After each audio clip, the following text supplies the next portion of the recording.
This edition published by Verso 2014. Translation copyright Patrick Camiller 1978, 1980, 2000, 2014. Introduction copyright Stuart Hall 1980, 2000, 2014. First published as L'État, Le Pouvoir, Le Socialisme. Copyright Presses Universitaires de France 1978. All rights reserved. The moral rights of the authors have been asserted. Verso. UK, 6, Meard Street, London W1F0 EG. US, 20, J Street, Suite 1010 Brooklyn, New York, 11201. www.verobooks.com. Verso is the imprint of New Left Books. ISBN 13-978-1-78168-148-0. Ebook ISBN 978-1-78168-202-9. EISBN, UK 978-1-78168-511-2. British Library Cataloging in Publication Data. A catalogue record for this book is available from the British Library. Library of Congress Cataloging in Publication Data. A catalogue record for this book is available from the Library of Congress. V3.1. Contents. Cover. Title page. Copyright. Introduction to the Verso Classics Edition. By Stuart Hall. Preface. Introduction. 1. On the theory of the state. 2. The ideological apparatuses, does the state equal repression plus ideology? 3. State, powers, and struggles. Part 1. The institutional materiality of the state. 1. Intellectual labor and manual labor, knowledge and power. 2. Individualization. 3. Law. 4. The nation. Part 2. Political struggles, the state as the condensation of a relationship of forces. 1. The state and the dominant classes. 2. The state and popular struggles. 3. Towards a relational theory of power. 4. The state personnel. Part 3. State and economy today. 1. On the economic functions of the state. 2. Economy and politics. 3. The limits of the Moloch state. 4. Provisional conclusions. Part 4. The decline of democracy, authoritarian statism. 1. Authoritarian statism and totalitarianism. 2. The irresistible rise of the state administration. 3. The dominant mass party. 4. The weakening of the state. Part 5. Towards a democratic socialism. Introduction to the Verso Classics Edition. Nicos Poulanztas, State, Power Socialism. Stuart Hall. The unexpected and tragic death of Nicos Poulanztas, in Paris, in October of this year has robbed Marxist theory and the socialist movement of one of its most distinguished comrades. Though only 43 at his death, he had already established for himself a just reputation as a theoretician of exceptional and original stature. He was also, to those privileged to know him, a person who commanded respect and admiration, above all for the depth of his commitment to practical and theoretical struggle. Born in Greece, he was active in the Greek student movement in the 1950s, when he joined the Greek Democratic Alliance, EDA, a broad, legal form of the then proscribed Communist Party. After his law studies, he came to France, and at that time, joined the Greek Communist Party. In 1968, after the internal split, in the wake of the colonel's coup, he joined, and remained, a member of the Greek Communist Party of the Interior. In an interview which Alan Hunt and I conducted with him shortly before his death, he told us that it was virtually impossible in the early days even to acquire the classical texts of Marx and Engels, and he came to Marxism largely through French philosophy, especially Sartre. 1. His doctoral thesis in the philosophy of law attempted to develop a conception of law drawing on Goldman and Lukács.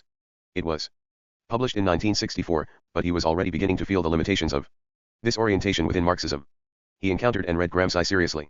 For the RST time then, an early article published in Les Temps Modernes attracted the attention of Althusser, and he then became one of that remarkable company of young Marxists, including Balibar, Macquarrie, Rancière, Debré, which constituted the core of the Althusser group.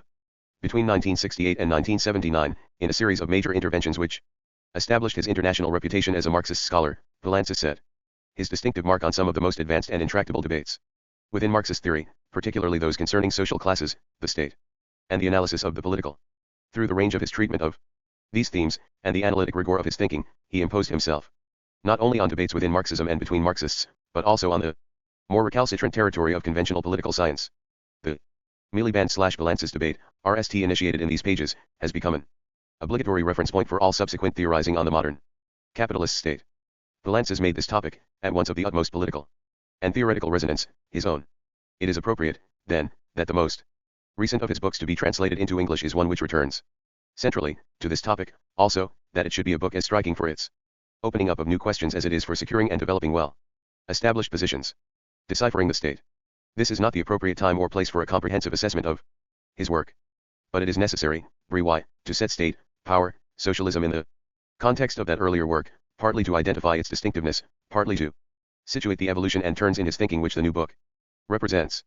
Political power and social classes was his most studiously Althusserian text. Reading capital is footnoted on the very RST page of the introduction. This book situated itself RMLY within the Althusserian schema, as a regional study of the political instance. In its opening chapter, it worked through a discussion of classes and the state within the strict framework of Althusser's theory of instances and of structuralist causality. It attempted to substantiate the denition of classes as the complex and overdetermined EX of the unity of the levels of the structure, p. 75. At the same time, it attempted to give a primacy, within this framework, to the constitutive EECT of the class struggle. This was already a sort of correction for the hyperstructuralism of reading capital, and the integral functionalism of some aspects of ideological state apparatuses, where the class struggle, though constantly invoked, is not integrated into the structure of the argument, and thus remains largely gestural. Many would argue that this set up a tension in Poulanztas's work, between structure and practice, which was not resolved there, and which continued to haunt his later work. In political power and social classes, there is a double framework to every question, each element appearing twice, once as the EECT of the structure, once as the EECT of a practice. This tension may, in part, account for another aspect of that work, its tendency towards a formalism of exposition, from which his work as a whole cannot be exempted. This tendency is also present in his later book, Classes in Contemporary Capitalism, which starts from a very different point, the imperialist chain, but then attempts to work formally through from that global level to its intersecting EX on the dominant classes of particular social formations. The problem of formalism recurs in the more explicitly political book, Crisis of the Dictatorships, which is an application of the same schema to the particular conjunctural crises in Greece, Spain, and Portugal, which resulted in the overthrow of the dictatorships.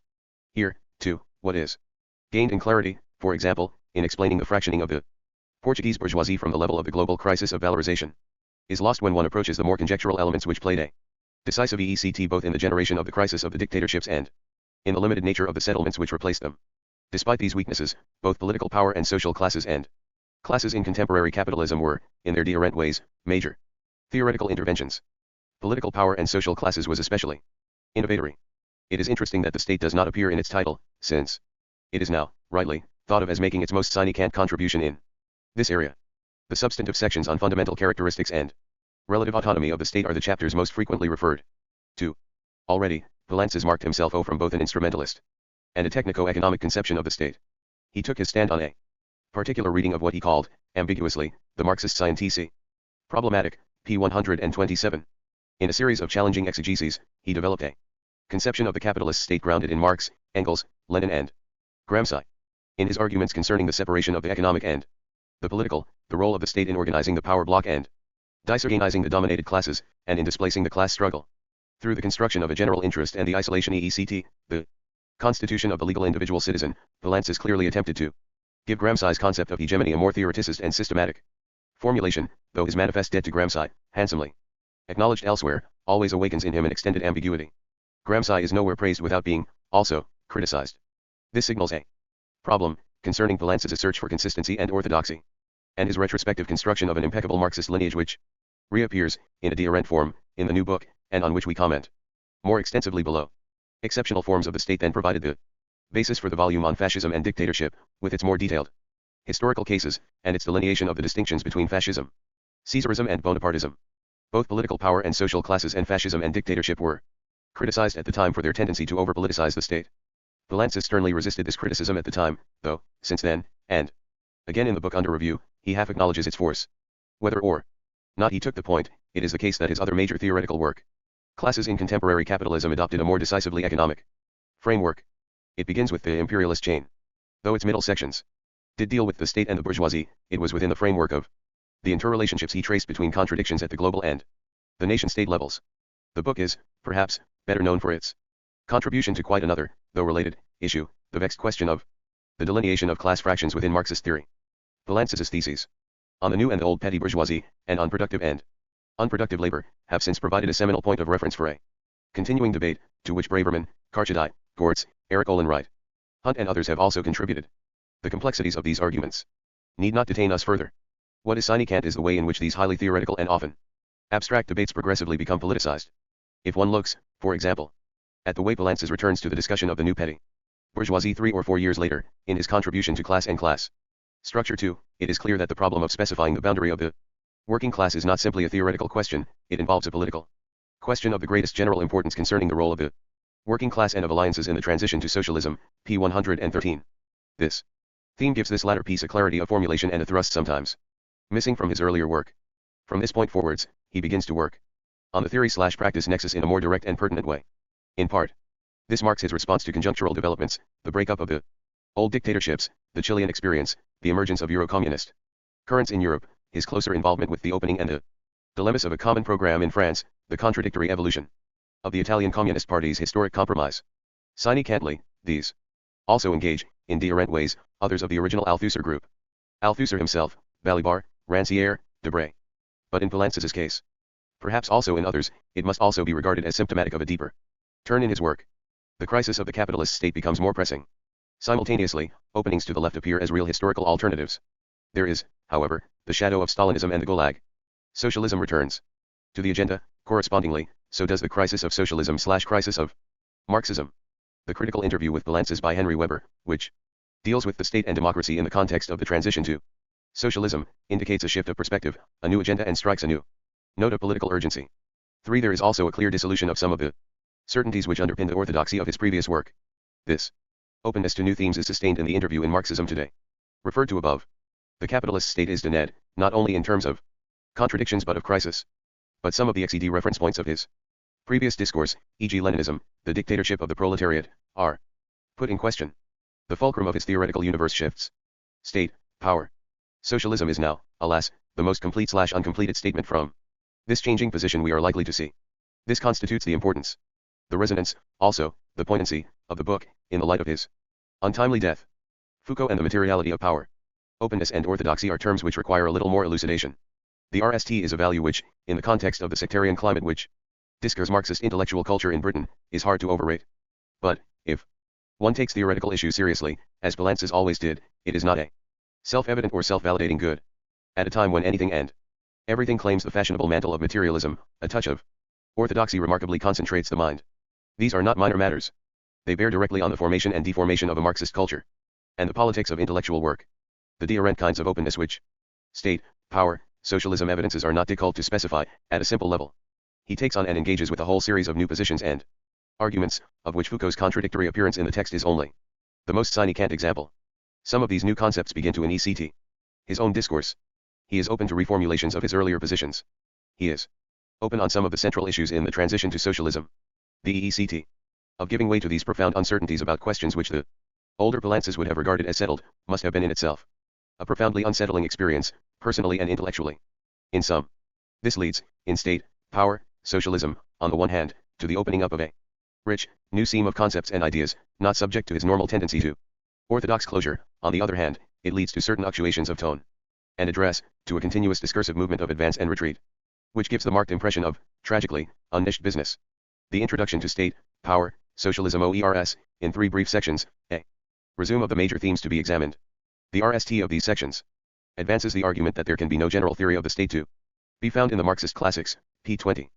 Paradoxically, given his previous tendency to invoke a consistent classical tradition, the propounding of what is described as the Marxist-Leninist theory of the state is now declared a stupendous dogmatism. His distance from the economism and structuralism implicit in Balibar's contribution to reading Capital, RST, signaled in a highly significant footnote to the opening page of Classes in Contemporary Capitalism, is now extended to include the formalist economistic position, also the topographical representation of base and superstructure, and of social totality, conceived in the form of instances or levels, later still, to Balibar's sterling defense of the dictatorship of the proletariat. Characteristically, this loosening of the bonds of classical Althusserianism, and the retrospective question mark it must place over Poulantzas's earlier orthodoxies, are not fully confronted or their theoretical ex reckoned with. Poulantzas's reticence, here is part of that actuation of address commented on above. Here, too, another enemy is engaged, the new philosophers, whose active presence on the French intellectual scene and threatened expropriation of Foucault haunts this text throughout, and they are not the only eloquent ghosts in the machine. The thesis is advanced. It is, surely, Poulantzas's latest attempt to deal with the problem of the relation of the economic and the political in his theory of the state, that, though the state is the site of the political condensation of struggle, it is not external to the relations of production, but penetrates them and, indeed, is constitutive for them. The second section challenges the notion that the state can be adequately conceptualized as coercion plus consent. Here, Foucault's work makes the RST of many pertinent and contradictory appearances. He is present, both at a challenging theory to be criticized, but also as a major nuance within Poulantzas's own discourse. Now, Poulantzas speaks, in his own voice, of bourgeois discourses, of discipline, the bodily order and techniques of knowledge. Again, the theoretical ECT of these loans is not directly confronted. The third section deals with the concept of power, on which Poulantzas has written before. Here, almost exclusively, his preoccupation is with the abstract diagram of power in Foucault, and the latter's tendency to dilute and disperse power amongst a pluralism of micropowers, which Poulanztas rightly sees as providing a cover for the new philosophers in their vivid oscillation from a 1968-style libertarianism of the left, to a 1979-style, the Gulag state libertarianism of the right. Power as deriving from objective positions, rooted in the division of labor, is advanced as more adequate than Foucault's thesis of the dispersal of power, everywhere. The main body of the text is then divided into 3 chapters, dealing with the processes of the capitalist state, the state, and political struggles, the state and the economy. Each advances a challenging thesis. The RST insists on the institutional materiality of the state as a complex of apparatuses. The second develops the proposition that, in relation to political struggles, the state must be conceived as a condensation of the relations of class forces. This theme, already present in Poulanzas's work in a more muted form, here displaces his earlier conception of the state as the cement of a social formation. The third reviews the economic functions of the state, in the context of the argument that the state does not only reproduce the general external conditions of production, a phrase called from Engels's during, but enters into the constitution of the relations of production. Each of these, in a deherent way, represents a shift, either of emphasis or of tendency, from his earlier work. The most instructive, in many ways, is the chapter on institutional materiality, the interest, here, residing not only in the intrinsic novelty of the proposition, which requires fuller exploration, but in the way Poulanzas's arguments are constantly enacted, and frequently deacted, and interrupted, by the running debate with Foucault. Institutional materiality is more than a ling out of Althusser's earlier emphasis on apparatuses. The material processes of state action have here been transformed by Foucault's concepts. Thus the way the state articulates the intellectual/manual division of labor is developed through Foucault's emphasis on the coupling of knowledge and power. We hear, now, of its practical supremacy of knowledge and discourse. At the same time, Foucault's abstract diagram of power is criticized for its failure to recognize the crystallization of knowledge and power in the state's organizational framework. There are many arresting propositions and generative ideas in these pages.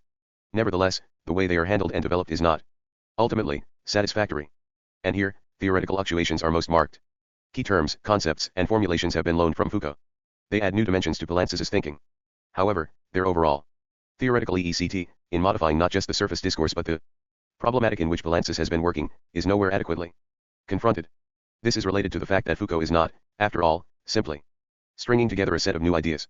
He is developing a deherent problematic one, moreover, which is, at several key points, theoretically inconsistent with Poulantzas's framework of classical Marxism. Foucault is not simply pointing, in particular instances, to the proliferation of discourses. He is advancing a theory of their necessary heterogeneity.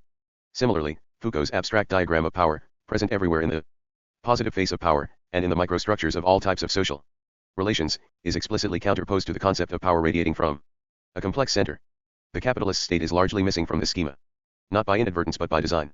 Thus it is not possible, theoretically, for Poulantzas to take these concepts on, only correcting them by reintegrating them into a more conventional conception of the state, state power and class relations. This has the EECT, in Poulantzas's discourse of returning to a set of more inclusive truths which are simply asserted. Foucault is then awarded marks for his insights, but ticked and put in his place by a process of Marxist rectification. I am not advancing a dogmatic argument for the absolute incompatibility of theoretical paradigms, but it is to warn against a procedure of selective conation. In part, this arises because, though Foucault's traces are everywhere, there is no integrated exposition and critique of his position, such, for example, as we nd in Peter Duz's recent, lucid article on Nouvelle Philosophie and Foucault. For it is true that part of Poulantzas's project appears to be to rescue the valid insights in Foucault's work from their misappropriation into the camp of the new philosophers. But the prior question must be whether, the real deherences of political outlook notwithstanding, there isn't, after all, a consistent convergence here, which has to be unearthed at the level of its problematic before particular concepts can be borrowed and transformed. Foucault does see knowledge power, savoir/pouvoir, as implied in the very fact of institutionalization.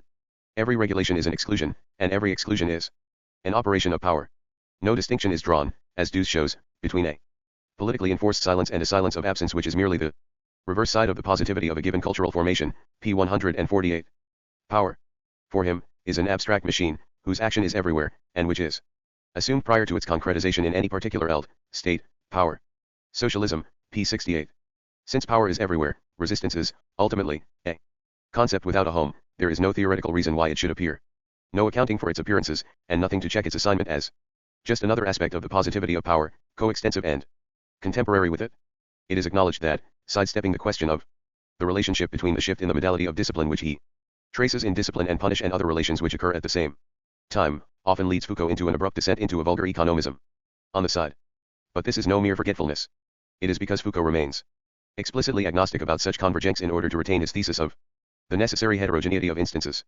His power is dispersed precisely so that it cannot, theoretically, be traced back to any single organizing instance, such as the state. It voids the question of the economic precisely because it cannot, in his view, be crystallized into any set of global relations, e.g. class relations. Foucault's implicit anarcho-libertarianism, with its characteristic oscillations, power/the body, power/resistance, is not, as Poulanztas sometimes claims, merely the EECT of his second order epistemological discourse, p. 68. This does not mean that his ideas cannot be transposed into a de-rent framework, but it does mean that Poulantzas's attempts at a synthesis are accomplished too fast, leaving certain glaring inconsistencies. Another consequence of dealing with Foucault, so to speak, on the run, is that Poulantzas does not allow himself the space to develop his own, new, and positive insights. For example, the state's monopoly of knowledge might have usefully led to a more extended discussion of the role of organic state intellectuals. The same is true when we turn to the chapter of the state and political struggle. The argument that the state must be conceived as a condensation in the relations of class forces, and that these contradictory relations are not external to the state but inscribed in its very materiality and in its functioning, is a welcome development from the rather all-encompassing picture of the state derivable from political power and social classes. These, pages 127 to 139, are some of the most arresting and innovatory passages in State, Power, and Socialism. They begin to break that knot in Marxist theory which has retarded the development of an adequate conception of the state for so long, best represented in terms of the opposed poles of the state as functional to the need/logic of capital and the state as nothing but the product of class struggle. We could have done with more on this theme, especially on the organizational role the state plays in Gramsci's unstable equilibrium of compromises and its articulation with popular struggles. The rather harder critique of Foucault aired here is welcome and apposite, pages 146 to 163, but, given the intrinsic novelty of the thesis, something of an unwarranted detour, a generative openness. The chapter on the state and the economy is comprehensive, though less original.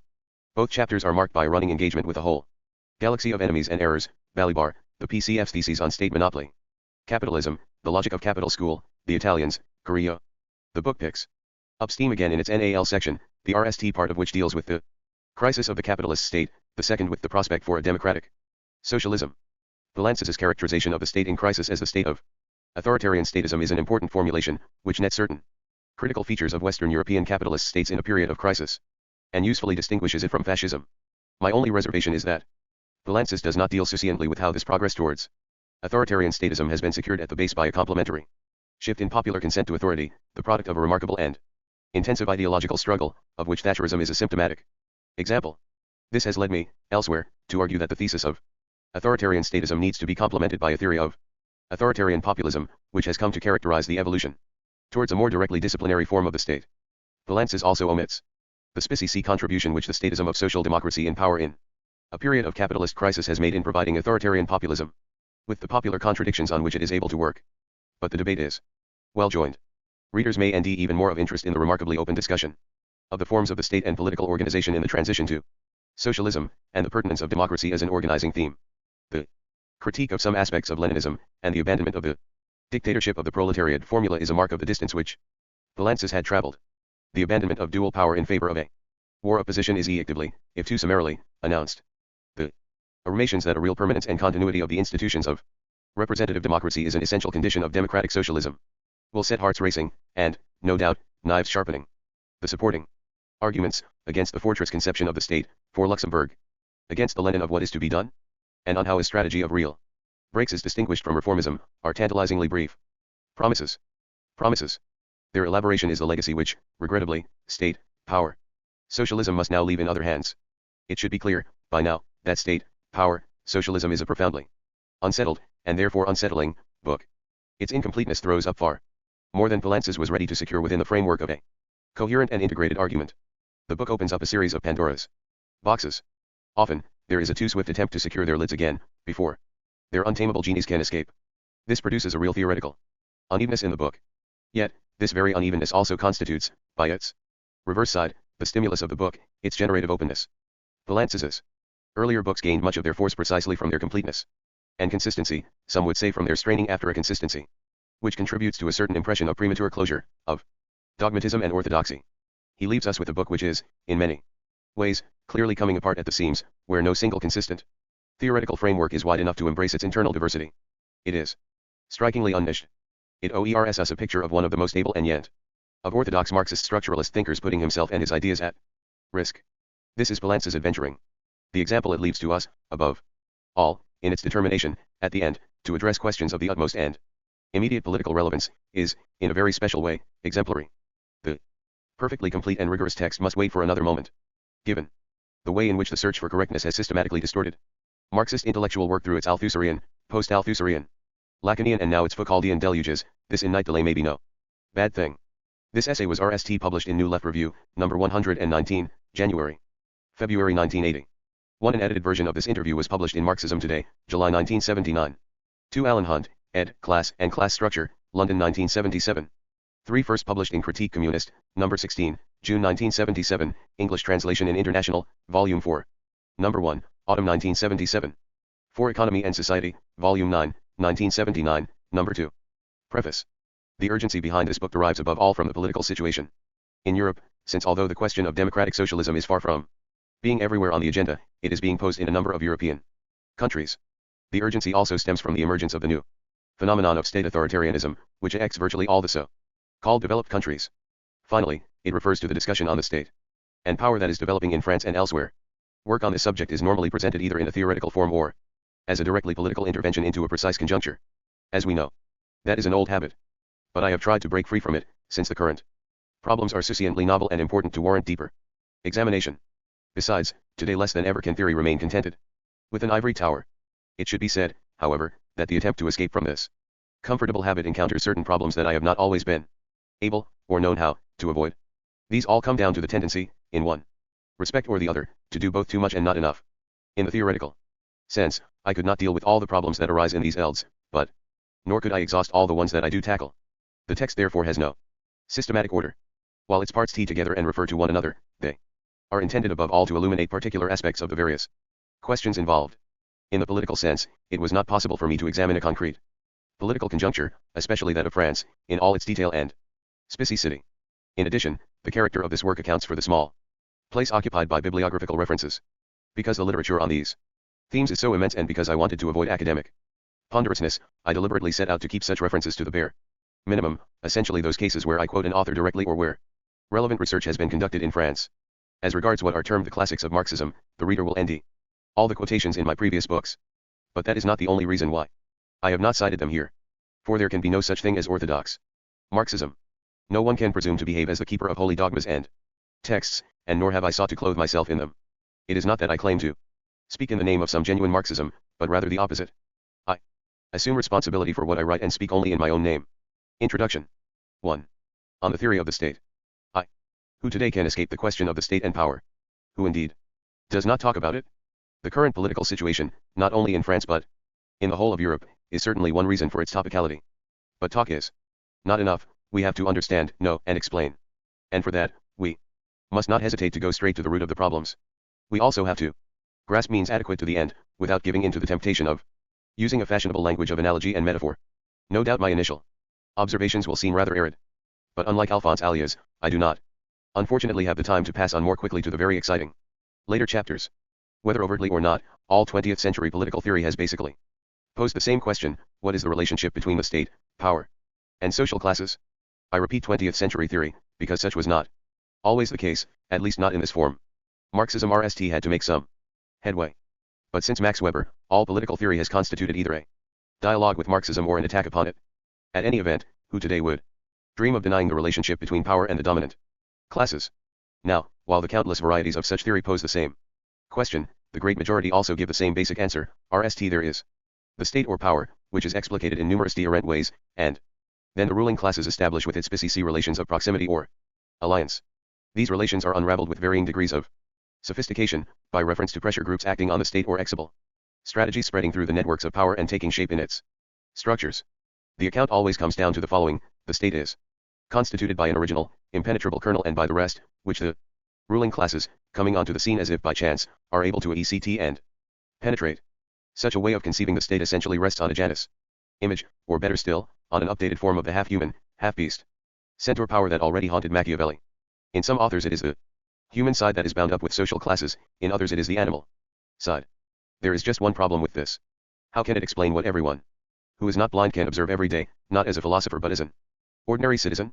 For it is obvious that we are hemmed in more and more tightly by a state whose most detailed practices demonstrate its connection with particular, and extremely precise, interests. One variant of Marxism, which is still tied to a certain political tradition, claims to provide us with an answer. The state is equivalent to political domination, so the argument goes, in that each dominant class constructs a state according to its requirements, bending it at will to suit its own interests. In that sense, every state is merely a class dictatorship. This purely instrumental conception of the state reduces the state apparatus to state power, thus failing to touch the heart of the matter. It is not that the state has no class nature, but the real problem is the one which concerns every political theory of the state and which was posed by the founders of Marxism themselves. Indeed, although they approached the problem from a species angle, it may be said to have obsessed them in their work. They saw the state as a special apparatus, exhibiting a peculiar material framework that cannot be reduced to given relations of political domination. As regards the capitalist state, the question may be formulated as follows: why, in general, does the bourgeoisie seek to maintain its domination by having recourse precisely to the national popular state, to the modern representative state with all its characteristic institutions? For it is far from self-evident that the bourgeoisie would have chosen this particular form if it had been able to tailor a state to its requirements.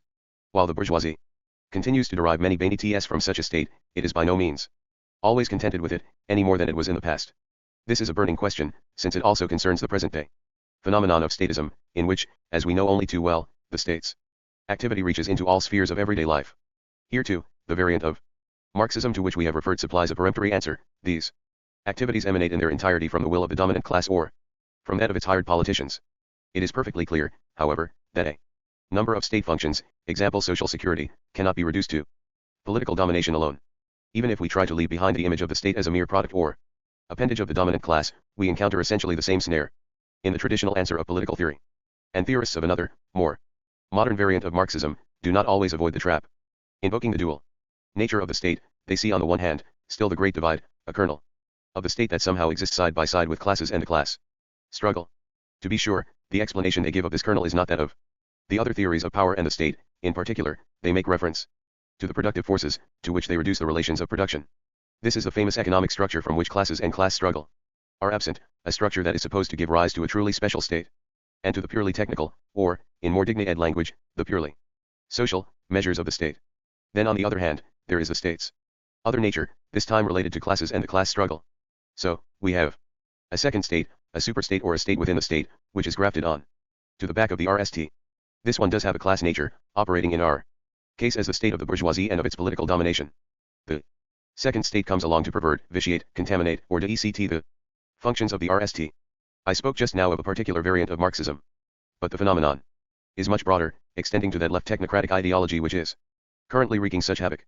This is above all the case not when it points to the productive forces, but when, in more prosaic fashion, it invokes the increasing complexity of the state's technical economic tasks in so-called post-industrial societies. Such a line of argument does not then differ all that much from the age-old answer of political theory, whether in its traditional form or in one better adapted to the tastes of the day. For all these theorists, there is a free standing state power which is only afterwards utilized by the dominant classes in various ways. Quite frankly, they should talk not of the class nature, but of the class utilization of the state. The term mentioned earlier, the dual nature of the state, does not encompass the reality of these analyses, namely, the view that the state's true nature lies in the RST original state, while the second is just a question of habit. Just as political theory has for centuries conceived of the state as half human, half beast, so the genuine state or real power are here located not on the shady side, the side of classes, but on the other, sunny side. There is a purpose behind these schematic representations. For if all political theory and all theories of socialism, including Marxism, revolve around this question, this is because it constitutes a real problem. While not, of course, the only one to arise in this eld, it is nevertheless of central importance, and, as the reader will have guessed, it also involves the question of the transformation of the state in the transition to democratic socialism. Anyway, there is only one road that leads somewhere, only one answer that can break the vicious circle. In fact, we may begin by expressing this answer very simply: the state really does exhibit a peculiar material framework that can by no means be reduced to mere political domination. The state apparatus, that special and hence formidable something, is not exhausted in state power. Rather, political domination is itself inscribed in the institutional materiality of the state. Although the state is not created ex nihilo by the ruling classes, nor is it simply taken over by them, state power, that of the bourgeoisie, in the case of the capitalist state, is written into this materiality. Thus, while all the state's actions are not reducible to political domination, their composition is nevertheless marked by it. It will be no easy matter to demonstrate these propositions. For when the Simplest questions are the real ones, they are also the most complex. In order to avoid losing ourselves in the maze, we must keep hold of the guiding thread, the basis of the material framework of power and the state. Has to be sought in the relations of production and social division of labor. But not in the sense which is normally understood and which has come to be accepted. By these terms I do not refer to an economic structure from which classes, the class struggle and forms of power are absent. Finally, it is because this constitutes the linchpin that I shall cling onto it in order to enter the current, much broader discussion on the state and power. 2. We must begin then by recalling certain analyses that I have made in previous books. The articulation of the state to the relations of production at once poses the question of the relationship between the state and the economic base. We have to be quite clear about what is meant by economic base, since this will determine our notion of the way in which the state is bound up with the relations of production and the class struggle. Today more than ever it is necessary to distance ourselves from the formalist economist position according to which the economy is composed of elements that remain unchanged through the various modes of production. Elements possessing an almost Aristotelian nature or essence and able to reproduce and regulate themselves by a kind of internal commonality. As we know, that has been a constant temptation throughout the history of Marxism, and it is still with us today. Converging in this respect with traditional economism, such a conception obscures the role of struggles lodged in the very heart of the relations of production and exploitation. Furthermore, it treats the space or eld of the economic, and consequently that of the state political, as essentially immutable, as possessing intrinsic limits that are sketched out once and for all by its supposed self. Reproduction. At the level of relations between state and economy, this ultimately rather ancient view of things can give rise to two misinterpretations, whose EX most frequently appear in a combined manner. First, it may give way to an old misunderstanding that results from a topological representation of base and superstructure, namely, the conception of the state as a mere appendage or reaction of the economic sphere, devoid of its own space and reducible to the economy.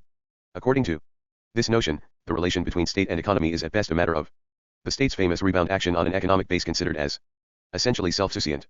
What is involved here is the traditional mechanistic economist conception of the state, one whose implications and consequences are by now sufficiently well known for me to pass straight on. The formalist position can also give rise to a second misunderstanding, in which the social totality is conceived in the form of instances or levels that are by nature or by essence autonomous from one another. Once the economy is apprehended in terms of a series of elements occupying their own spaces and remaining unchanged through the diverse modes of production, slavery, feudalism, capitalism, the conception will be extended by analogy to the superstructural instances, the state, ideology. It will then be the a posteriori combination of these inherently autonomous instances that will produce the various modes of production, since the essence of these instances is prior to their mutual relation within a mode of production. This conception is again grounded on representation of an economic space intrinsically capable of reproducing itself. But instead of regarding the superstructural instances as appendages or reactions of the economy, it threatens to turn them into substances, furnishing them with an independence of the economic base that remains constant through the various modes of production. The essential autonomy of the superstructural instances, the state, ideology, would then serve to legitimize the autonomy, self-sufficiency and self-reproduction of the economy. We can thus see the theoretical collusion of these two conceptions, for which the links between the state and the economic sphere are in principle relations of exteriority, whatever the forms used to designate them. The constructivist image of base and superstructure, which is supposed to allow the determining role of the economic sphere to be visualized after a fashion, cannot in fact provide a correct representation of the articulation of social reality, nor therefore of that determining role itself. It has even proved to be disastrous in more ways than one, and there is everything to be gained from not relying upon it. For my own part, I have long ceased to use it in analysis of the state. These conceptions also have an EECT on the delimitation and construction of objects for theoretical investigation, for they both admit the possibility and legitimacy of a general theory of the economy taken as an epistemologically distinct object, the theory, that is to say, of the transhistorical functioning of economic space. In this perspective, the differences presented by the object, the economy, from one mode of production to another are to be explained purely in terms of a self-regulating and rigidly demarcated economic space, whose internal metamorphoses and transformations are unraveled by the general theory of the economy, economic science. It is at the level of the so-called superstructures that the two conceptions diverge, niching with opposite and equally false results. For the RST, any SPCC examination of the superstructural elds as objects in their own right is quite simply inadmissible, since the general theory of the economy provides the keys to explaining the superstructures as mechanical reactions of the economic base. For the second, by contrast, this general theory has to be duplicated by analogy in a general theory of every superstructural eld, in this case, the political eld of the state. This theory, too, must have as its SPCC and separable object the reality of the state across the various modes of production. As an epistemological object, the state is conceived as having immutable boundaries XED through its exclusion from the atemporal domain of the economy. Thus, the intrinsic borders of the economy object, which is deemed capable of reproducing itself by its inner laws, lead on to intrinsic borders of the state, a state, that is, with an immutable space. enveloping the equally immutable space of the economy. These are false conceptions, then. But what is the truth of the matter? 1. Let us recall that the space or side of the economy is that of the relations of production and exploitation, and of the extraction of surplus labor, that is, in the capitalist mode of production, the reproduction and accumulation of capital, and the extraction of surplus value. Now, neither in pre-capitalist modes nor in capitalism has this space ever formed a hermetically sealed level, capable of self-reproduction and possessing its own laws of internal functioning. The political eld of the state, as well as the sphere of ideology, has always, in different forms, been present in the constitution and reproduction of the relations of production. This was also true of the pre-monopoly stage of capitalism, despite the widespread illusion that the liberal state involved itself in the economy only for the purposes of creating and maintaining the material infrastructure of production. Of course, the position of the state vis-a-vis the economy has changed not only with the mode of production, but also with the stage and phase of capitalism itself. But in no manner can these changes ever be inscribed in a topological image of exteriority, according to which the state, as an instance always external to the economy, now intervenes in the relations of production themselves, thereby penetrating economic space, and now remains outside that space, acting only on its periphery. The position of the state vis-a-vis the economy is never anything but the modality of the state's presence in the constitution and reproduction of the relations of production. 2. It follows that neither the concept of the economy nor that of the state can have the same extension, eld, or meaning in the various modes of production. Even at an abstract level, these modes cannot be grasped as purely economic forms deriving from an ever-changing combination of inherently constant economic elements that move in a closed and self-limited space. But nor do they constitute combinations of these elements with unchanging elements of other instances, the state, conceived as immutable substances. In short, a mode of production does not arise out of the combination of various instances, all of which possess an inalterable structure before they come into relation with one another. It is rather the mode of production itself, that totality of economic, political and ideological determinations, which exes the boundaries of these spaces, sketching out their elds and defining their respective elements. They are, from the very beginning, constituted by their mutual relation and articulation, a process that is effected in each mode of production through the determining role of the relations of production. But that determination always takes place within the unity of the mode of production. 3. Although, in the pre-capitalist modes of production, the direct producers were separated from the labor object and the means of production through the economic property relation, they were not separated from them in the second constituent of the relations of production, namely, the relationship of possession. In feudalism, for example, the peasants and serfs were tied to these objects and means, preserving relative mastery of the labor process, without the direct intervention of the landlord. This resulted precisely in what Marx called the close overlapping or mixedness of the state and the economy. The exercise of legitimate violence is here implicit in the relations of production, since surplus labor has to be extracted from direct producers, who possess the object and means of their labor. Because of these clear-cut relations between the state and the economy, their contour, scope and significance are quite other than in the capitalist mode of production. In capitalism, the direct producers are entirely dispossessed of the object and means of their labor, they are separated from them not only in the economic property relation but also in the relationship of possession. We witness here the emergence of free laborers possessing nothing but their labor power and unable to set the labor process in motion without the owner, whose involvement is juridically represented by the contractual buying and selling of labor power. It is this very structure of capitalist relations of production that makes a commodity of labor power itself and converts surplus labor into surplus value. As regards the relationship between state and economy, this structure further generates the relative separation of the state and the economic sphere, accumulation of capital and production of surplus value, a separation which underlies the characteristic institutional framework of the capitalist state, since it maps out the new spaces and respective elds of the state and the economy. This separation of the state and the space of the reproduction of capital is therefore specific to capitalism. It must not be understood as a particular ECT of essentially autonomous instances composed of elements that remain constant whatever the mode of production. It is rather a peculiar feature of capitalism, insofar as it maps out new spaces for the state and the economy by transforming their very elements. What is involved here is not a real externality, such as would exist if the state intervened in the economy only from the outside. The separation is nothing other than the capitalist form of the presence of the political in the constitution and reproduction of the relations of production. This separation of state and economy and the presence action of the former in the latter, in ECT, two expressions of a single pattern of relations between state and economy under capitalism, traverse all the historical stages and phases of the mode of production, albeit in changing forms, they are rooted in the hardcore of capitalist relations of production. Just as the state was not, in the pre-monopoly stage, really external to the space of the reproduction of capital, so the state's role in monopoly capitalism, especially the current phase, does not involve abolition of the separation of state and economy. The analysis that asserts the contrary is now quite widespread, but it is erroneous with regard both to the relations between state and economy in the pre-monopoly, competitive or liberal, stage of capitalism, and to the equivalent relations in the current stage and phase. The substantive changes undergone by these relations through the history of capitalism, resulting as They do from changes in the relations of production, are just transformed forms of the separation and of the presence action of the state in the relations of production. Now, the very fact that the space, eld, and respective concepts of the state political and the economy, relations of production, present themselves in different ways according to the mode of production, leads to a conclusion that runs counter to all formalist theoreticism.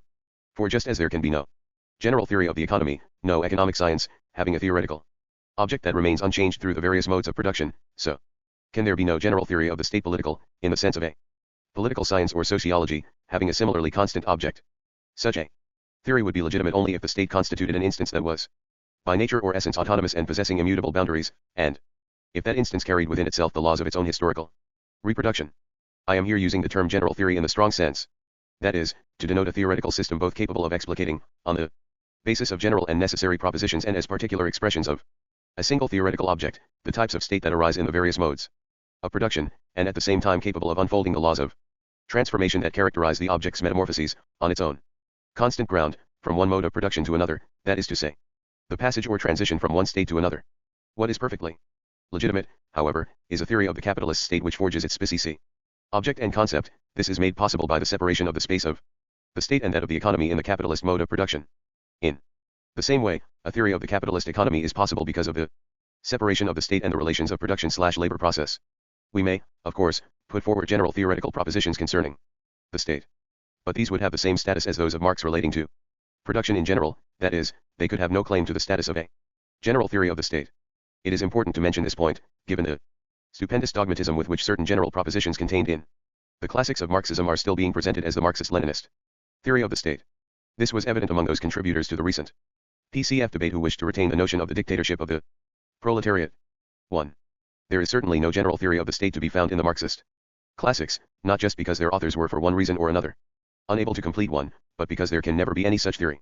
In fact, this is now a question of great topicality, as is illustrated particularly by the debate on the Italian left. In two recent articles, which have aroused enormous interest, Babayo has re-emphasized the fact that Marxism has no general theory of the state. A number of Italian Marxists have felt obliged to reply that such a theory exists in embryo in the classics of Marxism, and that its development constitutes a necessary and legitimate task. 2. But even though the reasons given by Babayo are not the right ones, the fact remains that there is no general theory of the state because there can never be one.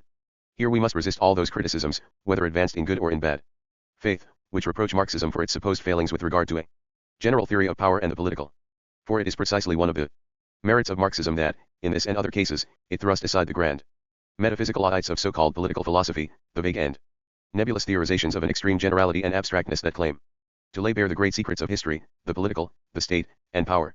More than ever should this be noted today, when, in the face of the pressing political situation in Europe and especially France, we are once again witnessing the typically escapist phenomenon of large-scale systematizations, first and final philosophies of power that, more often than not, simply regurgitate the stale terminology of the most traditional spiritualist metaphysics.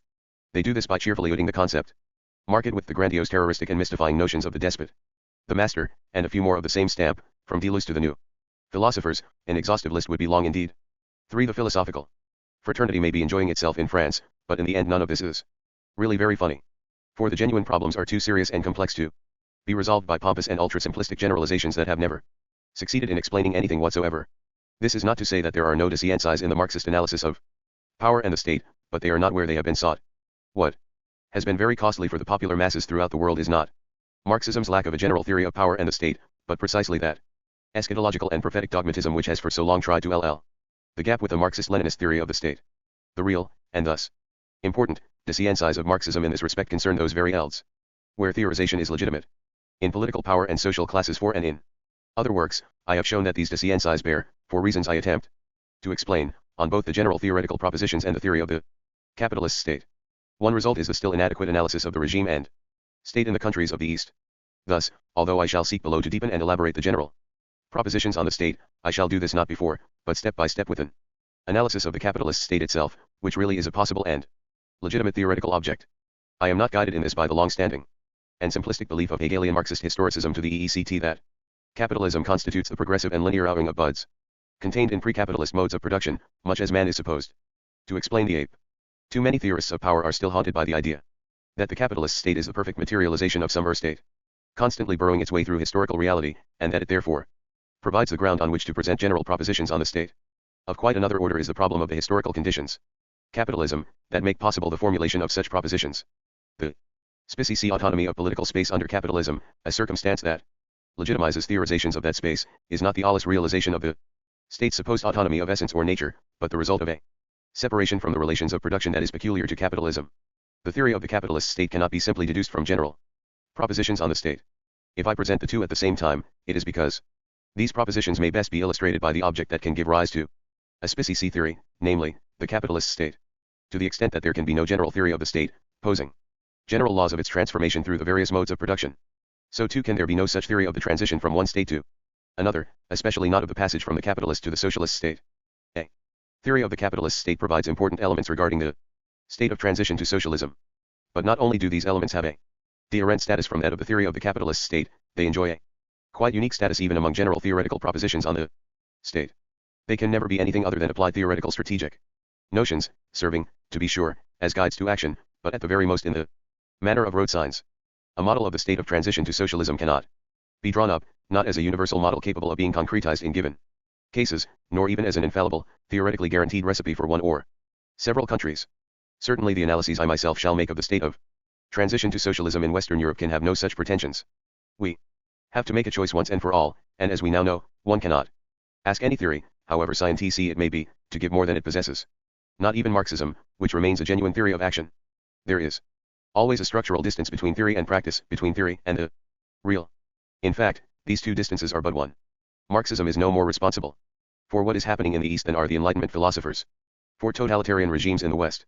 This is true not in the trivial sense that pure Marxism is innocent of the deformations in the East, but because the distance between theory and the real holds good for every theory, including Marxism. And it overlaps the distance between theory and practice. To wish to close this gap involves making any theory say no matter what, or doing no matter what in the name of theory. For this distance does not refer to a trench that cannot be LLED, quite the contrary. As it happens, some are always lying in wait, ready to throw themselves into this ever-open gap. However liberating a theory may be, the purity of its discourse is never enough to exclude the possibility of its being made to serve totalitarian ends by precisely those bricklayers who set to work on the distance between theory and practice, those people skilled in application of texts and reduction of the real who can always lay claim to the theory in all its purity. The blame, then, does not lie with Marx, nor for that matter with Plato, Jesus, Rousseau, or Voltaire. The distance between theory and the real always persists despite the E or to LL it. Stalin is not Marx's fault, any more than Napoleon I was the fault of Rousseau, Franco of Jesus, Hitler of Nietzsche, or Mussolini of Sarl, even though their thoughts were employed, sometimes in their original purity, to give cover to these totalitarian systems. All this cuts across the positions of the new philosophers, who, as far as I am aware, have found no better way of tackling the problem than to repeat, with much less intelligence and subtlety, the arguments of Karl Popper. 5. Thus, the totalitarian universe is supposed to derive from the closed theoretical systems, or even from the statist aspect, of the major thinkers who inspired them. In such a view of things, the distance between theory and the real explains what would otherwise remain a monumental paradox. Namely, the fact that totalitarian systems have referred precisely to thinkers who, in the context of their age, were unquestionably much less statist than others, to Jesus, Rousseau, Nietzsche, Sarl, and Nelly Marx, whose constant and primary concern was with the withering away of the state. To return to my previous point, disregard of this distance between theory and the real, or the wish at all costs to reduce the gap between theory and practice, involves putting no matter what into the mouth of Marxism. Therefore, we cannot ask Marxism, this time, the true Marxism, to provide an infallible formula, purged of all deviations, with which to ensure a genuine transition to democratic socialism. For it is no more able to give this kind of answer than it has been to plot the course of events in the East. This is not to say that Marxism does not have a decisive role to play in analyzing the state in the countries of so-called real socialism, the USSR, Eastern Europe, China, where a certain kind of transition to socialism has been attempted with the results that we know. I say merely a decisive role, because Marxism alone cannot explain everything. Clearly such an analysis cannot content itself with historical investigation of the concrete conditions of these countries or with an examination of the political strategy that was followed, however essential these may be. But does this mean that we need a general Marxist theory of the state that is capable of elucidating the totalitarian aspects of power in these countries, a sort of equivalent of the simplistic generalizations advanced in a terroristic tone by the various Gulag experts on the other side? I do not think so, despite, or rather because of, the fact that the problem of totalitarianism is so frighteningly real. It can never be understood in its full complexity by means of totalizing generalizations. Let's put it bluntly, in order to clear the way for analysis of modern totalitarianism and of its various aspects in the East, we must deepen and elaborate not only the general theoretical propositions on the state, but also the theory of the capitalist state itself, as it is connected with the relations of production and the capitalist social division of labor. I shall tackle both these tasks in examining the roots of totalitarianism. Of course, all we can do here is provide the initial points of reference. The present-day state in Eastern Europe and China is a species and highly complex phenomenon, and it can by no means be reduced to, or treated as a simple variant of, the capitalist state that forms the principal theme of this book. Nevertheless, it seems to me that the hidden roots of certain totalitarian features of the East lie essentially, though not exclusively, since capitalism is not the source of all evil, in what I shall intentionally term capitalist aspects of the state, and of the relations of production and social division of labor that underlie it. This term should be understood in a purely indicative sense. For I shall not enter into the problem of whether these represent capitalist survivals in a particular kind of authoritarian socialism, ex of a capitalist environment encirclement on socialist countries, or rather the arrival of these countries at a new but very real form of state capitalism. This problem is sufficiently important to merit a separate investigation. But my own position will carry certain consequences, given that some of my analyses relate not only to the state in general, but also to the capitalist state as it is connected with the relations of production and social division of labor. They will also apply mutatis mutandis to the states in the East. The reader should constantly bear this in mind, and in any case I recall it at certain points in the text. Lastly, I should point out that the theory of the capitalist state can attain a genuinely scientific status only if it manages to grasp the reproduction and historical mutations of its object at the very place where they occur. That is to say, in the various social formations that are the sites of the class struggle. Thus, it will be necessary to explain on this basis the forms of state that correspond to the diverse stages and phases of capitalism, the liberal state, the interventionist state, and so on, the differentiation between these and exceptional forms of state, fascism, military dictatorship, Bonapartism, and the character of the regimes that exist in various concrete countries. The theory of the capitalist state cannot be isolated from the history of its constitution and reproduction. There is no question here of relapsing into empiricism and positivism, of constructing the theoretical object of the capitalist state, after the manner of a model or ideal type, through induction or comparative collation of the species traits of the various capitalist states. Quite simply, while we retain the distinction between mode of production, an abstract formal object in its economic, ideological, and political determinations, and concrete social formations, articulations of several modes of production at a given historical moment, we must not regard these social formations as merely heaped up concretizations of abstractly reproduced modes of production, nor, therefore, should a concrete state be considered as a simple realization of the state of the capitalist mode of production. Social formations are the actual sites of the existence and reproduction of modes of production. They are thus also the sites of the various forms of state, none of which can simply be deduced from the capitalist type of state understood as denoting an abstract formal object. To situate the capitalist state RST and foremost with reference to the relations of production is not the same as to construct on that basis the theoretical object of that state. It does not give rise, that is, to an idiotypical object susceptible of being particularized or concretized in various ways according to the course of the class struggle in given social formations. A theory of the capitalist state can be elaborated only if it is brought into relation with the history of political struggles under capitalism. 3. We should now sum up what has been said so far. Although the relations of production delimit the given eld of the state, it has a role of its own in the formation of these same relations. The way in which the state is bound up with the relations of production constitutes its primary relation with social classes and the class struggle. As regards the capitalist state, its relative separation from the relations of production, which is produced by those relations themselves, is the basis of its organizational framework and already maps out the mode of its relation to social classes and the class struggle.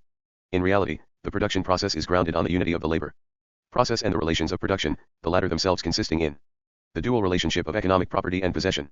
This unity is realized through the primacy of the relations of production over the labor process, over what are often referred to as productive forces and understood to include technology and the technical process. The view of traditional economism, which leads directly onto technicism, is that the relations of production are ultimately nothing other than the crystallization, envelope or reaction of a technological process of the productive forces themselves. In this way, its conception of the relations between base and superstructure is carried right into the heart of the production process.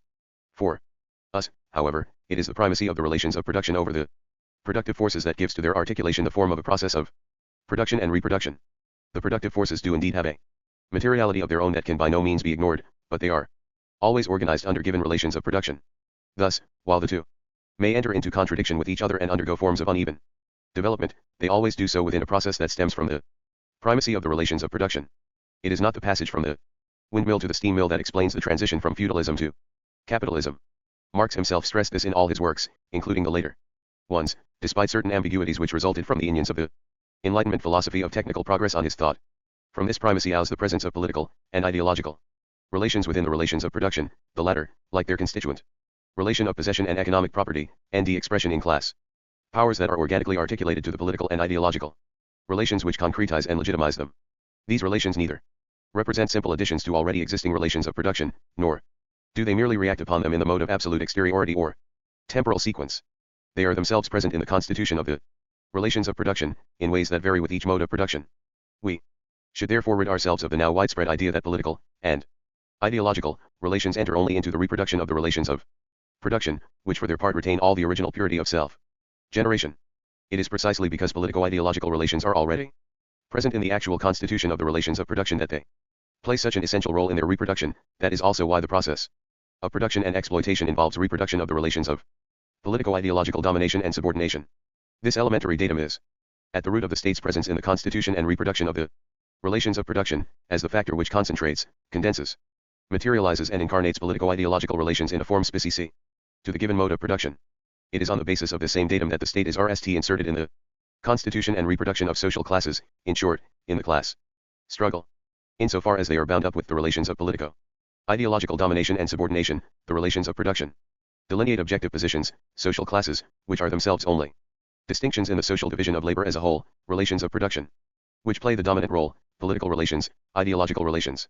This consequence of the primacy of the relations of production over the productive forces also has implications for the position of social classes within the relations of production. It is the social division of labor, such as it expresses itself in the presence of the political and ideological relations within the production process, which has primacy over the technical division of labor. This is not to say that the technical division is reducible to the social, but that it never exists and is never reproduced except as incorporated in the latter. Thus, even at the level of the relations of production, these class positions ending expression in powers consist in class practices and struggles. Just as the relations of production and the social division of labor do not constitute an economic structure outside, before, social classes, so they do not belong to, held external to power and class struggle. There are no social classes prior to their opposition in struggle. They are not posed in themselves in the relations of production only to enter into struggle, become classes for themselves, afterwards and elsewhere. To situate the state with reference to the relations of production is to chart the original contours of its presence in the class struggle. 1. See especially Etienne Balibar, on the dictatorship of the proletariat, NLB 1977. 2. This whole controversy has been published as Il Marxismo y lo Stato, 1976. 3. Gilles Deleuze N. F. Guattari, El Anti-Utopie, Paris 1975. As regards the current of new philosophers, I shall refer below to two works, B. H. Levy, La Barbarie au visage humain, Paris 1977, and André Glucksmann, Les Maîtres Penseurs, Paris 1977. 4. NLB 1973. 5. Karl Popper, The Open Society and Its Enemies, London 1946. 6. I owe this expression to Jean Daniel. 2. The ideological apparatuses, does the state equal repression plus ideology? The state's role in the constitution of the relations of production and in the delimitation reproduction of social classes derives from the fact that it does not con itself to the exercise of organized physical repression. The state plays an equally specific role in organizing ideological relations and the dominant ideology. Nor, as we shall see in a moment, is the state's highly active role restricted to the couplet repression plus ideology. Ideology does not consist merely in a system of ideas or representations, it also involves a series of material practices, embracing the customs and life style of the agents and setting like cement in the totality of social, including political and economic, practices. Ideological relations are themselves essential to the constitution of the relations of possession and economic property, and to the social division of labor at the heart of the relations of production. The state cannot enshrine and reproduce political domination exclusively through repression, force, or naked violence, but directly calls upon ideology to legitimize violence and contribute to a consensus of those classes and fractions which are dominated from the point of view of political power. Ideology is always class ideology, never socially neutral. In particular, the ruling ideology constitutes an essential power of the ruling class. The dominant ideology, then, is embodied in the state apparatuses.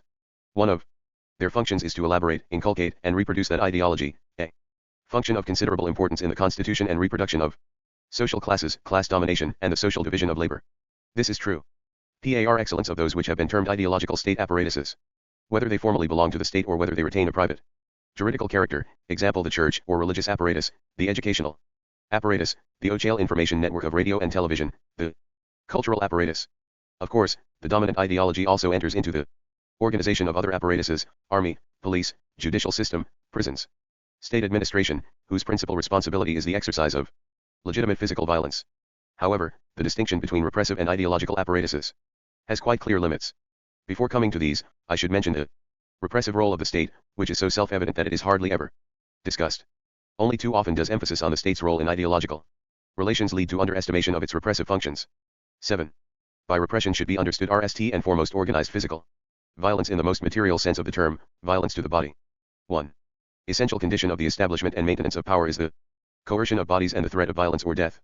To be sure, the body is not simply a biological entity, but a political institution. The relations of the state to the body are thus considerably more complex and extensive than those of repression. Nevertheless, the state is always rooted in its physical constraint, manipulation, and consumption of bodies. In every state, this takes place in two ways: through institutions which actualize bodily constraint and the permanent threat of mutilation, prison, army, police, and so on, and through a bodily order which both institutes and manages bodies by bending and molding them into shape and inserting them in the various institutions and apparatuses. As a material reality, the state is synonymous with a kind of stunting regimentation and consumption of persons' bodies, in other words, with its incarnation in the very of the objects of state violence. Since all bodies are political, we cannot speak here of bodily mortifaction by the state, for that would point to the image of an original body, which, while naturally free, is later politically distorted. But within the bodily order, it is still necessary to have personnel who train and discipline bodies with suitable physical devices. We shall see the peculiar features of the capitalist state when we go more deeply into the question of repression under the heading of law. However, the very distinction between repressive and ideological apparatuses cannot be sustained except at a purely descriptive and indicative level. The underlying Gramscian conception may have the merit that it both extends the space of the state to the ideological institutions and emphasizes the state's presence within the relations of production through its role in ideological relations. But the fact remains that it operates in a restrictive manner. As I pointed out at the time, the conception as systematized by Althusser 8 rests on the idea of a state that acts and functions through repression and ideological inculcation, and nothing else. It assumes that the state's ekaki somehow lies in what it forbids, rules out, and prevents, or in its capacity to deceive, lie, obscure, hide, and lead people to believe what is false. The restrictive character of its analysis of the state's role is in no way changed by locating this ideological function in material practices. For according to this conception, the economic is an instance capable of self-reproduction and self-regulation, in which the state serves merely to lay down the negative rules of the economic game. Political power can only frame the economy, it cannot enter into it through its own positivity, since its reason for existence is to prevent, through repression and ideology, any unsettling encroachment in the economy. Of course, this old legalist image comes from the juridical political philosophy of the early bourgeois state, and it has never corresponded to the reality of the latter. With such a conception we clearly cannot understand the RST thing about the state's peculiar role in the constitution of the relations of production. Neither with respect to the transition from feudalism to capitalism and the so-called liberal stage of capitalism, nor a fortiori in the case of the present day state, which intervenes at the very heart of the reproduction of capital. In short, the state also acts in a positive fashion, creating, transforming and making reality. It goes without saying that repression and ideological inculcation are present in the materiality of the state's current functions. But unless we are to play with words, it is hardly possible to grasp the state's economic activities by referring exclusively to this dual modality. Moreover, to chart in this way the hold of power over the oppressed and downtrodden masses inevitably leads to an idealist, police conception of power, according to which the state dominates the masses either through police terror or internalized repression, it matters little which, or else through trickery and illusion.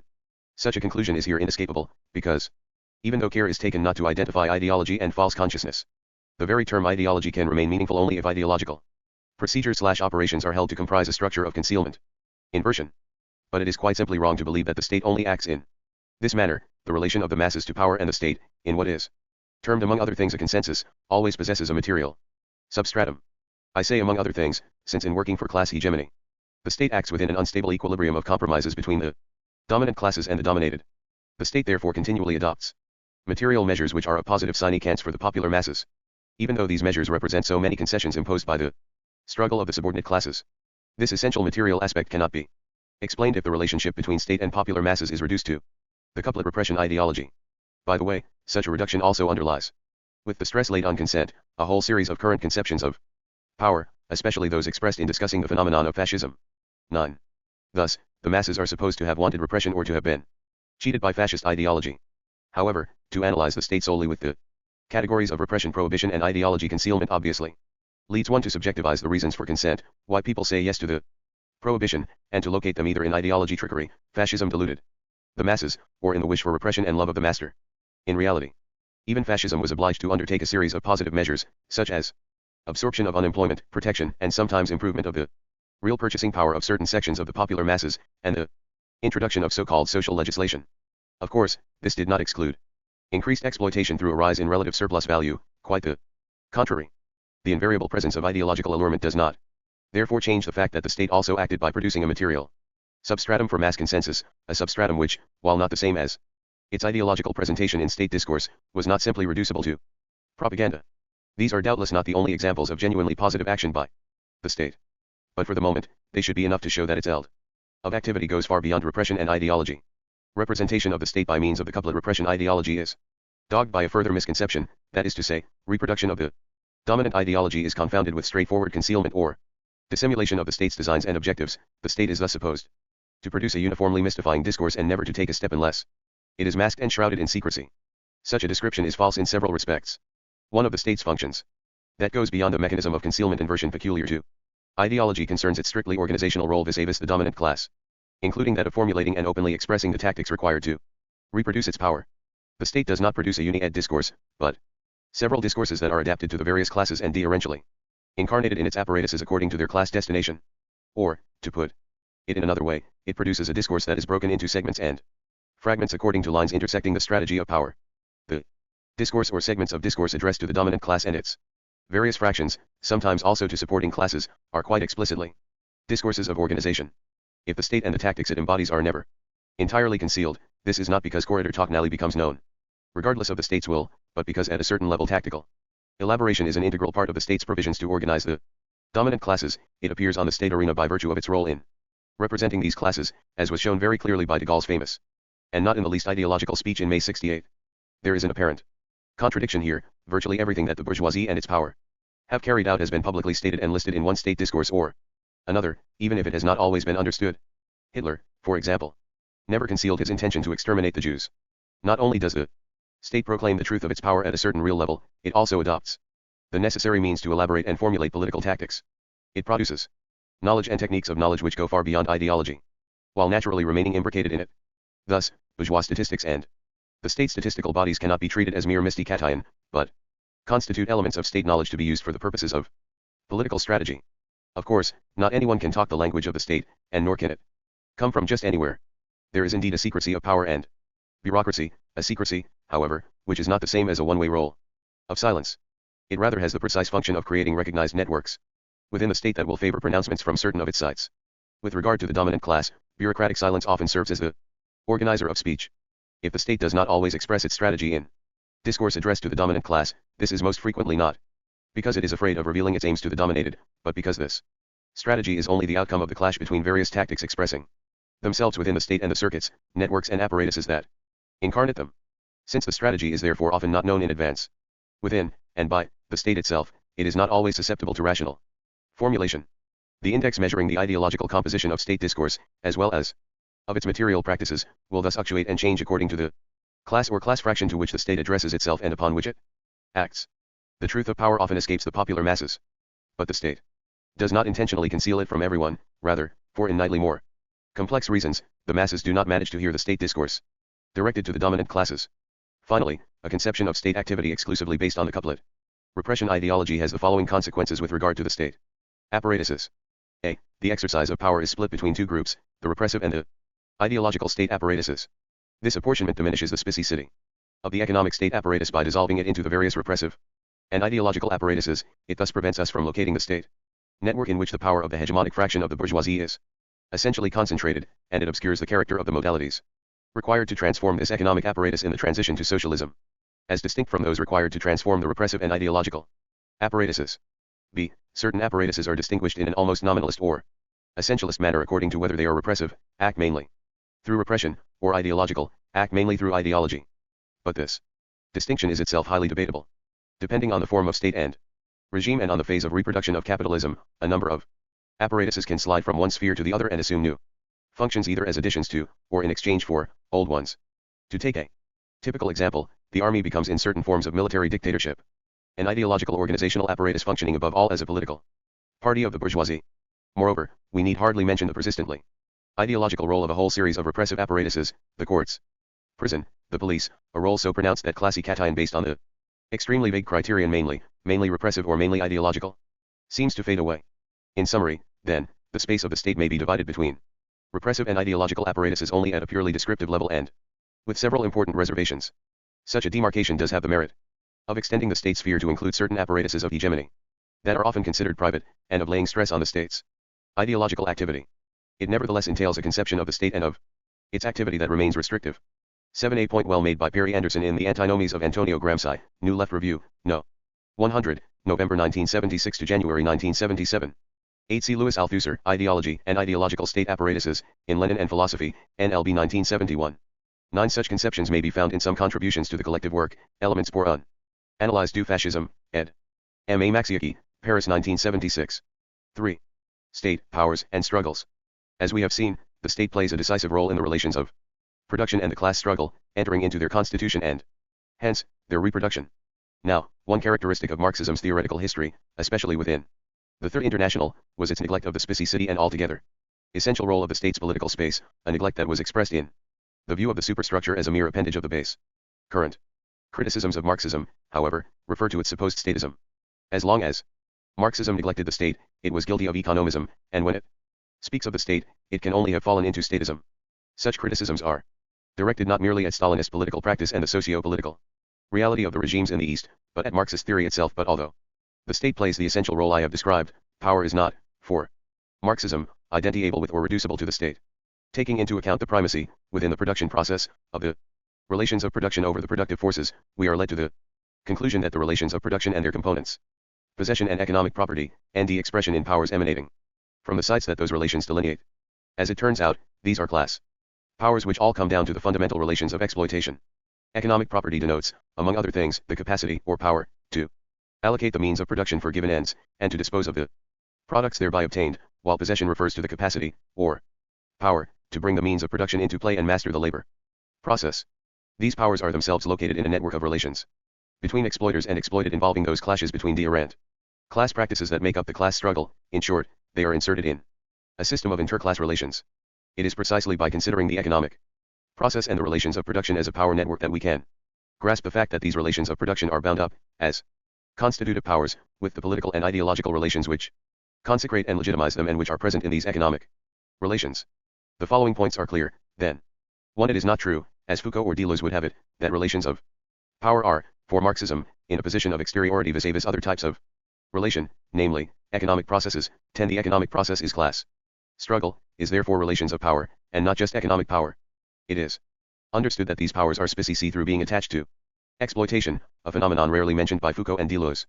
In the case of classes, power comes down to objective positions rooted in the division of labor. It designates the capacity of each class to realize its specific interests in a relation of opposition to that capacity in other classes. It is therefore impossible for power to escape economic relations rooted in the production of surplus value and in their relation to the politico-ideological powers. These power relations are furthermore concretized in specific institutions, apparatuses, the companies, factories, or production units that are the site of the extraction of surplus value and of the exercise of these powers.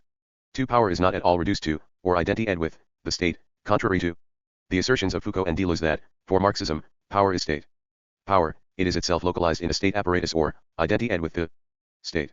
11. No, as with the social division of labor and the class struggle, relations of power go far beyond the state. They go beyond it even if we abandon the narrow, juridical definition of the state that surprisingly remains present in Foucault or Deleuze.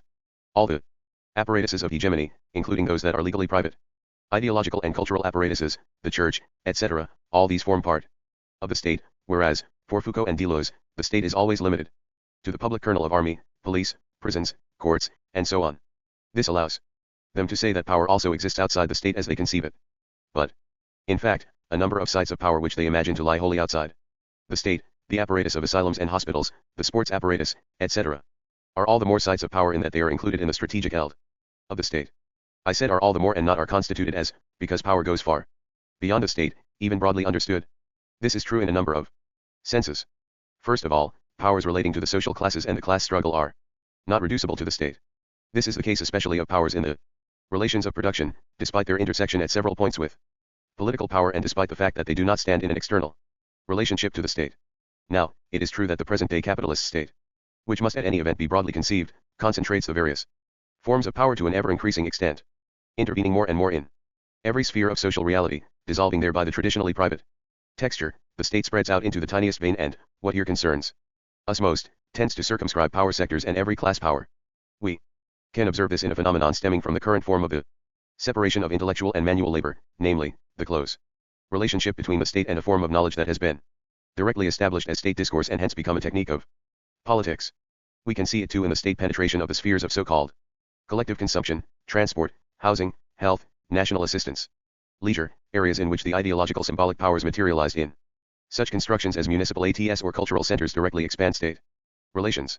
In each of these rather deterrent examples, the relations between class powers and the state are becoming closer and closer. All the same, class powers, and not just economic ones, still stretch beyond the state. For instance, even if we take into account its ideological apparatuses, the state's discourse does not exhaust all political discourse, and yet it includes a class power in its structure. Similarly, ideological power is never exhausted by the state and its ideological apparatuses. For just as they do not create the dominant ideology, they are not the only, or even the primary, factors in the reproduction of the relations of ideological domination/subordination. The ideological apparatuses simply elaborate and inculcate the dominant ideology. As Max Weber already pointed out, it is not the church that creates and perpetuates religion, but religion that creates and perpetuates the church. In short, ideological relations always have roots which go beyond the state apparatuses and which always consist in relations of power. At this point, we should recall a further proposition. If class powers are not reducible to the state and always outmeasure its apparatuses, this is because, being rooted in the social division of labor and in exploitation, these powers have primacy over the apparatuses that embody them, most notably the state. This is but another form of the proposition according to which, in the complex relation between class struggle and the various apparatuses, struggles play the primary and fundamental role, even at the level of exploitation and the relations of production. These economic, political and ideological struggles occupy the very element of the relations of power. But does this mean that the state has only a secondary and insignificant role in the material existence of power?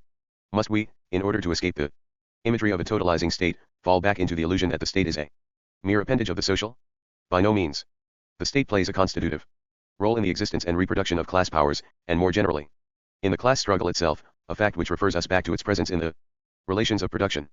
Now, this constitutive role should be understood in the strong sense of the term. It implies that we also distinguish ourselves from an entire contemporary current which, by insisting on the primacy of the social, in the extremely vague sense in which society is supposed to be a principle instituting the state, arrives precisely at the image of the state as an appendage of the social.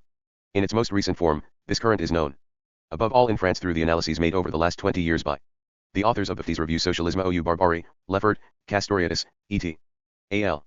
By the charge of statism which they direct at Marxism, they exhibit the same errors as those of instrumentalist Marxism itself. 12. That is to say, they exhibit a conception of the state as a mere appendage of struggles and power. The importance of this current lies not so much in its actual analyses as in the way in which they are coupled with the libertarian tradition of the French workers' movement, most notably in the CFDT and the Association du Socialisme tendency in the Socialist Party. 13. This link up with the self-management current is to a great extent the result of a misunderstanding. For what is involved is an attempt to ground a self-management policy whose stress on the need for direct, rank and democracy is largely just on a theory that neglects the real role of the state. At best, the wish is taken for reality, and an anti-state policy is deduced from a vision according to which the state is more or less disappearing as a phenomenon with a distinct role. In reality, however, it is the terrifyingly palpable role of the state which necessitates a transition to socialism largely based on direct rank and democracy, and that requires exact knowledge of the state and of its current role. The need for such knowledge is all the greater in that a certain tradition of Jacobin status socialism also starts out from a conception of the state as a mere appendage of the social and of social classes. Only, for that tradition, unlimited strengthening of the state cannot have damaging consequences provided that it is a worker state functioning as an appendage of the working class. Now, in order to circumscribe exactly the state's constitutive role in the relations of production and the class struggle, and hence in the relations of power, we must once and for all distinguish this question, in its theoretical context, from the question of chronological origin and genesis, which came RST, the chicken or the egg, the state or class struggle and the relations of production. We must break from the positivist empiricist, and indeed historicist, current which also exists within Marxism. In the order of theoretical explanation, it makes no sense whatever to speak of a social eld of class division of labor and class power existing prior to the state, to speak, that is, of a chronologically and genealogically primordial layer, which subsequently engenders a state intervening post festum. Wherever there is class division and thus class struggle and power, the state already exists as institutionalized political power. Thus, there is no state of nature, or a state of society prior to the state, such as is imagined by a whole tradition that bears the clear impression of the Enlightenment political philosophy of the social contract. Right from the beginning, the state marks out the eld of struggles, including that of the relations of production. It organizes the market and property relations, it institutes political domination and establishes the politically dominant class, and it stamps and codes all forms of the social division of labor, all social reality, within the framework of a class-divided society. It is in this precise sense that we cannot imagine any social phenomenon, any knowledge, power, language, or writing, as posed in a state prior to the state, for all social reality must stand in relation to the state and to class divisions. This is not to say that no social reality has ever existed in the absence of, or chronologically prior to, the state and class division, but that, within the frame of reference of a class-divided society with the state, such a reality cannot be imagined if abstraction is made of the state. Even if we admit that there actually was a social reality before the emergence of the state, once the latter is posited, every social reality must be conceived as maintaining constitutive relations with it. Thus, if a particular history is the history of class struggle, and if primitive societies without a state are societies without such history, this is also because the latter does not exist without a state. There can be no history of struggles in which the state appears at a certain moment as the result and the fruit. Such history is inconceivable without the state. It is not at all that the emergence of the state ushered in an irrecoverable time history, in which there will be a state as long as there are men. But, as Marx said, the end of class division spells the end of the state, and thus the end not of all time but of that time or history which he called the prehistory of mankind. Class division and class struggle cannot therefore be conceived as the origin of the state, in the sense of a genetic principle. But does this cast doubt on the basic proposition that the state is grounded on social struggles? Does it, in other words, question the determining role of the relations of production, and more generally the primacy of struggle and power relations over the state? In short, is it statism to pose the question of the state in this way? I pose the question in this light in order to disentangle the skein of present-day analyses. For while these resemble one another in challenging the thesis that the state and power are grounded on the class struggle, they also exhibit a number of important differences. Thus, I shall reserve until later consideration of the relevant aspects of Foucault's problematic, 1. Which essentially consists in referring the relationship between state and relations of production, between economic powers and political powers, to a diagram of power common to the various powers existing at a given point in time. At least this conception does not venture into a general theory of power since the dawn of time, and at least it does not see in the state the foundation of all social reality. In fact, this is precisely what is done by the whole current of new philosophy, whose hollow and pretentious metaphysics of power and the state, from Levy to Glucksmann, merges with an old institutionalist tradition, namely, that which regards the state as the founding and instituting principle of every social relation, the a priori form of every conceivable social reality. Theirs is a truly primordial state of which social struggles are only the mirror image and through which they come into existence. It is not Marxism but this conception itself which reduces all power to the state, seeing in it the consequence of that original reality, the power state. Here everything is always a replica of the master, the state. And the law, the debt to Lacan's version of psychoanalysis is evident, for there can be no struggles and no social reality of any kind, be it power, language, knowledge, speech, writing or desire, except through the power state. It is a radical evil which no struggle can extirpate, struggle itself being the mere double of the prince, that is to say, of a phenomenon constituted in the original web of a power state whose eternal character rests on a metaphysical universality and necessity. This power state is therefore the foundation origin of everything, the foundation because the origin, and vice versa. State totalitarianism is both primeval and eternal since the state is the subject of all possible history. Instead of Kant, it is with Hegel that we end ourselves once again. The state, then, is everything, to which the other current I mentioned answers with the symmetrically opposite conception that the social is everything and the state just its instituted appendage. The weights of the term state and society are thereby changed, but the problematic remains one of a mechanical and linear causality grounded on a simplistic monist principle and superimposed on RST metaphysics. At this point we should recall certain analyses that a number of us have been making for a long time. The determining role of the relations of production, or the primacy of class struggle over the state and its apparatuses, cannot be grasped according to a mechanical causality, 1. Moreover, which shifts over into a linear, chronological causality that we called historicism. But this determination and primacy do not necessarily refer to an existence historically prior to that of the state. Whether such was the case or not is, if I may say so, another matter. This is true above all of the relationship between the state and the relations of production within a given mode of production, and of the transition from one mode of production to another. Marx already established this with perfect clarity when he distinguished between presupposition or logical priority and historical chronological precedence as two modes in which given relations of production may come before a particular state. In fact, determination of the state by the relations of production, or the primacy of struggles over the state, is inscribed in diverse temporalities and in historical forms marked by uneven development. Thus, in the order of historical genesis, a form of state may precede the relations of production to which it corresponds. Examples of this abound in Marx's work, and I have myself shown that the absolutist state in Europe was predominantly capitalist while the relations of production still bore a feudal stamp. Such examples tell us much of the relationship between a given state and the prevailing relations of production and class struggles. But they have a more general bearing, since they relate to the origins of the state. As we have seen, the question of the historical origins of the state, the historico-genetic order of succession of, on the one hand, the state and, on the other, the relations of production and class powers, is not theoretically homogeneous with the question of the state's foundation in the relations of production, class struggles, and the relations of power. However, a number of misconceptions are due to Engels himself. A Tributary in this respect of the historicist notion of linear causality, Engels essentially tried to provide a foundation for the primacy of class struggle and division over the state by superimposing this question on that of the genesis of the state. In this way, he gave into the myth of origins. One aim of the origins of the family, private property, and the state is to demonstrate that class division in the relations of production RST appeared in the so-called primitive societies, only later giving birth to the state.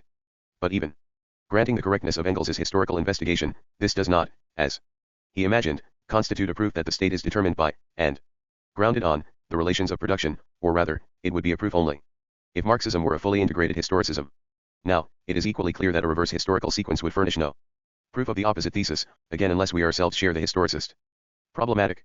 I am especially thinking here of the work of Pierre Clastres, who argues that the passage from societies without a state to those with a state unfolded through the emergence of political power before class division in the relations of production, and who draws the conclusion, after many others, that the state played a fundamental and determining role with regard to such division. This argument is supposed to provide an overwhelming criticism of Marxism, so it is clearly the political break which is decisive, and not economic changes. And if one wishes to retain the Marxist concepts of infrastructure and superstructure, perhaps it should be admitted that the political is the infrastructure, while the economic is the superstructure, and further, the political relation of power precedes and grounds the economic relation of exploitation. Before being economic alienation is political, power comes before labor, the economic is a derivation from the political, and the emergence of the state determines the appearance of classes. 14. A striking example, if ever there was one, of historical reasoning according to linear causality. Moreover, in this case, it forms part of exactly the same problematic as that of Engels. Supposing that Clastres' analyses are historically accurate, and I will take care not to make an assessment of my own, they are not at all in contradiction with Marxism, since the state's foundation in the relations of production and in class division does not imply that these are necessarily the origin of the state. Such analyses do not therefore call into question the determining role of the relations of production and the primacy of struggles over the state. They would constitute a refutation only for the positivist empiricist, and even historicist, problematic which confuses origin and foundation. To take just one more example, Levy falls into this problematic when he invokes Clastres' analyses in support of the thesis that the state is the eternal foundation, because the origin of everything. 15. Not only do class struggles have primacy over, and stretch far beyond, the state, but the relations of power also outmeasure the state in another sense. Relations of power do not exhaust class relations and may go a certain way beyond them. Of course, they will still have class pertinency, continuing to be located, and to have a stake, in the terrain of political domination. But they do not rest on the same foundation as the social class division of labor, and are neither a mere consequence nor homologues or isomorphs of that division. This is so most notably in the case of relations between men and women. We now know that class division is not the exclusive terrain of the constitution of power, even though in class societies all power bears a class sine quans. The consequence is well known: radical transformation of the state apparatus in the transition to socialism is not enough for the totality of power relations to be abolished or transformed. Now, although these power relations stretch beyond class relations, the state cannot keep aloof from them any more than they can be materialized and reproduced without species apparatuses and institutions, the couple, the family. Through its activity and ex, the state intervenes in all the relations of power in order to assign them a class pertinency and enmesh them in the web of class powers. The state thereby takes over heterogeneous powers which relay and recharge the economic, political, and ideological powers of the dominant class. The power exhibited in sexual relations between men and women, which is certainly dissimilar to that of class relations, is nevertheless invested in the latter and is mediated and reproduced as a class relation by the state and the company or factory. Class power therefore traverses, utilizes, and gears down that other power, assigning to it a given political sine quans. The state is a class state not only insofar as it concentrates power based on class relations, but also in the sense in which it tends to spread through every power by appropriating its species mechanisms, even though that power is never coextensive with the state. However important these points of clarication may be, it is still true that Marxism advances the following propositions. A. Class power is the cornerstone of power in class-divided social formations, whose motive force is the class struggle. B. Although grounded on economic power and the relations of production, political power is primordial in that changes in its character condition every essential transformation in the other elds of power, even if they are not themselves a suscient condition. C. In the capitalist mode of production, political power occupies eld and a place that are distinct from the other elds of power, however much they may intersect one another. D. This power is preeminently concentrated and materialized by the state, which is thus the central site of the exercise of power. Foucault and Deleuze, in particular, reject this set of propositions in favor of a vision which dilutes and scatters power among innumerable micro-situations. They thereby seriously underestimate the importance of classes and the class struggle and ignore the central role of the state. I intend to say no more about them for the moment. But they here meet up with an old tradition of Anglo-Saxon sociology and political science, running from functionalism to institutionalism, from Parsons to Merton, Dahl, Laswell and Etzioni, a tradition in which the center of analysis is shifted from the state towards the pluralism of micropowers. Despite the fact that they explicitly developed all the characteristic points of the above vision, these writers remain relatively unknown in France, where political thought has always focused on the juridical state. Indeed, it is this very unfamiliarity, linked with the well-known provincialism of the French intellectual arena, which allows these most hackneyed of ideas to be presented as something new. Foucault's indisputable merits are therefore to be found in another region. What is truly remarkable is the fact that such discourse, which tends to blot out power by dispersing it among tiny molecular vessels, is enjoying great success at a time when the expansion and weight of the state are assuming proportions never seen before. To sum up, all power, and not just class power, can exist only insofar as it is materialized in certain apparatuses, and not just state apparatuses. These apparatuses are no mere appendages of power, but play a role in its constitution. The state itself is organically present in the generation of class powers. But in the relationship between power and apparatuses, and more especially between class struggle and apparatuses, the fundamental role is played by the class struggle, whose eld is none other than that of the relations of power, economic exploitation, and political ideological domination and subordination. Struggles always have primacy over, and constantly go beyond, the apparatuses or institutions. Thus, contrary to seemingly libertarian, or indeed other, conceptions that feed illusions, the state plays a constitutive role not only in the relations of production and the powers which they realize, but also in the totality of power relations at every level of society. Contrary to all statist conceptions, however, ranging from the burningly topical ones back to Max Weber and his vision of apparatuses/institutions as the original site and primary eld of the constitution of power relations, it is struggles which make up the primary eld of power relations and which invariably have primacy over the state. This is true not simply of economic struggles, but of the totality of struggles, political and ideological included.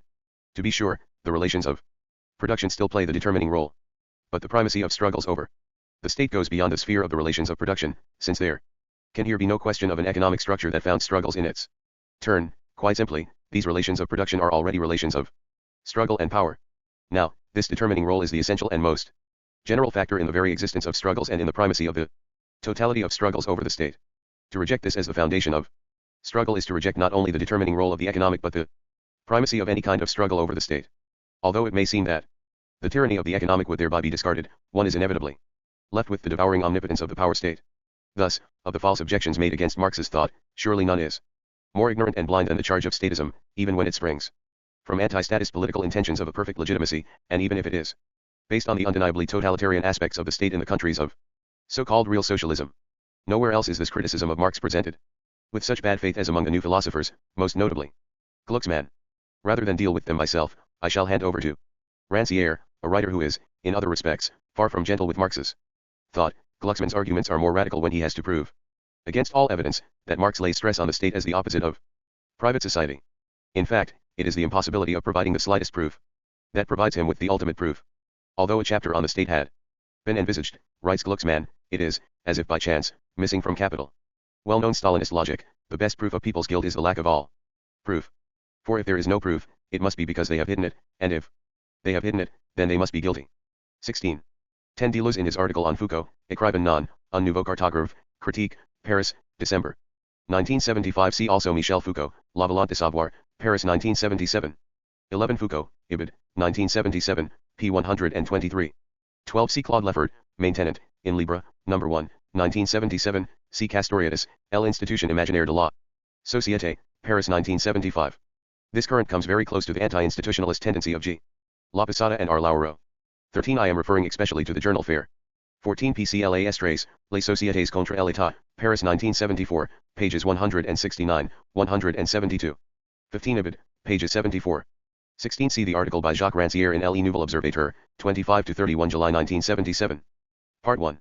The institutional materiality of the state. We can now return to our initial problem. The institutional materiality of the state regarded as a special apparatus cannot be reduced to its role in political domination. It must, RST of all, be sought in the relationship of the state to the relations of production and to the social division of labor which they entail. But this relationship is not of an order epistemologically different from that of the state's relationship to social classes and the class struggle. Placing the state in relationship with the relations of production and the social division of labor is but the RST, albeit a distinct moment of a single endeavor, namely that of situating the state vis-a-vis the eld of struggle as a whole. I shall now attempt to demonstrate this insofar as it concerns the capitalist state, without however exhaustively taking up analyses made in my previous books. I shall content myself with deepening and rounding a number of points, and correcting certain others, in the light of analyses that we are now in a position to make. The question I tried to answer in Political Power and Social Classes was the following: why, in order to assert its political domination, does the bourgeoisie dispose of the quite specific state apparatus that is the capitalist state, the modern representative state, the national popular class state? From where does the state's original material framework derive? My analyses already went in the direction of saying that this materiality results from the relative separation of the state and the relations of production. Under capitalism, this separation constitutes the organizing principle of the peculiar institutions of the capitalist state and of its diverse apparatuses, courts, army, administration, police, and so on, of its centralism, bureaucracy and representative institutions, universal suffrage, parliament, etc., and of its juridical system. Its foundation lies in the specificity of the relations of production and of the social division of labor which they entail. That is to say, in the relationship of possession whereby the direct producer is radically separated from his means and object of labor within the labor process itself. At the time, I was struck by a characteristic feature of the Marxist theory of the state, one which persists today and which springs from deep ambiguities in Marx's own thinking on the subject. Of those Marxist authors who did not reduce the capitalist state to political domination, to the dictatorship of a subject, the bourgeoisie, and who therefore raised the pertinent question, why is it the state and no other that corresponds to bourgeois political domination? Of these, the overwhelming majority sought to locate the basis of the capitalist state in the domain of the circulation of capital and generalized commodity exchange. We know well enough the general components of such analyses: exchange between private commodity owners, private property here being apprehended purely at the juridical level, contractual buying and selling of labor, power, equivalent exchange, and abstract exchange value, and so on. This was supposed to be the ground on which emerged the formal and abstract equality and freedom of the isolated particles of market society, generic individuals installed as legal political persons, individuals, as well as formal and abstract law and juridical rule serving as the system which binds together the exchangers of commodities. The relative separation of state and economy was understood as separation of the state and the famous civil society. The side of the needs and exchange acts of isolated individuals, this civil society was supposed to have represented itself as a contractual association of individualized legal subjects, one in which the separation of civil society and state was reduced to an ideological mechanism lodged at the heart of commodity relations, and to a fetishization or rei cation of the state derived from the celebrated fetishism of commodities. Although it has numerous variants, this conception always exhibits an identical framework. It was expounded principally by the Italian Marxist school, Galvano della Volpe, Serroni, and others, but it is still extraordinarily full of life. Here I will simply mention Henry Lefebvre's very recent work on the state, which is closer than others to my positions. 1. I tried to show that this conception is inadequate and partially false, since it seeks to locate the basis of the state in the relations of circulation and commodity exchange, which is in some ways a pre-Marxist position, rather than in the relations of production which have a determining place in the total cycle of expanded reproduction of capital. To a considerable extent, this conception actually impoverished research on the state. Moreover, while it poses the question of the institutional specificity of the capitalist state, it makes impossible any articulation of the state civil society with the state-class struggle. Social classes themselves are grounded on the relations of production. It is not that this conception does not grasp a number of important institutional mechanisms of the state, for the space of the circulation of capital has its own EECT on the state. But it misses what is essential. Nor does it allow us to take into account those characteristics of the state in the East that resemble features of the capitalist state. After all, commodity relations have undergone notable transformations in those countries. As a matter of fact, this family resemblance derives from, among other things, the capitalist aspects that mark both the state and the relations of production and social division of labor in the East. The workers exercise neither control and mastery over the labor processes, relation of possession, nor real economic power over the means of labor, economic property relation, as distinct from legal property. What has taken place? There is a statization, and not a genuine socialization, of production. At the political level, there is a dictatorship over the proletariat. Since that time, discussion and research on the state and power have advanced so much in France and abroad that the ideological theoretical conjuncture has partially changed. A number of recent analyses, however, seem to be reproducing the drawbacks and deficiencies of the ones I attacked in my earlier work. My own analyses have often been criticized for their politicism, in seeking to map out, purely on the basis of the relations of production, that political space which is peculiar to the capitalist state and capitalist power. I am supposed to have paid insouciant attention to the relations between state and economy. According to this line of argument, the problem is one of placing the state in relation to what some call the logic of capital, that is, to its accumulation and expanded reproduction. This problematic has been developed, particularly in West Germany under the name of Abletung, and in Great Britain and the United States under that of derivation. Involved here is an attempt to derive, or let us say deduce, the particular institutions of the capitalist state from the economic categories of capital accumulation. Now, this problematic relapses into a fairly traditional conception of capital as an abstract entity with an intrinsic logic, the economic categories, thereby issuing into lines of research that are equally incapable of accounting for the material specificity of the state. Either, as Hirsch has shown, it falls right back into the space of exchange and circulation of capital, equivalent exchange, abstract value, money, etc., and deduces the specificity of the capitalist state from these categories, too, or else it tries to deduce the specificity and historical transformations of the state from its economic functions in promoting the expanded reproduction of capital. This latter tendency may also be found in France, where it takes the form, especially in relation to the present-day state, of deducing the totality of institutional changes from the state's new role in the overaccumulation devalorization of capital. Here too, this line of research misses the essential point. No doubt in concentrating my attack against economism, I did bend the stick in the other direction. Economic functions favoring the accumulation of capital etc. The structuring of the state in a number of important ways that vary according to whether it is a question of primitive accumulation, competitive capitalism, or present-day monopoly capitalism. I shall explain the character of these functions more precisely in Part 3, where I show that they are essential to an explanation of the current form of state, authoritarian statism. For the time being, I will simply say that they are not the primary functions, and that they do not allow us to give an exhaustive explanation of political institutions. They do not answer the basic question. Why are these functions fulfilled precisely by the quite peculiar apparatus that is the modern, national popular, representative state? Why, for example, has the state not reproduced itself in the form of absolutist monarchy? Just as we cannot answer this question merely by referring to political domination, to the nature of the bourgeoisie or to the political struggle between the bourgeoisie and the working class, so we cannot answer by referring to the state's economic functions or to a combination of the two, economic functions plus political struggle. More precisely, these economic functions are articulated and grounded in the specifically capitalist relations of production. In fact, these relations constitute the initial SCA holding of the state's institutional materiality and of the relative separation from the economy that stamps its framework as an apparatus. They are the only possible starting point for analysis of the state's relationship with classes and the class struggle.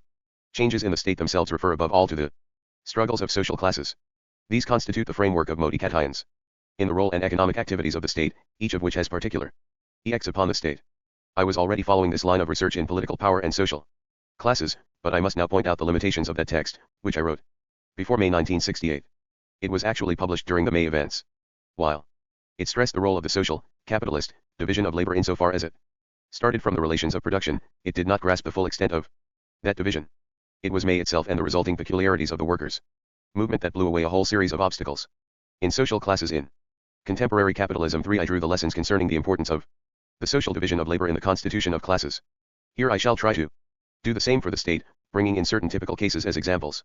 In this way, we shall be led on to an examination of fundamental theoretical questions. Locating the perspective and axis of research in the division of labor will clearly pose fresh problems, since it is not as easy as many have thought to establish the relation between this division and the state. 1. E. Pascicanis, Law and Marxism, A General Theory, London 1978, Galvano della Volpe, Rousseau E. Marx, Rome 1964, Useroni, Marx e il diritto moderno, 1963, Henry Lefebvre, De l'État, Paris 1976. And subsequent years. Of course, I do not wish to underestimate the value of Lefebvre's work. His last book, in particular, contains some remarkable analyses. This line of research is also adopted in the works of J. Baudrillard. 2. C. J. Hirsch, Stats Apparat und Reproduction de Capitals, 1974, and his contribution to the collective work, La Crise de l'État, ed. Poulanztas, Paris 1976. The Abletung problematic has been popular for quite a long time in West Germany, and some of its exponents may be found in the collective work L'État contemporain et le Marxisme, ed. J. M. Vincent, Paris 1975. It has appeared more recently in Great Britain and the United States. See a number of articles in the journals Capitalist State, Insurgent Sociologist, USA, Capital and Class, Great Britain, and the recent work of Holloway, Pichetto, Hindus, Hurst, and others. Lastly, I should mention that my work has been criticized for its politicism above all by the writers grouped around the journal Économie Politique. 3 NLB 1975. 1. Intellectual labor and manual labor, knowledge and power. Let us begin by considering the creation and functioning of the bourgeois state from the point of view of its materiality as an apparatus. It is, in fact, a specialized and centralized apparatus of a peculiarly political nature, comprising an assemblage of impersonal, anonymous functions whose form is distinct from that of economic power. Their ordering rests on the axiomatic force of laws rules distributing the spheres of activity or competence, and on a legitimacy derived from the people nation. In the modern state, all these elements are incorporated in the organization of its apparatuses. By contrast, feudal state apparatuses are based on personal ties, on the modeling of all power after economic power, the lord here playing the roles of judge, administrator, and army commander in his capacity as landowner, and on a hierarchy of watertight powers, the aristocratic pyramid, whose legitimacy derives from the sovereignty of the person of its head, the Lord King, inscribed in the body of society. The specificity of the modern state therefore refers precisely to the relative separation of the political from the economic, and to the entire reorganization of its respective spaces and elds implied by the total dispossession of the direct producer in capitalist relations of production. These relations are the ground of a prodigious reorganization of the social division of labor. Indeed, they are themselves consubstantial with this reorganization, which puts its stamp on the production of relative surplus value and on the expanded reproduction of capital in the stage of machine production and large-scale industry. Once it is understood that the spicically capitalist division of labor represents, through all its forms, the precondition of the modern state, then the latter appears in all its historical originality as an edict to break with pre-capitalist types of state, Asiatic, slave and feudal. This point cannot be fully grasped by conceptions which ground the modern state on commodity relations, since these have always existed. Here I shall examine but one case, the division between manual and intellectual labor. In reality, this should not at all be conceived as an empirical or natural split between those who work with their hands and those who work with their head. Instead, it directly refers to the political, ideological relations prevailing within particular relations of production. Now, as Marx clearly showed, this division assumes a specie form under capitalism, where the direct producer is totally dispossessed of his means of labor. This results in the following: 4a. The characteristic separation of intellectual elements from the labor performed by the direct producer, which, through differentiation from intellectual labor, knowledge, becomes the capitalist form of manual labor. b. The separation of science from manual labor at a time when the former enters the service of capital and tends to become a directly productive force. c. The development of specie relations between science knowledge and the dominant ideology. Not in the sense that knowledge is more highly ideologized than before, nor simply that the existing power utilizes knowledge for political ideological ends. That has always been the case, but in the sense that power is ideologically legitimized in the modality of scientific technique, as if it owed automatically from a rational scientific practice, and d. The establishment of organic relations between, on the one hand, intellectual labor thus dissected from manual labor and, on the other hand, the political relations of domination, in short, between capitalist knowledge and capitalist power. Of course, Marx was already familiar with this phenomenon. When discussing factory despotism and the role of science in the capitalist production process, he analyzed the organic relations between knowledge and power, between intellectual labor, or knowledge science, invested in ideology, and the political relations of domination such as they exist and are reproduced in the very process of extraction of surplus value. Although this quite typically capitalist separation of manual and intellectual labor is only one aspect of a more general social division of labor, it is nevertheless of decisive importance in the case of the state. 1. Of the fundamental insights of the Marxist classics is the understanding that, as regards the state's emergence as a special apparatus, unquestionably the most important aspect of the social division of labor is the division between manual and intellectual labor. In all its apparatuses, that is, not only in its ideological apparatuses but also in the repressive and economic ones, the state incarnates intellectual labor as separated from manual labor. This becomes evident provided that the two are not conceived according to a naturalist positivist distinction. And it is within the capitalist state that the organic relationship between intellectual labor and political domination, knowledge and power, is realized in the most consummate manner. Separated from the relations of production, the state takes up position alongside an intellectual labor that has itself been divorced from manual labor. It is the corollary and the product of this division, and at the same time plays a specie role in its constitution and reproduction. This NDS expression in the very materiality of the state, and, above all, in that specialization separation of the state apparatuses vis-a-vis the production process which principally occurs through the crystallization of intellectual labor in their capitalist forms of army, law courts, administration and police, not to mention the ideological apparatuses. These state apparatuses involve the practical supremacy of a knowledge and discourse, whether directly invested in the dominant ideology or erected on the basis of the dominant ideological formations, from which the popular masses are excluded. The framework of these apparatuses rests on a specie and permanent exclusion of the popular masses, who are subjected to manual labor through the instrumentality of the state. For the discourse of this scientist state, of its apparatuses and agents, enjoys a permanent monopoly of knowledge, which also determines the functions of state organization and leadership. In fact, these functions are centralized through their specie separation from the masses. In this way, intellectual labor, knowledge power, is materialized in state apparatuses, while at the other pole, manual labor tends to be concentrated in the popular masses, who are separated and excluded from these organizational functions. It is equally clear that a number of institutions of so-called indirect, representative democracy, political parties, parliament, etc., in which the relationship between state and masses is expressed, themselves depend on the same mechanism. Gramsci had a presentiment of this when he saw in the general organizational role of the capitalist state the supreme realization of intellectual labor separated in characteristic fashion from manual labor. Thus, he included agents of the state apparatuses, including the policemen and soldiers of the repressive apparatuses, in the broadly net category of organic and traditional intellectuals. 5. The relationship between knowledge and power does not concern only ideology and does not refer merely to the function of legitimizing the state, which it ensures especially in the realm of old political thinking. Even during the transition from feudalism to capitalism, and later in the stage of competitive capitalism, both of which were marked by the constitution of the bourgeois state and by the dominance, within bourgeois ideology, of the juridical political sphere. The conceptualizations of Machiavelli, Thomas More and later thinkers explicitly referred to the model of scientific technique and apodictic episteme in order to legitimate politics and law as the bearers of a form of knowledge opposed to what they termed utopia. Their argument pointed beyond Ochial discourse to those primary forms of ideology secreted by the state that uphold relations within the apparatus, internal self-legitimation, as well as to the legitimation of its external practices, in which the state and its agents appear as bearers of a species knowledge and an intrinsic rationality. Moreover, all these phenomena are today continually being strengthened in forms that are peculiar to the relationship ideology knowledge science implicit in the transformation of juridical political ideology into technocratic ideology. But I repeat, this relationship between knowledge and power is not the province of ideological legitimation alone. The capitalist separation of intellectual and manual labor encompasses science itself. Of course, the appropriation of capital by science takes place in the factory, but it is also effected through the state. Today, it is clear that the state tends to incorporate science itself by organizing its discourse. We are not talking here simply of the instrumental use of science and of its manipulation in the service of capital. The capitalist state regiments the production of science in such a way that it becomes, in its innermost texture, a state science locked into the mechanisms of power, and as we know, this is not just true of the so-called human sciences.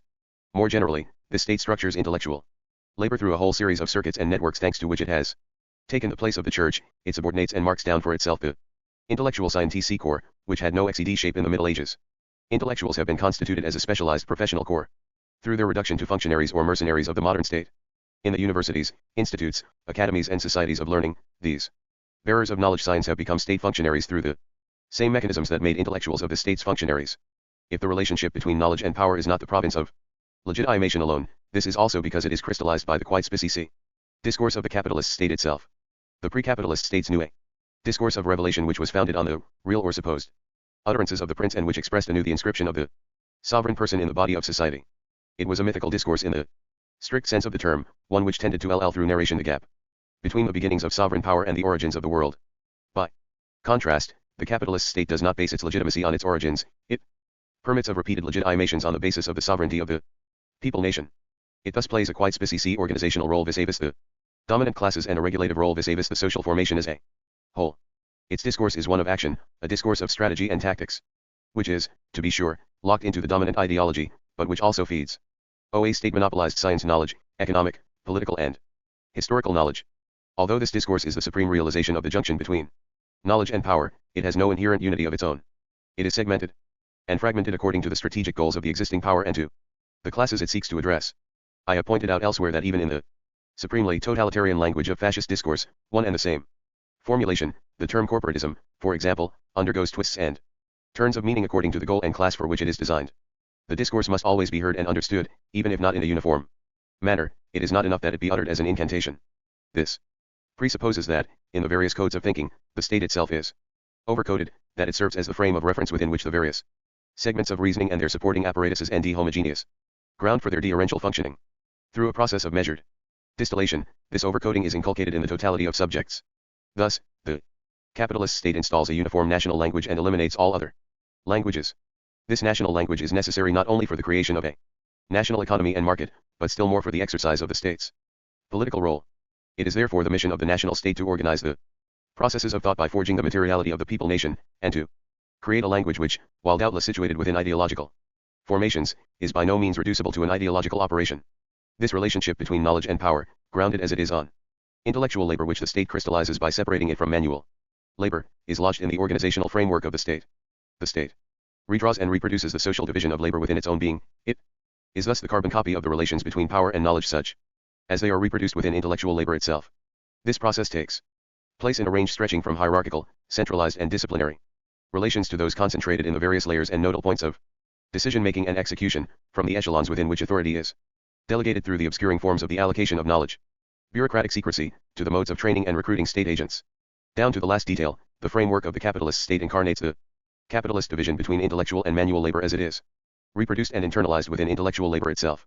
This spreads through the entire material ritual of the state down to such a precise feature as writing. Of course, there has always been a close relationship between the state and writing, given that every state embodies a certain form of the division between intellectual and manual labor. But writing plays a quite specific role in the case of capitalism, representing, still more than the spoken word, the articulation and distribution of knowledge and power within the state. In a certain sense, nothing exists for the capitalist state. Unless it is written down, whether as a mere written mark, a note, a report, or a complete archive. In the pre-capitalist states, writing was simply a matter of transcribing the, real or supposed, utterances of the sovereign. It was a writing of revelation and commemoration. By contrast, the anonymous writing of the capitalist state does not repeat a discourse, but plots a certain path, recording the bureaucratic sites and mechanisms and representing the hierarchically centralized space of the state. It both locates and creates linear and reversible spacings in the consecutive and segmented chain of bureaucratization. The massive accumulation of paper in the modern state organization is not merely a picturesque detail but a material feature essential to its existence and functioning, the internal cement of its intellectuals functionaries that embodies the relationship between state and intellectual labor. Unlike the pre-capitalist states or the church, this state does not retain a monopoly of writing, it spreads it, in schools, in response to the highly concrete necessity of training labor power. But it thereby reduplicates writing, the more so as the spoken word of the state must itself be heard and understood. In the capitalist state, with its exoteric speech and uni-ed national language, it is exactly as if secrecy and the crystallization of knowledge power had passed into state writing, whose hermetic insulation from the popular masses is well known. It is the state which has systematized, if not invented, grammar and orthography by establishing them as networks of power. Lastly, the knowledge-power relationship and DS expression in particular. Techniques of the exercise of power, exact devices inscribed in the texture of the state whereby the popular masses are permanently kept at a distance from the centers of decision-making. These comprise a series of rituals and styles of speech, as well as structural modes of formulating and tackling problems that monopolize knowledge in such a way that the popular masses, here equivalent to manual labor, are actively excluded. Of course there can be no question of reducing the relationship between state and relations of production to the division of intellectual and manual labor. I have merely tried to illustrate the investigative orientation which allows us to discard the notion that the sphere of commodity relations forms the basis of the capitalist state. Thus, in the above case, I have referred to the bureaucracy as the centralizing instance made necessary by the anarchic competition of civil society. Here too, the state is not the mere result of the division between intellectual and manual labor rooted in the relations of production. It actively enters into the reproduction of that division at the very heart of the production process and in society as a whole, both through apparatuses specialized in the qualification and training of labor power, the school, the family, various occupational training structures, and through the totality of its apparatuses, bourgeois and petty bourgeois, political parties, the parliamentary system, cultural apparatuses, the press, and media. It is present from the beginning in the constitution of that division within the relations of production, a division incarnated in factory despotism and referring to the political relations of domination and subordination such as they exist in the relations of exploitation, and thus also to the state's presence in the latter. We can now see that, in some of its capitalist aspects, the state in the countries of so-called real socialism is also acted by this knowledge-power relationship, even though commodity relations have undergone considerable change. The division between intellectual and manual labor, grounded on capitalist aspects of the relations of production that have survived statization of the economy, as distinct from genuine socialization, is there reproduced in new forms.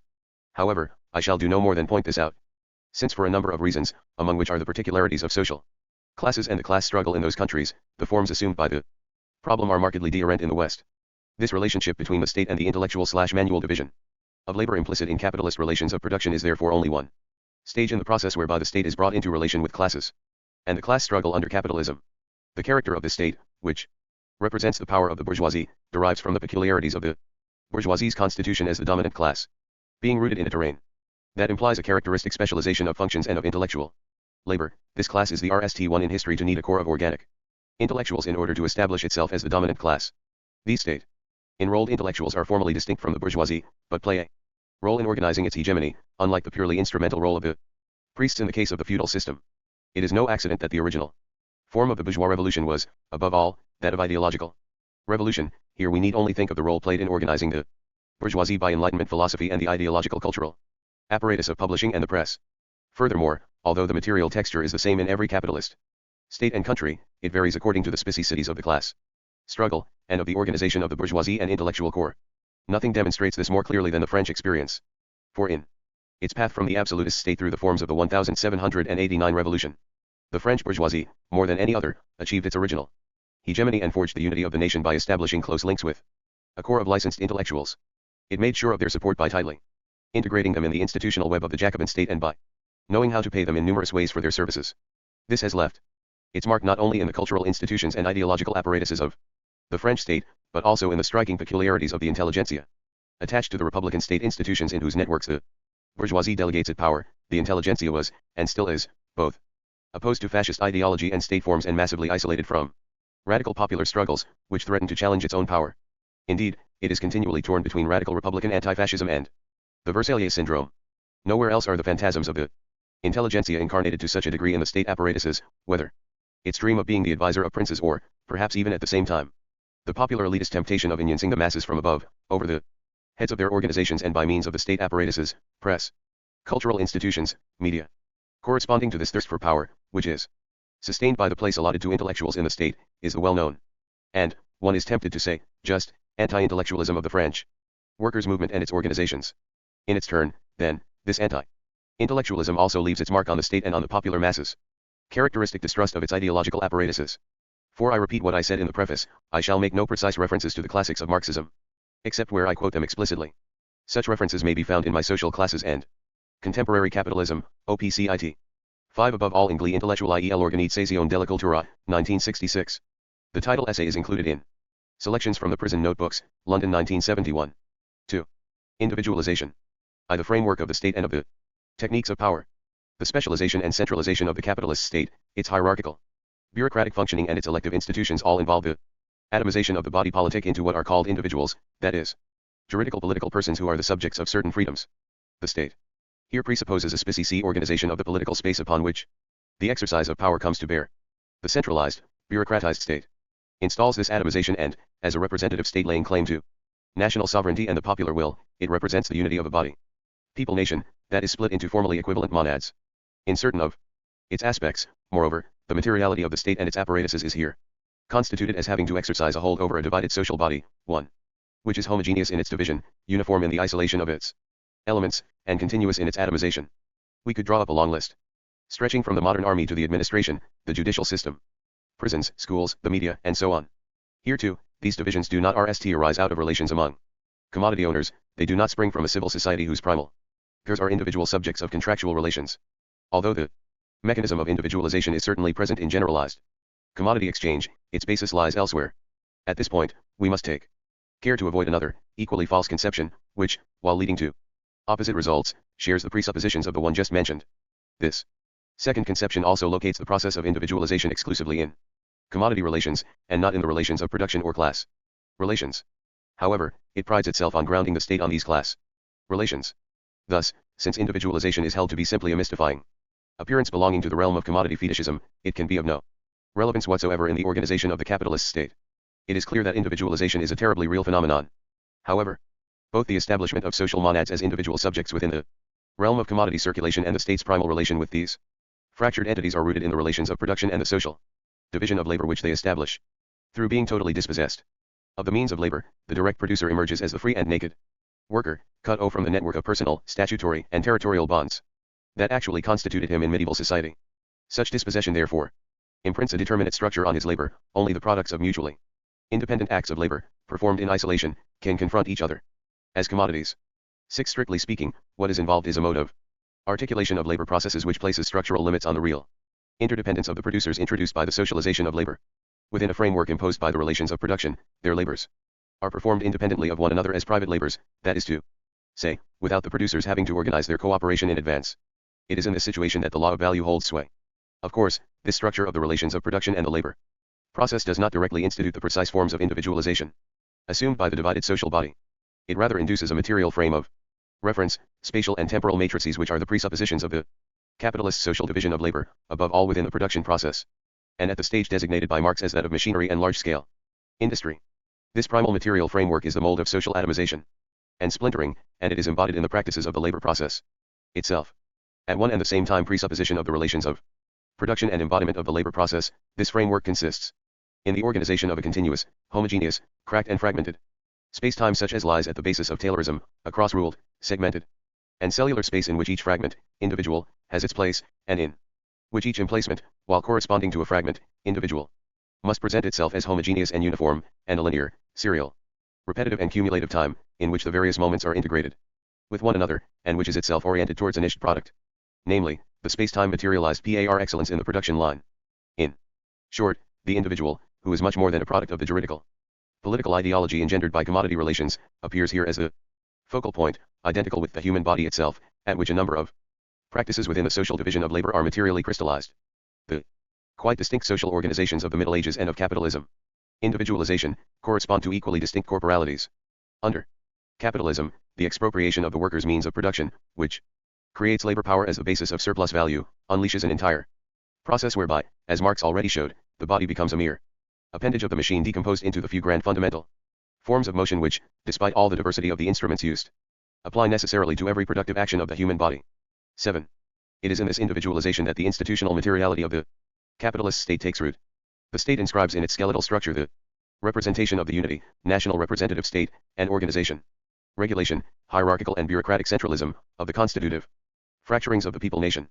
At the same time, its apparatuses are molded in such a way that they exercise power over the ensemble so constituted, they realize the very material frame of reference or space-time matrix that is implied by the relations of production. The internal organization of the bureaucratic networks and structures requires this frame of reference for the coordination of its elements, even though the framework is differentially concretized in bureaucratic administration and in the factory despotism of Taylorism and the production line. In the former, it is a question of restructuring political space and replacing personal links of status, privilege, and so on by an anonymous organization whose links are at once continuous, homogeneous, linear, equidistant, and segmented, fractured and partitioned. Now, the state does not simply record this socio-economic reality, it enters into the constitution of the social division of labor by constantly producing social fracturing individualization. This also takes place through the processes of ideology. The state consecrates and institutionalizes this individualization by constituting the socio-economic monads as juridical and political individuals person subjects. I am referring here not to the Ochial discourse of political philosophy, nor simply to the judicial system, but to the state's material ideological practices as a whole, ideology not being located exclusively in ideas, and to their impact in the realm of the economy and society.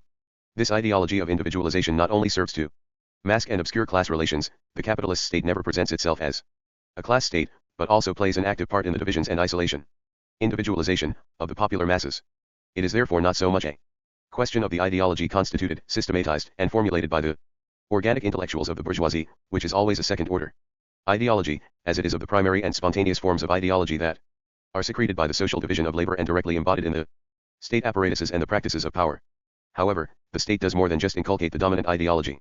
Even if we understand the latter as being materialized in certain practices, the state never merely concretizes, at the level of everyday life, the various rights and obligations, the distinction between private and public, and so on. It plays a role in forging this individuality through a set of techniques of knowledge, science, to which Foucault has given the name disciplines. They may be concisely designated as a modality of power for which individual differences are of relevance. Foucault goes on to characterize this role of the state by means of the term normalization, like surveillance, and together with it, normalization becomes one of the major instruments of power at the end of the classical era. Signs expressing status, privilege, and alienation tend to be replaced, or at least supplemented, by a whole ladder of normalcy, the rungs of which, while indicating membership in a homogeneous social body, themselves serve to classify, hierarchize, and distribute social rank. In a certain sense, the power of normalization imposes homogeneity, but it plays a role of individualization by allowing gaps to be measured, levels and particularities to be established, and differences to be rendered useful through mutual adjustment. This moment of normalization, in which a new technology of power and an original political anatomy of the body were brought into play, was crystallized in that modern form of power which he designates by the term panoptism. 8. Foucault himself draws a sharp distinction between ideological inculcation and normalization, considering that ideology is located in ideas alone and that it can never be involved when there is a question of practices or techniques. In reality, however, the primal forms of the dominant ideology are already materialized in state practices and thus enter into the process of normalization itself. For this mechanism goes far beyond ideological inculcation or, for that matter, straightforward physical repression. The emerging relationship between the power state and the body tends to the individualization of the social body. To be sure, relations between the power state and the body as a political institution invested by power cover a much broader field. But, despite the thousands of more or less renet analyses that argue the contrary, the constitutive relations between the state and the precise forms of capitalist corporality are not RST of all grounded on commodity relations, on the body commodity of consumer society, on the body spectacle invested by the tokens of exchange, or, in a word, on the commodity fetishism of the body. The political technology of the body has its primary roots in the frame of reference of the relations of production and the social division of labor. It is this which allows us to resolve the essential problem for the theory of the state, that is, to pinpoint that individualization of the social body which is the original ground of classes in their capitalist specificity. Individualization does not refer to a concrete individual emerging in the civil society of generalized commodity production and giving rise to a state based on such individuals, a kind of national popular state which later becomes a class state, nor is it the generic reality of a biological individual, conceived as the natural seat of needs which is alienated reied in the state. Individualization rather constitutes the material expression in capitalist bodies of the existing relations of production and social division of labor, and it is equally the material EECT of state practices and techniques forging and subordinating this political body. On this precise question, then, Foucault's elaboration has considerable value, since it furnishes a materialist analysis of certain institutions of power. Not only does it sometimes concur with Marxist analyses, a point which Foucault is careful not to see or state, but in a number of respects it may even enrich them. Of course, Foucault objects to any interpretation of this materiality of power, and thus of the state, as rooted in the relations of production and social division of labor. Deleuze is the main writer to have taken up the differences between Foucault's thought and Marxism. 9. He shows that, for Foucault, the frame of reference of power is prior to its concretization in any particular eld, and that it constitutes a diagram, panoptism, or abstract machine immanent to each eld. It is not rooted in the economic, because the entire economy, for example, the workshop or factory, presupposes these mechanisms of power. As a matter of fact, Foucault endorses these remarks in his recent work La Volonté de Savoir. We should not attach great importance to this aspect of the analysis. In the end, explanations such as that given by Deleuze push Foucault's thought into the camp of idealism. Of course, it would be easy to argue that these diagrams or machines, whence and how do they appear, bear a curious resemblance to diverse mental structures and similar categories, and that whatever is said and however much the heterogeneity of the elds is stressed, the supposedly shattering discovery of the diagram as the immanent common cause brings us back to nothing other than the old structural homology of structuralism. Derrida pointed out as much a long time ago. 10. We could also, and with greater justice, reproach Foucault for the fact that his positions frequently result in purely descriptive analyses or, still more often, in a kind of neo-functionalism that takes over the epistemological presuppositions of the most traditional functionalism. For example, the panoptic device is not simply a bridge or conducting wire stretched between a power mechanism and a function, it is a way of operating power relations in a function and of operating a function through these power relations. 11. As I have indicated, Malinowski and Parsons were already saying the same thing. But I repeat, we should not attach too much importance to Foucault's second-order epistemological discourse. Several of his analyses are not only compatible with Marxism, they can be understood only if it is taken as their starting point. 2 conditions have to be full LLED, however. First, we must have a correct conception of the economic that grounds the institutional specificity of modern power.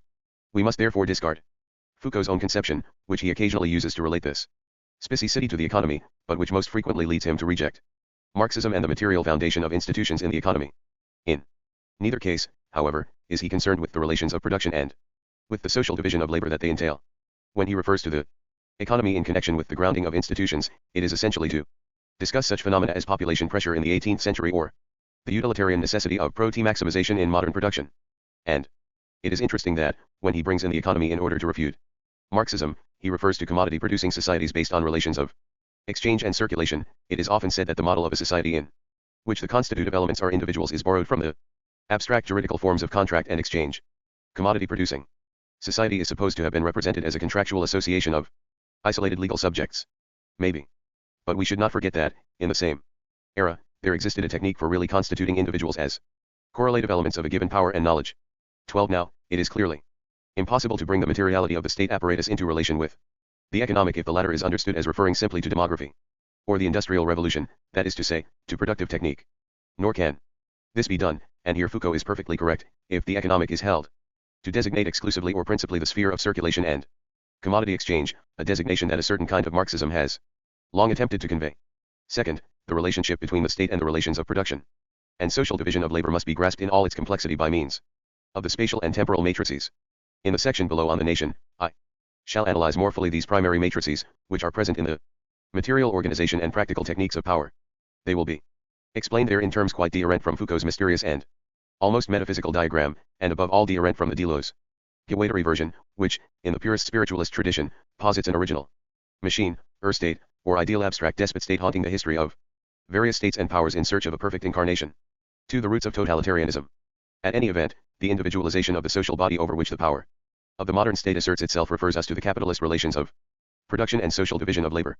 The state here plays a decisive role, which I designated in political power and social classes as its isolation. EECT. Although I did then point out that the EECT is terrifyingly real, 13. I tended to restrict it essentially to mechanisms of juridico-political ideology and to the ideological role of the state. We can now see, however, and here lies Foucault's really original contribution, that this role of the state NDS expression in a materiality consubstantial with its own structure, namely, the materiality of the techniques for exercising power which shape even the corporality of the subjects over whom this power is exercised, I shall take this opportunity to pose for the very RST time the problem of modern totalitarianism, a phenomenon of which fascism is but one expression. Now, the problem can only be elucidated by successive approximations and in those still valid terms which I employed, albeit rather restrictively, in political power and social classes. I then saw clearly that dual movement whereby the modern state creates individualizations and privatizations by constituting itself as their unity and homogenization, a movement, that is to say, both of creating modes of isolation, of which the people nation is composed, and of representing their unity, in the modern national popular state. I also understand that in this dual movement, for the RST time in history, there can be no limit de jure or in principle to the state's activity and encroachment in the realm of the individual private. The individual private sphere is created by the state concomitantly with its relative separation from the public space of society. Therefore, not only is this separation but one specie form of the state's presence in socio-economic relations, it also involves an unprecedented state presence in those relations. At the time, I saw in this exclusively the EECT of ideological mechanisms, although, to be sure, a terrifyingly material one. The following two passages, for example, do pose the problem but in a clearly restrictive manner. The RST concerns precisely the relationship between the totalitarian phenomenon and the legitimacy principle of the modern state. In particular, the capitalist state derives its principle of legitimacy from the fact that it presents itself as the unity of the people nation, understood as an ensemble of homogeneous entities, identical and disparate, which it establishes as political individual citizens. It is here that it differs radically from other forms of despotism, for example from absolute political power, which is formally similar, but which is carried on by forms of tyranny founded on divine sacred legitimacy. Yet these forms, as found in slave or feudal states, certainly bound power within strictly defined limits.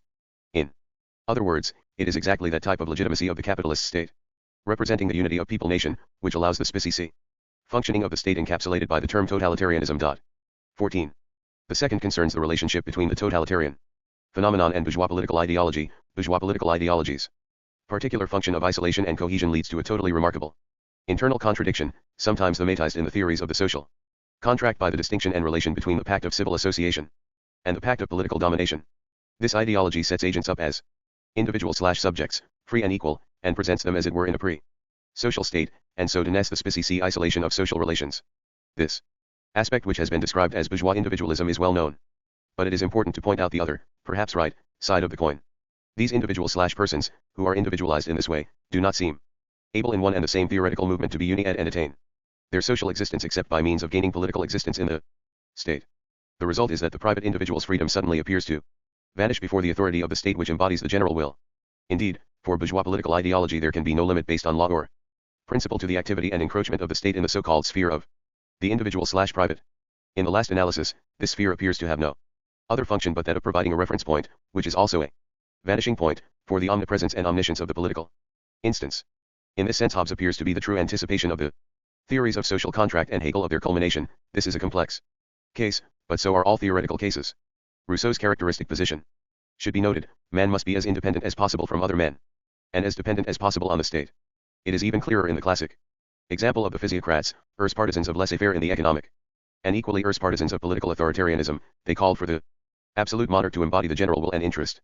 All this is also characteristic of liberal political ideology. The best example is the clear but often misunderstood unions of Hobbes on Locke and on the classical British liberal political school of utilitarianism, on Bentham, on James Mill and, above all, on John Stuart Mill. 15. Although the terms of the problem still seem to me valid, the roots of the solution have essentially to be sought elsewhere. Individualization and privatization of the social body are grounded on practices and techniques of power employed by a state which, in one and the same movement, totalizes the divided monads and incorporates their unity into its institutional structure. The private is a mere replica of the public, for if any reduplication at all is inscribed in the state, and if it is already present in the relations of production and social division of labor, this is precisely because the state denies its contours. Thus, the individual private is not an intrinsic obstacle to state activity, but a space which the modern state constructs. In the process of traversing it, it becomes an ever-receding horizon to the very extent that the state comes into play. The individual private forms an integral part of the strategic eld constituted by the modern state, which acts it as the target of its power. In short, it exists only in and through the state. These points are clearly true of the private individual, that target which cannot be lined up by itself, that supposed subject of inalienable liberties, human rights, and a habeas corpus in which the corpus or body is entirely molded by the state. But they are also true of all the seats of privatization. Let us just consider the private locus par excellence, namely, the modern family. In reality, the family is established only in strict concomitance with the emerging public sphere of the modern state, not, therefore, as the intrinsic outside of a rigidly demarcated public space, but as the totality of material state practices which mold the paterfamilias, worker, educator, soldier or functionary, the school child in the modern sense of the term, and, above all, the mother. Strictly speaking, the modern family and state are not two distinct, equidistant, and mutually limiting spaces, private and public, contrary to the now classical analyses of the Frankfurt School. Adorno, Marcuse et al., the one is not the base of the other. Although the two institutions are neither isomorphous nor tied to each other in a straightforward relation of homology, they are nevertheless part of one and the same congruation. For it is not the external space of the modern family which shuts itself off from the state, but rather the state which, at the very time that it set itself up as the public space, traces and assigns the site of the family through shifting, mobile partitions. There is thus no limit de jure or in principle to the modern state's encroachment on the private. However paradoxical it may seem, the very separation of public and private that is established by the state opens up for it boundless vistas of power. The premises of the modern phenomenon of totalitarianism lie in the separation and the countries in the East as well as Western societies. The well-known state forms in the East do not spring from abolition of the individual as the last barrier to power. Rooted in the capitalist aspects of the relations of production and social division of labor, the process of individualization isolation is well and truly at work. Even though its mode of development and the forms it assumes, especially in the juridical political sphere, are far from identical with the ones we know in the West. The state established distinction between public and private, according to which the workers are private because separated from the public sphere and from political power, is also in force in these countries, even though statism has attained sizable proportions.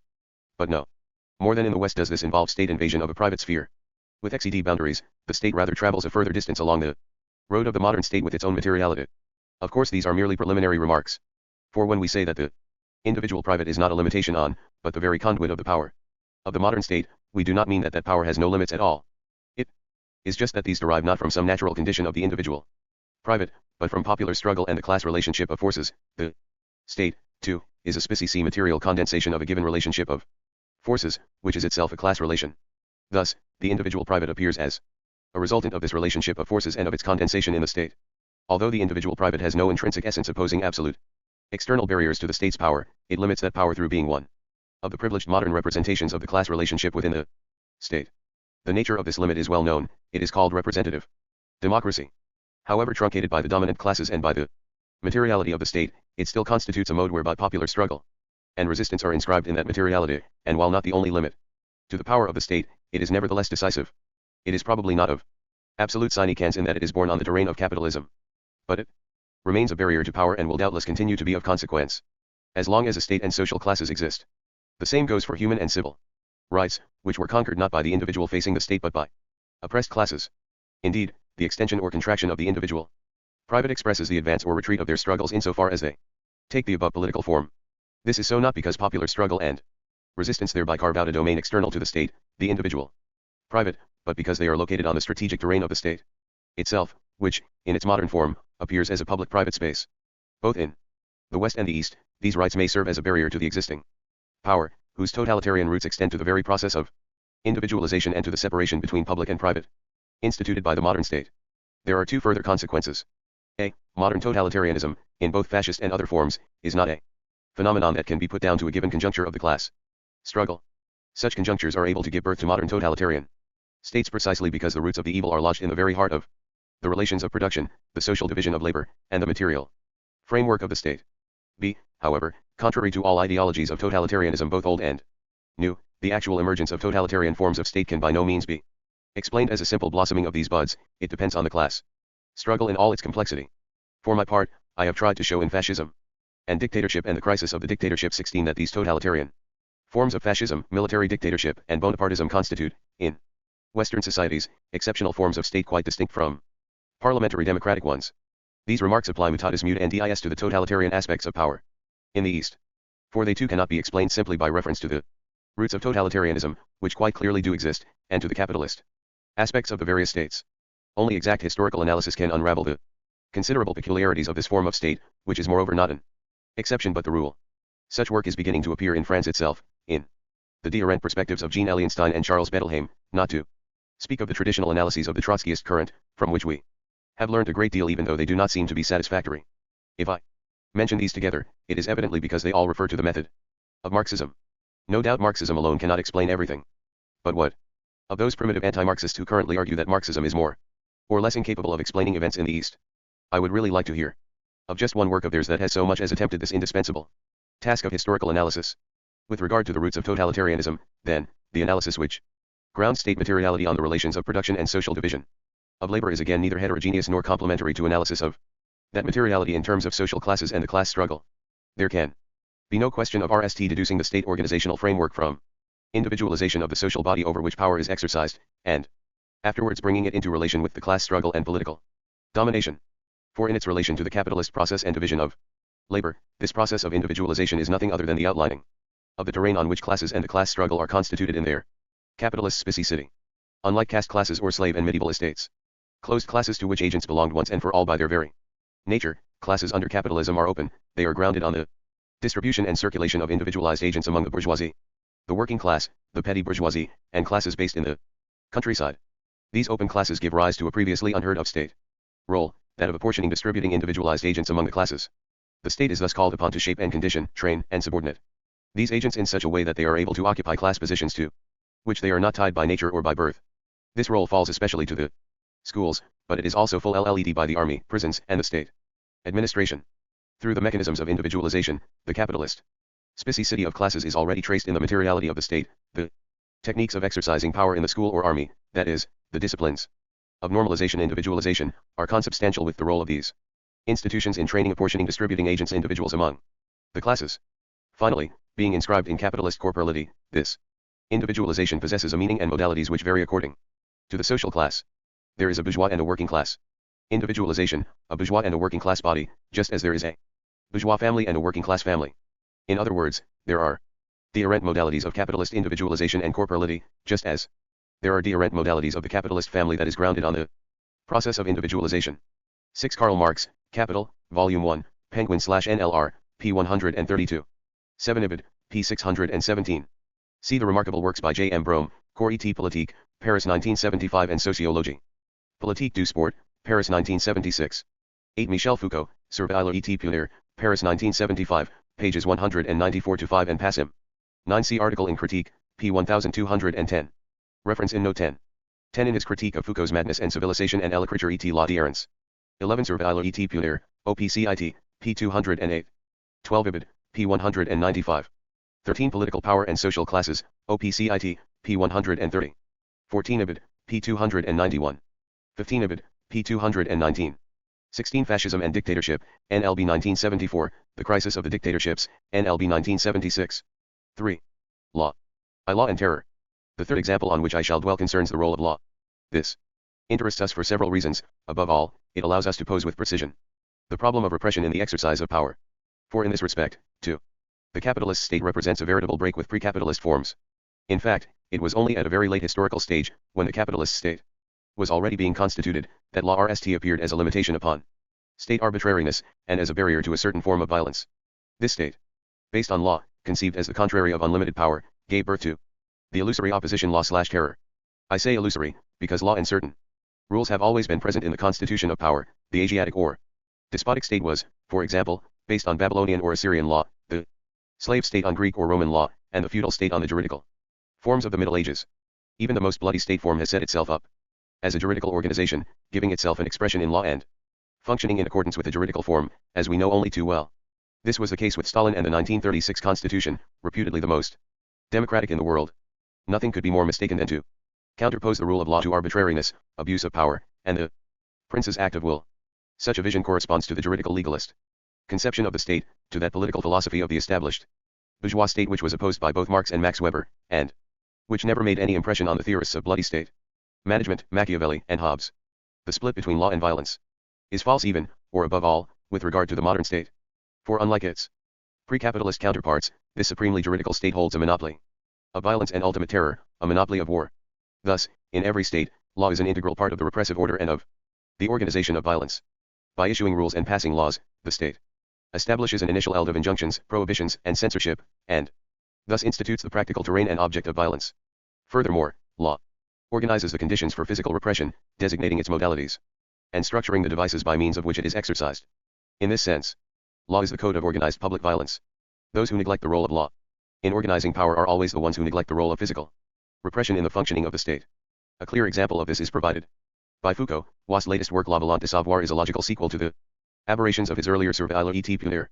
The chain of Foucault's reasoning may be somewhat schematically represented as follows. A. The opposition legality terror is false, because law has always gone together with the exercise of violence and physical repression. B. In modern societies, the exercise of power is based much less on overt violence and repression than on subtler mechanisms that are supposedly incongruous with violence, namely, the mechanisms employed by various disciplines.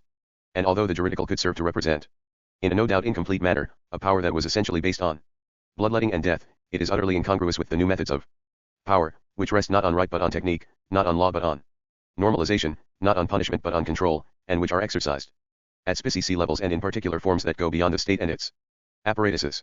17. As Castel puts it, following Foucault, the exercise of power involves a passage from authority coercion to manipulation persuasion. 18. In other words, the famous internalization of repression by the dominated masses. Inevitably, Foucault is led to underestimate at the very least the role of law in the exercise of power within modern societies, but he also underestimates the role of the state itself, and fails to understand the function of the repressive apparatuses, army, police, judicial system, etc., as means of exercising physical violence that are located at the heart of the modern state. They are treated instead as mere parts of the disciplinary machine which patterns the internalization of repression by means of normalization. Now, while the RST point concerning the constitutive relationship between law and the exercise of violence is indeed correct, the second one is, by and large, false, adopted by a current of thought that is much broader than, and often very distinct from, Foucault. This second line of reasoning has taken root in the couplet violence consent or repression ideology that has long been a characteristic of analyses of power. The central theme is quite straightforward: modern power is grounded not on organized physical violence, but on ideological symbolic manipulation, the organization of consent, and the internalization of repression, the inner cop. This conception originated in the early analyses of bourgeois politico-juridical philosophy, that philosophy which, by counterposing violence and law, saw in the law-based state and the rule of law realities that impose an inherent limitation on violence. In its various modern continuations, ranging from the celebrated Frankfurt School analyses of the replacement of the police by the family as the authoritarian instance, through those of Marcuse to Bourdieu's analysis of so-called symbolic violence, the theme of internalized repression, or, more generally, what we might call the softening of physical violence in the exercise of power, has become an almost commonplace idea. For our present purposes, then, this current may be said to have two essential features: on the one hand, underestimation of the role of physical repression, in the strong sense of deadly, armed constraint of the body, and, on the other, a conception of power in which the terms of the couplet repression ideology constitute zero-sum components or quantities. According to this perspective, any diminution or contraction of physical violence in the functioning and maintenance of power cannot but correspond to an accentuation or increase of ideological inculcation, seen as symbolic violence or internalized repression. There is little fundamental difference between the above conception and the one dominant in a number of currently fashionable analyses that ground consent on the wish of the masses, for fascism or whatever, or on love of the master. 19. For these also neglect the role of organized physical violence, at the same time reducing power to repression prohibition. The resulting subjectivization of the exercise of power takes the form of seeking the reasons for obedience in the desire for or love of power, factors which here replace the role imputed to ideology in the internalization of repression. If law enters into the picture, it does so not as the coding of physical repression, but as a form of the master, who induces the desire and love of his subjects simply through his presence, self-expression, and discourse. The couplet repression ideology gives way to the couplet law, love or prohibition desire. But the role of violence in grounding power is still underestimated. And all that is ever mentioned are the reasons for consent. Of course, the fact that these analyses raise the question of consent to power is not at all objectionable, quite the contrary.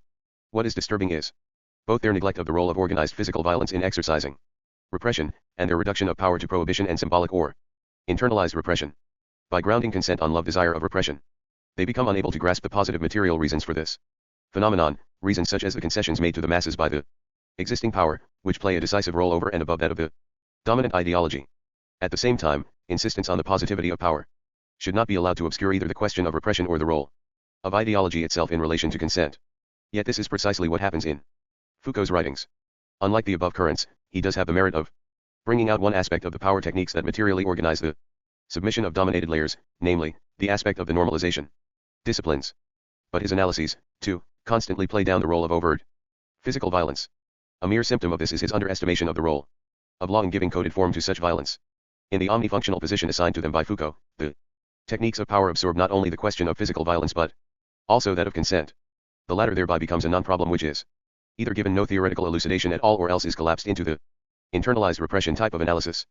But over and above the disciplines of normalization, there must be other reasons that explain consent. For if those disciplines were enough to account for submission, how could they admit the existence of struggles? Here we come to the central impasse of Foucault's analyses, his failure to provide a basis for that celebrated resistance to power of which he is so enamored. In point of fact, there has to be organized physical violence for the very reason that there has to be consent, that is to say, because of the universality and primacy of struggles based on exploitation. It is this primary, inescapable reality which accounts for the fact that struggles are always at the foundation of power. If power, the law, the master, is instead made the basis of struggle, or if power and resistance are considered as entirely equivalent terms of a relation, then one is led to derive consent from love or the wish for power, or else to obscure the problematic character of consent itself. In either case, the role of violence is completely passed over. What then is the truth of the matter? Unlike its pre-capitalist counterparts, the capitalist state holds a monopoly of legitimate physical violence. Max Weber must be given the credit for establishing this point and for demonstrating that the legitimacy of its concentration of organized force is a rational legal legitimacy based on law.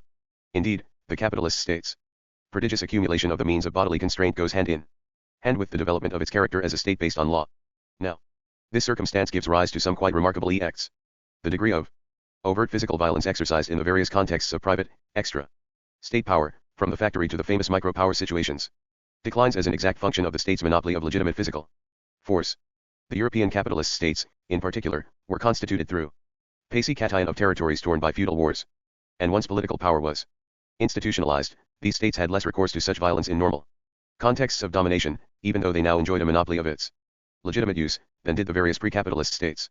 Of course we should not forget, a, the exceptional forms of capitalist state, fascism, military dictatorship, etc., which infest today's world but which are lost from sight in the short memories and Eurocentric light-mindedness of so many theorists, although when they come to the regimes in the East, they suddenly become aware of violence, b, the supreme terror of war, the First and Second World Wars, others, and now the threat of nuclear war. Whoever had the idea that modern power is no longer exercised up to the point of death, and, c, the conjunctures of accentuated class struggle. But, despite all this, overt violence is employed less frequently than in the past. It is exactly as if the state had to apply less force to the very degree that it holds a monopoly of its legitimate use. However, contrary to a now widespread illusion, it does not follow that modern power and domination are no longer grounded on physical violence. Even if violence is not concretized in the daily exercise of power as it used to be, it still, and indeed more than ever, occupies a determining position. For its very monopolization by the state induces forms of domination in which the numerous methods of establishing consent play the key role. In order to grasp this point, we must go beyond the notion of a simple complementarity of violence and consent, modeled on Machiavelli's image of a centaur that is half human, half beast. Physical violence and consent do not exist side by side like two calculable homogeneous magnitudes, related in such a way that more consent corresponds to less violence. Violence terror always occupies a determining place, and not merely because it remains in reserve, coming into the open only in critical situations.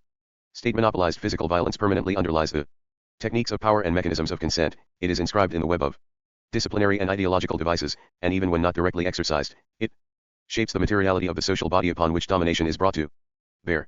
There can be no question, then, of replacing the couplet law terror by a trinomial repression disciplinary normalization ideology, in which, despite the presence of a third term, the component parts stand in an unchanged relationship to one another as heterogeneous and distinct magnitudes of a quanti-able power, or as modalities of the exercise of a power essence.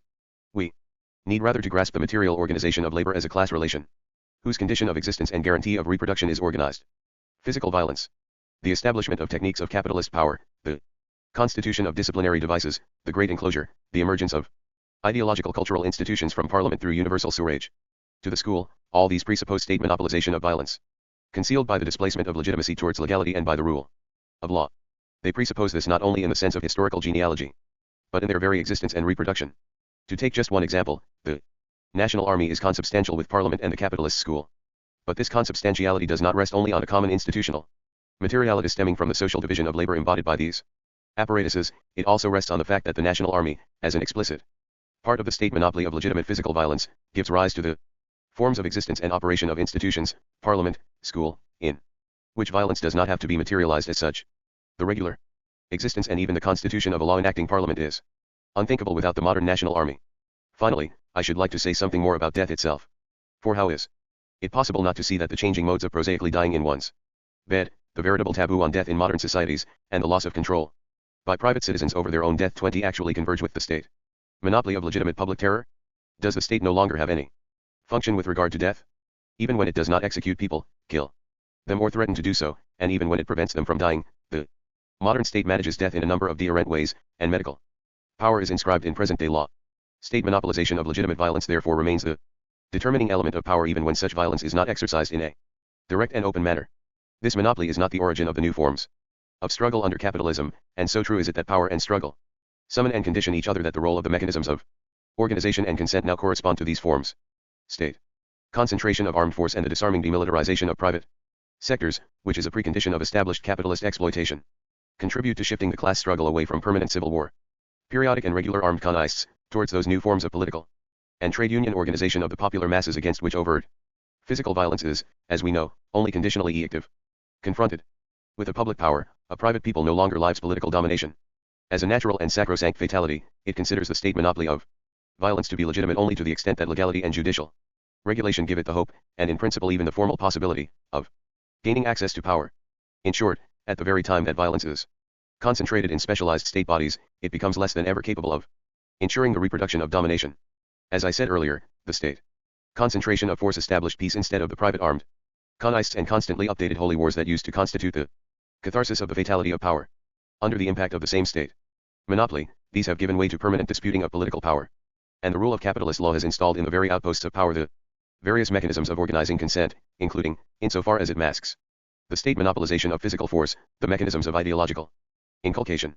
Although law, as the organizer of repression and physical violence, thus turns out to play an essential role in the exercise of power, it does not for all that exhibit the purely negative logic of rejection, obstruction, compulsory silence, and the ban on public demonstration. Moreover, it is not only because law is also something other than law that it is never exclusively negative. Even in its repressive role, law involves an eminently positive aspect, for repression is never identical with pure negativity. More than a conglomeration of prohibitions and censorship, law has since Greek and Roman times also issued positive injunctions. It does not just forbid or leave be, according to the maxim that all is permitted which is not expressly forbidden by law. It lays down things to be done, dictates positive obligations, and prescribes certain forms of discourse that may be addressed to the existing power. Law does not merely impose silence or allow people to speak, it often compels them to speak, to bear witness, denounce others, and so on. More generally, institutionalized law has never been so completely identified with prohibition and censorship that state organization has been divided between law censorship negativity and something else action positivity. The opposition itself is partially false, since law organizes the repressive eld not only as repression of acts forbidden by law, but also as repression of a failure to do what the law prescribes. Law is always present from the beginning in the social order. It does not arrive post festum to put order into a pre-existing state of nature. For as the codi cation of both prohibitions and positive injunctions, law is a constitutive element of the politico-social eld. Repression then is never pure negativity, and it is not exhausted either in the actual exercise of physical violence or in its internalization. There is something else to repression, something about which people seldom talk, namely, the mechanisms of fear. I have referred to these material, and by no means subjective, mechanisms as the theatricals of that truly Kafkaesque castle, the modern state. They are inscribed in the labyrinths where modern law becomes a practical reality, and while such concretization is based on the monopoly of legitimate violence, we must still go into Kafka's penal colony in order to understand it. Finally, although law plays an important, positive and negative, role in organizing repression, its ikaki is just as great in the devices of creating consent. It materializes the dominant ideology that enters into these devices, even though it does not exhaust the reasons for consent. Through its discursiveness and characteristic texture, law regulation obscures the politico-economic realities, tolerating structural lacunae and transposing these realities to the political arena by means of a peculiar mechanism of concealment inversion. It thus gives expression to the imaginary ruling class representation of social reality and power. In this manifestation, which runs parallel to the place it occupies in the repressive machinery, law is an important factor in organizing the consent of the dominated classes, even though legitimacy, consent, is neither identical with nor restricted to legality. The dominated classes encounter law not only as an occlusive barrier, but also as the reality which assigns the place they must occupy. This place, which is the point of their insertion into the politico-social system, carries with it certain rights as well as duties, obligations, and its investment by the imagination has a real impact on social agents. Furthermore, a number of the state's activities that go beyond its repressive and ideological role come to be inscribed in the text of the law, and even form part of its internal structure. This is true of state economic intervention, but above all of those material concessions which are one of the decisive reasons for consent. Law does not only deceive and conceal, and nor does it merely repress people by compelling or forbidding them to act. It also organizes and sanctions certain real rights of the dominated classes, even though, of course, these rights are invested in the dominant ideology and are far from corresponding in practice to their juridical form. And it has inscribed within it the material concessions imposed on the dominant classes by popular struggle. Nevertheless, it is evident that the activity, role, and place of the state stretch a very long way beyond law and judicial regulation, a fact which cannot be grasped by a juridical legalistic conception or by current psychoanalytic theories such as those expressed in Legender's interesting works. 21. A. The activity and concrete functioning of the state by no means invariably take the form of law rules. There is always a set of state practices and techniques that escape juridical systematization and order. This is not to say that they are anomic or arbitrary in the strong sense of the term, but the logic they obey, that of the relationship of forces between classes in struggle, is somewhat distinct from the logic of the juridical order and law, invested only at a certain distance and within a species range. B. The state often transgresses law rules of its own making by acting without reference to the law, but also by acting directly against it. In its very discursiveness, each juridical system allows the power state to disregard its own laws and even enters an appropriate variable in the rules of the game that it organizes. This is called the higher interests of the state. Raison d'etat, which, strictly speaking, entails both that legality is always compensated by illegalities on the side, and that state illegality is always inscribed in the legality which it institutes. Thus, Stalinism and the totalitarian aspects of power in the East are not principally due to violations of socialist legality. Every juridical system includes illegality in the additional sense that gaps, blanks, or loopholes form an integral part of its discourse. It is a question here not merely of oversights or blind spots, arising out of the ideological operation of concealment underlying the legal order, but of express devices that allow the law to be breached. Lastly, of course, there are cases where the state engages in straightforward violations of its own law, violations which, while appearing as crude transgressions not covered by the law, are no less part of the structural functioning of the state. The state institutional structure is always organized in such a way that both the state and the dominant classes operate at once in accordance with the law and against the law. Many laws would never have existed in their present form if a certain rate of ruling class violation had not been anticipated by, and written into, the workings of the state machinery. Thus, even when illegality is distinct from legality, it is not identi-ed with a kind of parallel organization or state separated from the de jure state of legality. And still less does it form a chaotic non-state counterposed to the real state of legality. Not only does illegality often enter into the law, but illegality and legality are themselves part of one and the same institutional structure. This is essentially how we should understand Marx's argument that every state is a class dictatorship. All too often it is taken to mean that the state is a power above the law, where the term law is opposed to violence and force. As we have seen, however, even the most dictatorial of states is never devoid of law, and the existence of law or legality has never forestalled any kind of barbarism or despotism. In Marx's statement, the term dictatorship refers to the precise fact that every state is organized as a single functional order of legality and illegality, of legality shot through with illegality. C. The activity of the state always overowes the banks of law, since it can, within certain limits, modify its own law. The state is not the simple representation of some eternal law, be it a universal prohibition or a law of nature. If such were the case, and this needs to be made clear, law would have de jure primacy over the state. This is indeed the cornerstone of the juridical conception of the state, whose present-day convergence with the analytical, or psychoanalytical, conception of institutions is not difficult to explain. Now, it is true that every state is consubstantial with a system of law, and that law is not strictly speaking the utilitarian creation of a pre-existing state of naked might. But in a class-divided society, it is always the state, as the practitioner of legitimate violence and physical repression, which takes precedence over law. Although law organizes this violence, there can be no law or right in such a society without an apparatus that compels its observance and ensures its ekaki or social existence. The ekaki of law is never that of pure discourse, the spoken word, and the issuing of rules. Just as there is no violence without law, so law always presupposes an organized force at the service of the legislator, the secular arm. Or, more prosaically, strength remains on the side of the law. To modern law, despite the fact that all legal systems have certain characteristics in common, capitalist law is specie in that it forms an axiomatic system, comprising a set of abstract, general, formal, and strictly regulated norms. A certain variant of Marxism has sought to base the specificity of the capitalist juridical system in the sphere of circulation of capital and commodity exchange. Abstract juridical subjects are thus held to correspond to free commodity traders, and formally free and equal individuals to equivalent exchange and abstract exchange value, and so on. 22. However, we can hardly grasp the reality of capitalist law by remaining within this sphere. The roots of its specie features, abstraction, universality, formalism, which also embrace the state monopoly of legitimate violence, as opposed to the diffusion of such violence among several bearers that characterizes juridical particularism, have to be sought in the social division of labor and the relations of production. It is these which assign to violence its position and role under capitalism. For by virtue of the expropriation of the means of labor from the direct producers, violence is not present directly and as such, as an extra economic factor, in the production process. The axiomatic system of capitalist law constitutes the framework wherein agents who are totally dispossessed of their means of production are given formal cohesion. It thus also sketches out the contours of a state space relatively separate from the relations of production. The formal and abstract character of law is inextricably bound up with the real fracturing of the social body in the social division of labor, that is to say, with the individualization of agents that takes place in the capitalist labor process. Modern law therefore embodies space-time as the material frame of reference of the labor process, a serial, cumulative, continuous and homogeneous space-time. This law institutes individuals as juridico-political subjects persons by representing their unity in the people nation.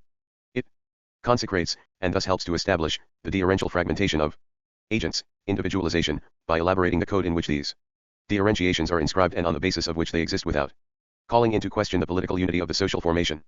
All subjects are free and equal before the law, that is, the discourse of law does not merely hide, but actually expresses the fact that they are different, as subjects individuals, to the very extent that this difference may be inscribed in a framework of homogeneity. All too often it is said that capitalist law just obscures real differences behind a screen of universal formalism.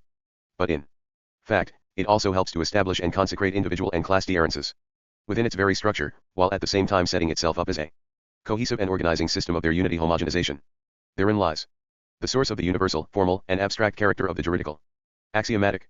For it presupposes agents who have been freed from the territorial personal bonds of pre-capitalist, and even serf, societies, bonds, resting upon a law which was essentially composed of the statuses, privileges and customs of castes or estates, and in which the political and the economic were closely intertwined. Of course, law does not itself free these agents, it rather intervenes in the process whereby they are disentangled and separated from the bonds that differentiated them. According to class or estate, those closed classes which served as the fount of signs, symbols, and meanings. Law participates in this process by helping to establish and consecrate the new great difference, individualization. The modern legal system works for this individualization either in a parallel and more or less contradictory relationship with other state techniques and practices, the normalization disciplines, or else by covering and molding itself to them. Now, insofar as they materialize the dominant ideology, capitalist law, and the capitalist juridical system present certain further peculiarities. The center of legitimacy shifts away from the sacred towards legality. Law itself, which is now the embodiment of the people nation, becomes the fundamental category of state sovereignty, and juridical political ideology supplants religious ideology as the predominant form. Although these changes coincide with the emergence of a state monopoly of legitimate force, they have much deeper roots than that. The function of legitimacy shifts towards the impersonal and abstract instance of law, at the very time that the agents loosen and free themselves from their territorial personal bonds. It is exactly as if the abstract, formal, and general character of law had rendered it the mechanism most suitable for fulfilling the key function of every dominant ideology, namely, that of cementing together the social formation under the aegis of the dominant class. Apart from the fact that it imposes a framework of cohesion on social agents, capitalist law is preeminently able to represent their unity by writing it into the social imagination and to cement the various processes of individualization. Organized in the mode of the pure sign, abstraction, universality, formalism, law takes up a privileged position in the ideological mechanism of imaginative representation as soon as the social agents become atomized and severed from their natural means of labor. In the pre-capitalist formations, by contrast, it was the mode of symbolization. Peculiar to religion, religion binds people together, which allowed the consecration of links already embedded in the land, the family, and the caste or estate. These links gave rise to a graduated series of primary symbolizations in the mode of the sacred, a series which the state registered by drawing its legitimacy from its position, at the top of the pyramid of meaning, as the incarnation of the sovereign's word and body. As Marx pointed out, it was in these modes of production that ideology played a dominant role, while in the capitalist mode of production, the species relations of production assigned to the economic a role that is at once determining and dominant.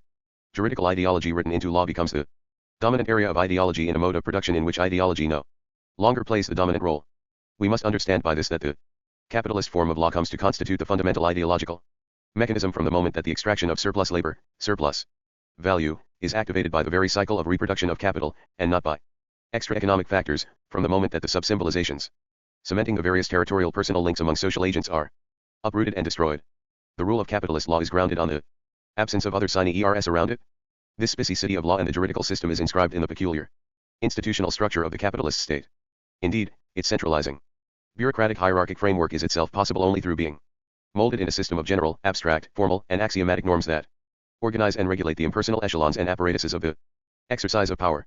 What is termed administrative law exactly corresponds to capitalist law structuring EECT on the state. Law and regulation underlie the recruitment of state personnel, through competition and impersonal examination, as well as the functioning of the written text and of the state's internal dogma of speech. Its discourse does not embody, reveal, or interpret the divine, royal or noble, word, and nor is it the medium of a more or less direct and personal mystical relationship that each servant entertains with God, the King or Lord. It is rather supposed to give progressively concrete application to abstract and formal law through a logical deductive chain, juridical logic, which is nothing other than the trajectory of an order of domination, subordination, and decision execution internal to the state. If we remember that the state framework is related to the capitalist division of intellectual and manual labor, and that it specifically reproduces intellectual labor, then we shall be able to grasp the relationship between this division and capitalist law. In the legitimacy of the sacred, every subject of power is supposed to bear within himself a share of divine truth, an inner limit to earthly power, a soul. The mark that is inscribed within him by the body of the divine king can never be entirely removed, for status and privilege belong to the realm of natural law. For its part, modern law expresses the capitalist relationship between power and knowledge, as it is condensed in capitalist intellectual labor. Outside the law, individual subjects contain no knowledge or truth. As law becomes an incarnation of reason, the struggle against religion is pursued in the forms of law and juridical ideology, and Enlightenment physical sciences, conceptualized in juridical categories. Abstract, formal, universal law is the truth of subjects, it is knowledge, in the service of capital, which constitutes juridical political subjects and which establishes the difference between private and public. Capitalist law thus gives expression to the process whereby the agents of production are entirely dispossessed of their intellectual powers to the vanity of the dominant classes and of their state. That things are so may also be seen in the relationship of law and juridical systematization to the specialization of the state apparatuses, a relationship which is manifested in the emergence of a corps of specialized jurists. Provided that this corps is understood in the broad sense, we can see that, as a network separated from society, it probably constitutes the best representative of intellectual labor incorporated in the state. In this broad sense, every state agent, every parliamentarian, politician, policeman, osair, judge, barrister, lawyer, civil servant, social worker, and so on, is an intellectual to the extent that he is a man of law, who legislates, knows the laws and regulations, and applies them in concrete ways. No one should be ignorant of the law, that is the fundamental maxim of the modern juridical system, in which no one but state representatives are able to know the law. This knowledge required of every citizen is not even a special subject of study at school, as if everything were done to keep him in ignorance of what he is supposedly obliged to know.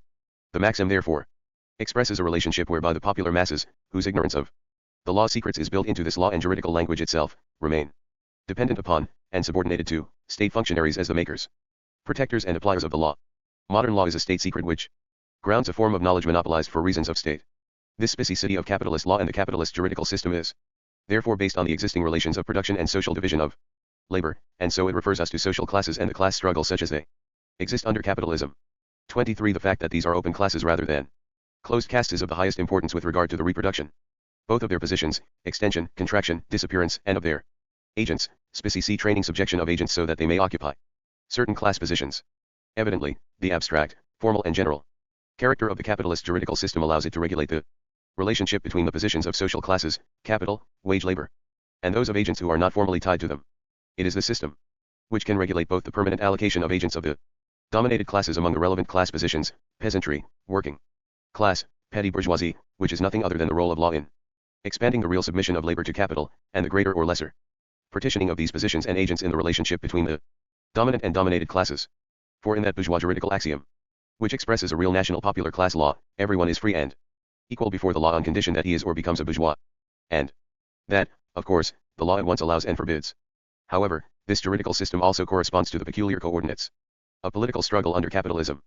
A. The axiomatic systematization of law as the framework of formal cohesion assumes a strategic function with regard to the expanded reproduction introduced by capitalism, whereas pre-capitalist societies exhibited only simple, repetitive and, so to speak, blind reproduction. This expanded form entails that, at the very level of the reproduction process, a strategic calculation is made by the various fractions of capital and their bearers. In its turn, such calculation requires that the rules of the game should possess a modicum of stability sufficient to allow some degree of forecasting. This is made possible by axiomatic law, whose systematic character, based on abstract, general, formal, and strictly regulated norms, consists in, among other things, the fact that it carries its own rules of transformation. Thus, any changes in law become regulated transformations within its own system, thanks, in particular, to the role of the Constitution. B. It is precisely through a system of general, abstract, and formal rules that law regulates the exercise of power by the state apparatuses, as well as access to these apparatuses themselves. Within a specific form of domination, this legal system controls the process whereby power is apportioned to the various classes and, above all, the distinct fractions of the bourgeoisie that make up a power block. By thus giving order to their mutual relations within the state, it allows a changed balance of forces in the ruling alliance to end the expression at state level without provoking upheavals. Capitalist law, as it were, damps down and channels political crises, in such a way that they do not lead to crises of the state itself. More generally, capitalist law appears as the necessary form of a state that has to maintain relative autonomy of the fractions of a power block in order to organize their unity under the hegemony of a given class or fraction.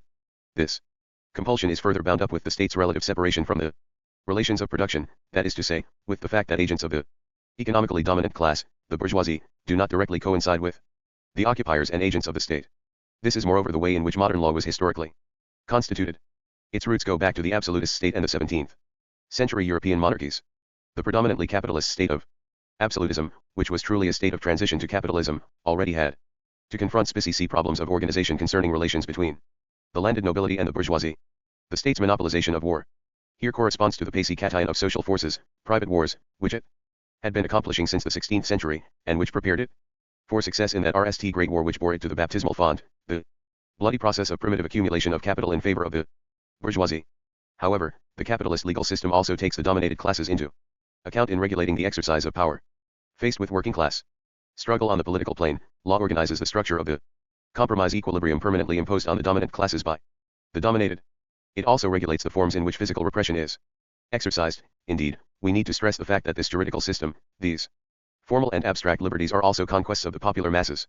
In this sense and this alone does modern law set the limits of the exercise of power and of intervention by the state apparatuses.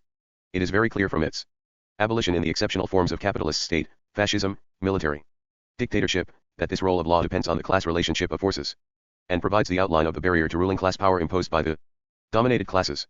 Modern law, then, has not intervened against state violence, law versus terror. On the contrary, the very letter of the law has played a role in organizing the exercise of violence, always taking into account the resistance of the popular masses.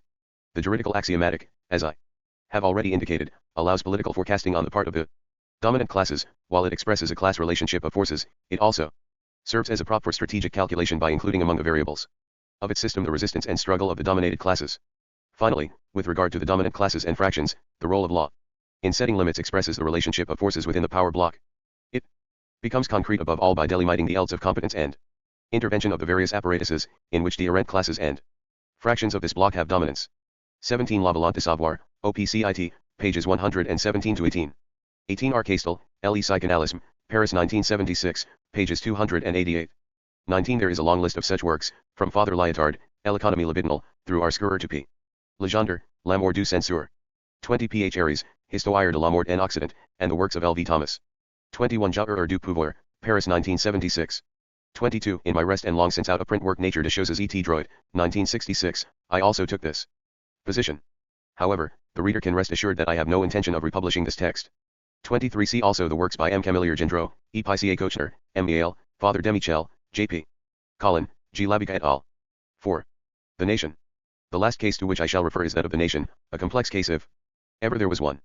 In a way, it combines all the impasses of a traditional variant of Marxism. In fact, we have to recognize that there is no Marxist theory of the nation, and despite the passionate debates on the subject that have taken place within the workers' movement, it would be far too evasive to say that Marxism has underestimated the reality of the nation. 1. From Marxist reaction about the nation and from the debate in the workers' movement. 24. The following initial point would seem to emerge: the nation is not identical with the modern nation and the national state, such as they appeared with the rise of capitalism in the West. The term designates something else, a specific unit of the overall production of social relations that existed long before capitalism. Insofar as it mapped out new frontiers, new sites, and temporalities of social reproduction, the constitution of the nation may be said to coincide with the passage from classless lineage society to class society. In this case too, however, the question of historical origin is the least interesting. More important is the fact that the Marxist classics, while stressing the relationship between nation and social classes, clearly and explicitly recognized that the nation will persist even after the withering away of the state in classless communist society. Here then is a reality which, considered as an economic, political, and cultural object, fundamentally related to social classes, constantly refers us to the essential politico-strategic question of proletarian internationalism. It is also acknowledged, however, that the nation will persist even after the withering away of the state and the end of class division. This key problem is all the more thorny in that the argument concerning the historical reversibility of the state could be, but is not, employed with reference to the nation. Like the state, it has not existed in classless societies, and yet great care is taken to avoid concluding that the nation, like the state, will no longer exist after the end of class division. Of course it is stressed that the nation will not be the same as it is today. But we ND nothing comparable to the analyses of the disappearance of the state, after the end of class division. Proletarian internationalism cannot promote the disappearance of the nation in the way that the replacement of the government of men by the administration of things promotes the withering away of the state. How then are we to grasp the reality of the nation, that object both theoretical and real, whose transhistorical irreducibility is so readily admitted? At any event, consideration of this question must proceed through analysis of the modern Nation. 2. The second, related point concerns the dissociation of state and nation within the very framework of capitalism. Above all, as a result of discussions on the Austro-Marxist analyses of Otto Bauer, Karl Renner, and others, it is gradually becoming clear that, even within the national state, the state cannot entirely encapsulate the nation. Indeed, as is shown by the case of the multinational Austro-Hungarian Empire, one and the same capitalist state can embrace several nations. Conversely, a nation which has not yet succeeded in forging its own state on the basis of capitalism is no less of a nation for that, and it has no less right than others to self-determination. This lies at the root of Lenin's original and radical principle according to which peoples and nations have the right to decide their own future. Unlike the Austro-Marxists, Lenin does not reduce the right of self-determination to mere cultural autonomy, but extends it to the right of nations to establish their own state. Although a nation does not need to have its own distinct state in order to exist and be recognized as such, it still by its very nature has the right to establish one. Of course, problems began to appear, in Lenin's time and even more so afterwards, as soon as the application of this principle was strictly subordinated to the interests of the world revolution. That is to say, once the right of a nation to divorce its encompassing state does not designate an obligation to divorce, the struggle for secession becomes necessary only when it is in accord with the interests of the working class and the international proletariat. We know that Stalin's policy on this question was the occasion of a dramatic break with Lenin in 1923 on the eve of the latter's death. But what interests us here is the principle itself and the relative dissociation of nation and state which it establishes. 3. This being said, our third point concerns the analysis of the modern nation. There is no difficulty in recognizing that, in capitalist social formations, the nation is both of a specie character and closely bound up with the state.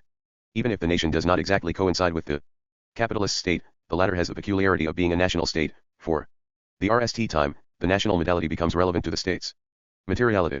Indeed, the state here exhibits the historical tendency to encompass a single, constant nation, in the modern sense of the term, and while it thus actually pursues the establishment of national unity, modern nations themselves exhibit the historical tendency to form their own states. The social formation, which is the nodal point of the expanded reproduction of social relations, tends to intersect the boundaries of the nation-state, and that uneven development which has marked capitalism since its beginnings tends to root itself in, and bring into interrelationship, the nation-states themselves. I shall concern myself above all with this last series of points, which, as we know, are confirmed by the totality of contemporary economic, political, and historical research. In explicating this tendency of state and nation to coincide, we shall be referred back to the specificity of the nation in the modern sense of the term.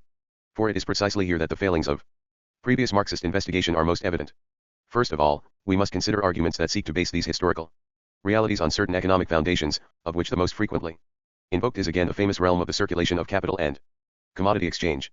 According to such conceptions, economic unity, as the essential element of the modern nation, hinges upon unication of the so-called internal market, the generalization of commodity exchange, and the realization of exchange value in the circulation of money, require the abolition of customs duties and other fetters on commodity circulation and monetary union. The state itself works to constitute the modern nation in its economic dimension by homogenizing, under the aegis of commodity capital, the space of the circulation of commodities and capital. Indeed, this is supposed to be the essence of its activity in forging national unity. Here, too, are located, albeit in a more subtle manner, the roots of the relationship between the modern nation and state, as well as of the peculiarities of the national state. Thus, the state's specie materiality is held to derive from the fact that it establishes the exchangers of commodities and owners of capital as formally free and equal political individual subjects, and that it represents crystallizes the unity of these individuals. The modern nation itself, at least in its economic dimension, is supposed to rest essentially upon the homogenization of the people nation as the space in which these competing individuals or commodity traders constantly move. The corresponding class analysis is deduced from the argument that both the nation and the modern state were created by commodity capital in a process going back to the mercantile bourgeoisie of early capitalism. The above is an only slightly schematized account of such conceptions, which form part of a dominant and extremely tenacious Marxist tradition. However, not only is the explanation very one-sided, it serves to block genuine analysis of the modern nation and carries with it a number of serious consequences. A. The generalization of commodity exchange cannot adequately account for the creation of the modern nation. While it brings out the need for unication of the so-called internal market and for breaking the fetters that impede the circulation of commodities and capital, it does nothing to explain why such unication is located at the level of the nation.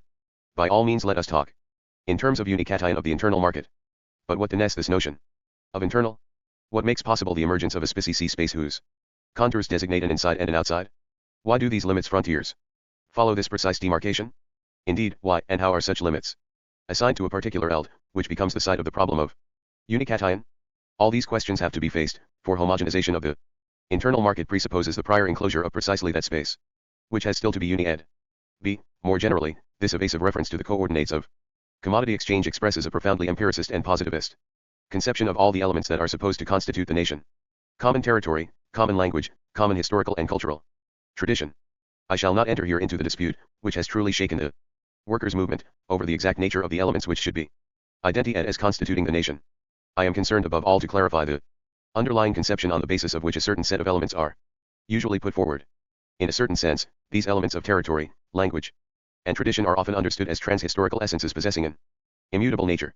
The emergence of the modern nation and its specie relationship to the state are then considered to be the result of a principal generalization of commodity exchange, whose EECT is the addition, accumulation of these essences, accumulation which gives rise to an encompassing nation-state. Of course, such an explanation misses the essential problem already posed in connection with the internal market. Namely, why and how do territory, historical tradition and language chart, by means of the state, the new configuration that is the modern nation? What makes it possible for these seemingly transhistorical elements to be articulated at the focal point of the modern nation? Why do these elements function in diverse ways as the frontier signs of the modern nation? Failure to pose these questions obviously leads to underestimation of the present-day weight of the nation. If territory, language, and historical tradition retain the essence which they had when the nation's role was less important, and if the tendency of capitalism really is towards internationalization of markets and capital, then it would be easy to conclude, together with a number of contemporary writers, that the role of the nation is diminishing in the current phase of transition to capitalism. And it would be easy to underestimate its specie role in the transition to socialism, as is done by a current once dominant within Marxism. As I have shown elsewhere, the current internationalization of the market and of capital does nothing to reduce the peculiar weight of the nation. This is so because the elements that come into play in the constitution of the modern nation are of quite novel significance. Thus, territory and historico-cultural tradition, to take but two, apparently natural elements, acquire a meaning under capitalism that is completely different from the one they assumed in the past. It is this difference which denotes the problem of the market as that of the unity of the internal market. Furthermore, it produces the uneven development of capitalism as an unevenness of historical moments acting those differentiated, classy and distinct spaces that are called nations or national social formations. This difference, therefore, appears as a condition for capitalist development. I shall argue that territory and tradition now have this quite novel meaning because they are inscribed in the still more fundamental changes of the underlying conceptual matrices of space and time. The fact that capitalist space and time are not at all the same as their counterparts in previous modes of production implies that considerable changes have taken place in the reality and meaning of territory and historicity. These changes both allow and entail the constitution of the modern nation, by mapping out a new organization of the language and a new relationship of the state to territory and historicity. They bring into being the modern nation and the nation-state. I shall refer below to a number of indicators that may be found in the French historians of the Annales school. 25. However, these points essentially concern the space and, above all, the time of antiquity and medieval feudalism. They are not extended to capitalism or related to the constitution of the nation. What is more, they pose more general problems of a theoretical nature. First, the majority of these historians tend to seek the production of space time either in the sphere of commodity exchange, closed subsistence societies of the Middle Ages, or in the coordinates of technology, the state of technique, inventions, tools, and demography. Most of the time, only a marginal role is assigned to the relations of production and the social division of labor, except in the simplest form of a division between town and country. Of still greater importance is the fact that these analyses often follow the line of the history of thinking. New social production of space and time is regarded as a straightforward transformation of the mental framework, the view of the world, or mental structures placed on a par with such cultural coordinates as religion. Some of these analyses thus converge with those of the culturalist current and with Max Weber's famous study of capitalism and the Protestant ethic. For its part, Marxist research has up to now also considered that transformations of space and time essentially concern ways of thinking. It assigns a marginal role to such changes on the grounds that they belong to the ideological cultural domain, to the manner in which societies or classes represent space and time. In reality, however, transformations of the spatio-temporal matrices refer to the materiality of the social division of labor, of the structure of the state, and of the practices and techniques of capitalist economic, political, and ideological power. They are the real substratum of mythical, religious, philosophical or experiential representations of space-time. Just as these changes are not reducible to the representations which they occasion, so they cannot be identified with the scientific concepts of space and time which allow us to grasp them. As the primary material framework of the institutions and practices of power, these spatio-temporal matrices should also be distinguished from Foucault's diagram, which, in its epistemological function, is closely related to the concept of structure employed by structuralism, the diagram immanent in each power situation. They differ from it in that their foundation lies in the relations of production and social division of labor.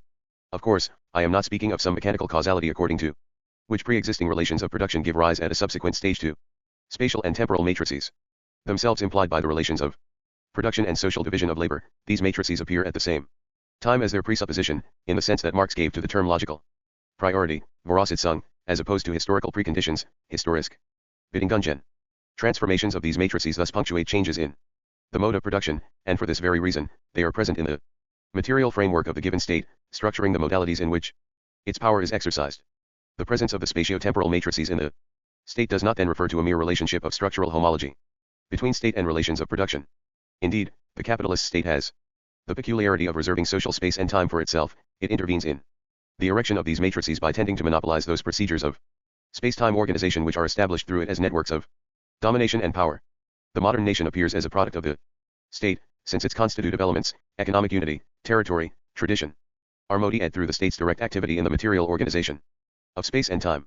The modern nation further tends to coincide with the state, since it is actually incorporated by the state and acquires flesh and blood in the state apparatuses. It becomes the anchorage of state power in society and maps out its contours. The capitalist state is functional to the nation. The spatial matrix, territory. In whichever way we approach the problem of space, we become aware that space matrices vary with the mode of production and that they are themselves presupposed by the forms of historico-social appropriation and consumption of space. However, in order to unravel the secret of these matrices, it is not enough to recapitulate the historical sequence of the forms of appropriation of social space. From the growth of towns through communications, transport, and military apparatuses and strategy, to the emergence of borders, limits, and territory, we are dealing with so many mechanisms of organizing social space. Now, the attempt to trace the history and transformations of these mechanisms always runs up against the same problem. The historical changes which they undergo are not variations on an intrinsic nature, for these mechanisms have no such nature. Discontinuity is here of decisive significance. Towns, frontiers, and territory do not at all possess a single reality and meaning in both capitalism and pre-capitalist modes of production. And even if we manage to avoid the snare of that linear and empirical historiography which seeks to unfold the development of towns, frontiers, and territory at a level of their own, we must still face the task of explaining discontinuities. As we know, the most advanced research in this field currently tends to place these mechanisms of appropriation and consumption of social space in a direct relationship to the specific features of the various modes of production. However, the real problem lies elsewhere. The transformation of these mechanisms is woven into a more intricate web. We are not dealing with the errant modes of organization, appropriation, and consumption of a space that possesses an intrinsic nature, nor with the errant trajectories and structurings of one and the same space. The here decisive distinction between town and country varies quite profoundly according to the mode of production, not only because the historical coordinates modify the two terms of the relationship, the ancient, medieval, or modern town and the ancient, feudal, communal, or modern countryside, but, more fundamentally, because the relationship is itself inscribed in sites that vary according to the mode of production. If these mechanisms produce space, it is not because they differentially structure or divide up a single space in the process of socially consuming it, but because they concretize the primary differential space matrices which are already present in their skeletal structure. The genealogy of the production of space is prior to the history of its appropriation. Although the spatial matrices of ancient societies and feudal societies are in important respects, they present a number of common features. When we compare them, at our very general level of analysis, with the spatial matrix of capitalism, I shall not return here to the specificity of the pre-capitalist relations of production and social division of labor, in which the direct producer is not yet separated by relations of possession from his means of production, and in which the division of labor does not generate the dissociations peculiar to the capitalist mode of production. Nor shall I discuss the characteristic features of pre-capitalist political power and forms of state. However, these latter do involve a specific space that is continuous, homogeneous, symmetrical, reversible and open. The space of Western antiquity is a space with a center, the polis, which itself has a center, the agora. But it has no frontiers in the modern sense of the term. It is concentric, but, having no real outside, it is also open. This center, the polis, and agora, is inscribed in a space whose essential characteristics are homogeneity and symmetry, not differentiation and hierarchy.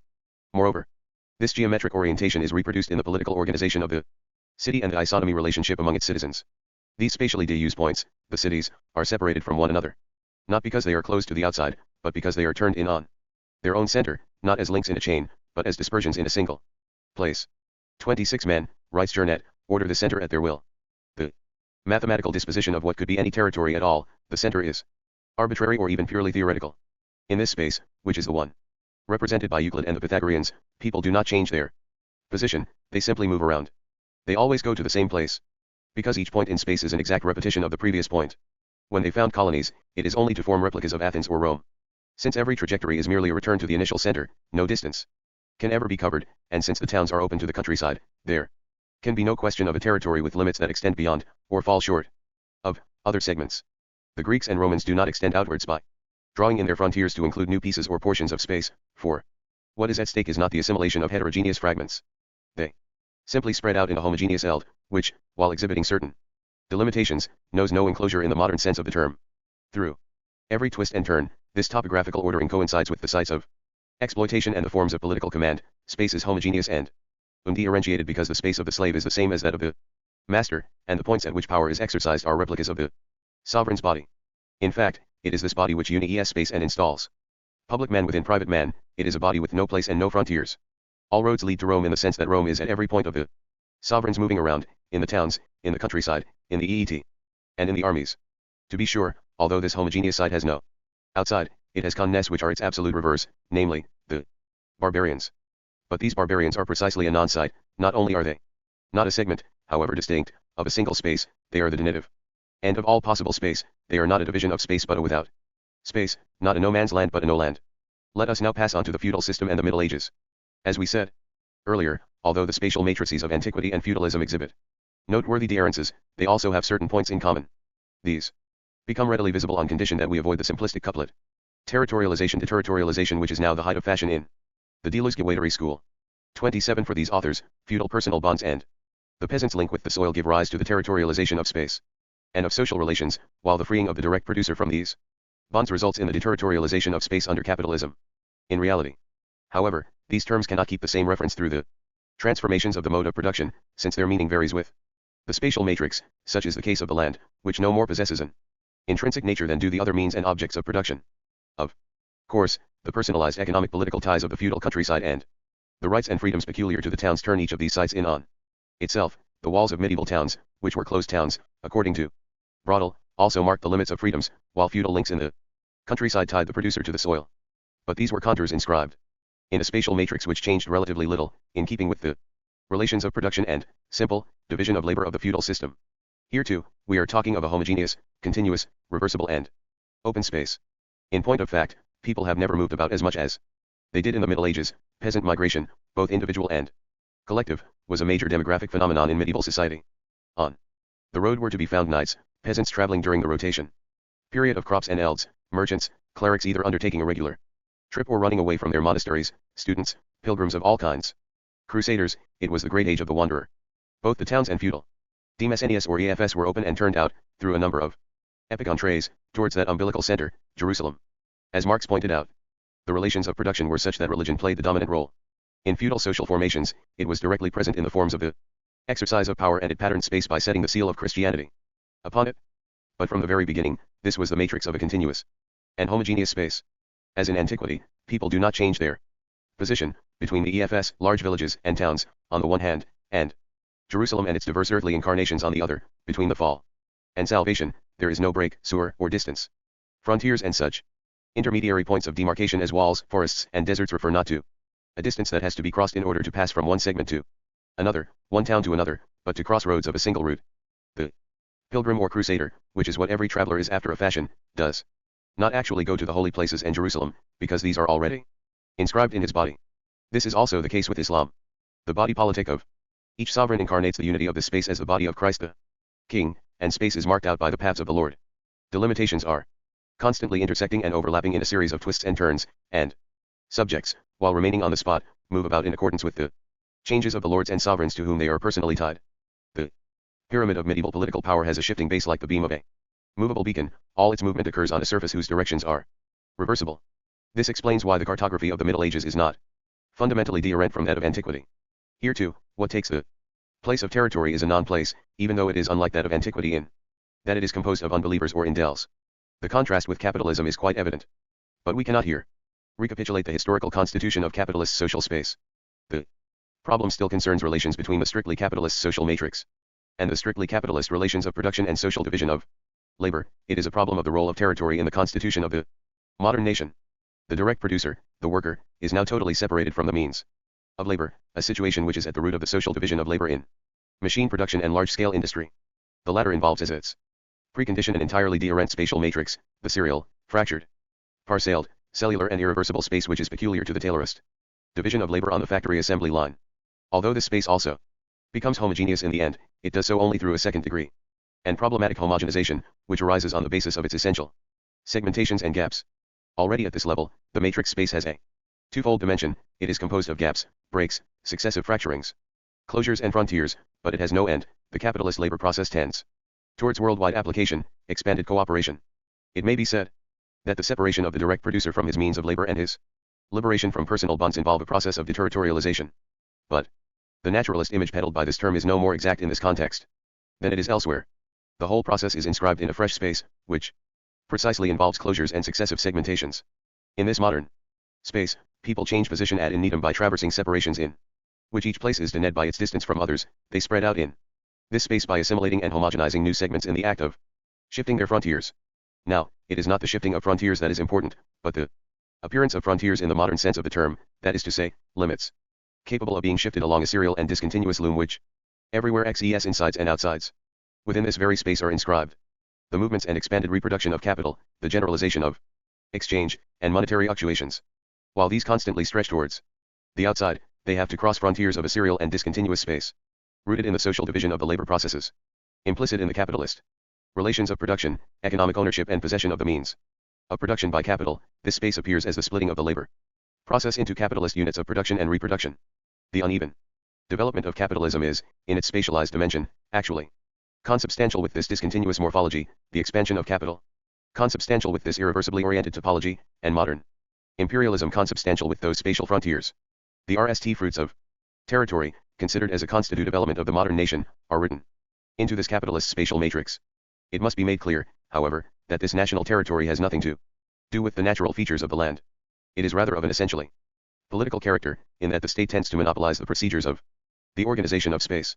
The modern state materializes this spatial matrix in its various apparatuses: army, school, centralized bureaucracy, prison system, patterning in turn the subjects over whom it exercises power. The individualization of the body politic, as an ensemble of identical monads, separated from the state, rests on the state framework that is inscribed in the spatial matrix implied by the labor process. Modern individuals are the components of the modern nation state. The people nation of the capitalist state is the content of a space whose frontiers are the pertinent contours of the material bases of power. The segmented chain of such individualized sites traces the interior of national territory as a state patterning of the exercise of power. In fact, the national territory is but the political expression of an enclosure at the level of the state as a whole, and towns become those well-kept and disciplined towns to which Brodel refers. The direct producers are freed from the soil only to become trapped in a grid, one that includes not only the factory but also the modern family, the school, the army, the prison system, the city, and the national territory. We may verify this by looking at the modalities through which the capitalist state exercises power. Thus, concentration camps are a peculiarly modern invention, because, among other reasons, both they and the national territory concretize the same spatial power matrix. Camps are the form of shutting up non-nationals, or, more precisely, anti-nationals, within the national territory. They internalize the frontiers of the national space at the heart of that space itself, thus making possible the modern notion of internal enemy. The exact configuration and topography followed by this territory will, of course, depend on a whole series of historical factors: economic, political, linguistic, and so on.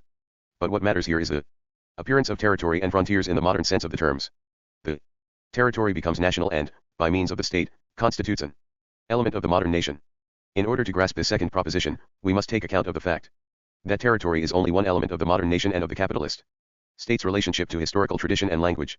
For the moment, let us note that while the serial, discontinuous, and segmented space territory implies the existence of frontiers, it also poses the new problem of its own homogenization and unication. Here too the state plays a role in forging national unity. Frontiers and national territory do not exist prior to the unication of that which they structure. There is no original something inside that has later to be uni-ed.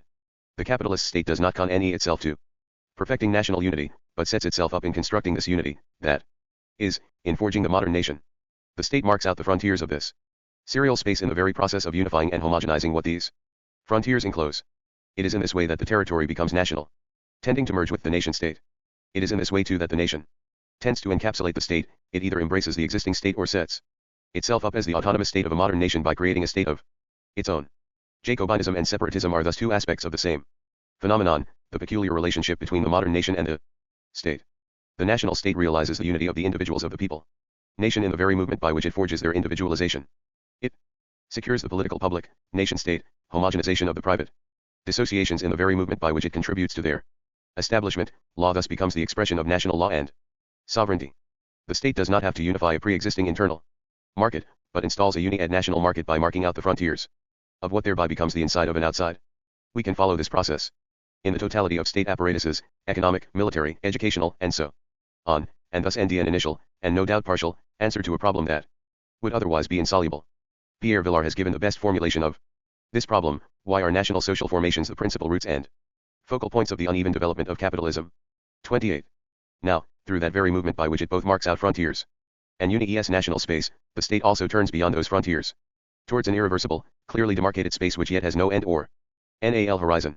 In other words, it seeks to expand markets, capital and territory. For to mark out frontiers involves the possibility of redrawing them. There is no way of advancing in this spatial matrix except along the road of homogenization, assimilation, and unication, except through demarcation of an interior that is always capable of being extended ad infinitum. These frontiers therefore become established as frontiers of the national territory only from the moment when capital and commodities are in a position to break through them. It is not possible to move in this space without crossing frontiers. Imperialism is consubstantial with the modern nation in the sense that it cannot be other than internationalization, or rather transnationalization, of the processes of labor and capital. This spatial matrix is rooted in the labor process and social division of labor. As Marx said, capital is a relationship between capital and labor, and it is because it moves in the international spatial matrix of the labor and exploitation processes that capital can reproduce itself only through transnationalization, however deterritorialized and anational its various forms may appear to be. Thus, the tendency of the modern state to expand ad infinitum, which is itself one with the process of establishing national unity, cannot but encapsulate a shift in frontiers involving assimilation and homogenization. Modern conquest has a meaning quite different from that of the past. It no longer denotes spreading through, and unity with, a continuous and homogeneous space, but rather expanding through and in breaches. In other words, the national state now homogenizes deherences, crushes various nationalities within the frontiers of the nation-state, and wears away the rugged features of the land that is included in the national territory. Genocide is also a modern invention bound up with the spatialization peculiar to nation-states, a form of extermination species to the establishment or cleaning up of the national territory by means of homogenizing enclosure. Pre-capitalist expansion and conquest neither assimilated nor digested. The Greeks and the Romans, Islam and the Crusaders, Attila and Tamerlane all killed in order to clear a path in an open, continuous and already homogeneous space. That accounts for the undifferentiated massacres which marked the exercise of power in the great nomadic empires. Genocide becomes possible only when the national space is closed on foreign bodies within its very frontiers. Is this a symbolic image? Well, the RST genocide of the century, that of the Armenians, accompanies precisely Kemal Atatürk's foundation of the Turkish nation-state, the establishment of a national territory on the ruins of the Ottoman Empire, and the closure of the Golden Horn. Genocide and concentration camps are inscribed in one and the same space. Here too, we can see the roots of that peculiarly modern phenomenon. Totalitarianism, separation and division in order to unify, parceling out in order to structure, atomization in order to encompass, segmentation in order to totalize, closure in order to homogenize, and individualization in order to obliterate deherences and otherness. The roots of totalitarianism are inscribed in the spatial matrix concretized by the modern nation-state, a matrix that is already present in its relations of production and in the capitalist social division of labor. To the temporal matrix and historicity, tradition. The second element which enters into the constitution of the modern nation is generally designated by the term common historical tradition. I shall deal with this more rapidly. Historians have analyzed in greater depth the transformations of the temporal matrix and of the notion of historicity. Here, too, the principal question concerns the association between these transformations and changes in the relations of production and social division of labor. Tradition is not at all the same in pre-capitalist and capitalist societies. It has neither the same meaning nor the same function. The temporal matrix of antiquity evidently differs from that of medieval feudalism, but the two also have basic features in common. In both these societies, the means of production are still possessed by the direct producer, and there is no capitalist division of labor. They crystallize modes of production, grounded on slavery or serfdom, which know only simple reproduction and not that expanded reproduction peculiar to the capitalist mode. No doubt their temporal matrices are those of plural and singular times. But each of these times is itself continuous, homogeneous, reversible and repetitive. Whether agricultural, civil and political, military, aristocratic, or clerical, these multiple times exhibit the same matrix characteristics. Being essentially UID, they have no universal measure, for they are not strictly speaking measurable, given that measure can only encode gaps between segments. Although species sequences do show up in this homogeneous temporal continuum, and although privileged moments make their appearance, for we are not talking of the linear descent of primitive societies, nevertheless, they are basically at the mercy of chance, antiquity, or of the presence of eternity, medieval Christianity.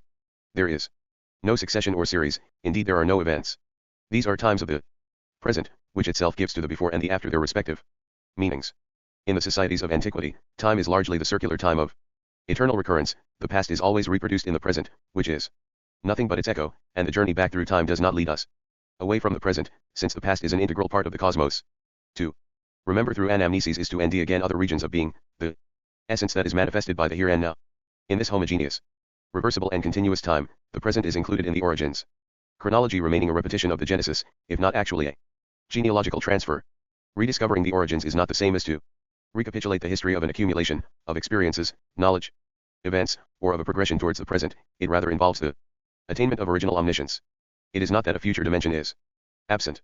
But although the telos of the Pythagoreans halts the spiral of freshly begun cycles, it does so by looping the loop, by knitting both ends together. Things are not basically deerent in medieval feudalism. Over and above the dependence of temporalities on the natural time peculiar to essentially agrarian societies, seasons, work in the elds, and so on, what matters is the temporal matrix underlying the agricultural, artisan, military or clerical times that appear as so many singular times. While each of these involves certain datings, the various chronologies are not ordered throughout times that are divisible into equal segments, and nor do the various moments have a numerical frame of reference. These chronologies refer instead to a continuous time which, placed under the aegis of religion, appears as a time of eternity punctuated by second meanings, acts of piety, and belfry chimes, inserted into the rhythm of the mass. Rooted in this temporal matrix, a linear materiality of time does, of course, come forth as distinct from the cyclical materiality of antiquity. History now has a beginning and an end, located between the creation and the last judgment. But it is still a present time, beginning and end, before and after are fully co-present in the constant essence of the divine. Whether it is a question of immutable truth, or of progressively revealed truth, and whether individual salvation is predetermined or not, all that is ever involved is a repetition or bringing up to date of the origins. Here where the irreversibility of time is a mere illusion, to reach for the end is always to regain the beginning. These temporal matrices are present in the forms and techniques of pre-capitalist political power as it is transferred from the body of the sovereign. This body politic does not make history, it bathes in a continuous and homogeneous historicity of which the subjects of power partake in the process of transferring that body. If the succession of sovereigns is conceived as a series of events, then, strictly speaking, there is no such thing, there is just the circulation by transference of an uninterrupted power, the concretization of the past, translatio imperii. This history recollection is never anything but an unfolding of genealogies, those of divinities, heroes or dynasties, and this time, the representation of history takes place in the mode of the chronicle. The past is not separated from the present by a gap, but spreads through it like an echo, while, in its turn, the present is but an unceasing herald of that future which will meet up with the beginnings. Here history is not made, it is commemorated. This political history cannot have constitutive relations with territory in the modern sense of the term, because the territory frontier does not yet exist. Moreover, pre-capitalist spatial matrices have the same foundation as the pre-capitalist temporal matrices. Political historicity is transferred from the body of the sovereign, who is not himself sovereign of a territory frontier. Indeed, there is neither historicity nor territory in its modern form. Pre-capitalist territories have no historicity of their own, since political time is the time of the prince body, who is capable of extension, contraction, and movement in a continuous and homogeneous space. In other words, the peculiar features of the spatial and temporal matrices of a mode of production, which are implied by the prevailing relations of production and social division of labor, determine the relations which these matrices sustain between each other. This fact is designated by a binomial term that is itself a problem rather than a solution, namely, space-time. The capitalist temporal matrix is entirely deerrant, being the precondition of the new relations of production and consubstantial with the capitalist social division of labor. Machine production, large-scale industry and assembly line labor entail a segmented, serial, equally divided, cumulative, and irreversible time that is oriented towards the product and, thereby, towards expanded reproduction and capital accumulation, in short, a production process which has an orientation and a goal but no XED limit. This time is measurable and susceptible to strict control by means of clocks, foremans, stopwatches, clocking on machines, and calendars. But on account of its segmentation and serialization, it raises the fresh problem of unication and universalization, how to master time by means of a single, homogeneous measure, which only reduces the multiple temporalities, workers' time and bourgeois time, the time of the economic, the social, and the political, by encoding the distances between them. However, each temporality expresses the characteristics of one and the same matrix, indeed, and this is what escapes many authors who stress the universalization of capitalist time. This temporal matrix for the RST time marks out the particular temporalities as deerential temporalities, that is to say, as rhythmical and metrical variations of a serial, segmented, irreversible and cumulative time. The moments of this time follow one another in a series and are totalized in a result. The present now marks a transition from the before to the after. Modern historicity is thus of an evolutionary and progressive character. It refers to a time which is constituted to the very extent that it runs through itself, each moment producing the next in an irreversible sequence or series of events opening towards a future that is ever being recreated. Before returning to the nation-state, I shall make a short digression. We are dealing here with the material matrix of capitalist time, not with its representation. This matrix gave rise to theoretico-ideological representations of time and history and, in particular, to the theorization of time in the philosophy of history, which is born as such in bourgeois society, and the so-called human sciences. Now this raises a twofold problem. One, although this temporal matrix of capitalism engenders the diverse ideological representations of history, the unilinear, evolutionist, progressive and teleological historicity of bourgeois philosophy of history, it also allows a scientific concept of history to be constructed for the RST time. This was in fact accomplished by Marx as well as by numerous modern historians. We can already see the well-known problem that arises at this point, an epistemological eld grounded on a determinate historico-social materiality, in this case, the temporal matrix implicit in capitalist relations of production, allows the emergence of scientific elements of knowledge, which, precisely as such, transcend the given eld. Thus, capitalism made possible the constitution of a science of history that is not connected to knowledge of capitalism alone. Marxism is not the only theory of capitalism, any more than psychoanalysis is the only theory of the unconscious in capitalist society. For the elements and object of science are not reducible to their conditions of possibility and constitution, whatever these may be. Why then is it precisely capitalism, founded as it is on the extraction of surplus value, which allowed the scientific concept of history to be constructed? This question has been dealt with many times and I shall not tackle it once again. It does seem to me, however, that it requires us to pay closer attention to the role of the temporal matrix of capitalism, in the sense given above, as the precondition of any possible science of history. This being said, just as I shall not discuss the theoretico-ideological representations of history, so I shall deal not with the scientific concept of history, but with the materiality of this temporal matrix. To the concept and object of history as science, of Marxism, are like those of any science in that their eld of validity is not rigidly circumscribed by the conditions of their historical emergence. For they are not reducible to the surrounding ideological representations, to the philosophy of history, from the Enlightenment to Hegel, which yet have the same conditions and thus form part of the same epistemological congruation. But we are also now aware of the fact that the break between science and ideology is far from possessing the radical character that we ascribed to it some years ago. The theory of history of Marx's maturity even shares certain elements with the ideological philosophical representation of history current in his age. The penetration of the capitalist social matrix by eschatological evolutionism, rationalistic progressivism, univocal linearity, humanist historicism, and I know not what else does not act merely the fringes of the kernel of Marx's theory, and nor is it a simple deviation or deformation introduced by the epigones of the Second and Third Internationals. It is present in Marx's theory of history itself. How then did Marx manage to construct his theory of history, starting as he did from the epistemological eld of his time? How indeed can we disentangle within his theory itself the functioning and articulation of the science of history from these ideological representations? For there is a problem, and a serious one at that. Of course, it does not exist either for the contemporary new philosophers, who see in Marx a mere replica of Enlightenment rationalism and positivism, or for Foucault, who reduces the validity, object and eld of every science to its given conditions of emergence, in this latter case, reducing Marxism to determinate modalities of the exercise of power, namely, to those disciplines with which he replaces conditions. Lastly, we should mention the licensed guardians of Marxist dogma who refuse to see that there is any problem with Marx's theory itself. Let us now return to our problem. The capitalist temporal matrix, that segmented, serial and divided time, is already implicit in the peculiar institutional structure of the state and its various apparatuses, army, school, bureaucracy, prison. The modern state also concretizes this matrix in the process of molding the subjects over whom power is exercised, and in the techniques of exercising power themselves, especially the procedures whereby the people-nation is individualized. Now this segmented, serial and divided time raises the new problem of its unication. Once again, the essential role will fall to the state. The modern state must ensure its mastery and control of time by setting down the norm and the standard of measurement, or, in other words, the frame of reference of the variations of particular temporalities. The state regulates what is fast or slow in relation to the standard, and structures the various discrepancies. The uneven development of capitalism fastens onto those stoppages that are the diverse state formations, the rhythm of uneven development peculiar to each formation, in the economic, the political, and the ideological, and among all three, fastens onto the moments of the state. The state unites the sectors of the capitalist formation in the further sense that it is the code of their irregular movements. The capitalist social formation or nation-state is also a process homogenized by the state. We can now grasp the new meaning of historical tradition in the constitution of the modern nation, the relationship of this tradition to the state, and the fact that the nation tends to coincide with the modern state in the dual sense mentioned above. It merges with the existing state or sets itself up as an autonomous state and constitutes the modern nation by creating its own state. Here too, Jacobinism and separatism are two aspects of a single reality, the peculiar relationship of the modern nation to the state. Tradition does not at all have the sense that it had in pre-capitalist societies, for before and after are here located in quite different Matrices. The historical present is but a transition between the before and the after. The past is not co-present with the here and now, but refers to cumulative slices pointed towards what becomes a new meaning of the future. Tradition is no longer the commemoration of a past which includes the after. It is no longer the truth of that reversible historicity oriented towards the great beginning which is but a repetition and resumption of the origins. Tradition becomes that which speeds up or that which slows down, encapsulating a succession of moments which produce an irreversible history, punctuated by the state.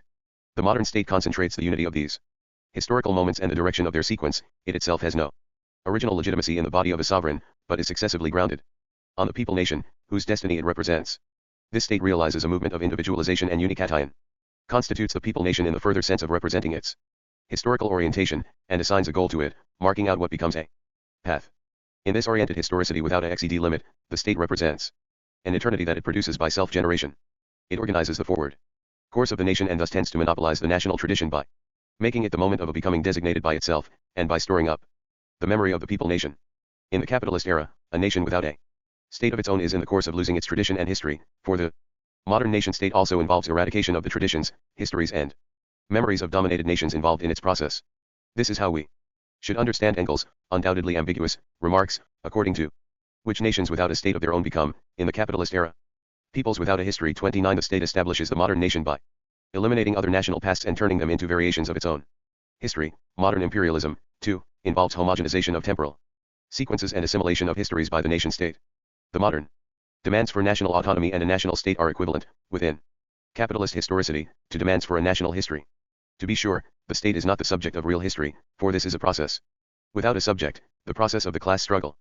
But we can now understand why the modern nation-states constitute the focal points and basic moments of that real history, even though it is capable of extension at a world level, and why the history of the international proletariat is segmented and punctuated by the histories of national working classes.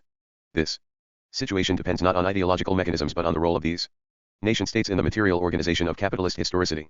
Here too lie the roots of the peculiarly modern phenomenon of totalitarianism, the mastery and unication of time through establishing it as an instrument of power, the totalization of historicities through obliteration of their deherences, the serialization and segmentation of the various moments so that they may be oriented and stored up, the homogenization of the people nation by forging or eliminating the national pasts. The premises of modern totalitarianism exist in the temporal matrix which is inscribed in the modern state and which is already implied by capitalist relations of production and social division of labor. This becomes still clearer if we bear in mind that the state establishes the peculiar relationship between history and territory, between the spatial and the temporal matrix. In fact, the modern nation makes possible the intersection of these matrices and thus serves as their point of junction. The capitalist state marks out the frontiers when it constitutes what is within the people nation, by homogenizing the before and the after of the content of this enclosure. National unity or the modern unity thereby becomes historicity of a territory and territorialization of a history, in short, a territorial national tradition concretized in the nation-state. The markings of a territory become indicators of history that are written into the state. The enclosures implicit in the constitution of the modern people nation are only so awesome because they are also fragments of a history that is totalized and capitalized by the state. Genocide is the elimination of what become foreign bodies of the national history and territory. It expels them beyond space and time. The great connement only comes to pass because it is at the same time the fragmentation and the unication of a serial and segmented time. Concentration camps are a modern invention in the additional sense that the frontier gates close on anti-nationals for whom time and national historicity are in suspense. In the modern era, demands for a national state are demands for a territory and history of one's own. The premises of modern totalitarianism exist not only in the spatial and temporal matrices incarnated in the modern state, but also, or above all, in the relationship between the two that is concentrated by the state. Lastly, the constitution of the modern nation should be located in the relationship between the modern state and language. Here we can merely point out that the construction of a national language by the modern state is reducible neither to the problem of its social and political usage, nor to the state's positing of linguistic norms and regulations, nor to the consequent destruction of dominated languages within the nation-state. The very structure of the national language is profoundly reorganized by the state. The relationship of language to the capitalist spatial and temporal matrices is restructured insofar as it is cast in the mold of a state which crystallizes intellectual labor in its spicically capitalist separation from manual labor. Thus, the role of a common language in constituting the modern nation does not refer to a process whereby the state takes over a language, causing it to sui are purely instrumental distortions. It denotes the very recreation of language by the state. The linguistic imperialism peculiar to the Ochilese of a modern nation does not result merely from the forms of its employment, it is already present in its structuring. 3. The nation and classes. As in the preceding cases, we now have to grasp the articulation of these analyses with an analysis of the nation in terms of class struggle. Here too, there is no question of two distinct approaches dealing with substantively heterogeneous objects. The spatial and temporal matrices are presuppositions of the relations of production only because they are concretized in them as class struggle, they appear historically as the product of this struggle. In this aspect, however, they are not the product of a class, acting as subject of history. They are the result of a process, since history itself is the process of the class struggle. The modern nation is not then the creation of the bourgeoisie, but the outcome of a relationship of forces between the modern social classes, one in which the nation is a stake for the various classes. At this point, there arises a second problem. The concrete configuration of a particular nation and a particular state, as well as the forms of their relationship, depend on the historical peculiarities of the class struggle process and of the class relationship of forces. They appear as so many variants of the modern nation and state, and thus of their spatial and temporal matrices, as long as we understand that in no case is there ever really a pre-existing essence differentiated only in its particular manifestations, and that there can be no question of an ideal type which is concretized in various ways. Just like the modern state and nation, these matrices exist only insofar as they are concretized in species formations.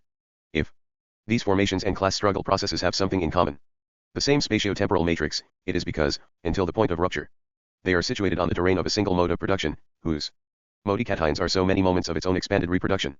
Thus, not only do these spatial and temporal matrices, like the modern nation, vary in significance according to the species class struggles, they exist as so many variants in the differential class practices.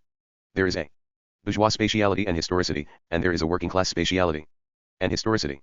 And yet they are variants of a single matrix, because the latter appears as the historical result of the class struggle process and the relationship of forces, and because this process is truly a process of struggle in a capitalist society. To be sure, the relations of production and social division of labor make of the working class, in a commonly expressed formulation, the bearer of positivity and of the historical future. Already, under capitalism, its practices bear what appear as the seeds of other social relations, other spatial and temporal matrices, another nation, and history always moves forward on the side of the working class. But I have in mind a different problem. The struggle of the working class does not unfold in an airtight chamber, but exists only as a term of the relationship between the working class and the bourgeoisie. The history of the working class is the history of its struggle against the bourgeoisie. To adopt the viewpoint of the working class is to adopt the viewpoint of its struggle against the bourgeoisie. We are now in a position to explain, RST of all, the constitutive relationship between each bourgeoisie and the nation. It is a relationship which follows, on the one hand, the rhythms and phases of the accumulation and expanded reproduction of capital, and on the other hand, the broad outline of changes in the policy of the bourgeoisie. The modern nation bears the stamp of the development of the bourgeoisie and of relations among its various fractions. This acts both the transition to capitalism within the process of primitive capital accumulation and the role of the merchant bourgeoisie in the formation of the nation, both the stage of competitive capitalism and the stage of imperialism, including its current phase of internationalization of capital. The transformations of capitalist relations of production leave their mark on transformations of the nation and of bourgeois nationalism. Now, even in the current phase characterized by internationalization of capital, the, no doubt altered, modern nation remains for the bourgeoisie the focal point of its own reproduction.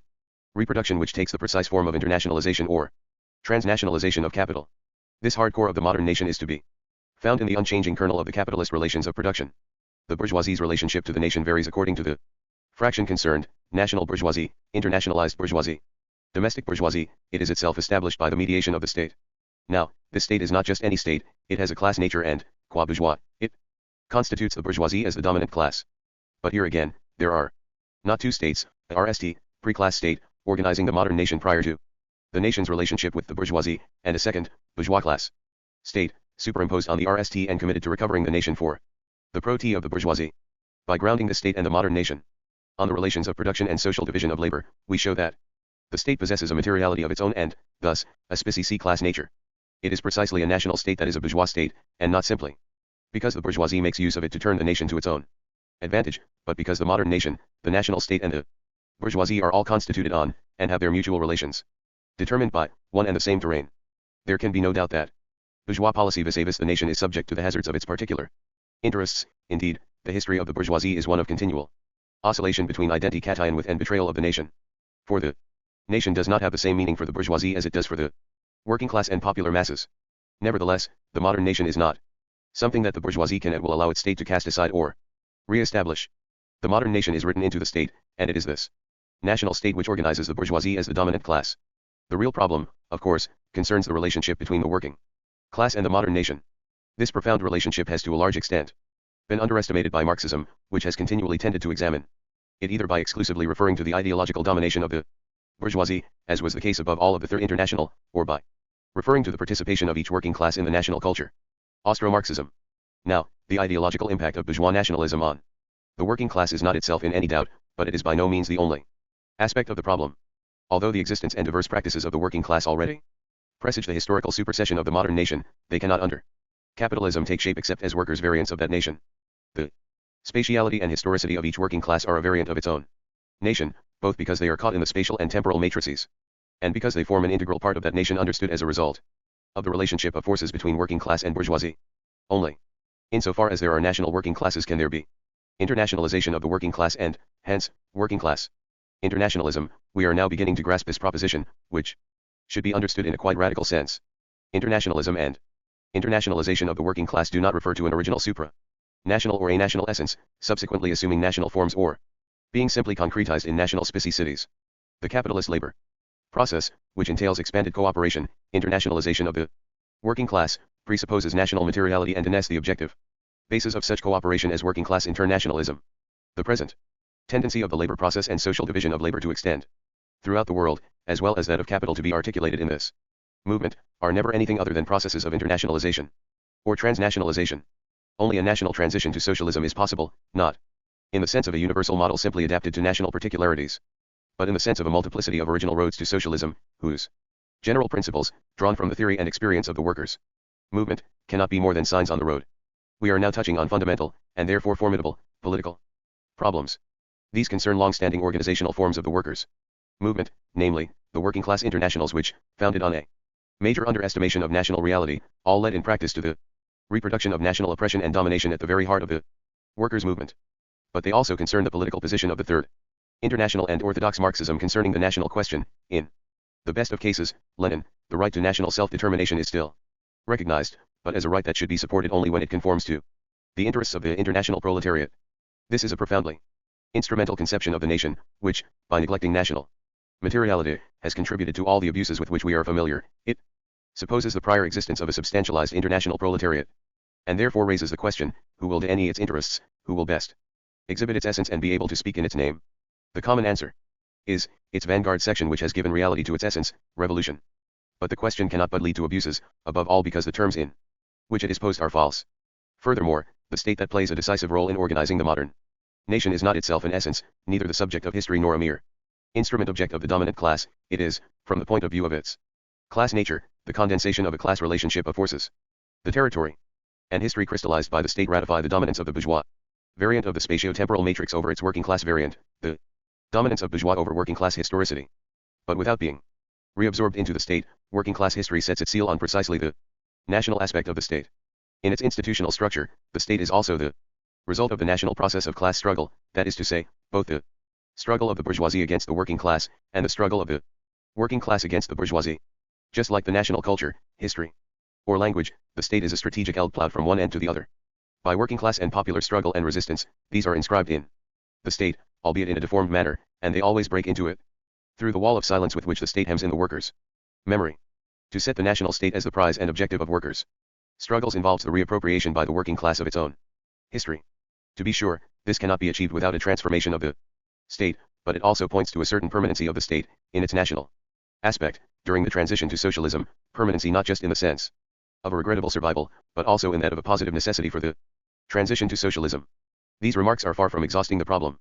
Numerous questions remain, concerning, a, the quite specie relationship to the nation, maintained by the other social classes of a capitalist formation, the old and new petty bourgeoisie, the peasant classes, and by social categories such as the state bureaucracy, b, the concrete political meaning of the nation for the working class and its struggle, according to the stage and phase of capitalism, as well as to the precise character of the conjuncture, and, in particular, the crucial role played during the current phase of imperialism by the struggle for national independence in the dominant countries, and by the national liberation struggle in the dominated countries. See, national working class ideology, both as a correct expression of internationalism and in terms of the impact of bourgeois nationalism on the working class.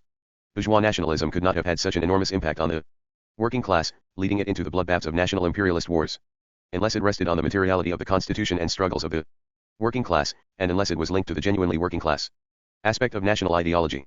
I shall not go into these questions any further. The previous observations indicate the path along which they should be considered. They allow us to explain the remarkable endurance and resistance of the modern nation throughout all the changes in the systems of organization of political space. Given its roots in material matrices, the modern nation can be transcended only through radical subversion of the relations of production and social division of labor that gave rise to these matrices. This helps us to account for the forms assumed by the national question in the East.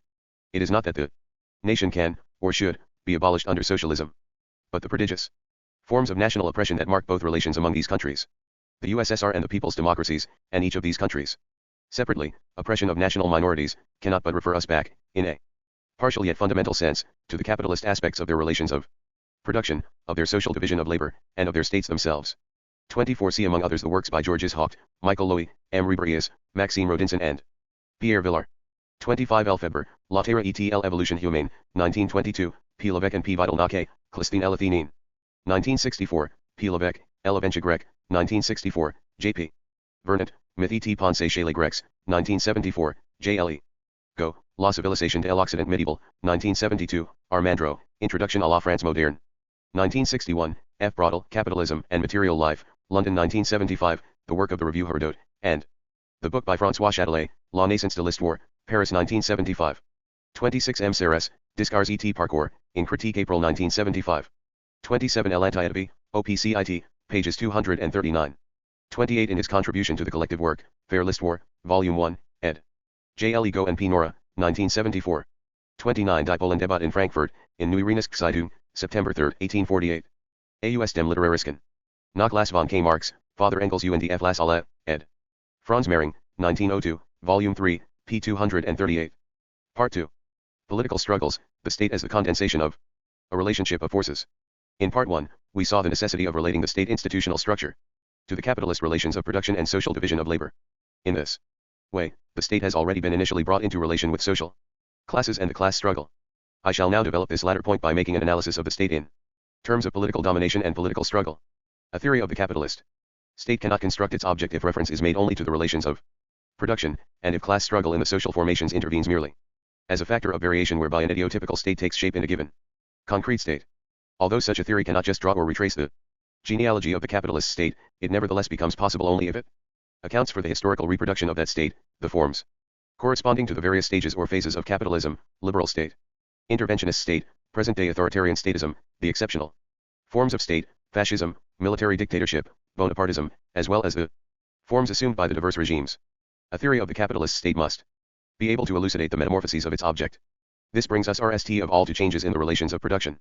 In situating the state vis-a-vis the relations of production, we can already make the following observation: changes in the fundamental periodization of the state, the stages and phases of capitalism, competitive, imperialist, monopoly capitalist, and the phases of the latter, refer to substantive changes in the capitalist relations of production and social division of labor. While their hard core persists, and while they therefore remain capitalist, they nevertheless undergo important changes throughout the reproduction of capitalism. However, these transformations already entail changes in the constitution and reproduction of social classes, the class struggle, and political domination.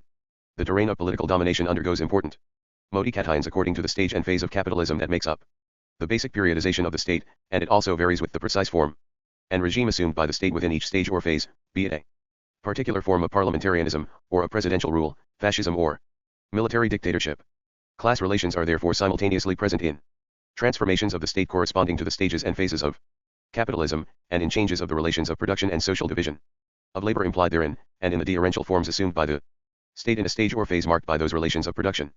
Thus, the problem facing us is to construct a theory of the capitalist state, which, starting from the relations of production, will explain in terms of the very structure of its object the state's differential reproduction as a function of the class struggle. I stress these points so insistently, because formalist theoreticism can take several forms in the theory of the state. So far we have rejected the approach which seeks to construct the object of the theory of the capitalist state by relating it purely and simply to the relations of production in the sense of an economic structure, and for which the class struggle and political domination enter into the picture only when it comes to explaining the secondary peculiarities concretizations assumed by the state in historical reality. Such a conception leads to neglect of the specie forms of the state. However, formalist theoreticism may take a different form, which yet has the same outcome. Of special interest to us here, since it concerns the relationship of the state to political domination, this form treats the general propositions of the Marxist classics as a general theory, the Marxist-Leninist theory, of the state, reducing the capitalist state to a mere concretization of the state in general. With respect to political domination, this results in little more than the following kind of dogmatic banality: every state is a class state, all political domination is a species of class dictatorship, the capitalist state is a state of the bourgeoisie. During the debate in the PCF on the dictatorship of the proletariat, such arguments were reasserted by some of those who supported retaining this notion. Most notably, by Balibar in his The Dictatorship of the Proletariat. 1. Obviously such an analysis is incapable of advancing research by a single inch. It is completely unserviceable in analyzing concrete situations, since it cannot account for the differential forms and historical transformations of the capitalist state except by the Tweedledum and Tweedledee kind of observation. The failings of this analysis have incalculable political consequences, at once the result and the concomitant EECT of Stalinist simply Katayan dogmatization on the state. It has led to a number of political disasters, especially in the interwar period when a strategy had to be adopted in the face of the rise of fascism. It found expression in the Comintern's so-called social fascism strategy, which was based quite precisely on this conception of the state and on the inability to distinguish between the parliamentary democratic form of state and the quite specific form that is the fascist state. Since I have dealt elsewhere with this conception of the state, I shall merely observe in passing that it was still to be found a few years ago in the writings of André Glucksmann article Le Fascisme qui vint d'un autre, who identified the French state of 1972 with a new type of fascism. Since then, of course, Glucksmann has gone over from neo-Stalinism to the most threadbare anti-Marxism, no doubt believing that his previous efforts were all Marx's fault. I should add, however, that a theory of the capitalist state must be capable of explaining more than the momentous difference between the parliamentary democratic state and the exceptional state. It must account for differences within the capitalist exceptional state itself. In the crisis of the dictatorships, I tried to show that the differences between fascism and military dictatorship are of decisive import for the formulation of political strategy. They were central in Spain, Portugal, and Greece, and, as is testified by discussion in the South American left, they are no less so with regard to a number of current regimes in Latin America. But it is also necessary to establish the differences between various forms of the parliamentary democratic state. Who does not remember the political setback that resulted for a certain time from the inability to grasp the specificity of the Gaullist state in France? The urgent theoretical task is therefore the following: we have to grasp the mode in which the class struggle, and especially political struggle and domination, are inscribed in the institutional structure of the state, in our case, bourgeois domination in the material framework of the capitalist state. This must be done in such a way as to explain the differential forms and precise historical transformations of the state. The capitalist state, too, plays an organic role in political domination and struggle, by constituting the bourgeoisie as the politically dominant class. To be sure, the class struggle has primacy over apparatuses, in this case, the state apparatus. But it is not outside, or prior to the state that the bourgeoisie is established as the dominant class. The state is not erected to suit its convenience, and nor does it function as a mere appendage of bourgeois domination. The role played by the state in political domination is also inscribed in its institutional materiality. It is here a question of its very class nature. In order to make a serious study of the state, we must therefore clarify its role with regard to both the dominant and the dominated classes. I shall now attempt this task, while remaining at a fairly general level. My remarks will become fully clear only when we come to analyze the present-day form of the state, authoritarian statism. 1. Balibar, OPCIT. 2. Les Temps modernes, February 1972, Le Fascisme qui vint d'un autre. 1. The state and the dominant classes. With regard to the dominant classes, and particularly the bourgeoisie, the state's principal role is one of organization. It represents and organizes the dominant class or classes, or, more precisely, it represents and organizes the long-term political interest of a power bloc, which is composed of several bourgeois class fractions, for the bourgeoisie is divided into class fractions, and which sometimes embraces dominant classes issuing from other modes of production that are present in the capitalist social formation. The classical example of such a non-bourgeois participant, an example that is still topical in the dominated dependent countries, is the class of big landowners. By means of the state are organized the connectual unity of the alliance in power and the unstable equilibrium of compromise among its components. This is done under the bloc hegemony and leadership of one class or fraction, the hegemonic class or fraction. The state constitutes the political unity of the dominant classes, thereby establishing them as dominant. Moreover, this fundamental role of organization does not involve just one apparatus or branch of the state, political parties, but concerns, in varying degrees and manners, the totality of its apparatuses, including preeminently repressive ones such as the military or police. The state is able to play this role in organizing and unifying the bourgeoisie and the power bloc insofar as it enjoys relative autonomy of given fractions and components, and of various particular interests. Such autonomy is indeed constitutive of the capitalist state. It refers to the state's materiality as an apparatus relatively separated from the relations of production, and to the specificity of classes and class struggle under capitalism that is implicit in that separation. I have developed these analyses elsewhere and shall not take them up again. Let me simply recall that, contrary to what is sometimes thought, they are not applicable only to a given form of the capitalist state, above all, the liberal state of competitive capitalism. They concern the structural core of that state, and therefore also its form in the current phase of monopoly capitalism. Today as in the past, this state has to represent the long-term political interest of the whole bourgeoisie, the national capitalist Collective, although it does so under the hegemony of one of its fractions. Currently monopoly capital. A. The bourgeoisie still appears as constitutively divided into class fractions, monopoly and non-monopoly capital, for monopoly capital is not an integral entity, but designates a contradictory and uneven process of fusion operating among various fractions of capital. These fractional divisions would be doubled, if we were to take into account present-day coordinates of the internationalization of capital. B. In their totality, albeit to an increasingly uneven degree, these bourgeois fractions are situated on the terrain of political domination and still form part of the existing power block. Contrary to certain PCF analyses of state monopoly capitalism, it is not just monopoly capital that occupies the terrain of political domination. C. The state maintains its relative autonomy of particular fractions of the power block, including fractions of monopoly capital itself, so that it may ensure the organization of the general interest of the bourgeoisie under the hegemony of one of its fractions. Contrary to certain analyses of state monopoly capitalism, the state and the monopolies are not fused together, a conception now abandoned by the PCF, nor, strictly speaking, are they united, even in a contradictory manner, within a single mechanism. D. All these points remain true, even though the current forms of the process of monopolization, together with the specie hegemony of monopoly capital over the bourgeoisie as a whole, unquestionably set restrictions on the state's autonomy vis-a-vis monopoly capital and on the reach of the latter's compromise with the other fractions of the bourgeoisie. How is the state policy in favor of the bourgeois power block concretely established? Some of my earlier formulations may now be made more precise. The capitalist state should not be regarded as an intrinsic entity, like capital. It is rather a relationship of forces, or more precisely the material condensation of such a relationship among classes and class fractions, such as this is expressed within the state in a necessarily specie form. 3. So important are all the terms of this formulation that we should dwell on each one in turn. Firstly, by grasping the state as the condensation of a relationship, we avoid the impasse of that eternal counterposition of the state as a thing instrument and the state as a subject. Regarded as a thing, in the manner of the old instrumentalist conception, the state is a passive, or even neutral, tool which is so completely manipulated by one class or fraction that it is divested of any autonomy whatsoever. Conceived as a subject, the state enjoys an absolute autonomy that refers to its will as the supposedly rationalizing instance of civil society.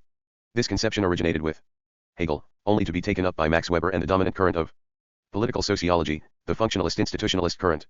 It relates this autonomy to the peculiar power which the state is supposed to hold and to the bearers of this power and of state rationality, above all the bureaucracy and political elites.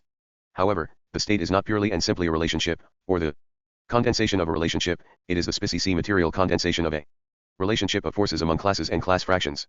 We should pause for a while over this important question, since it concerns the recent theoretical political evolution of the French Communist Party. At the time, I advanced this analysis of the state as a material condensation of a class relationship in opposition to the conception expressed in the communist analyses of state monopoly capitalism. I criticized the latter essentially on the grounds that they led to the vision of a state fused with monopoly capital, a state with no autonomy that is purely at the service of the monopolies. In other words, I considered that these analyses shared in the instrumentalist conception of the state. But I also tried to show that the vision in which the state is ultimately subject to the will of the monopolies is also fully in accord with a conception that neglects the specie materiality of the state. If the state is apprehended as a tool or instrument, its materiality has no political relevance of its own, it is simply reducible to state power, that is, to the class which manipulates the instrument. Thus, with various secondary modifications, that same tool could ultimately be used by the working class for a change in state power and a transition to socialism. On the RST of these points, the analyses of the PCF have since undergone evolution. The course of this development may be observed in the collective work by Faber, Hincker, and Seve as well as a series of articles by Hincker. 4. These new positions represent a considerable evolution, since, following a trajectory begun a long time ago, they break with the instrumentalist conception of the state bequeathed by Stalinist dogmatism. The state is now grasped as the condensation of a relationship, the state and its policy forms and structures therefore express the interests of the dominant class not in a mechanical fashion, but through a relationship of forces that makes of the state a condensed expression of the ongoing class struggle. 5. Despite the scope of this evolution, the PCF analyses concerning the second point persist in neglecting the peculiar materiality of the state viewed precisely as a special apparatus. The most profound remarks on this question are to be found in Hincker's articles, which go to the heart of the debate within European communism, in Italy as well as in Spain and Great Britain. Hincker refers to two conceptions of the state as having been intertwined throughout the history of the workers' movement, a narrow conception for which the state is in its essence an apparatus, and a broad conception, the one accepted as valid by Hincker, for which the state is simply the expression of a class relationship. Now, Hincker does not present the opposition between these conceptions in a correct manner. For the real opposition is between an instrumentalist conception of the thing-state and the one that regards the state as the material condensation of a class relationship of forces. Contrary to what Hincker's analyses seem to imply, the state's material aspect as an apparatus does not at all disappear if we view the state as the condensation of a class relationship. As I tried to show in part 1, the material framework of the capitalist state is constituted by its relationship to the relations of production and to the social division of labor concentrated in its separation from those relations. The state is not reducible to the relationship of forces, it exhibits an opacity and resistance of its own. To be sure, change in the class relationship of forces always affects the state, but it does not end the expression in the state in a direct and immediate fashion. It adapts itself exactly to the materiality of the various state apparatuses, only becoming crystallized in the state in a refracted form that varies according to the apparatus. A change in state power is never enough to transform the materiality of the state apparatus. For, as we know, such a transformation depends on a specific kind of operation and action. Let us now come back to the relationship between the state and social classes. Whether the state is conceived as a thing or as a subject, and thus, in both cases, as an intrinsic entity, the relationship between the state and social classes, and in particular the dominant classes and fractions, is always apprehended in an external relation. Either the dominant class is subordinate the thing, state by means of unions and pressure groups, or else the subject, state subordinates the dominant classes to itself. In this external relation, state and dominant classes are always considered as intrinsic entities confronting or facing each other. The power possessed by the one is equal to the other's lack of power, in keeping with the traditional conception of power as a given quantity in society, the conception of zero sum power. Either the dominant class absorbs the state by emptying it of its own power, the thing state, or else the state resists the dominant class and draws its power to its own proti, that version of the state as a subject, arbitrating among social classes which is so dear to social democracy. Furthermore, in the conception of the state as thing, its pro-bourgeois policy is established purely through the hold exercised over the instrument state by a single fraction of the bourgeoisie, currently monopoly capital. That fraction itself is supposed to deploy a political unity that is somehow prior to state action. The state plays no role in organizing the bourgeois power bloc, and it has no autonomy whatever vis-a-vis the dominant or hegemonic class or fraction. By contrast, in the conception of the state as subject, it is the state that is endowed with a rationalistic will, with power of its own and a tendency to absolute autonomy of social classes. Always external to these classes, the state imposes its will, that of the bureaucracy and political elites, on the divergent and rival interests of civil society. The two theses are therefore unable either to explain how a state policy is established in favor of the dominant classes, or to grapple with the decisive problem of internal contradictions within the state. In their common perspective, the state is related externally to social classes and thus naturally appears as a monolithic block without cracks of any kind. In the case of the thing state, which seems to be endowed with an intrinsic instrumental unity, contradictions exist only as external frictions, inerrances, or pressures, of the various parts and cogs of the machine or instrument state. Each dominant fraction or particular interest group pulls the cover of the state towards itself. In the last analysis, then, contradictions are here of secondary significance, representing mere disorders of the state's quasi-metaphysical unity and contributing nothing to the establishment of its policy. They are even supposed to disturb that policy, although they can do so only temporarily. For the instrumental centralism of the state, due to the hold exercised over it by a class or fraction, always re-establishes itself in a mechanical fashion. In the case of the state as subject, state unity is the necessary expression of its rationalistic will and forms part of its essence set against the splinterings of civil society. The internal contradictions of the state are still secondary, accidental, and episodic manifestations, essentially due to frictions or antagonisms between the various political elites or bureaucratic groups that embody its unifying will. In the RST case, class contradictions are external to the state. Here the contradictions of the state are external to social classes.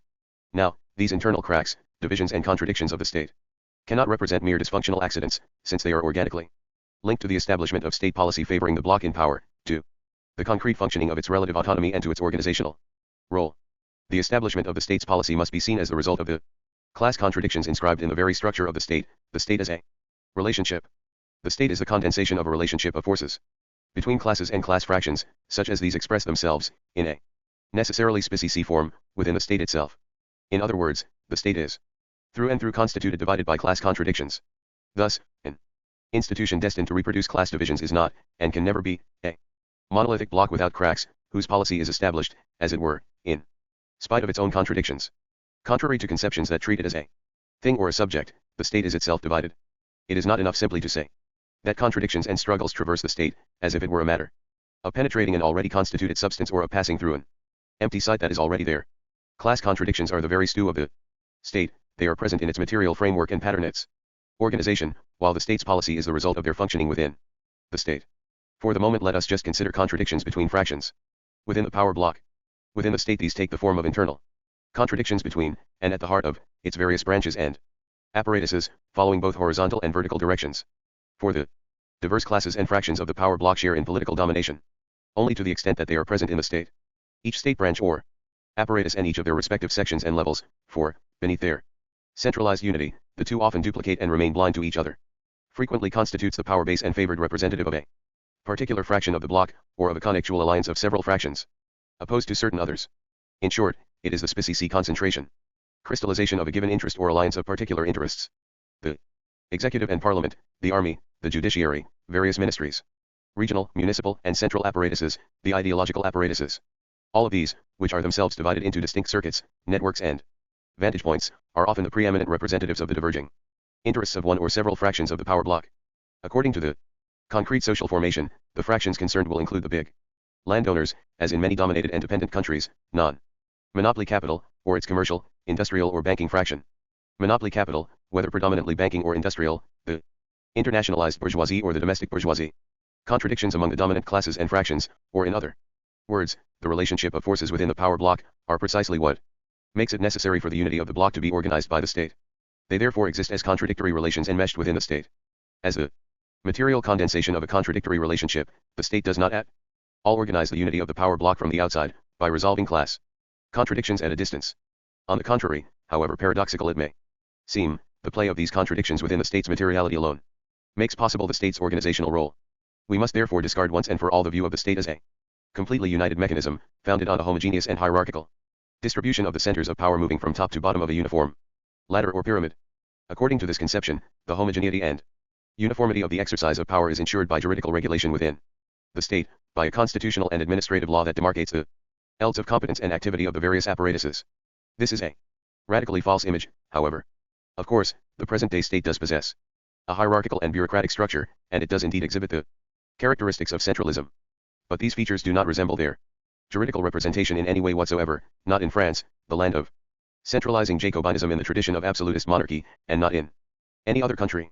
When we consider the role of the present-day state in establishing the general, long-term political interests of the power block under the hegemony of a given fraction of monopoly capital, that is, its organizational role within the unstable equilibrium of compromises, the concrete functioning of its relative autonomy and the latter's restrictedness in relation to monopoly capital, in short, when we consider the current policy of the state, we can now see why it is the result of contradictions between, and within, the various state branches and apparatuses. We are really talking now of the following. 1. A structural mechanism whereby an apparatus filters the information given, and the measures taken, by other apparatuses. The process of selection is implied by the particular materiality and history of each apparatus, army, school system, judiciary, and so on, by its species, internal representation of given interests, and, more generally, by its position in the congruation of the relationship of forces. 2. A contradictory movement of decisions, and non-decisions, taken by branches and apparatuses of the state. Non-decisions, that is, a certain systematic lack of state action, are not a conjunctural phenomenon, but are inscribed in the contradictory structure of the state and are one result of the contradictions discussed above. They are just as essential to the unity organization of the power block as the positive measures that it undertakes. 3. The determination of priorities, and counter-priorities, within the organizational structure of a given state apparatus or branch, according to its species materiality and the species interests it represents. The order is different for each apparatus and branch, and each network or level thereof. According to its place in the congruation of the relationship of forces, there is thus a series of mutually contradictory priorities and counter-priorities. 4. A system graded by branch and apparatus, and located within the decision-making process, whereby measures proposed by other branches and apparatuses are layered and the measures which they have already adopted are selected for various modes of practical execution. 5. A set of conjunctural, connectual, and compensatory measures responding to the problems of the hour. The policy of the state is thus established through a real process of intra-state contradictions. It is precisely for this reason that, at an initial, short-term level, or from the point of view of micropolitical physiology, its policy appears to be phenomenally incoherent and chaotic. Although a certain coherence arrives with the conclusion of the process, the organizational role of the state is quite clearly marked by structural limitations. These demonstrate, among other things, the illusory character of conceptions, which, incorporating illusions about the real possibilities of capitalist planning, argue that present-day organized capitalism has managed to overcome its contradictions by means of the state. Now, these limitations upon the organizational role of the state are not imposed on it merely from outside.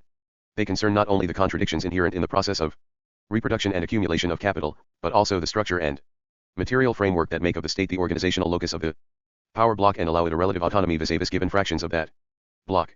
The state's autonomy is therefore not set against the fractions of the power block. It is not a function of the state's capacity to remain external to them, but rather the result of what takes place within the state.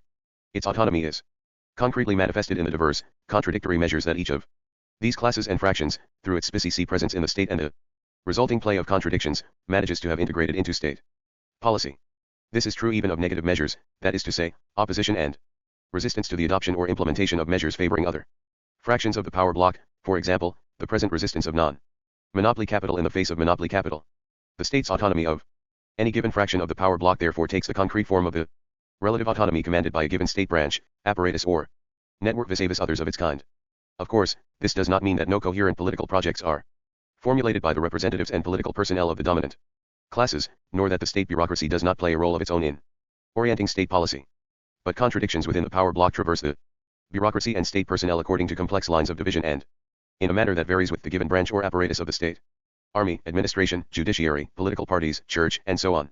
Rather than facing a core of state functionaries and personnel united and cemented around a univocal political will, we are dealing with EFS, clans, and factions, a multiplicity of diversi ed micro-policies. However coherent each of these may appear in isolation, they are nevertheless mutually contradictory, and the policy of the state essentially consists in the outcome of their collision, rather than in the more or less successful application of the global objective of the state apex. Hence the striking and recurrent phenomenon of the volte-face. Governmental policy is continually constructed out of accelerations and breakings, about turns, hesitations, and changes of course. This is not due to a native incapacity of bourgeois representatives and top-level personnel, but is the necessary expression of the structure of the state.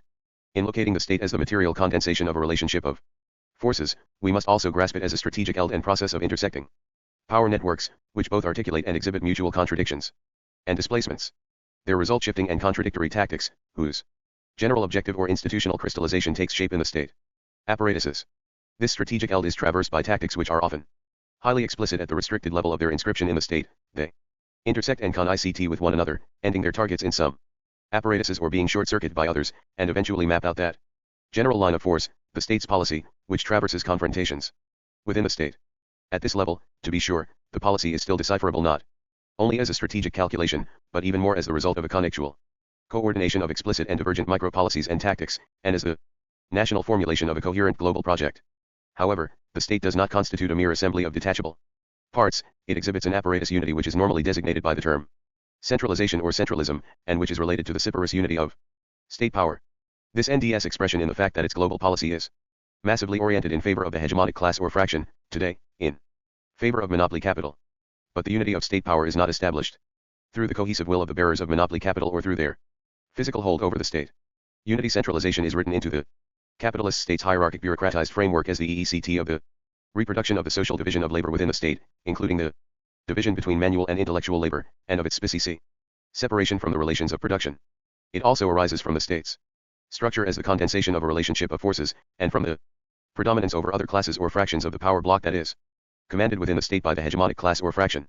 This hegemonic position in the relationship of forces is not merely present within the state actually reacts the situation, just as the power block can in the end only operate under the hegemony and leadership of the component that cements it together in the face of the class enemy. The strategic organization of the state destines it to function under the hegemony of a class or fraction located within it. At the same time, the privileged position of this class or fraction is a constitutive element of its hegemony within the constellation of the relationship of forces. The unity centralization of the state, which currently favors monopoly capital, is therefore established through a complex process. The state institutions undergo changes whereby certain dominant mechanisms, modes, and decision-making centers are made impermeable to all but monopoly interests, becoming centers for switching the rails of state policy or for bottling up measures taken elsewhere in the state that favor other fractions of capital. Moreover, we are talking here of a two-way causal relation. Not only does the hegemonic class or fraction establish as dominant the apparatus that already crystallizes its interests, but in the long term, every dominant state apparatus, whose dominance may be due to several factors, corresponding above all to prior relations of hegemony and to the history of the state concerned, tends to become the privileged seat of the hegemonic fraction's interests, and to incarnate changes in the relations of hegemony. This unity of state power is established through a whole chain, whereby certain apparatuses are subordinated to others, and through the domination of a particular state apparatus or branch, the military, a political party, a ministry, or whatever, which crystallizes the interests of the hegemonic fraction, domination, that is to say, exercised over other branches or apparatuses that are the resistance centers of other fractions of the power block. The process may therefore involve multiform underdetermination or duplication of apparatuses, shifts in function and competence, and constant divergence between real power and formal power. The establishment of a functional trans-state network rising above and short circuiting every level of state apparatus and branch, as is done today by the French Dater, and crystallizing monopoly interests by its very nature, and Lastly, sweeping changes of the traditional hierarchical structure of state administration, the creation of circuits for training and deploying special core detachments of top civil servants, who possess a high degree of mobility both within the state itself and between the state and monopoly business, ENA, and who are appointed, and induced, to carry out policies in favor of monopoly capital, witness the present role of the famous ministerial cabinets, the planned commissariat, and so on. These analyses allow us to pose an important problem concerning the accession to power of the popular masses and their political organizations. Within a perspective of transition to socialism, the process evidently cannot stop at the taking of state power, it must extend to the transformation of the state apparatuses. But such transformation always presupposes that state power has actually been taken. Given the complex articulation of various state apparatuses and branches, which is often expressed in a distinction between real power and the conspicuous formal power of the political arena, the formation of a left government does not necessarily or automatically entail that the left exercises real control over all, or even certain, state apparatuses. This is all the more so in that the state institutional structure allows the bourgeoisie to meet a popular accession to power by permutating the sites of real and formal power. Even when a left government really controls state branches and apparatuses, it does not necessarily control the one or ones which play the dominant role in the state and which therefore constitute the central pivot of real power. The centralized unity of the state does not rest on a pyramid, whose summit need only be occupied for active control to be ensured. Moreover, even when a left government manages to gain control of the hitherto dominant apparatus, the state institutional structure enables the bourgeoisie to transpose the role of dominance from one apparatus to another. In other words, the organization of the bourgeois state allows it to function by successive dislocation and displacement through which the bourgeoisie's power may be removed from one apparatus to another. The state is not a monolithic block, but a strategic eld. Given that their rigidity makes the state apparatuses resistant to straightforward manipulation by the bourgeoisie, this permutation of apparatus dominance evidently takes place not overnight but according to a relatively lengthy process. This lack of malleability may thus act to the disadvantage of the bourgeoisie and create a breathing space for the left in power. Still, the very process of permutation tends to reorganize the centralized unity of the state around the newly dominant apparatus, an apparatus which thereby becomes the supreme refuge center of bourgeois power in the state, remaining in operation as such throughout the period of left government. This complex mechanism may assume several forms, certain of which appear paradoxical. Thus, institutions apparatuses that normally have an altogether secondary or purely decorative function may suddenly take on a decisive role. The British House of Lords recently blocked nationalization bills of the Labour government. Under Allende, the law court suddenly discovered an irrepressible vocation for guaranteeing legality, and various constitutional councils have at times played a similar role. Nor is this all. The internal contradictions and disarticulations of real power and formal power not only affect relations between the various state apparatuses and branches, but are lodged at the heart of each one. For each apparatus, including the state administration, the army, or the police, is organized around a center whose active power is not located at the summit of the hierarchy as it appears on the arena of public OCE. What are involved here are, just as much as, or more than, vertically centralized apparatuses, nodes and focuses of real power located at strategic points of the various state branches and apparatuses. Even if the left in power manages to control, in their formal hierarchy, the heights of the dominant state apparatus or apparatuses, it remains to be seen whether it will really control the core of their active power. 3. As I pointed out in the preface, I am here speaking only in my own name. But of French works that tend in the same direction, I should mention at least those of Christine Bussy-Glucksmann and M. Castells. For Les Communistes et l'État, Paris 1977. For a critical survey of the theory, see La Nouvelle Critique, No. 93, 1976, and a number of articles in France Nouvelle. I myself have debated with Hinker and Baccarat concerning the collective work La Crise de l'État, OPCITC France Nouvelle, November 1, 1976, and La Nouvelle Critique, February 1977. See also the debate in Reprise, January 1977. 5. Les Communistes et l'État, OPCIT, p. 13. 2. The state and popular struggles. If we are to understand the internal divisions of the state, the concrete mode in which its autonomy functions, and the establishment of its policy through characteristic source, then we cannot con ourselves to contradictions among the classes and fractions of the power block, for those processes depend equally, or even above all, on the state's role vis-a-vis the dominated classes. The state apparatuses consecrate and reproduce hegemony by bringing the power block and certain dominated classes into a variable game of provisional compromises. The state apparatuses unify the power block by permanently dividing the dominated classes, polarizing them towards the power block, and short-circuiting their own political organizations. The state's relative autonomy of a given fraction of the power block is also necessary for the organization of that block's long-term global hegemony over the dominated classes. This often involves the state in imposing the material compromises indispensable for such hegemony on the various fractions of the power block. However, just like the state's role in relation to the power block, its role with regard to the dominated classes does not derive from some intrinsic rationality as an entity external to the dominated classes. It too is inscribed In the state organizational structure as the material condensation of a class. Relationship of forces. The state concentrates not only the relationship of forces between fractions of the power block, but also the relationship between that block and the dominated classes.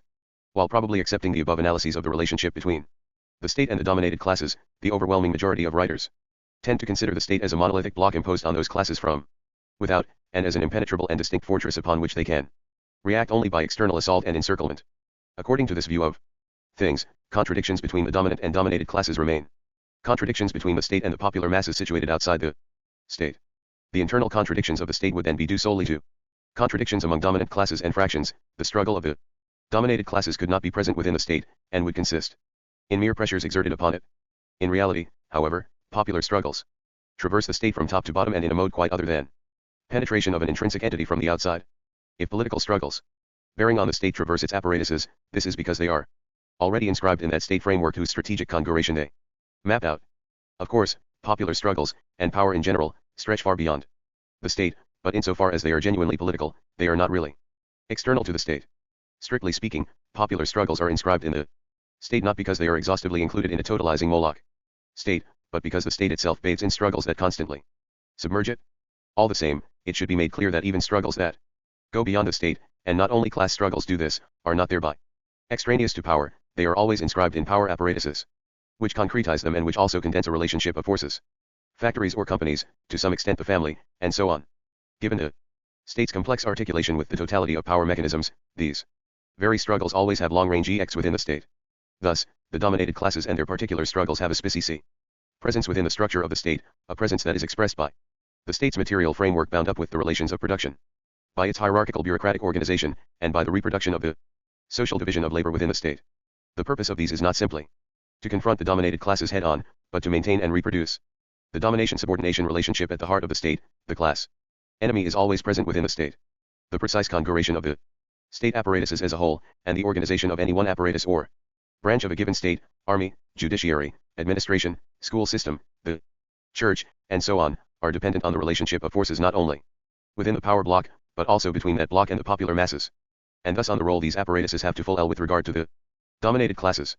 This explains the differential organization of the army, police and church in various states, and accounts for their particular histories that are also traces left in the state structure by popular struggles. Furthermore, in working to organize hegemony and thus to divide and disorganize the popular masses, the state installs particularly the petty bourgeoisie and the rural popular classes as veritable class props of the power block, dislocating their alliance with the working class. The resulting alliances, compromises, and relationship of forces are embodied in the structure of the particular state apparatus that preeminently fulfills this function. The French educational apparatus, for example, cannot be understood unless we see concentrated within it this relationship between the bourgeoisie and petty bourgeoisie, nor can the army be understood in isolation from the relationship between the bourgeoisie and the popular rural classes. Finally, if a given apparatus, political parties, parliament, the executive, the administration, the army, assumes the dominant role in the state, it does so not only by virtue of concentrating the power of the hegemonic fraction, but also because it manages at the same time to crystallize the state's politico-ideological role vis-a-vis the dominated classes. More generally, the internal divisions and contradictions of the state, those among and within its various branches and apparatuses, and in the state personnel, are also due to the existence of popular struggles within the state. Now, the existence of the popular classes is concretized within the state in a specific manner different from that exhibited by the dominant classes and fractions.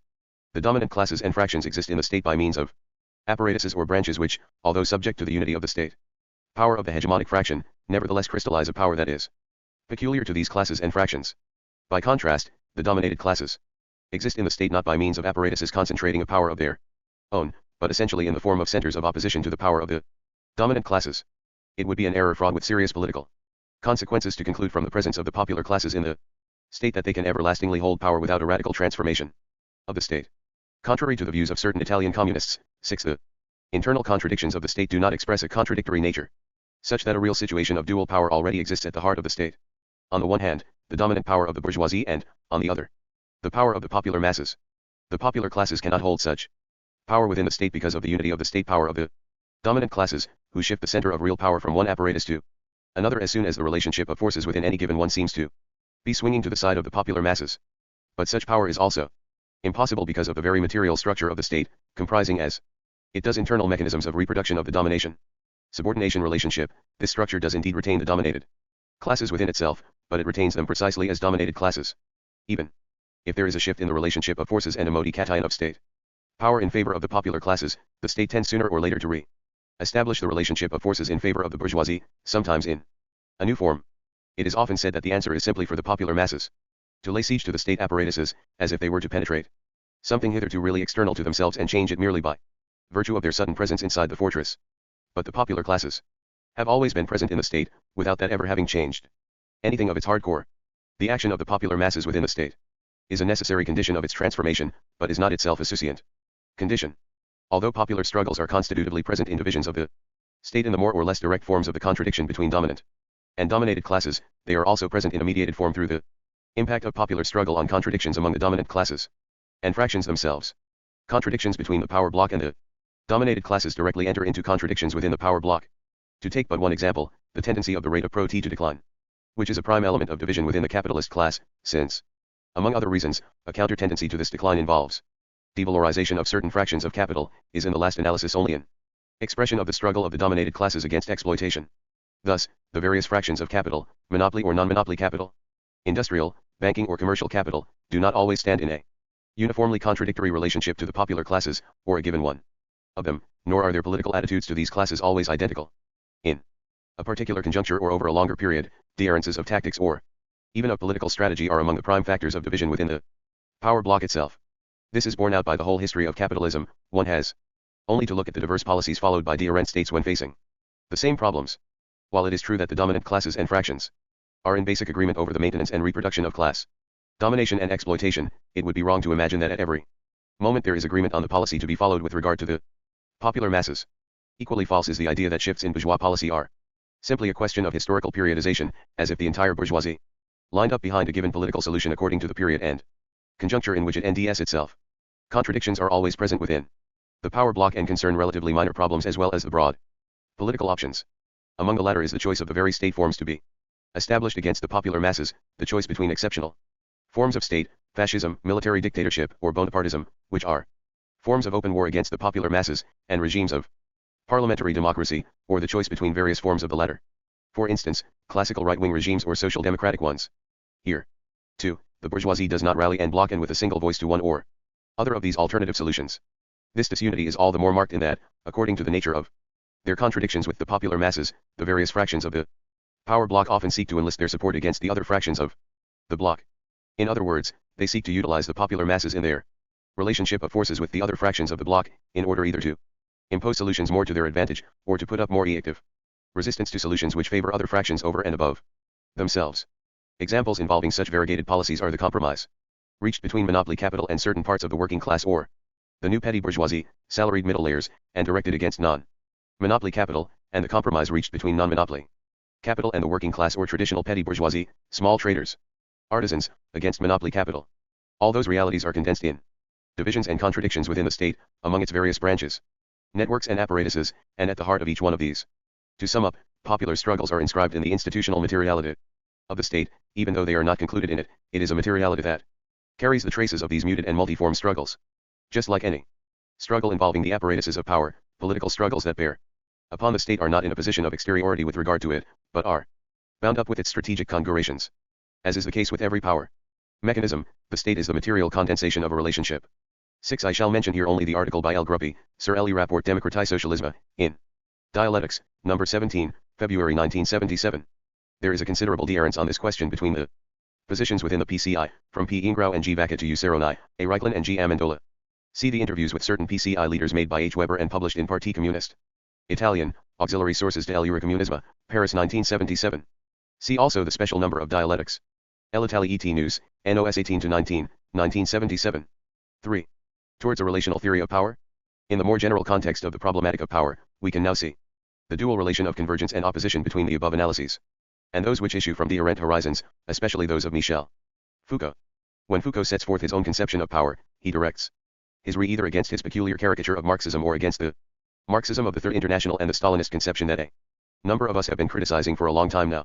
However, I shall continue to speak in my own name. The remarks presented so far take up, develop and systematize analyses which were already evolving in texts of mine that appeared before the publication of Foucault sur Valeur et Pudeur, 1975, and La Volonté de Savoir, 1976.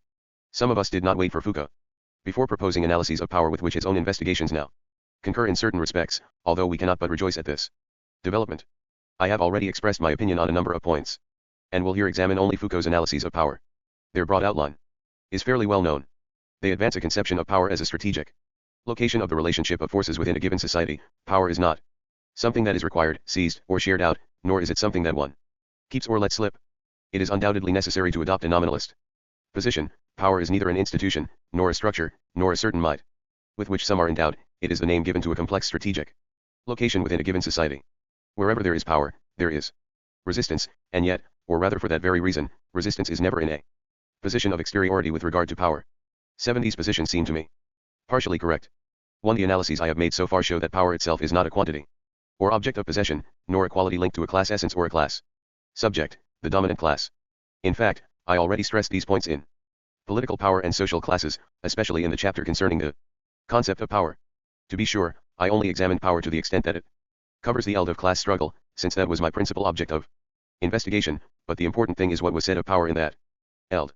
As applied to social classes, power should be understood as the capacity of one or several classes to realize their specie interests. It is a concept designating the eld of their struggle, that of the relationship of forces and of the relations between one class and another. The concept of class interests thus designates the horizon of action occupied by a given class in relation to others. The capacity of one class to realize its interests is in opposition to the capacity and interests of other classes. The eld of power is therefore strictly relational.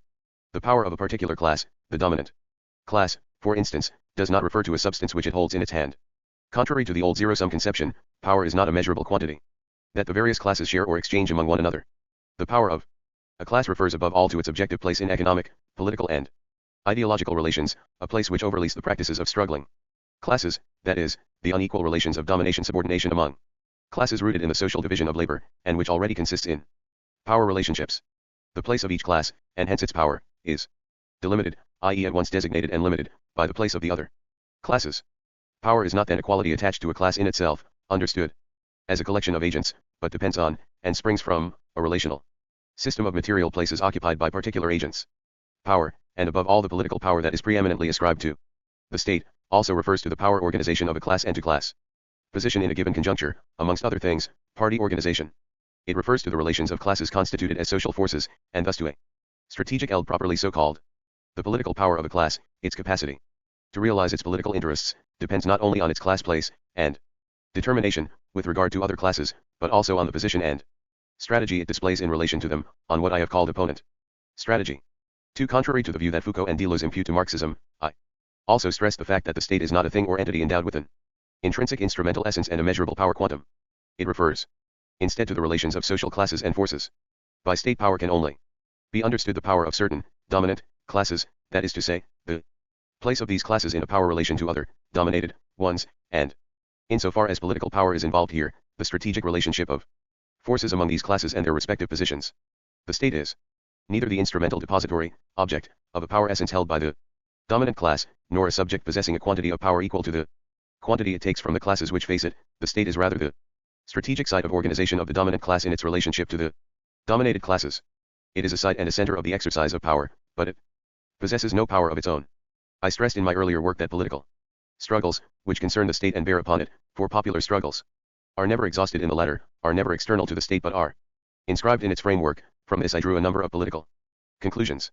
Now, those analyses also have considerable implications for the question of transition to socialism, and it is for this reason that I now dwell upon them. Nevertheless, here too there remain basic differences between Marxism and the analyses advanced by Foucault. 1. Although power has as its constitutive eld an unequal relationships of force, its materiality is still not exhausted in the modalities of the exercise of power. Power always has a precise basis. In the case of class division and struggle, this takes the form of a. Exploitation, under capitalism, extraction of surplus value, b. The place of the de-rent classes in the various power apparatuses and mechanisms, and not just in the state, a place which is essential in the organization of the extra-state apparatuses themselves, and c. The state apparatus, which, while evidently not embracing the totality of power apparatuses and mechanisms, does not thereby remain sealed against those located outside its own space. The relational eld of class specie power therefore refers to a material system of place allocation throughout the social division of labor. It is fundamentally, though not exclusively, determined by exploitation. This explains the existence of class division, and thus of the class struggle and popular struggles. We may even conclude that, in a society in which the state utilizes all power, example phallocracy or the family, for the purposes of relaying class power, every struggle, be it heterogeneous to class struggles, properly so called, e.g. the struggle between men and women, acquires its characteristic meaning only to the extent that class struggles exist and allow other struggles to unfold.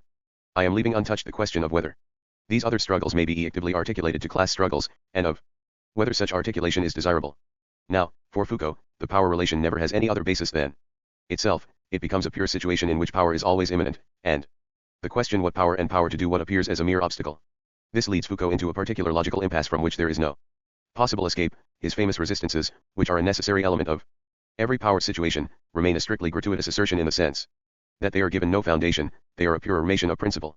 It is often said that one can deduce from Foucault nothing more than a guerrilla war and scattered acts of harassment of power, but in fact, no kind of resistance is possible if we follow Foucault's analyses. For if power is always already there, if every power situation is imminent in itself, why should there ever be resistance? From where would resistance come, and how would it be even possible? This is an old question to which traditional political philosophy replied by invoking natural rights and the social contract. More recently, Deleuze has referred to originating desire, which, though certainly not the right one, is at least an answer. In Foucault's writings, the question simply remains without a response. However hard one tries, this absolutization in which power always refers to itself leads irresistibly to the idea of a power master as the prime founder of all struggle resistance. According to this view of things, struggles are originally and constitutively corrupted by power, of which they are a mere duplication, or even legitimation. Between the impossible naturalness of Foucault's resistances and the current conception of power, the state, as the perennial expression of original evil, the distance is not as great as it seems. Here every struggle cannot but nourish power, since it has no other basis than its relation to power, indeed no other basis than power itself. Our new philosophers, especially Levy, can legitimately call Foucault to their support. More than the last consequence of his thought, they are its ultimate truth.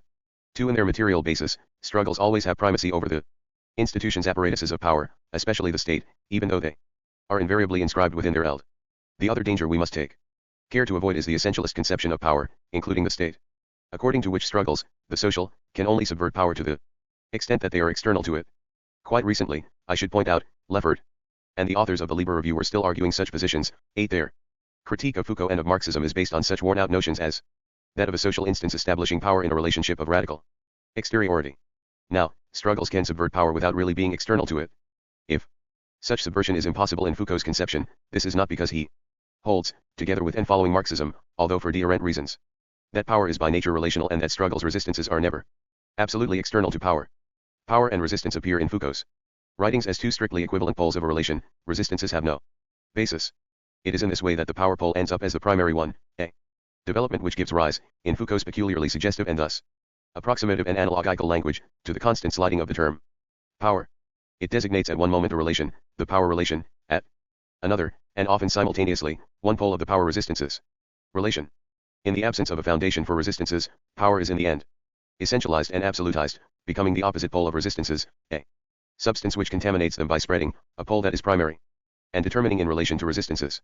Hence Foucault's problem: how is it possible to avoid falling into the conceptual trap of a domination that cannot be escaped, of a power that is absolutely privileged in relation to resistances, of resistances that are always ensnared by power? There can only be one answer: it is necessary to break loose from this hypostasized power and rediscover at any cost something other than these resistances. Inscribed in power, something at last radically external to the power that has become an essentialized and absolutized pole of the relation. And this is necessary even if it seriously calls into question the very analysis of power as a relation. Foucault has located this something in what he calls the plebs, namely, that something in the body of society, in classes, groups, and even individuals, which somehow escapes the relations of power, which is their limit, their reverse side, and their consequence. It is that which responds to every advance of power with a movement designed to break free from it. 9.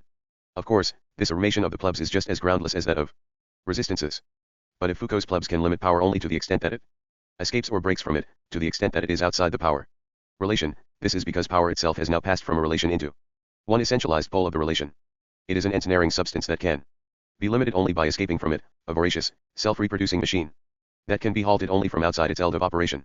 It follows quite naturally that, for Foucault, the plebs' resistances are ground down and integrated into power as soon as they set themselves a strategy. They are allied from power, but at a deeper level, theirs is a forward-moving allied. The something that was supposed to check the omnipotence of absolutized power and DS itself in the end facing more emptiness. Left with groundless resistances and hypostasized power, Foucault ends up opposing mere emptiness to a power that is no longer a relation but a phagocytic essence. There is no need to have recourse to something wholly external to power and its various mechanisms in order to limit their supposedly intrinsic omnipotence. For, in reality, they always carry internal limits of their own. As regards the state, although this is also true of mechanisms of class power, not included in the state, such limits are donate and materially grounded by the reproduction of class places and positions within the state. Power, even in its state form, is never pure immanence. The state and power in general are not an essence or pole standing in counterposition to struggles. If struggle always has primacy over apparatuses, this is because power is a relation between struggles and practices, those of the exploiters and the exploited, the rulers and the ruled, and because the state above all is the condensation of a relationship of forces denoted precisely by struggle.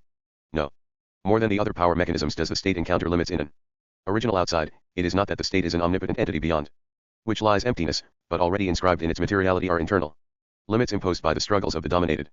Such struggles are always present in the state, and, more generally, in power mechanisms, for even though the state is already there, neither the state nor power is the first cause of struggle.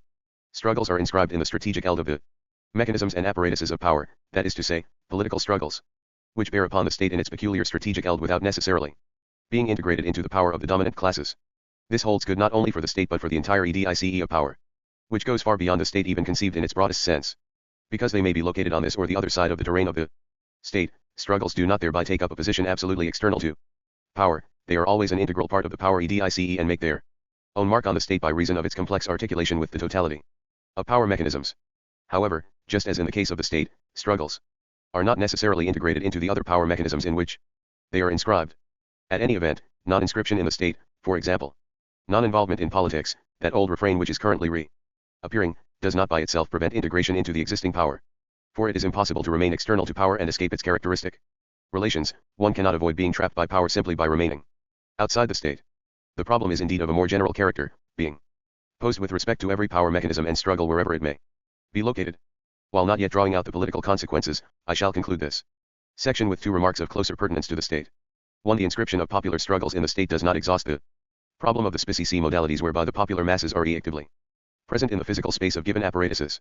The state is not a straightforward relationship, but the material condensation of a relationship of forces. Its species framework involves exclusion of the popular masses from a directly physical presence in certain of its apparatuses. Thus, while the masses are directly present in such apparatuses as the school, the national conscript army and, through their representatives, the institutions of the electoral system, they are kept at a physical distance from such apparatuses as the police, the judiciary, and the state administration. However, in the latter cases, political struggles are not really external to the strategic eld of the state. Even when the popular masses are physically excluded from certain apparatuses, these struggles always have an EECT within them, albeit an EECT which is manifested at a distance, so to speak, and through the intermediation of the state personnel.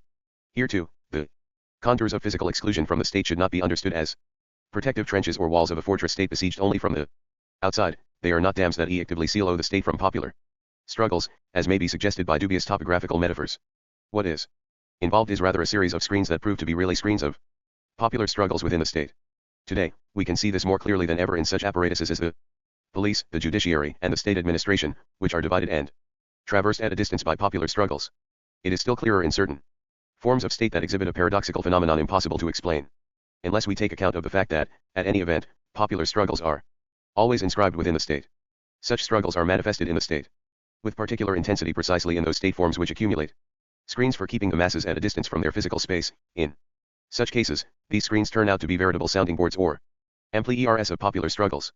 We saw the truth of this in the military dictatorships that prevailed in Portugal, Greece, and Spain until quite recently. Unlike the traditional fascist regimes, which embraced certain popular classes by means of mass fascist parties and unions, these dictatorships constantly remained apart from the masses or were held at a distance by the masses themselves. Yet far from being actively sealed from the masses, they were distinctly more acted by them than were the fascist regimes. So important was this that they collapsed not under the impact of massive frontal and open attack, as had long been envisaged by the resistance organizations, but under the weight of internal contradictions and divisions in which the popular masses, though remaining at a distance, were the principal factor. 2. Whether or not one plays the game of the existing power and becomes integrated into the state therefore depends on the political strategy that is followed. For Foucault, however, it is the very adoption of a strategy that integrates the plebs into hypostasized power, forcing them to leave a site on the absolute outside of power, in reality a non-site, in order to become again entangled in its net. Now, we know that political strategy must be grounded on the autonomy of the organizations of the popular masses. But the attainment of such autonomy does not involve the political organizations in leaving the strategic eld of the relationship of forces that is the power state, any more than it involves other organizations such as the trade unions in taking up a position outside the corresponding power mechanisms. To believe that this is even possible is an old illusion of anarchism, in the best sense of the term. Moreover, in neither case does self-organization on the terrain of power imply that these organizations must directly insert themselves in the physical space of the respective institutions. This will depend on the conjuncture, nor a fortiori that they must embrace the materiality of these institutions, quite the contrary. b. We also know that, alongside their possible presence in the physical space of the state apparatuses, the popular masses must constantly maintain and deploy centers and networks at a distance from these apparatuses. I am referring, of course, to movements for direct, rank and LE democracy and to self-management networks.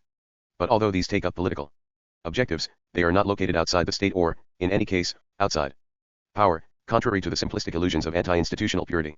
What is more, to place oneself at any cost outside the state in the thought that one is thereby situated outside power, which is impossible, can often be the best means of leaving the eld open for statism. In short, it often involves a retreat in the face of the enemy precisely on this strategically crucial terrain. 7 La Volante de Savoir, OPCIT, pages 123. 8 OPCIT. 9 Interview with Foucault in Revoltes Logiques, number 4, Winter 1977. 4. The state personnel. The above analyses will become still clearer if we now turn to the state personnel. Investigation will here show at one and the same time that class struggles traverse and constitute the state, that they assume a specie form within the state, and that this form is bound up with the material framework of the state. Class contradictions are also inscribed within the state through internal divisions of the state personnel in the broad sense of the term, the various administrative, judicial, military, police and other state bureaucracies.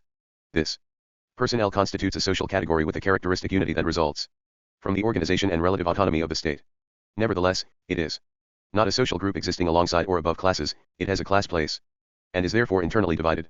This class place is distinct from the class origin of the state personnel, i.e., from the classes out of which it emerges. It refers to the position of the personnel in the social division of labor, such as it crystallizes in the state framework, in the form, amongst others, of the specie reproduction of the division between intellectual and manual labor.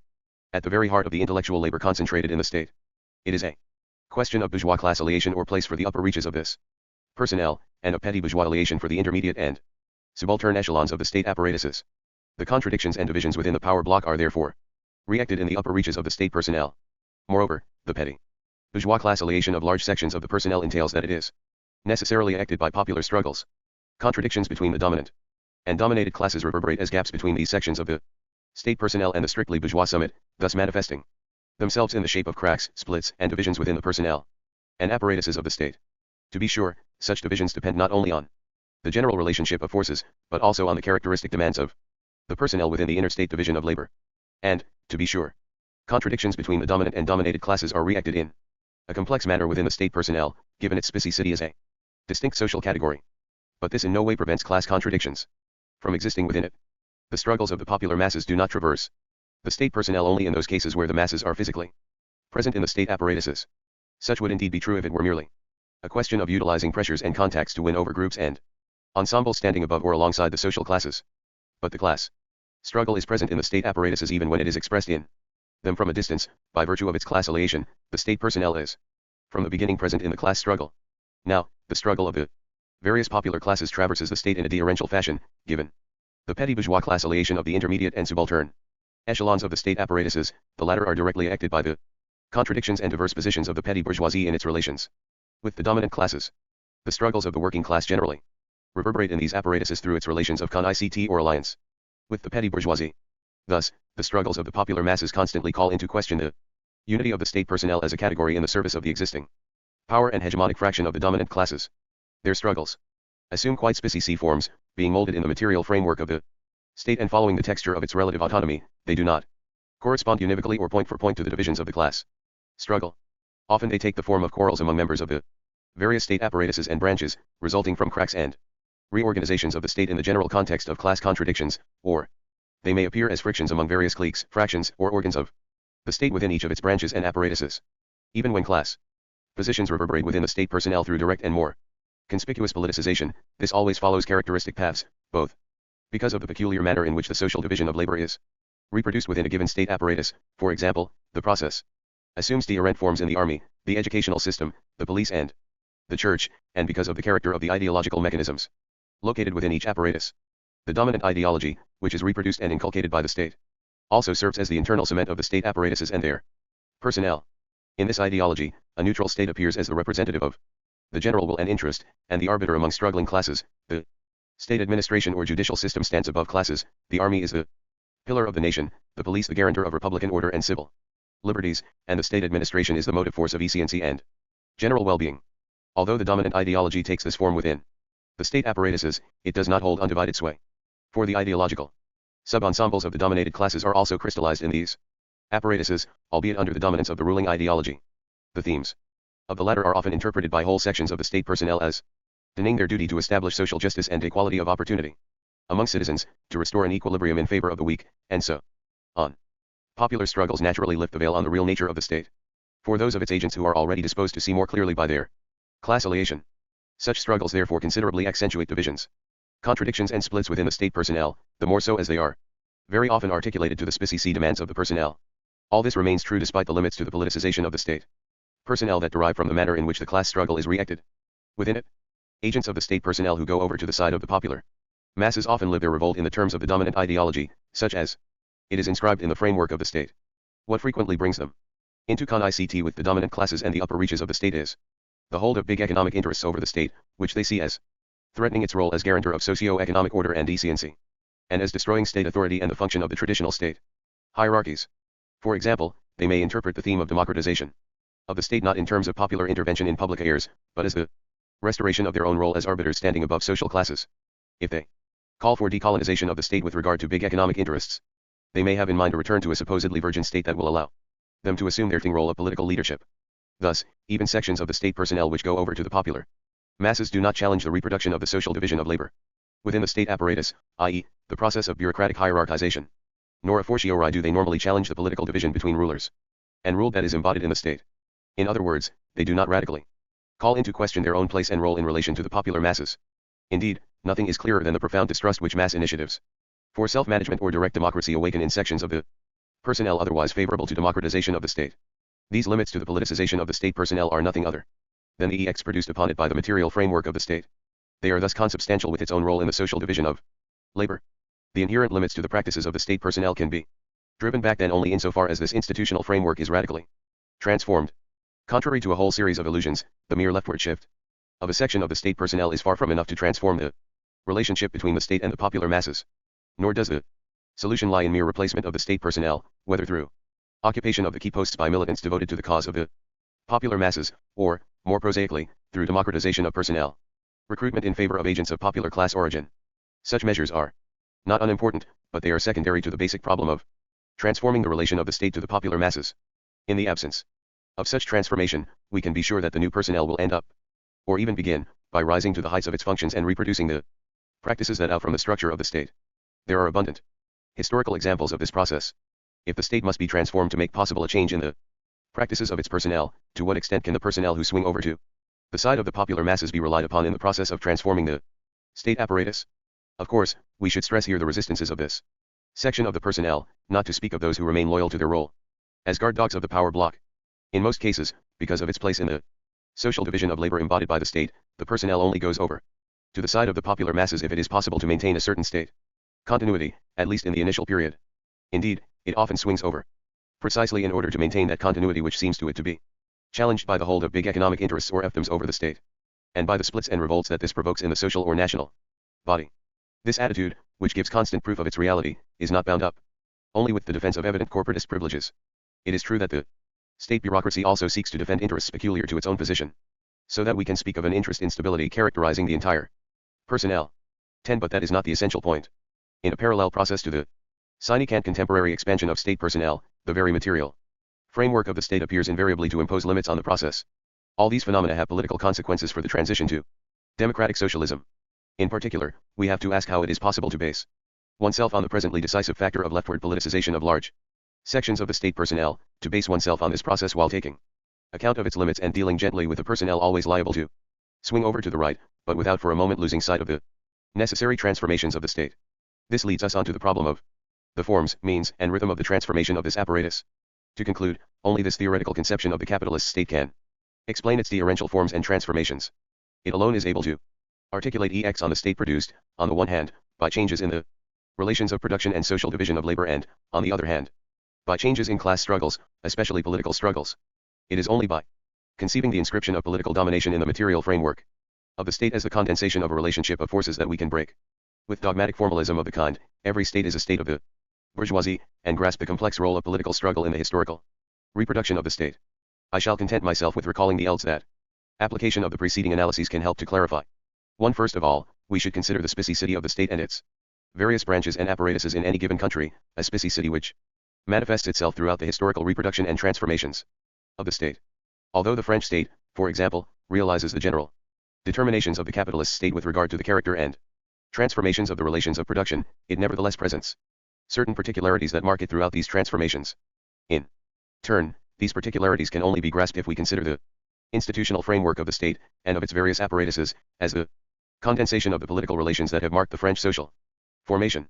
Of course, in their constitution and transformation, the school, army and ideological apparatuses of the state in France exhibit a materiality bound up with the relations of production and social division of labor, as well as with the modifications undergone by the capitalist school, the capitalist army, and the capitalist ideological apparatuses. At the same time, however, this materiality refers to the political relations of the social formation. It is impossible to grasp the peculiar framework of the school in France unless we consider it as the condensation of particular relations between the bourgeoisie and the old and new petty bourgeoisie. This is also true of the army, in which relations between the bourgeoisie and the peasantry are of crucial significance, and of the ideological apparatuses, relations between the bourgeoisie and intellectuals, to say nothing of that celebrated Jacobin status centralism which refers to the institutional specificity of the state bureaucracy administration, whose materiality would require a similar kind of analysis, and to its place among other apparatuses. This in turn refers not only to the specificity relations between bourgeoisie and working class in France, but also to the French Revolution and, further still, to the peculiarities of the relationship between bourgeoisie and landed nobility under the absolutist state. 2. The next question is the transformations of the state according to the stage and phase of capitalism, as well as the different forms taken by the state and the regime. Condensed within the state are, for example, differentiations in the power block and relationships of force among its components, shifts in hegemony from one class or fraction to another, changes in the character and representation of social classes, in the relations of the power block with supporting classes, petty bourgeoisie, peasantry, and in the organization of the working class and its strategic relations with the bourgeoisie. These are all imprinted in the organization of each state apparatus, in the relative autonomy of the state with regard to the dominant classes, in the functioning and the form of contradictions within the state, in the configuration of its organizational framework and the domination of one particular apparatus over others, in shifts in the limits between repressive, ideological, and economic apparatuses, in permutations in the various functions of the state, and in the organization of the state personnel.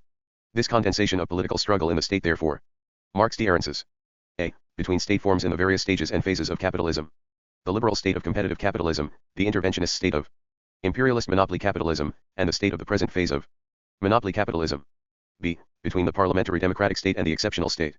Various forms of fascism, military dictatorship, and Bonapartism, according to these stages or phases. C. Between the diverse forms of the parliamentary democratic state, presidential regime, parliamentarianism, etc., and between the diverse forms of the exceptional state.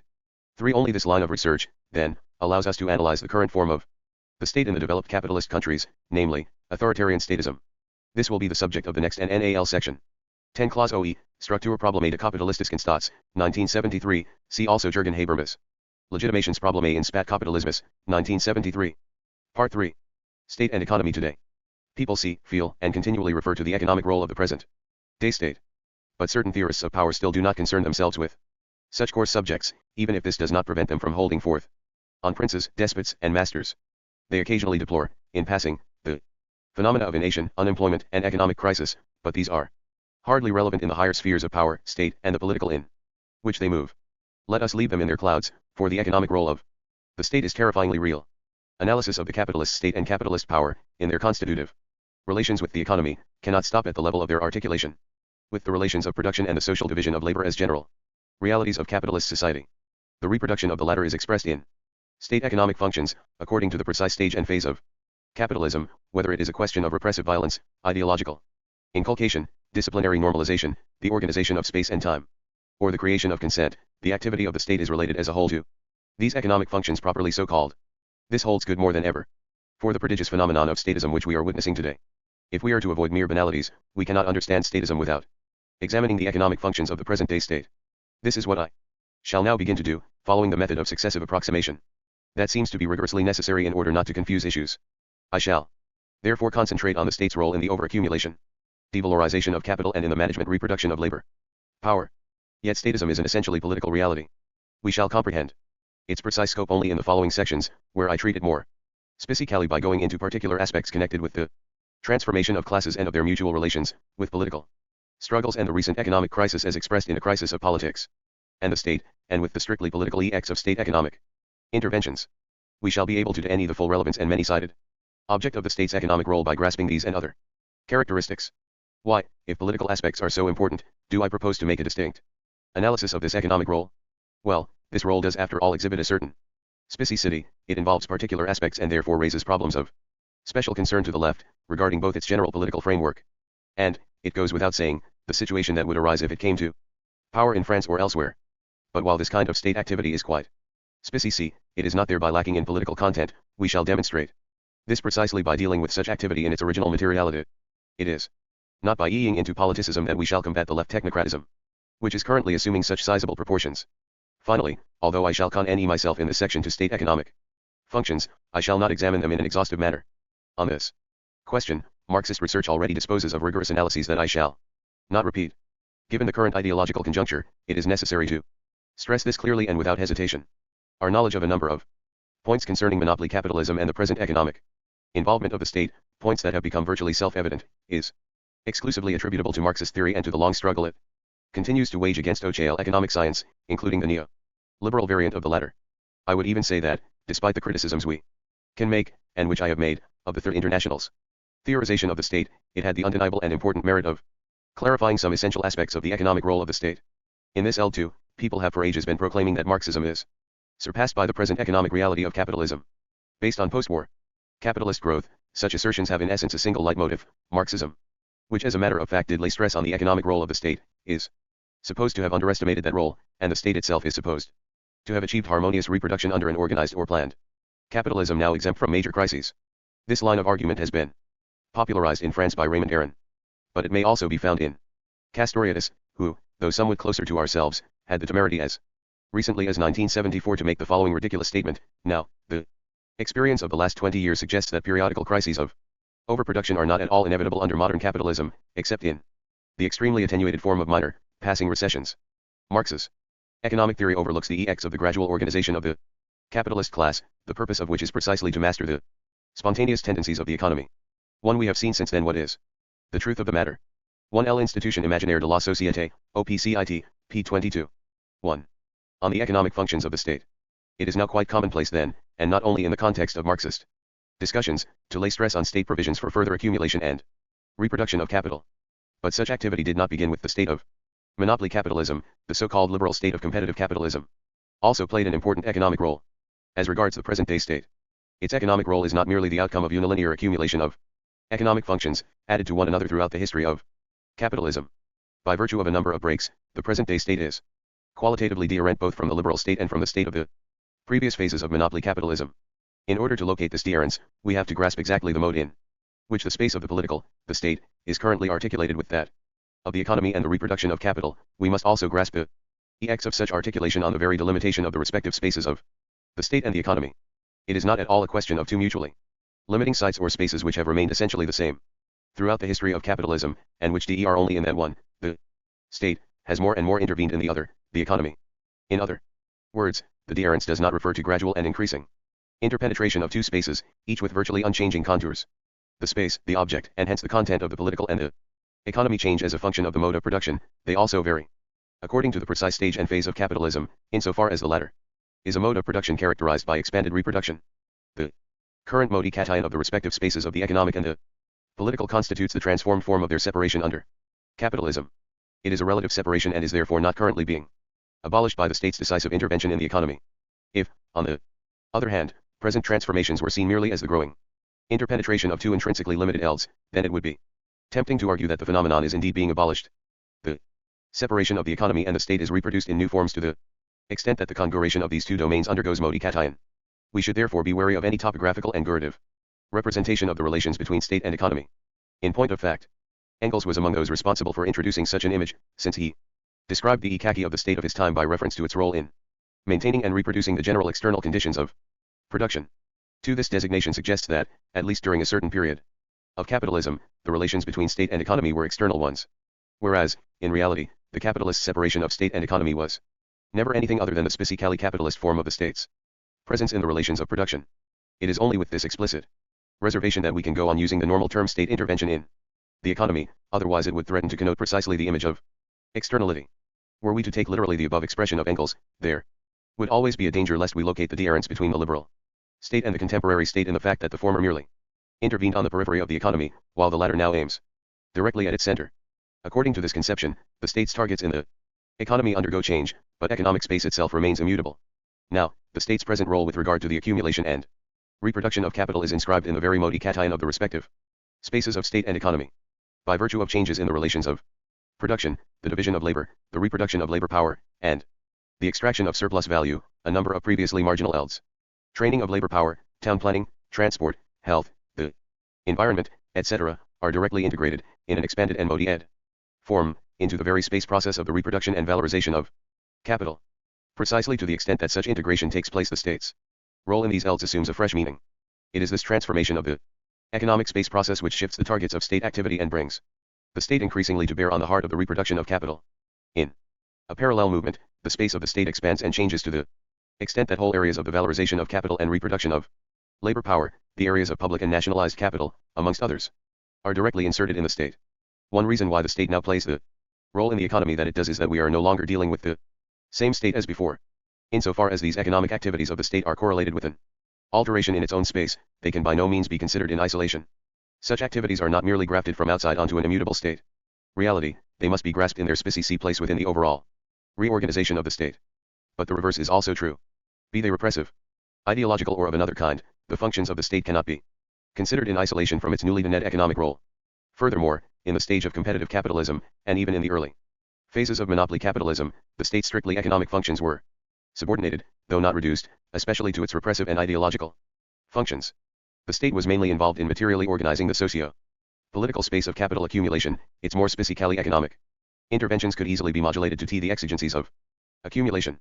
Now, given that the state's present role in the economy alters the political space as a whole, economic functions henceforth occupy the dominant place within the state. Not only does this global modi cation of political space overlap the dominance of economic functions within the state, but it also denotes the meaning of that very dominance itself. It is not simply a question of new economic activities that dominate, as such, other immutable activities. The totality of operations of the state are currently being reorganized in relation to its economic role. This is true not only of ideological repressive measures, but also of state activity in the elds of disciplinary individualization and corporality, the elaboration of strategic discourse, and the production of science. All these developments give rise to considerable institutional transformations, which ect the state apparatuses as a whole, and whose guiding thread is precisely the contemporary economic role of the state. Today more than ever, it is quite impossible to dissolve the state's economic functions into such others as the exercise of legitimate violence, and the reproduction inculcation of the dominant ideology. Its economic functions are directly articulated to the specific rhythm of the accumulation and reproduction of capital. Indeed, so specific are they that certain major contradictions within the state are now located between its economic role and its role in maintaining order and organizing consent. To a certain degree, these functions follow a logic of their own. They can no longer be bent to conform with the exigencies of public order, for economic measures themselves create disorders that the state is hard to master. Nor can they any more be subordinated to the organization of consent, for by pointing up the enthrallment of the state to the interests of capital, they challenge the image of the state as guarantor of the general well-being and interest. If things are so, it is because the economic involvement of the state is now, to a certain extent, incompressible. The state can no longer avoid the effects of these economic functions simply by not fulfilling them. To a degree that may vary with the case and conjuncture in question, the very rhythm of capital accumulation now directly imposes these functions on the state. It is more and more difficult for the state to model economic strategy on its general policy for organizing hegemony. It still has to take decisions that are absolutely crucial for the reproduction of capital, even when this creates serious problems with regard to hegemony. For its decisions sharpen contradictions within the power block and between that block and the dominated classes, becoming a major factor in crises which thereby go beyond a mere economic crisis. This rigidity of the contemporary state, a phenomenon linked to the strictly correlative expansion of state space and the space process of the reproduction of capital, significantly limits the available political choices and the eld of tactics capable of reproducing class hegemony. Through its expansion, the state does not become more powerful, but on the contrary more dependent, with regard to the economy. For such expansion corresponds to a development whereby the totality of socio-economic elds is subordinated to the capital accumulation process. Every attempt to make state economic activity as a whole depend exclusively on the deliberate choices and tactics of politicians involves over-politicization of the actions of the state. However, while the capital accumulation process now directly dictates the rhythm of state activity, it NDS expression in the state only to the extent that it is articulated to and inserted into its global policy. Every state economic measure therefore has a political content, not only in the general sense that it assists in capital accumulation and exploitation, but also in the sense that it is necessarily adapted to the political strategy of the hegemonic fraction. Not only are the state's politico-ideological functions now subordinated to its economic role, but its economic functions directly involve reproduction of the dominant ideology. One illustration of this is the shift in the dominant ideology towards the technocratic image of the state as guarantor of growth and well-being, that is to say, towards the ideology of the welfare state. Accordingly, the present-day state displays contradictions, both between its economic actions and ideological operations, and at the very heart of its economic actions, in particular, those which are quite directly linked with the exigencies of monopoly accumulation enter into contradiction with those whose purpose is to organize the consent of the dominated classes through realizing unstable compromises. In other words, what is involved is an economic policy that is in itself prodigiously contradictory. It is therefore necessary to avoid a dual trap. We must neither over-politicize state economic activity by reducing it, in an idealist manner, to the political will of the members and leaders of the hegemonic fraction, nor treat this activity, in economistic fashion, as isolated from overall state policy by virtue of the inner necessities of production or the growing technological complexity of contemporary societies. The functions of the state are embodied in the institutional materiality of its apparatuses. The specificity of functions entails specialization of the corresponding apparatuses and leads to the appearance of particular forms of the social division of labor within the state itself. This specialization gave rise to a conception which differentiated between repressive and ideological state apparatuses. Now, the basic error of this conception was the fact that it restricted the state to the exercise of repression and reproduction of the dominant ideology. In reality, there are a number of state apparatuses that preeminently fulfill functions other than repression and reproduction of the dominant ideology. Moreover, state apparatuses whose purpose is other than economic intervention also play an economic role. For example, the state administration, the judiciary, the army, the school, the church, and the media. Together with a whole series of state activities, this economic role used to be completely obscured in favor of repression and reproduction of the dominant ideology. Even in previous forms of the capitalist state, when its involvement in the economy was subordinated above all to repression and reproduction of the dominant ideology, there could yet exist within the state a genuinely specialized economic apparatus. But today the question is posed more clearly. The dominant place of economic functions within the state has given rise to new forms of specialization in certain state bodies charged with carrying out these functions. Unless we break with the analogical image according to which the state apparatuses are divided into watertight elves, we cannot grasp the reorganization, extension, and consolidation of the state economic apparatus as the restructuring principle of state space. This reorganization is apparent at once in the heightened specialization of particular state apparatuses and branches, from the plan commissariat through the consile economic et social to the statistical and other economic institutions, in the creation of uni-ed networks operating across the boundaries of the various state apparatuses, in the establishment of distinct circuits within the various state apparatuses, specifically economic commissions or boards operating in each state apparatus or branch, from the army to the school and courts system, whether at central, regional, or local level, and lastly, in the emergence of specialist bodies of the various state apparatuses, from the Parliamentary Finance Committee in the ELD of the Army and Nuclear Weaponry, to the technical and adult education branches of the educational apparatus. This state economic apparatus assumes a quite specific institutional framework, since it increasingly concentrates even those economic functions which used to be divided among various apparatuses. It is directly linked into the accumulation-reproduction process of capital, and is thus the most acted by the rhythm and contradictions peculiar to that process.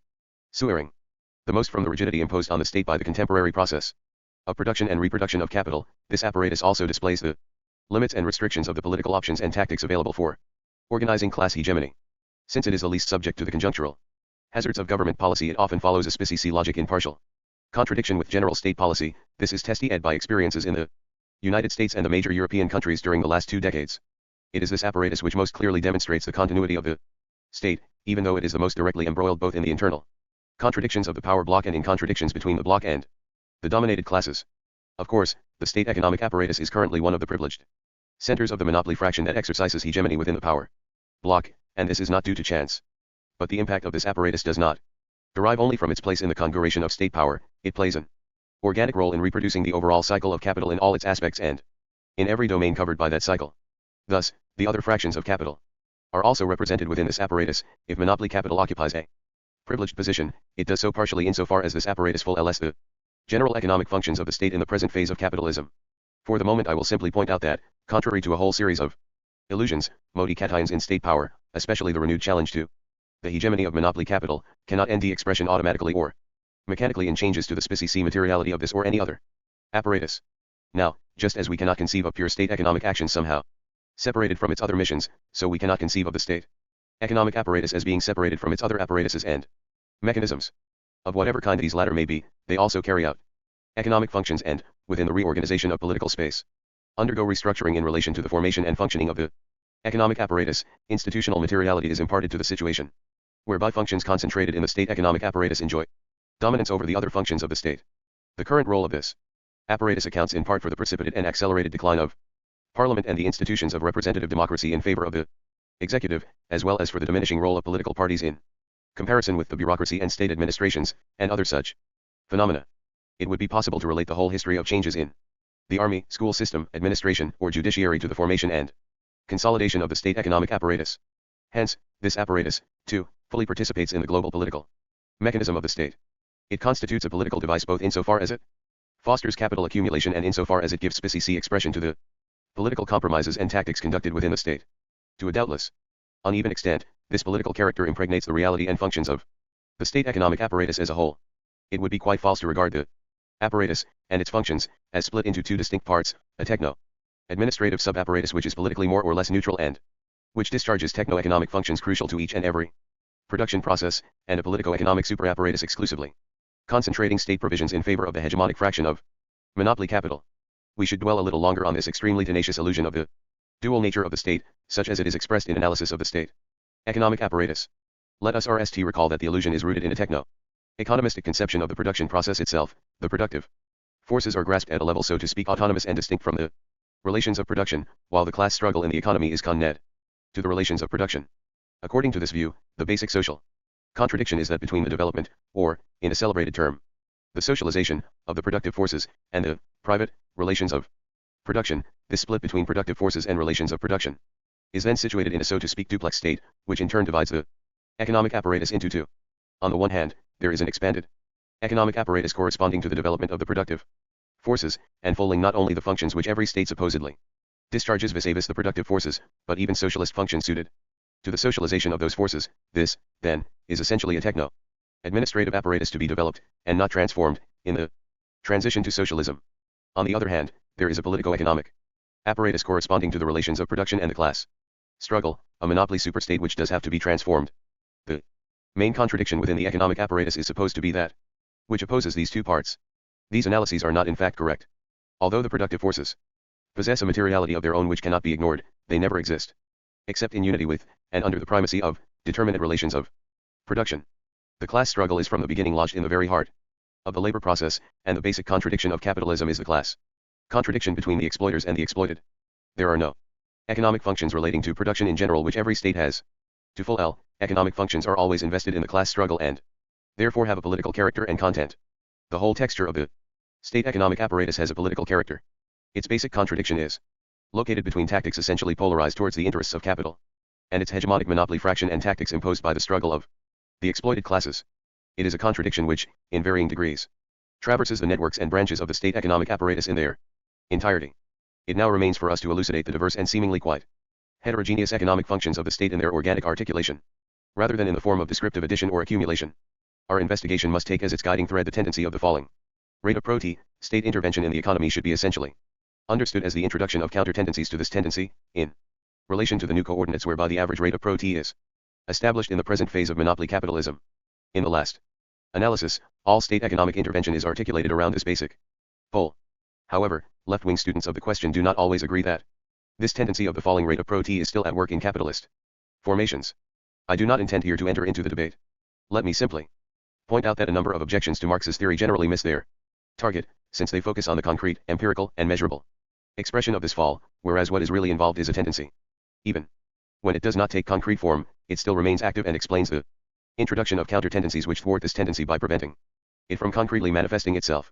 Now, we can grasp this falling tendency as the guiding thread only if we are clear that, insofar as it directly designates not the extraction of surplus value, i.e. exploitation, but the distribution of surplus value, pro-T, it has value only as an index and symptom of profound changes in the relations of production and social division of labor, that is to say, in the class struggle, focusing on exploitation. In other words, state operations liable to Introduce counter tendencies to the falling rate of Pro-T. Enter into the production and reproduction process of which that fall is itself the index. The falling tendency is ultimately nothing but the expression of popular struggles against exploitation. Once this is admitted, it is not only legitimate, but absolutely indispensable, to take the tendency of the falling rate of Pro-T as the central reference point. However, our problems have only just begun, for there are several counter tendencies to this fall. Of these, the two principal ones are devalorization of a portion of constant capital, leading to a rise in the average rate of Pro-T, and an increase in the rate of exploitation or rate of surplus value, training of the labor force, technological innovations, etc., which is designated as an increase in relative surplus value. This raises two questions. First, is it legitimate to refer to these two counter tendencies, and especially the RST, given that such devalorization directly concerns not the extraction of surplus value, but the mere transfer and redistribution of surplus value within capital by the mechanism of Pro-T?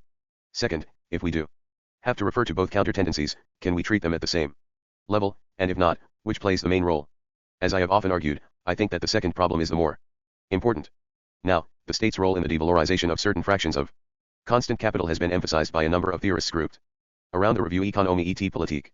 In particular, Baccarat and Herzog have significantly advanced our knowledge of contemporary economic reality. 3. Today, they argue, the bulk of state interventions, various state subsidies and investments, public and nationalized capital, tend to make a portion of capital operate at a level below the average rate of Pro-T, or even at a zero or negative rate. The purpose of this is to favor monopoly capital in the present context of overaccumulation by thwarting the tendency of the falling rate of Pro-T. These analyses are often countered with the misdirected argument that, even if public capital functions in the manner described, which is really beyond doubt, the process only involves the redistribution and transfer of surplus value among the components of the capitalist class. That is certainly true. But the counter tendency in question is no less real and crucial for all that, referring to, among other things, intense struggles within the capitalist class and to cracks in the power block. The real problems lie elsewhere. 1. They are raised by the need to any the exact place of this counter tendency. First of all, we must be wary of the illusion according to which statized capital is, by its very public nature, short-circuit and neutralized in the overall reproduction of social capital, in such a way that it does not form, or no longer forms, part of capital. For statized capital continues to exploit, public enterprises exploit their workers, and thus to produce surplus value. Indeed, through being devalorized, it permits the transfer of surplus value to other sectors of capital. Statized public capital is therefore still dependent, in the form of state capitalism, on the economic property of the capitalist class, that property which, as distinct from legal property, is constitutive of the relations of production. In the framework of a capitalist system and state, this is the case even when such capital does not legally belong to a particular individual capitalist. Herein lies the whole significance of the present discussion on the left concerning the meaning and limits of nationalization in a capitalist regime. What is really at issue cannot be reduced to the alternative of statization or nationalization. On the left, virtually everyone seems to agree, or says that he agrees, that nationalization must go beyond mere statization to involve workers in their own management.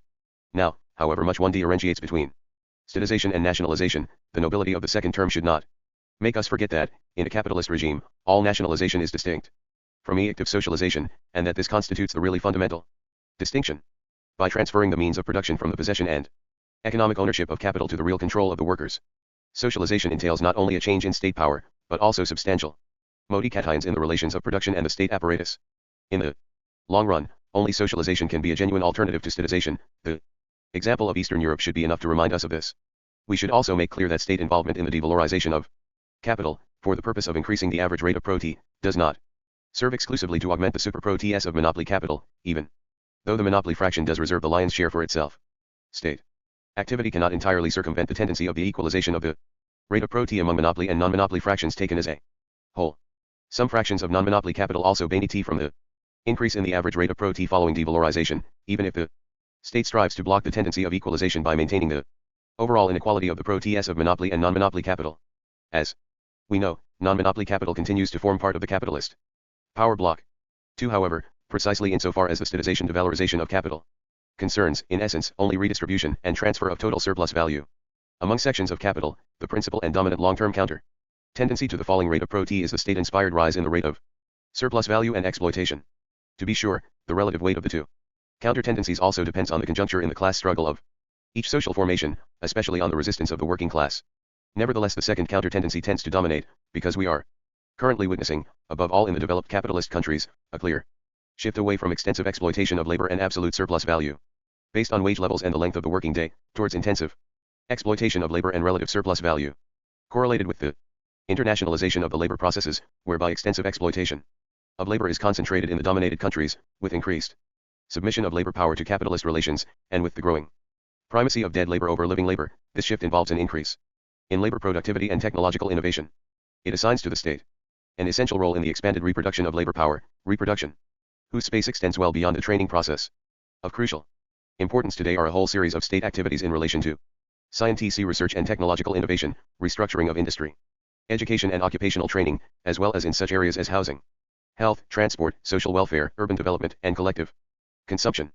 Although seemingly quite heterogeneous, all these ELDs are articulated around the state's role in the expanded reproduction of labor power.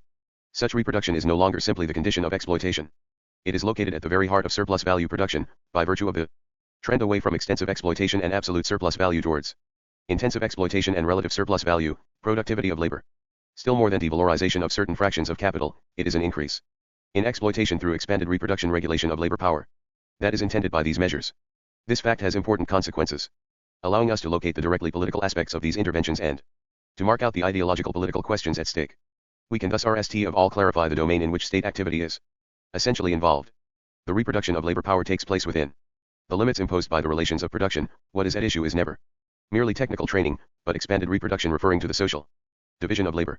State involvement must therefore focus above all on the relations of production themselves, and in such a way as to impose on them those changes which alone enable a rise in the productivity of labor power and an increase in relative surplus value. I have dealt with this question in social classes in contemporary capitalism, and shall not here go into it in detail.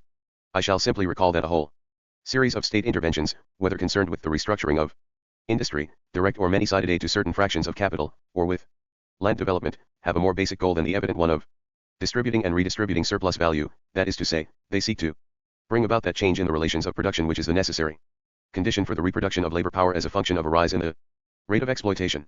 These measures make of the state the direct promoter of the concentration and centralization of capital, understood as a process which, far from being either simply technical or simply juridical, involves important changes in the relations of production. Thus, the powers and degrees of possession and economic ownership are differentially articulated within the place occupied by capital and among its various bearers, both at the national level and at the world level, internationalization of capital, multinational companies, and so on. Of course, the process also entails devalorization of certain portions of capital, those which are absorbed or expropriated by others, as well as the transfer of surplus value from non-monopoly to monopoly capital and from European to American capital. But what is essentially at stake is a rearrangement of the relations of production through a reorganization of the labor process, for example, a change in the shape and boundaries of the various units of production through the constitution of complex units at national and international level, which make possible an integrated labor process and production process. In turn, this is the necessary condition for a rise in labor productivity, intensity and technological innovation, and application of the results to the labor process. The various technological revolutions always presuppose changes in the relations of production. In short, such an integrated process is a necessary condition for a rise in the exploitation of labor. By referring to the reproduction of labor power, we are able not only to locate state activity in the primary realm of the relations of production, but also to grasp its precise importance in such spheres as circulation and consumption. Production, the relations of production, does not fully exhaust the cycle of expanded reproduction of capital, which also comprises distribution, circulation, and consumption. But it does occupy a determining place in the overall reproduction cycle. It is production which determines exchange relations on the market, circulation, and not the reverse. Contrary to a whole series of neo-marginalist conceptions, the decisive activity of the state concerns neither the coordinates of the market, the realm of commodity circulation, exchange and price formation, nor, still less, the sphere of individual consumption denoted by all the current verbiage on consumer society. It rather concerns the relations of production themselves. It should not be forgotten, however, that the state's involvement in consumption is qualitatively more important than it was in the past. I am referring now not to the supposedly restored primacy of the market in consumer societies, but to the precise role of the state in the present day forms of the reproduction of labor power. With regard to the current means of such reproduction, the domain of collective consumption increasingly has primacy over individual consumption. This is shown by the considerably enhanced role of the indirect wage, measured by the price and quality of the collective means of consumption and of social TTS, in comparison with that of the direct wage distributed by the employer, housing, health, transport, education, collective services, and equipment. For it is at these crucial sites of the expanded reproduction of labor power that the state massively intervenes in consumption. As it has always done, of course, the state also acts upon circulation consumption in order to transform proterialization through the sale of commodities, individual consumption, and to expand trade outlets and soluble demand to the advantage of monopoly super pro TS.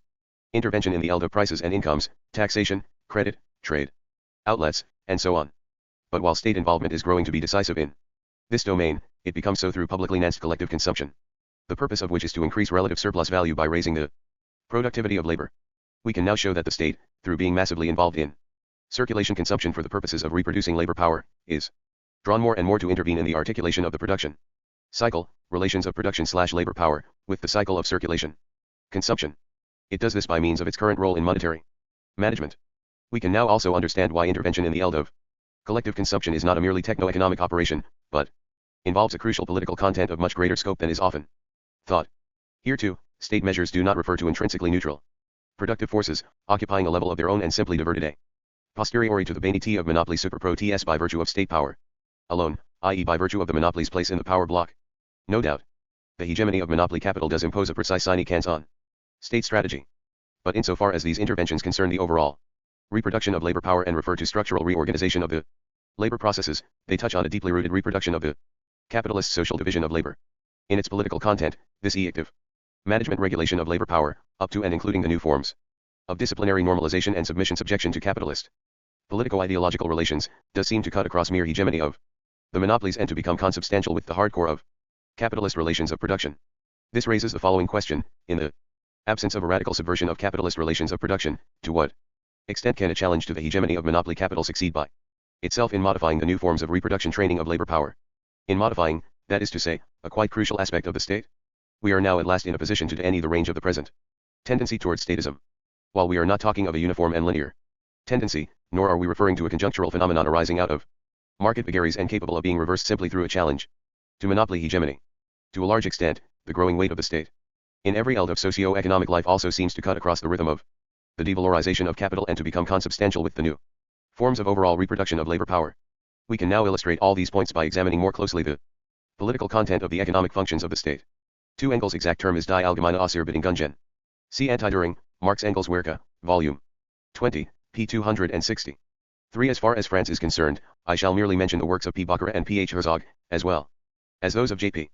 Delisles, H. Claude and J. Lajakin. See also those by C. Bettelheim, J. Vallier, A. Granu, P. Brachet, A. Emmanuel, E. Mondel, C. Palois, H. Brocquier, C. Gu. Lastly, there is the recent book by J. Adeli and M. Guillaume, L.E. Sun Double, Paris 1976. 4 See among others the work by M. Castells, J. Lajakin, A. Chauvinet, C. Licia, F. Goddard, D. Mel, D. Gravet, E. Predecile, M. Freycinet, C. Baudulet, R. Esteblet, D. Berthez, C. Topalov, C. Quinn and R. Thulong. 2. Economy and Politics. In order to any the political content which these functions possess in relation to the power block itself, we must go to the heart of the matter and pose the following question: why are certain economic measures taken by the state and not directly by capital itself? Ought we to see in this purely the invenience of economic factors? This question appears all the more crucial in light of a quite remarkable fact revealed by careful study of the various capitalist formations: there are virtually no economic functions which can be full led only by the state. With the exception of such functions as the levying of taxes, they have all been, or are now, full led either by the state or directly by capital itself, or by both, the precise situation varying with the social formation and the historical period in question. This has been the case from the establishment of the economic infrastructure and the general material conditions of production, railways, transport, communications, etc., through monetary management, housing, health, education, communal assets, and the training of labor power, to the concrete modalities of the concentration, centralization of capital.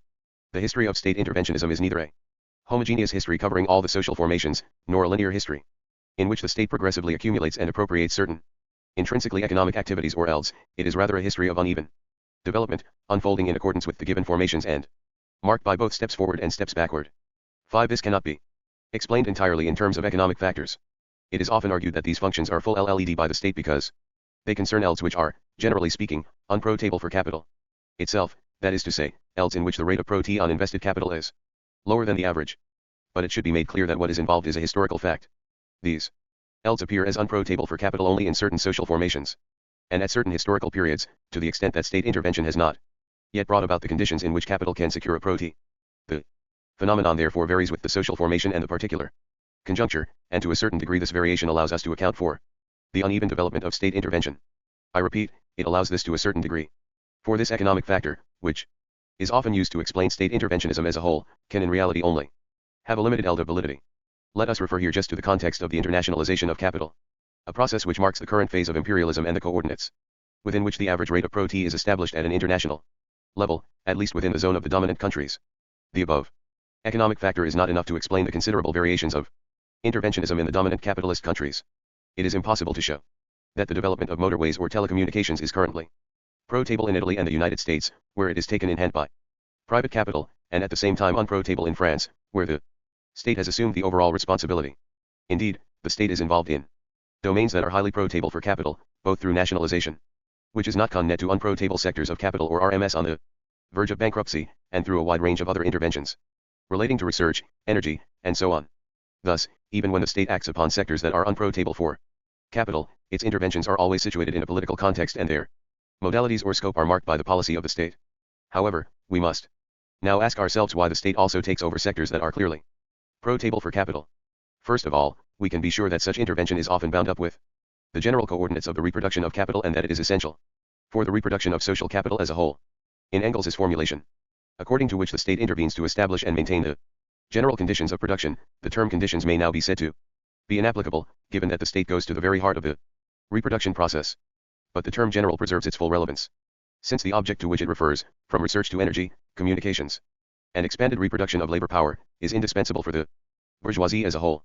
Assumption of these functions by any one individual capital, or even fraction of capital, involves considerable risks. The functions themselves may be quite drastically distorted in order to serve particular short-term pro-TS. This was shown very clearly by the actions of the oil companies, which aroused such a response in capital as a whole that the state, even Carter in the USA, was forced to take responsibility in the realm of energy. The diction may become so sharp that the entire productive apparatus tends to be restructured to the exclusive advantage of certain capitals and to the grave detriment of other capitals or fractions of capital. Such a development will considerably heighten the internal contradictions of the power block. It is thus a political necessity that these functions of general interest for the bourgeoisie as a whole should be discharged by the state. Even then, of course, state interventionist measures are weighted in favor of the hegemonic fraction of capital, today monopoly capital. The very character of the latter, as well as its overwhelming predominance in the economy, set up specie CEX in a statism that is geared to monopolistic overaccumulation. However, this always takes place in the framework of a complex political process whereby a compromise strategy is elaborated within the power block by means of the state. Besides, monopoly capital itself is not a fused entity but is traversed by important contradictions. This makes it necessary for the state to implement political measures that are mainly to the advantage of monopoly capital as a whole. To a varying degree, this political character, net in relation to the dominant classes and fractions, acts all the above functions. This is quite apparent not only in the reproduction and heightened control of labor power, which is the general coordinate of the reproduction of capital as a whole, but also in state measures aiming at the devalorization of certain fractions of constant capital. Here too, there is no intrinsic economic reason why such devalorization should take place exclusively by means of the state. In point of fact, it is constantly taking place in the economic process itself. That runs parallel to the state, either through economic crises or through direct action taken by certain capitals, essentially composed of monopoly capital, against certain others essentially composed of non-monopoly capital but also involving monopoly capital. We are talking here of bankruptcies, takeovers, and mergers. Whole sections of capital, companies, production units, have to die, for a zero rate of pro-T spells death for private capital, in order that others may go on living. This happens above all through the state, because neither within capital as a whole nor within monopoly capital itself is there an instance capable of laying down who should make sacrifices so that others may continue to prosper. Moreover, if this process is left to the economic eld alone, it assumes wild and violent forms characteristic of the early stage of the concentration of capital. State involvement makes possible a certain political regulation through the elaboration of tactics within the state. Since, however, an unstable equilibrium of compromises is involved here, the political regulation is always of a relative character. These points also apply to the many forms of direct state aid to monopoly capital that work to the detriment of non-monopoly capital, subsidies, public sector orders, preferential charges, etc. Such measures, too, are inscribed in the general framework of the political relationship of forces between fractions of capital. They encounter the resistance of non-monopoly capital, whose existence as a term of the relationship of forces is expressed in the form of limitations imposed on pro-monopoly state activity. Indeed, this activity is the subject of sharp negotiations with non-monopoly capital that give rise to various palliatives and countermeasures. As we see, therefore, the current expansion of the public sector and of state functions does not correspond only to economic necessities. But while the phenomenon in question is of an essentially political character, it cannot be explained simply by the hold of monopoly capital over the state, as if monopoly capital had achieved full unity and excluded non-monopoly capital from the terrain of political hegemony. Although the process is undoubtedly linked with monopoly hegemony, it concerns the more basic forms of the domination of capital as a whole. For it is also a response to The current sharpening of contradictions throughout the terrain of political domination. Now, the political content of these economic functions concerns above all the popular masses. We are dealing here with another series of problems. Let us pass straight on to the RST and, in a sense, the simplest of these problems, one that refers to the most clearly repressive and ideological aspects of the state. Direct state involvement on the side of capital becomes necessary whenever the operation of economics entails recourse to organized violence, various forms of expropriation, certain aspects of the reproduction management of labor power, etc., the monopoly of whose legitimate use is held by the capitalist state. Ideological procedures are of sine cans in rather a deodorant way. In materializing the ideology according to which it represents a general interest and common welfare situated above classes, the state directly takes on economic functions and, at the same time, disguises their real class content from the popular classes. The more such measures concern intensi cation of the rate of exploitation, relative surplus value, the greater the politico-ideological necessity for the state to assume direct responsibility for their application. First, with direct reference to the overaccumulation of capital, we should mention capitalist type nationalizations that foster the illusions of the popular masses. Through such measures, the devalorization of capital and its EX on the labor force can easily be represented as technical necessities, as in the case of Renault. For instance, whereas takeovers or bankruptcies, e.g. LIP, raise rather more serious problems. Secondly, and more importantly, there are measures which relate to labor power. By virtue of their public character, from transport to the system of education training, these reproduce labor power to the advantage of capital in a much more active manner than if capital itself were to take direct and exclusive responsibility for the relevant functions. Just as the state's role vis-a-vis the popular masses cannot be reduced to a trap or a straightforward ideological mystication, so it cannot be identi-ed with a welfare state discharging purely social functions. The state organizes and reproduces class hegemony by establishing a variable eld of compromises between the dominant and dominated classes. Quite frequently, this will even involve the imposition of certain short-term material sacrifices on the dominant classes, in order that their long-term domination may be reproduced. The RST stage of capitalism provides a classic example of factory legislation, as well as the abolition of slavery, which captured the attention of Marx. In this case, the state intervened to reproduce labor power, which capital, acting against its own long-term interests, was in the process of physically exterminating, and to organize the eld of relative surplus value alongside that of absolute surplus value. It should never be forgotten that a whole series of economic measures, particularly concerning the expanded reproduction of labor power, were imposed on the state by the struggle of the dominated classes. These struggles revolved around what may be designated by the socially and historically determinate notion of popular needs, from social security to policies in relation to unemployment and the entire eld of collective consumption. Numerous recent studies demonstrate that the celebrated social functions of the state directly depend, both for their existence and for their rhythms and modalities, on the intensity of popular mobilization, whether as the EECT of struggles or as an attempt to defuse struggles on the part of the state. This does indeed show that what are involved are not pure social measures of a welfare state. But it also shows that there cannot be over here state functions in favor of, and imposed by, the popular masses and over their pro-capital economic functions. All measures taken by the capitalist state, even those imposed by the popular masses, are in the last analysis inserted in a pro-capitalist strategy or are compatible with expanded reproduction of capital. The state takes into account the relationship of forces with the dominated classes as well as their specie resistances. But within this framework, it adopts essential measures in favor of expanded reproduction of capital, elaborating them in a political manner such that, through certain concessions to the dominated classes, popular conquests, they may guarantee the reproduction of the class hegemony and domination exercised by the bourgeoisie as a whole over the popular masses. Not only does the state ensure the operation of this mechanism, but it alone is capable of ensuring it. The dominant classes and fractions have shown that they cannot do so, if they are left to themselves and their short-term, contradictory economic corporative interests. In the long run, the state can serve class hegemony by itself granting certain material demands of the popular masses, demands which, at the moment of their imposition, may assume a quite radical sine cans, free and universal public education, social security, unemployment benefit, etc. Once the relationship of forces has changed, these popular gains can be progressively stripped of their initial content and character in a covert and mediate fashion. Were such reverses to be applied with regard to socio-economic functions directly discharged by capital, they would threaten to provoke much more serious social explosions. The above remarks have merely outlined the general contours of the problem. We can now proceed to analyze the political content of state economic functions, preserving as our guiding thread the state's role in the reproduction management of labor power. In this way, we shall be able to understand more clearly why there are no purely techno-social state functions vis-a-vis the popular masses.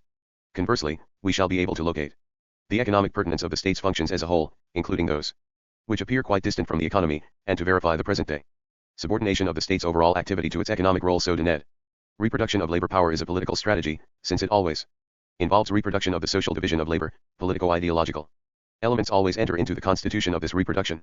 First of all, we should consider their repressive aspect, that of the exercise of organized violence.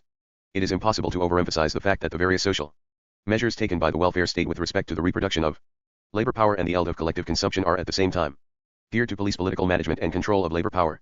The realities are by now well known: social welfare structures, unemployment relief networks and job placement bureaus, the material organization of social housing space, short-stay housing estates, asylums and hospitals. All these are so many political sites where legal police control is exercised over labor power. To be sure, important transformations are currently underway. The configuration of these sites is changing through a certain institutionalization of the totalitarian structures of isolation and parade ground confinement, the classical workhouses as well as various ghettos, and the asylum world. The doors of the old control sites are opening to give way to a new type of statism, that of more equitable networks and circuits spread throughout the social fabric, social welfare, complex structures for taking over responsibility in the neighborhood and in relation to the family, approved schools, work therapy centers, day clinics, and night clinics, state-sponsored workshops. Kastel has provided us with the best analyses of the process whereby disciplinary normalization is being shifted towards these new structures. But he is wrong to suggest that this involves a transition from power in the form of authority coercion to power in the form of persuasion manipulation, or from open violence to internalized repression. 7. We now know that the process corresponds to a considerable redeployment of the legal police network, which, in a new form, duplicates, props up, supports and extends the capillary diffusion of the circuits of social control, the power of the police, preliminary administrative investigations, control by the courts over the various measures of assistance and surveillance, interpenetration of these circuits and the police apparatus, from remedial classes at school to judges in juvenile courts, centralization of lay and intelligence thanks to advances in electronics, duplication of the jail police by private surveillance networks. In a certain sense, this process involves a lifting of the traditional boundaries between the normal and the abnormal, i.e., supposedly antisocial elements. Thus, control is shifted from the criminal act to the crime-inducing situation, from the pathological case to the pathogenic surroundings, in such a way that each citizen becomes, as it were, an a priori suspect or a potential criminal. But this is doubled in a supporting mechanism of police control over the population. Each citizen becomes in turn a watcher or potential policeman. Through an endless series of reports, delations, inquiries into a person's morality prior to his being accorded social TTS. This is symbolic repression indeed. To this should be added, of course, the politico-ideological content embodied in the reproduction of the dominant ideology and in the division of the popular masses, a process which impregnates these state functions to the very core. The educational and general training measures taken by the state with a view to qualifying or deskilling labor power are also marked by a sharpening division between intellectual and manual labor in its full politico-ideological dimension. The purpose of this is to heighten the separation of sections of the popular masses from one another: clerical workers, middle managerial STA, technicians, workers. The organization of space in transport or housing not only reproduces isolation and the ideology of the family cell, but gives a planned structure to division among the popular classes, the wage-earning petty bourgeoisie, the working class, immigrant workers, and others. Health policy follows the same lines. An institution like Social Security is so far from constituting a uni-ed apparatus that it is divided into highly distinct networks according to the class and category involved. Unemployment relief is itself directly geared to reproduction of the capitalist work ideology. Restrictions on vanity do not exclusively depend on the economic imperatives of capital, and in no case must assistance allow claimants to forget the abject and humiliating character of the unemployed worker's situation. Similar points could be made about state organization of the cultural eld and of the realm of leisure and sport. Conversely, the state's role in the training management reproduction of labor power allows us to establish with precision the economic scope of present-day state activity as a whole, including the disciplines of normalization that help to forge capitalist corporality and to shape the individualization of the political body over which power is exercised. It thus allows us to explain the transformations undergone by these disciplines themselves. In order to do this, however, we can hardly refer, like Foucault, to the highly vague notion of productivity maximization of labor, for how could such a catch-all notion account for that evolution from enclosure to disenclosure which has been noticeable since the beginning of the century and which is currently rushing ahead? In fact, we can only explain this by reference to the core of these changes, namely, the present-day modi cations in the labor processes and in the management reproduction of labor power. For all these reasons, we have to bring these normalization disciplines into relation with the capitalist social division of labor.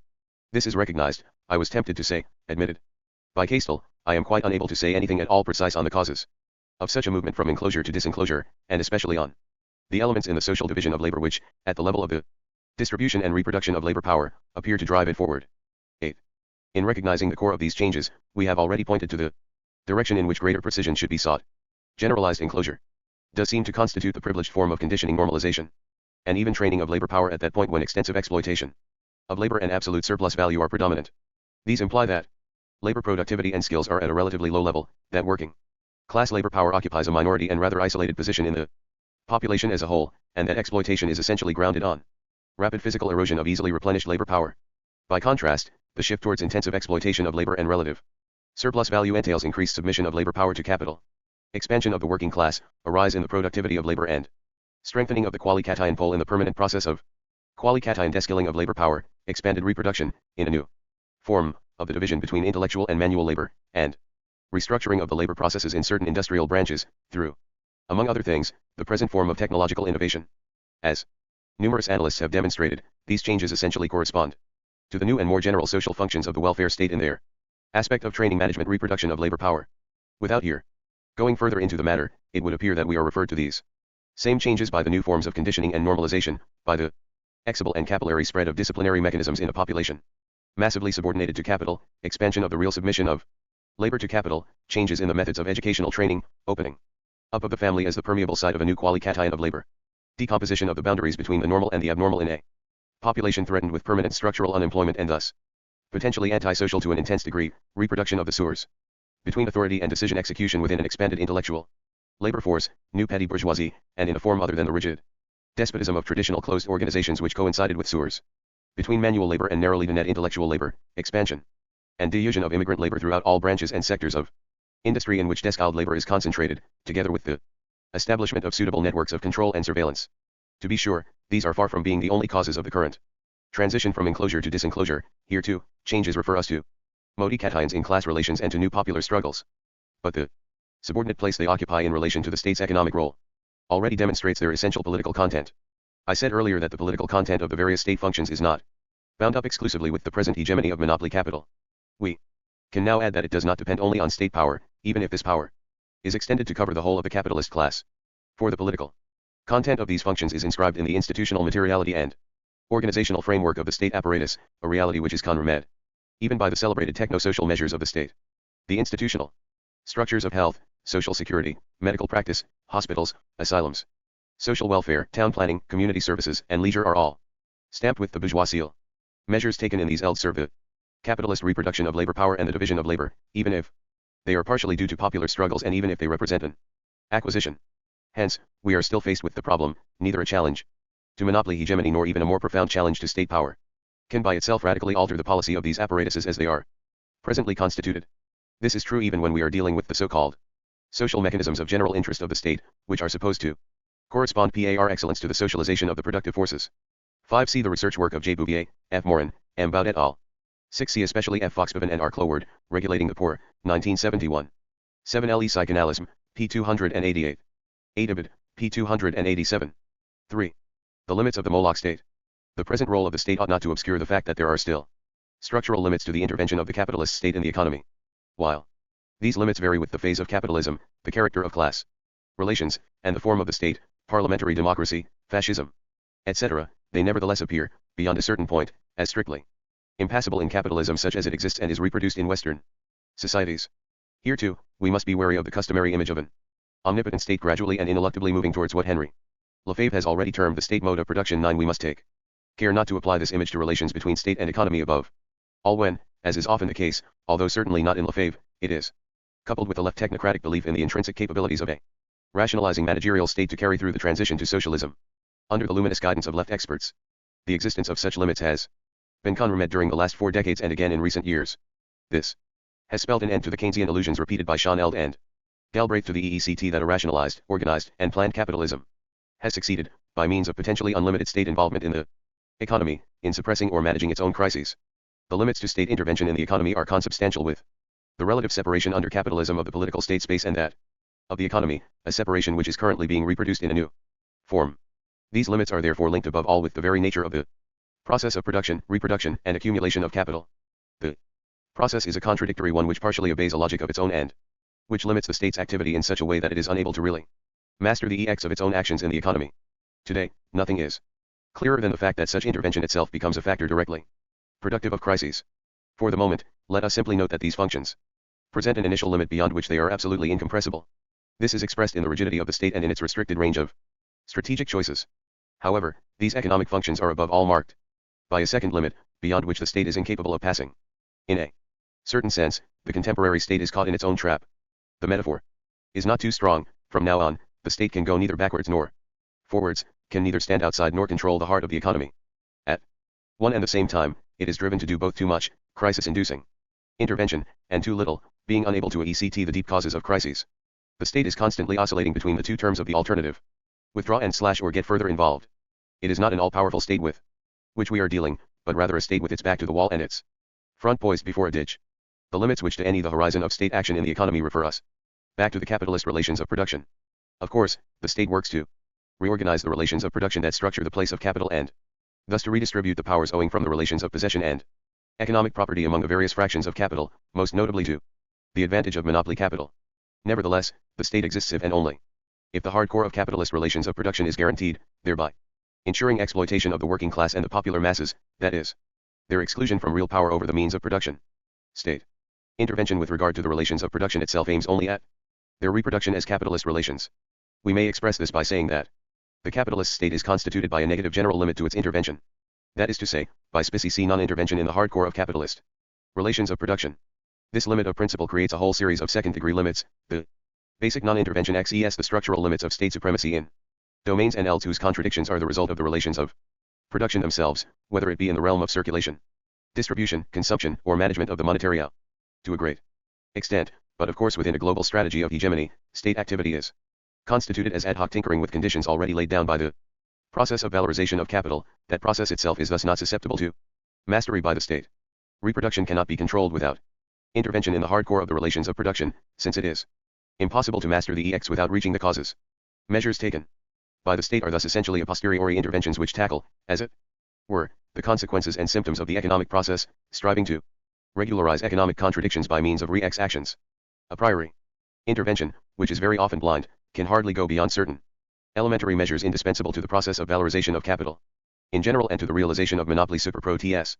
Here then lie the limits to capitalist planning. Even when it takes the form of programming or establishment of broad production guidelines, it is not so much real planning as a projection into the future of the general tendencies prevailing at a given moment in time. In the majority of cases, it merely outlines the conditions of compatibility between the material bases of production, demography, use of natural and technical resources, etc., and the accumulation of capital understood as the accumulation of naturally the net wealth.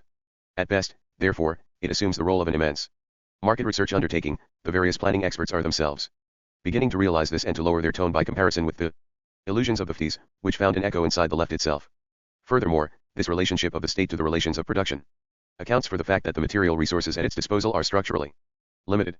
It is essentially pro-TS on capital which establish the limits to state taxation of incomes. Beyond a certain point, it is impossible to touch these pro-TS without seriously threatening the reproduction process, that is, broadly speaking, the capitalist functioning of the economy. The financial resources of the state depend upon changes which conform to fluctuations in the rate of pro-T and which are very difficult to control. Thus, the state is largely unable to plan its revenue and to any in advance its margin of intervention. This is expressed in the permanent skill crisis that currently affects the capitalist states to a varying degree.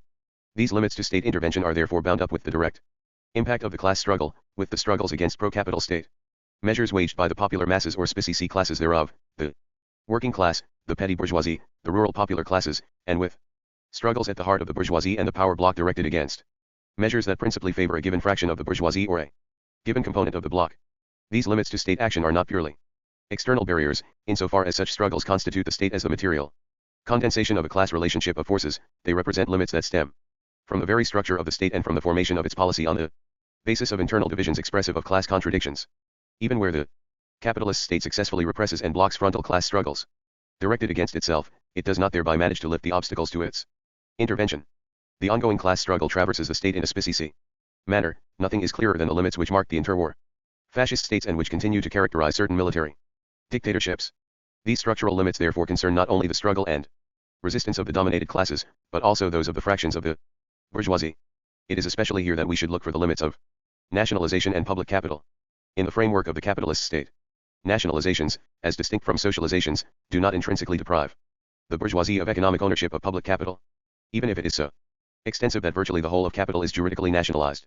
Statization of the economy does not fundamentally break with capitalist relations of production, exclusion of the workers from real control over the means of production and from mastery of the labor processes. It gives rise, instead, to the phenomenon of state capitalism. Still, this step does meet Structural obstacles in the context of a state already constituted on the basis of a private bourgeoisie. Contrary to the positions of Henry Lefebvre and many others, it is scarcely conceivable that such a transformation could take place in a progressive and irresistible fashion without considerable political source. For given the changes involved, especially the permutation of the bourgeois state personnel and the sweeping substitution of a state bourgeoisie for a private one, the latter would put up unyielding resistance to the process. However, this would only be true once a certain point had been reached, since a public capital sector, devalorization of sections of capital, is necessary for the maintenance of the rate of pro-T and for the reproduction of private capital. In the capitalist countries today, the net seats of a state bourgeoisie, i.e. the management of public corporations, coexist in symbiosis with the private bourgeoisie.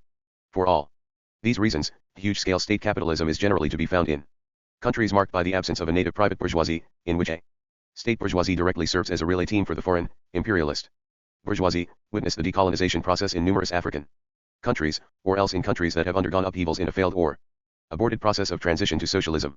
These limits to state action, which stem from its structure as a condensation of class relations, ultimately refer to its institutionalized apparatus materiality.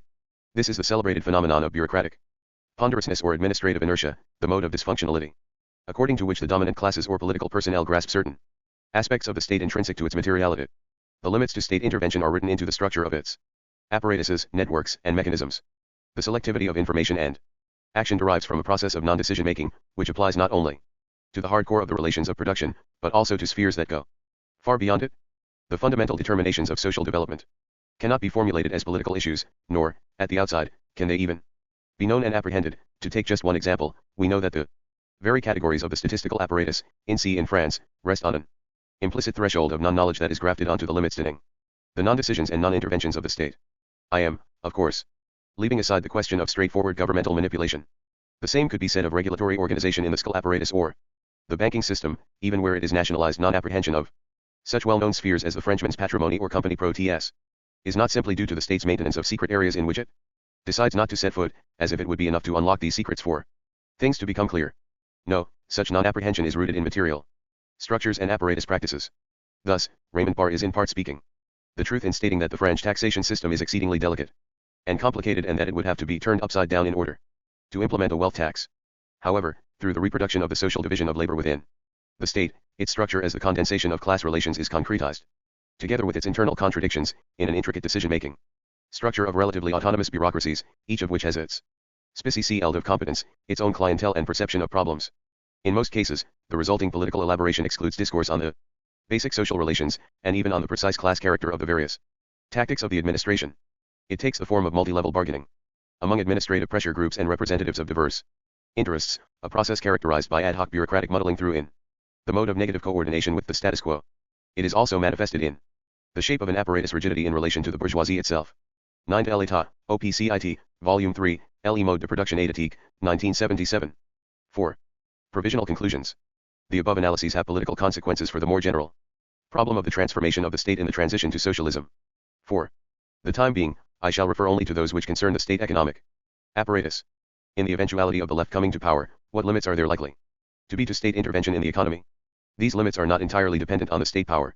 Changes in the relationship of forces do not end the automatic expression in any state apparatus, still less in its economic one, which possesses a materiality characterized to the highest degree by continuity of the state. Not only is radical transformation of the economic apparatus crucial to circumventing the mechanisms of bourgeois resistance within the state, but it is a necessary condition if the state economic intervention of a left government is to retain a socialist character. Such transformation is important even if we assume that broad sections of the personnel of the economic apparatus will be actively won to the left-wing experience. It is not by chance that, even then, the inertia which is particularly inscribed in the state economic apparatus, and which is also manifested with regard to the bourgeoisie, will weigh with much greater force upon a left government. For the structure of that apparatus is such that it is not able, or is not supposed, to intervene in the economy beyond precisely those limits which a left-wing experience will have to transgress. Going beyond the extent and nature of the socio-economic measures that the left would have to take in the transition to socialism, the question of transforming the economic apparatus is posed even before the hardcore of capitalist relations of production is seriously touched.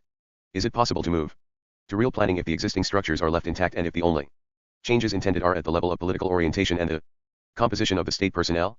Is it possible in that case to prevent nationalizations from remaining mere statizations, to slow down the tide of capital, to control prices actively and stagnation, to implement a tax on wealth and capital? Do the existing structures perhaps encompass resources which are simply blocked or left idle by bourgeois power and which need only to be brought into play. The same problem X, the state's role in relation to economic crisis, the present conjuncture clearly shows the difficulties encountered by the bourgeoisie itself in mastering the crisis through the state. Once in power, the left will not only be faced with the problem of elaborating a policy that goes beyond mere management of the economic crisis of capitalism. For how can the state economic apparatus be transformed in such a way that a de-rent policy becomes possible? It is evident that the process must not place itself under the sign of statism. That is to say, it must not rest exclusively, or even essentially, on the state, but rather call, in economic space as well, upon the initiatives of the popular masses, the forms of direct, rank and le democracy, and the centers of self-management. However, it is equally evident that statism cannot be avoided without sweeping transformation of the state itself. Whether we like it or not, the state has a role of its own to play in establishing a left economic policy. Here we must beware of that left technocratism which, as we see today, can quite easily be combined with a certain self-management perspective that totally distorts the meaning of self-management itself. The essential features of this technocratism are well known. The present role of the state is supposed to derive from the increasing complexity inherent in the tasks it discharges in post-industrial technological societies, hence its economic apparatus is susceptible to important changes in the framework of a transition to socialism. It still has to be managed by experts, only by left ones of course. According to this conception, the only possible way of avoiding statism is to bring the essentially unaltered state economic apparatus under the outside control of the popular masses and the structures of direct, rank and le democracy, in short, to anchor it with self-management counterpowers and to bring the techno-bureaucrats under mass supervision. The masses propose, the state decides. How many left experts today swear 100% by self-management only because they know what would become of the self-management project about which they care nothing? There can be no doubt that especially in the economic sphere, where there is moreover a danger of corporatism, direct democracy presents genuine difficulties. In any case, we must not give in to facile demagogy. Still, the issue of direct democracy will be at the center of the stage if we are to avoid bureaucratic statism, that is to say, bureaucratic state capitalism. But above all, in the case of the state economic apparatus, avoidance of statism and genuine stimulation of direct, rank and le democracy also involves transformation of the existing apparatus, a global transformation, extending to state branches and networks which are par excellence social or which pertain to the general interest. For how is it possible even to conduct a policy of social justice with apparatuses like the present social security or welfare service, merely joined to various citizens or users' committees? However, there is another side to the coin, namely, the very specificity of the state economic apparatus. Here special problems will stand in the way of change, which cannot follow the same rhythm or assume the same forms as in other apparatuses. 1. In reality, the economic apparatus is not split between a technical apparatus and a monopoly superapparatus, although some of its branches and mechanisms do crystallize monopoly interests in particular.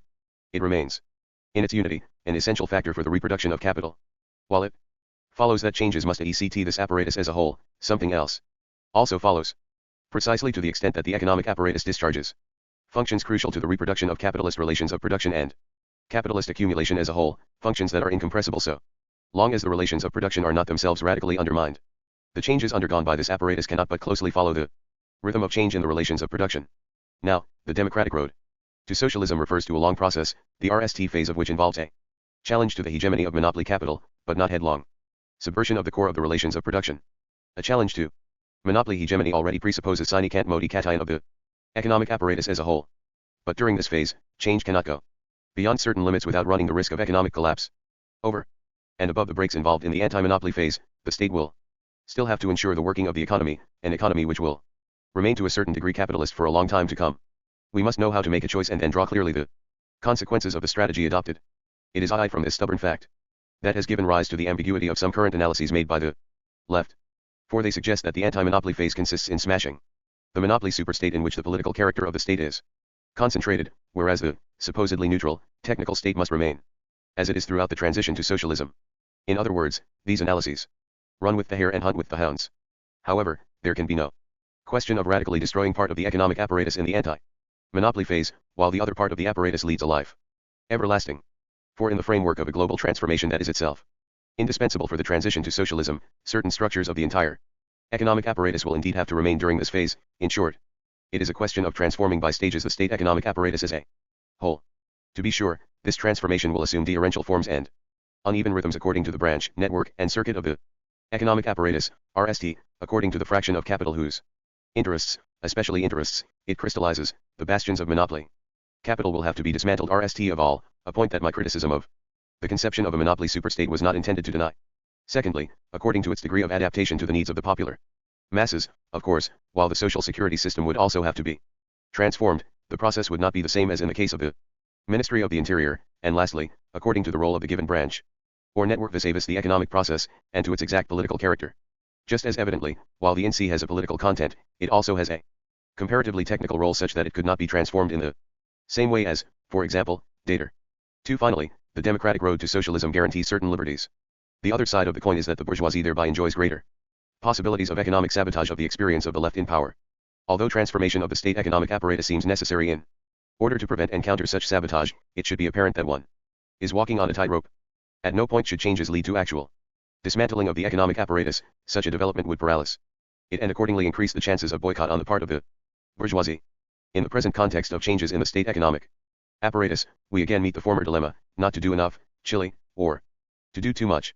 The latter was true in Portugal between 1974 and 1975, when whole branches of the economic apparatus such as the ministries of agriculture and industry, which were entirely controlled by the left and one to a radical socialist experiment, were thrown into complete paralysis. A phenomenon that was due not to bourgeois resistance but to the forms and rhythms of smashing adopted for their transformation.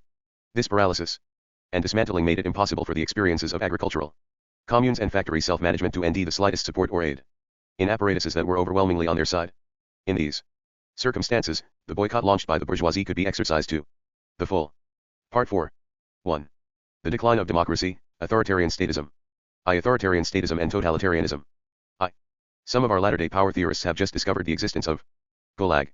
We can only congratulate them on this. They may have taken their time, but it is never too late to do the right thing. However, judging by the current function of this term, we may suppose that had Gulag not already existed, it would have been necessary to invent it. Otherwise, how could one dare, when talking of our present Western societies, even to utter all the nonsense about advanced liberal democracy and permissive societies?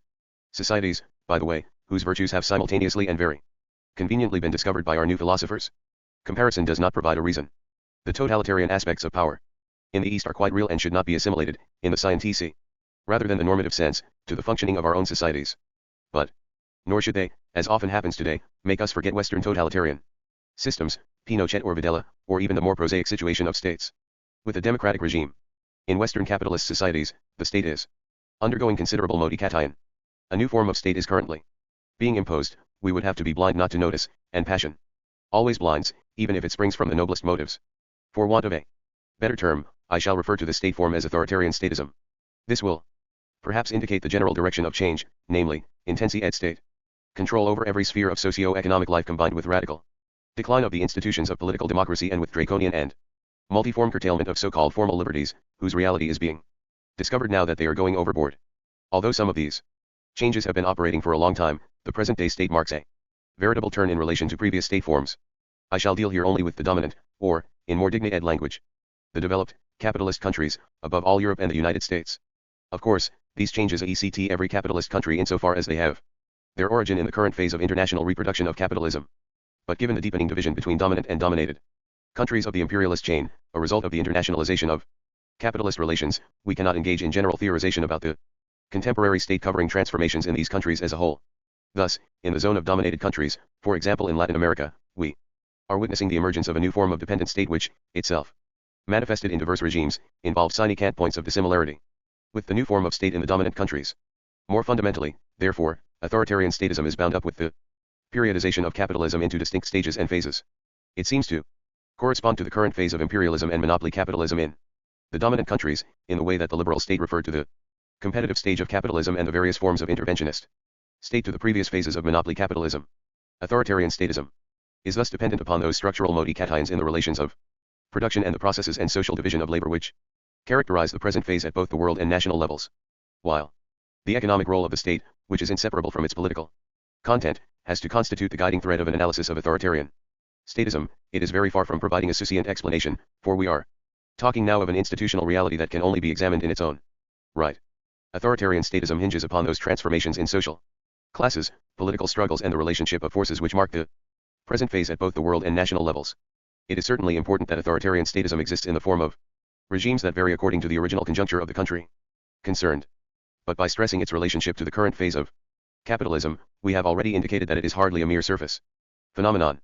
A particular form of representative political democracy already seems to have been overtaken in the capitalism that exhibits and reproduces itself today. Unless real changes are made to the factors which have induced this new form of state, it scarcely seems possible to realize the left's aim of challenging authoritarian statism through not only defense, but also development and extension of democratic liberties. Authoritarian statism also refers us to the political crisis and the crisis of the state. This is now beginning to appear self-evident, but such was not the case in the still recent past. I have in mind RSTLY the majority of representatives of OCHL political science, from traditional functionalism to the various systematisms, both in France and elsewhere. For all these schools, political crisis and crisis of the state were and remain strictly unthinkable. They constitute a mysterious dysfunctional moment, sharply breaking with the natural equilibrium of a political system that is supposed to function harmoniously through self-regulation. How we have had to put up with such celebrations of the pluralism of power in liberal society.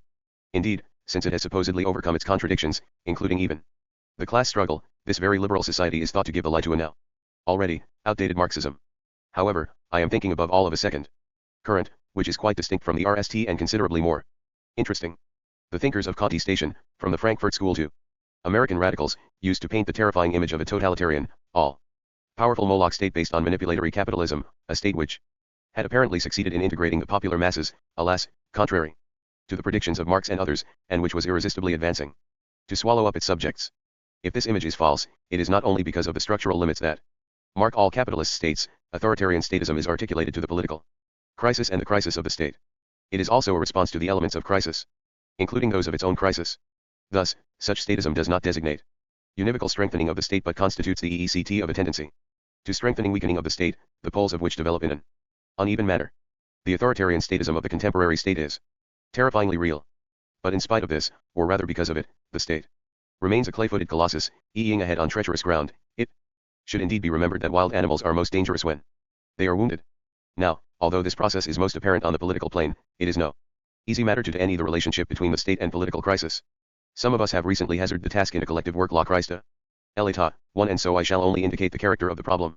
Even though the present economic crisis is not a passing phenomenon but, in many respects, a structural crisis, it would be wrong to consider it as a general crisis extending to the present phase of capitalism as a whole, or to imagine that the crisis which affects virtually all the capitalist countries that interest us here must everywhere be expressed in the form of a real political crisis or a fortiori a crisis of the state. Political crisis is never reducible to economic crisis, nor a crisis of the state to political crisis. Indeed, the capitalist state is made in such a way that political crises can be reabsorbed without issuing in veritable crises of the state. We cannot therefore in general terms describe the present-day state, which corresponds to a certain phase of capitalism, as a crisis state or a state in crisis. That would be to dilute the specificity of the concept of crisis after the manner of the Third International. It would be to imagine that the decay of capitalism automatically keeps pace with its reproduction and that it is currently living out the last phase of an inescapable death agony. According to this conception, a phase of reproduction of capitalism, which, as if by chance, is always the one in which we now and ourselves, merely expresses a permanent and, in one way or another, ever-present crisis. It suggests that the present-day state is a state in crisis, by virtue of being the last possible state form before the necessary advent of socialism.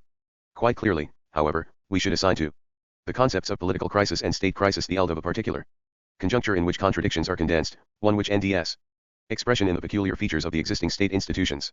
Of course, since political crisis never comes as a bolt from the blue, we must refer RST of all to the generic elements of political crisis and state crisis. Unlike a full-blown crisis, these elements are constantly present in the reproduction of capitalist political forms. The whole of the current phase is permanently and structurally characterized by a peculiar sharpening of the generic elements of political crisis and state crisis, a sharpening which is itself articulated to the economic crisis of capitalism. Authoritarian statism appears also as the result of, and as a response to, the sharpening of these elements of crisis. But in certain European countries, we are witnessing a real political crisis which NDS expression, moreover, in a crisis of the state. Hence, in these countries authoritarian statism is marked by a state crisis, to a varying degree. This is the case in Spain, Portugal, and Greece, as well as in Italy and France. This state crisis also OERs the left new objective possibilities of a democratic transition to socialism. There are several kinds of political crisis. The present one denies for the left a precise eld related to the possibility of a democratic transition. What is involved is neither a dual power crisis, nor a crisis stemming from a tendency towards fascism. 2. Can we identify this authoritarian statism with a species of totalitarianism, or even with a new type of fascism? We should mention in passing that, until quite recently, this was indeed the position of a number of our new philosophers, then still in their Maoist period too, as the reader will remember. They used to deafen us with talk of the new fascism and of the need for a new resistance, comparing the rulers of 1972 France with the Nazi occupiers who left behind such sinister memories. But that was before some of them rallied to the virtues of advanced liberal democracy. I gave my opinion in Fascism and Dictatorship, 3. Just as I do not today consider Giscard to be the enlightened romantic of a new liberalism, I did not then see in him the traits of some apprentice Goebbels acting under the orders of a budding Hitler Pompidou. No doubt the roots of the peculiarly modern phenomenon of totalitarianism extend to the very heart of the capitalist relations of production and social division of labor. This is apparent in the power techniques of the modern state, the individualization process, law itself, and in the spatial and temporal matrices implied by these relations and inscribed in the nation and the structure of the state. However, these roots are not buds that gradually blossom, making their way through the ruses of history towards their NAL fulfillment, universal totalitarianism. At this point I shall go into a digression on the countries of the East. In my opinion, some of the totalitarian features of power in the East basically derive from the capitalist aspects of the state and of the relations of production and social division of labor that underlie it. There are, of course, other factors involved, since capitalism is not the source of all evil. Now, here too, it is not a simple question of the blossoming of totalitarian buds. The totalitarian features marking these countries depend on a series of clearly net historical, economic, political, and other factors. This is, in fact, a quite distinct state form, and it constitutes the rule, not the exception. These states are far from being a mere variant of totalitarian statism as we know it in the West. However, they do bear a family resemblance to it. Some of the analyses made below, particularly those of the role of the state bureaucracy, will also concern the countries of the East. But we need to keep in mind their peculiarities, for the similarity is not due to some uniform tendency of techno-bureaucratization in the contemporary technological industrial world. The state features lodged in the relations of production and social division of labor are invested in class relations and political relations that differ considerably from those of the capitalist countries. Let us now return to the problem as it is posed today in our Western societies.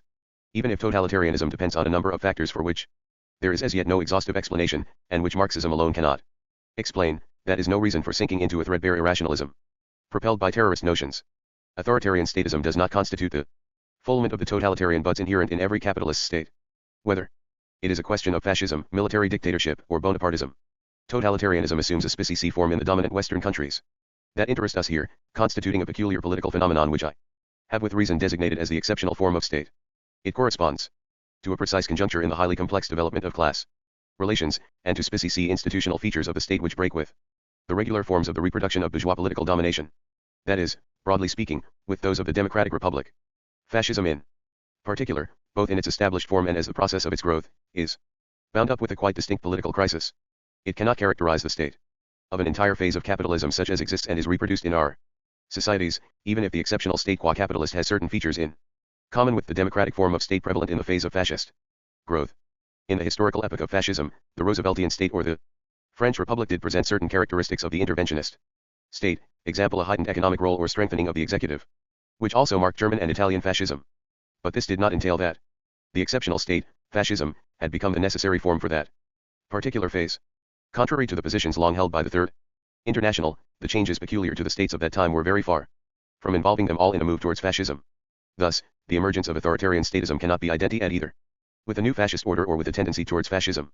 The present day state is neither the new form of a genuine exceptional state nor, in itself, a transitional form on the road to such a state. It rather represents the new democratic form of the bourgeois republic in the current phase of capitalism. If I may dare say so, it is both better, in maintaining a certain democratic reality, and worse, in that it is not merely the fruit of a conjuncture which need only be reversed for shrunken liberties to be restored. The fascist state corresponded to a political crisis and even to a real crisis of the state. Without, however, being a state in crisis, such is not the case with numerous countries in which authoritarian statism is currently asserting itself.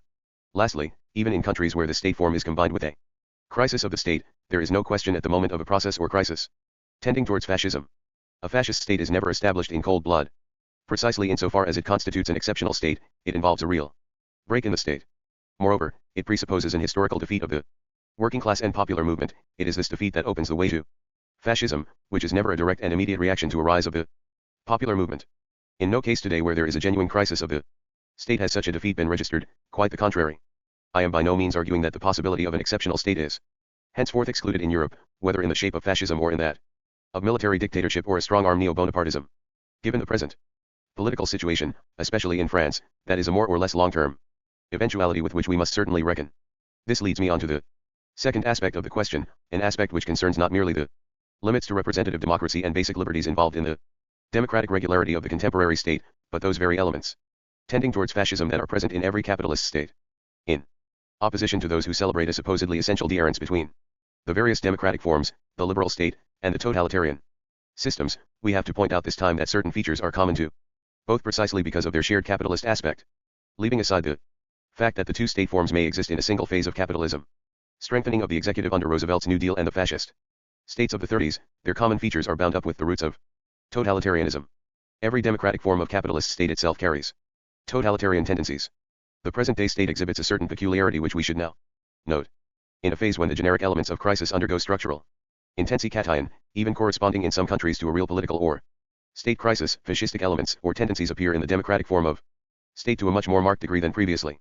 Authoritarian statism also involves the establishment of an entire institutional structure serving to prevent a rise in popular struggles and the dangers which that holds for class hegemony. This veritable arsenal, which is not simply of a legal, constitutional character, does not always come to the fore in the exercise of power. It is revealed to the mass of the population, that is, to all except certain antisocial elements, above all through sudden jolts to its functioning. Hidden under a bushel, this arsenal is still in the republic's reserve stock, ready to be unleashed in a fascist-type enterprise. Probably. For the RST time in the history of democratic states, the present form not only contains scattered elements of totalitarianism, but crystallizes their organic disposition in a permanent structure running parallel to the Ochale state. Indeed, this duplication of the state seems to be a structural feature of authoritarian statism, involving not a watertight dissociation between the Ochale state and the structure in question, but their functional overlapping and constant symbiosis. As a result, any fascist-type process that may be unleashed will undoubtedly not take the form that it did in the past. This is not to say that it could proceed gradually and imperceptibly in cold blood. For now as before the changeover has to involve a break. Unlike the previous experiences of fascism, however, such a process would involve not so much outside infiltration or investment of the state apparatus as a break within the state following lines that have already been traced in its present configuration. 3. Authoritarian statism therefore points, via changes at the level of the relations of production and the processes and social division of labor, to a considerable shift in class relations. We shall have to keep this in mind when analyzing institutional modifications of the state. First of all, let us consider how this relates to the popular masses and the working class, corresponding to the long period of growth and to changes in the labor process itself. The clear deepening of the social division of labor, both at a world level between Europe and the United States and within each European country, has accentuated inequalities and disparities between the working class and the dominant classes. Intensified exploitation, achieved through a rise in relative surplus value, has rested on more complex and disguised forms such as speed up, higher labor productivity, and degradation of living conditions. The general rise of European workers' struggles, coming before the economic crisis made itself felt on a massive scale, marked a clear end to the long period of calm that lasted more or less through the Cold War. In their turn, economic crisis, ination and above all unemployment, the spectacular increase of which seems to be a structural feature of the current phase, have helped to decompose a relative consensus based on growth and social well-being. Even immigrant workers have begun to take an active part in the struggles of their host countries. All these developments have stimulated a rise and politicization of struggle expressed in the new demands and forms of struggle of the European workers' movement. Now, this general process does not stop with the working class. The phase of capital accumulation known as accelerated industrialization has led to massive inequality affecting certain broad categories of the population: old people, the youth, women. In the ranks of the peasantry and traditional petty bourgeoisie, craftsmen, small traders, those left out or treated as rejects are now too numerous to be counted. Still more significant is what is happening to the considerably expanded new petty bourgeoisie of technicians, OCE workers, skilled personnel, and civil servants. The overwhelming majority are suffering rapid deterioration of their living conditions, their possibilities of upward social mobility, their income levels, security of employment and traditional career privileges, as well as of their work situation itself, which is marked by the deepening social division of labor at the heart of intellectual labor. The alliance between the bourgeoisie and the traditional and new petty bourgeoisie, a classical alliance in the countries of Europe, is currently being called into question. And as a result, the objective eld of popular alliances is undergoing considerable expansion. In addition, communists more closely bound up with the ideological crisis appear as both the origin and the EECT of a new popular awareness concerning questions that are now no longer secondary. Fronts, witness, in this regard, the student movement, the women's liberation movement and the ecological movement. In a parallel process, the sharpening of contradictions within the dominant classes has also become a permanent, structural feature of the current phase. This is true of contradictions between monopoly and non-monopoly capital stemming from the present forms and rhythms of the concentration of capital and from the transformations which these induce in the relations of production, and it is also true of the contradictions that have grown within monopoly capital itself. All these contradictions are becoming intensified in the context of economic crisis and can only be fully grasped if we take into account the present conditions of the internationalization of capital. In various European countries, reproduction induced by foreign, and above all American, capital, together with the complex internalization of such capital within native capital, has an important dislocating EECT upon the latter. A new division is appearing between, on the one hand, what I have called the domestic bourgeoisie, which, while being linked to foreign capital and thus not constituting a truly national bourgeoisie, nevertheless enters into sine-qua contradictions with it, and, on the other hand, a bourgeoisie entirely dependent upon foreign capital. I am speaking now of a tendency of division, which does not always coincide with the split between monopoly and non-monopoly capital, often traversing both from one end to the other. Inter-imperialist contradictions, which have been reactivated following a period of relative peace under undisputed U.S. hegemony, and a direct echo within the power blocks of the various countries. Taken as a whole, these factors to any structural characteristic of the present phase, namely, the hidden but permanent instability of the bourgeoisie's hegemony in the dominant countries. These phenomena are by now quite widely known, and it will be more interesting to survey briefly certain original characteristics of this phase, which relate to the specific role of the state. In fact, the state's economic role only assumes the present authoritarian forms because of a paradoxical circumstance. Incompressible beyond certain limits, that role no longer acts as a stabilizing force. On the contrary, it is itself an important factor of destabilization. The paradox lies in the fact that authoritarian statism is not simply the means with which the state equips itself to tackle the crisis, but the response to a crisis which it itself helps to produce. This role of the state proves to be at once the accelerator of the generic elements of political crisis and the generating force of that crisis itself. The counter-tendencies to the falling rate of pro-T, which are brought into play by the state in order to avoid crises, become factors of a crisis that, for this very reason, goes beyond a straightforward economic crisis. 1. The characteristic sharpening of contradictions within the power bloc necessitates growing political involvement on the part of the state, so that the bloc may be uni-ed and class hegemony reproduced. Now, a particular role is played by the current economic activity of the state, devalorization of sections of capital, restructuring of industry in order to increase relative surplus value, an increased role in furthering the concentration of capital. Selective aid to individual capitals, the decisive weight of the national state in the internationalization of capital. More than ever, these phenomena massively favor the strictly economic corporative interests of certain fractions or of individual capitals. Thus, the snowballing involvement of the state in economic contradictions merely broadens the cracks in the power bloc. It lends them a political character and becomes a direct factor of political crisis, constantly calling into question the state's organization of hegemony and of the general interest of the bourgeoisie. 2. The state intervenes in a number of once marginal spheres, which are becoming integrated in, and at the same time expanding, the space of the reproduction and accumulation of capital, town planning, transport, health, the environment, communal services, etc. This results in considerable politicization of popular struggles related to these spheres. The popular masses are from now on directly confronted with the state. Already an important generic element of political crisis, this process is becoming more pronounced by virtue of the fact that, in a period of economic crisis, such state intervention sheds its alluring aspect of social policy. Its connection with the interests of capital is revealed and the state incurs a sizable loss of legitimacy in the eyes of the popular masses. Intervention thereby scales down the generic elements of crisis, as is most apparent today in the case of unemployment relief or adult education. Authoritarian statism is also the reality which emerges from the ruins of the welfare state myth. 3. The state's role in favor of foreign or transnational capital heightens the uneven development of capitalism within each country in which foreign capital is reproduced.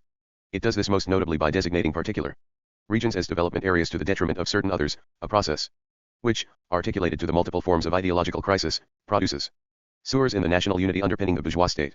Such a development characterizes regionalist movements or movements linked to the awakening of various nationalities, both of which have a directly political character and constitute important elements of crisis, however ambiguous they may often be. The present phase is not at all marked by emergence of a superstate above nations or by loss of importance of the national state. The authoritarian state is not the local appendage of an American or common market superstate, or of a transnational superstate apparatus such as the CIA or NATO. It rather corresponds to a real break in its respective national unity, to that awakening of ethnic and national minorities which runs parallel to the rise of popular struggles. 4. In addition, we should consider the present role of the state in relation to the economic crisis strictly so called.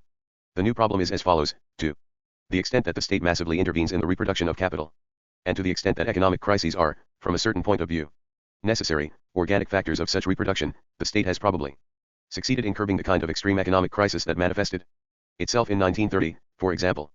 But it has done so by assuming functions which tempestuous crises used to fulfill in a concentrated period of time. Without making too much of the paradox, it is exactly as if we were dealing less with a state unable to master the EX of economic crisis than with a state whose self-appointed task is to foster rampant economic crises, the EX of which are outside its control. An evident example is the direct state orchestration of current unemployment and inanition, even though we should see in this not merely, or indeed principally, a conscious strategy of the bourgeoisie, but an objective result of the state's own role. In this respect, the contemporary state is clearly distinct from previous states, which seemed content to stee, with varying degrees of success, the social ill. EX of tempestuous economic crises. The present course involves considerable politicization of the struggle of the popular masses, in the sense that it is waged against the policy of the state. This phase is therefore characterized both by structural modifications of class relations and by sharpening of the generic elements of political crisis. Processes which affect unevenly the dominant capitalist countries as a whole. In certain European countries, France, Italy, Spain, Greece, Portugal, contradictions condense into veritable political crises ending expression in a crisis of the state itself. Authoritarian statism just as much results from transcription of these changes in the state structure as it does from attempts by the state to adapt to these changes, to protect itself from the generic elements of crisis, and to end a response to the political and state crisis. 4. I shall not here be able to undertake an exhaustive analysis of the present day state and of transformations in the realm of political democracy. That would require a work specifically dealing with the question. Above all, I shall examine one key problem which is just as widely recognized and which can never be stressed too much, namely, the problem of the relations between political democracy and socio-economic democracy in the broad sense of the term. Now, over and above the limitation and transformation of the institutions of political democracy, what characterizes contemporary societies is the growing distance between political democracy and socio-economic democracy. The development of capitalism, especially in its current phase, is so far from smoothing away inequalities that it actually reproduces them in a new form and at a higher degree of intensity. In the factories, OCES, and shopping complexes, the new forms of the social division and organization of labor have undergone constant strengthening and extension, notwithstanding all the verbiage about technostructures, discipline and despotism, quasi-military rules of organization, hierarchy, and the centralization of decision-making and sanctions. Furthermore, capitalist development has continually broadened the zones and sectors of the new poor, DNED, of course, not according to the socio-economic and cultural criteria of previous epochs, or to those of absolute pauperization, but according to present-day social realities, already studied by Michael Harrington in the United States and Peter Townsend in Great Britain. Such new poverty is estimated in France to exceed half the people aged over 65. 2,600,000, a half of semi-skilled workers for 1,300,000, the majority of unskilled workers, 1,100,000, two-thirds of service workers, 800,000, a quarter of traders and craftsmen, 800,000, and the majority of agricultural wage earners, 600,000. 5. This is to say nothing of those whose living conditions make of them real outsiders, namely, immigrant workers, the unemployed, women and a large proportion of the young and the old. In short, we are talking of large sections of the population whose real economic, social, and cultural conditions of life not only diverge more and more from legal political representations of equality, but make increasingly fragile their participation in the institutions of political democracy. We know too the contours of the problem outlined by the relations between wealth, money, and the functioning of the institutions of the republic. One example among 1,000 is that of the financial resources at the disposal of the majority parties. I shall deal directly not with these questions but with the specific changes that affect political democracy at the level of the state mechanisms of authoritarian statism. I shall essentially dwell on a single case, that of changes in the relation between the state bureaucracy administration and the functioning of the political party system. Of course, as several writers have emphasized, 6. The current decline of democracy and the curtailment of democratic liberties affect a wider and wider area, taking many different forms and marking the structures of power more or less in their entirety. However, it is not by chance that I have chosen this particular example. The whole of history shows that the forms and functioning of representative democracy, considered as a system of genuine party pluralism distinct from the state bureaucracy administration, are strictly correlated at the level of state institutions with the functioning of political liberties. The operation of this system conditions the operation of liberties in every eld of political democracy.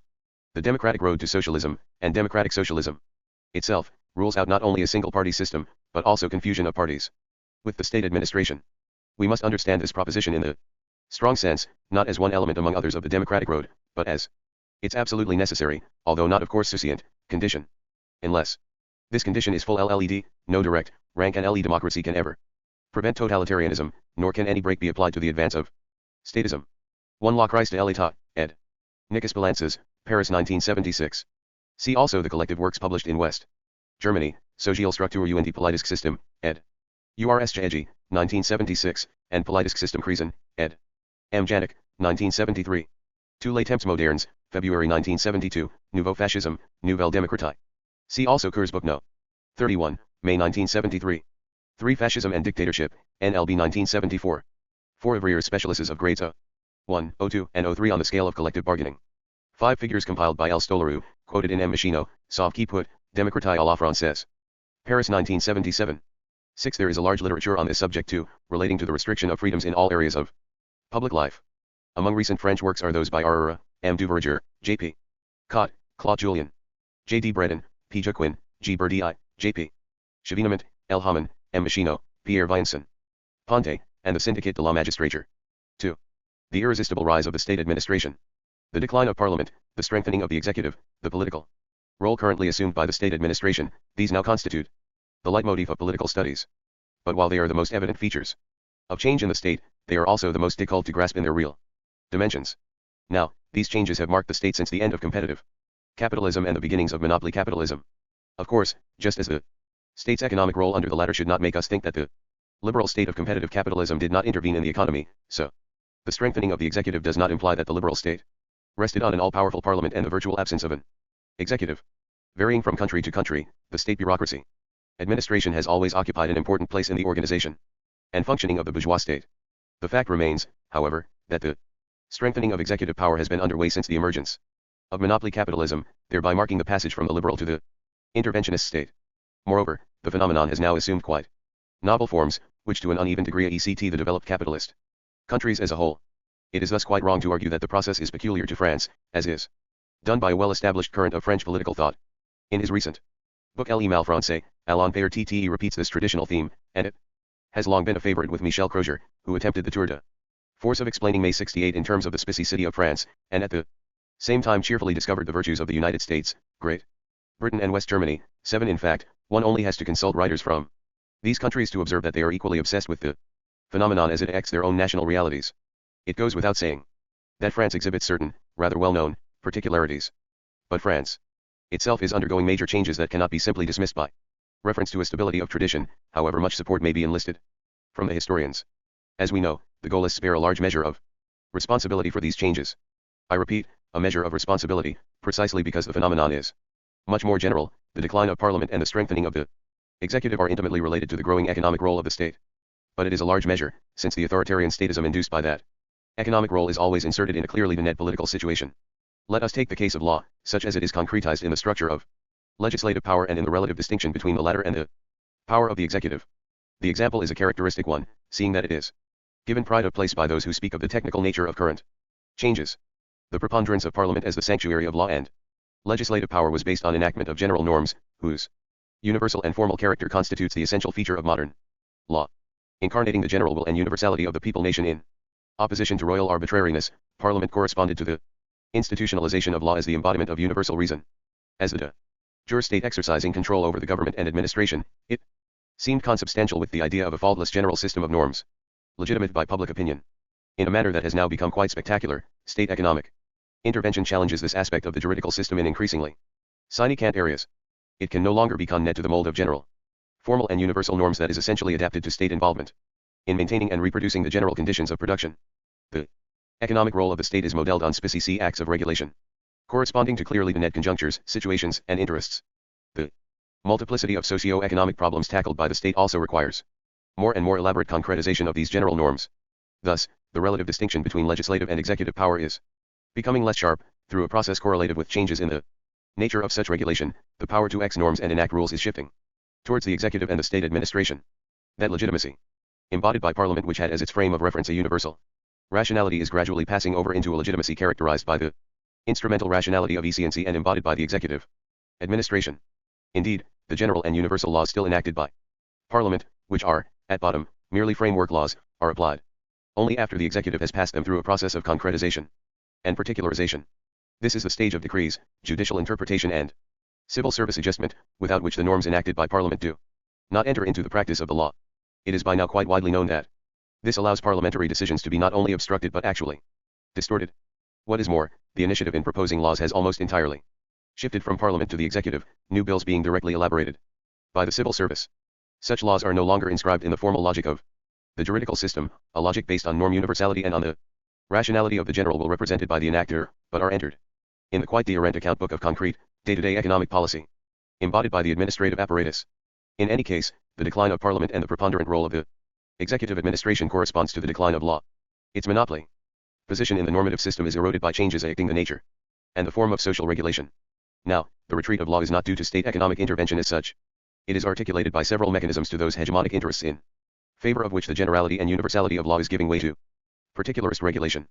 I am referring here not only to the concentration and centralization of capital, but to the present-day hegemony of monopoly capital, and even to the hidden instability which characterizes that Hegemony in the context of structural economic crisis. Unless the relationship of forces exhibits a certain degree of stability on its central arena, it cannot be juridically regulated through a system of universal and general norms of a kind that would establish its own structure of change and thereby make strategic anticipation possible for the protagonists. However, the growing contradictions within the power bloc actually determine the instability of monopoly hegemony.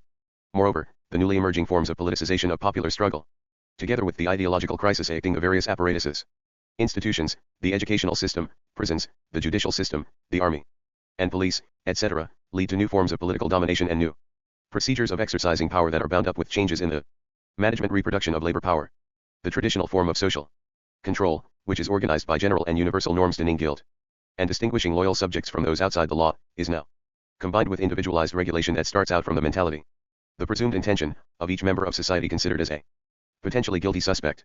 The general enclosure of outlaws in such total institutions as prisons or asylums, whose materiality is circumscribed by universal norms of punishment, is now articulated to a process whereby diverse networks spreading throughout society structure the population through administrative police procedures adapted to the specificities of each category of suspect. From the punishable offense laid down by a universal and general act of parliament, we are moving towards the suspicious circumstance whose contours are administratively denuded by supple, malleable and particularist regulation. See, for example, the changes made to the very definition of a political offense. Thus, while the law is evidently not defunct, it is undergoing a clear retreat. The current decline of parliament and the growing weight of the state administration are linked to considerable changes in the institutional system of political parties, and thus in their precise position and role. This transformation essentially concerns what we may call, in the most precise sense of the term, the parties of power, that is to say, parties which seek to participate, and do participate, in government according to a pattern of regular alteration that is organically exceeded and anticipated by the existing state institutions as a whole, and not just by constitutional rules. I am now leaving aside the question of the precise class character of these parties and am intentionally adopting a more neutral and widely acceptable terminology in order not to enter into the well-known argument about who really represents what. I do think, however, that we are talking of bourgeois and petty bourgeois parties, in the political sense of the term. Even though parties are never fully reducible to representation of a single class, and even though their nature cannot be identified with their electoral base. Anyway, in referring to parties of power, I include the traditional European social democratic parties, whose electorate is largely working class, from British Labourism to Scandinavian or West German social democracy. But while the manner in which it does so is quite different, the more general transformation of the party system also concerns the European communist parties and certain socialist parties, especially the present-day French Socialist Party. For to the extent that they form part of the institutional sphere, how could they not be affected by such change? The problem is fairly clear in the case of the current evolution of the Italian Communist Party. We can now witness a loosening of the ties of representation between the power bloc and the parties of power, ties which bring into the arena either, and often at the same time, certain fractions of the bloc, alliances among these fractions, or characteristic alliances compromises struck in a more or less open fashion between these fractions and some of the dominated classes, sections of the working class, as well as the old and new petty bourgeoisie, and the peasantry. The classical example of this latter phenomenon is the Republican synthesis expressed by the Radical Party in France. Now, this refers us to the type of hegemony which monopoly capital, through its massive preponderance, is able to establish over the other components of the power bloc and over the popular masses as a whole, in short, to the narrowing socio-political foundations of monopoly capital. It also refers us to the intensi cation of those generic elements of political crisis which result in the hidden crisis affecting the hegemony of monopoly capital and of the bourgeoisie as a whole. This loosening of the ties of representation, sometimes nearly to breaking point, accompanies changes in the institutional position of the parties of power. It accompanies them, but it is not the prime cause. In some respects, the changing position of these parties within the institutional framework is the factor that determines their representation crisis, a crisis which in turn continually weakens their institutional role. The state administration bureaucracy does not come to the forefront to make up for the crisis of parties, it is rather the dislodging of parties from their traditional position that provokes the crisis and, in turn, accentuates the role of the administration. The administration had long been developing into the central site at which the unstable equilibrium of compromises between the power bloc and the popular masses was elaborated within that bloc itself.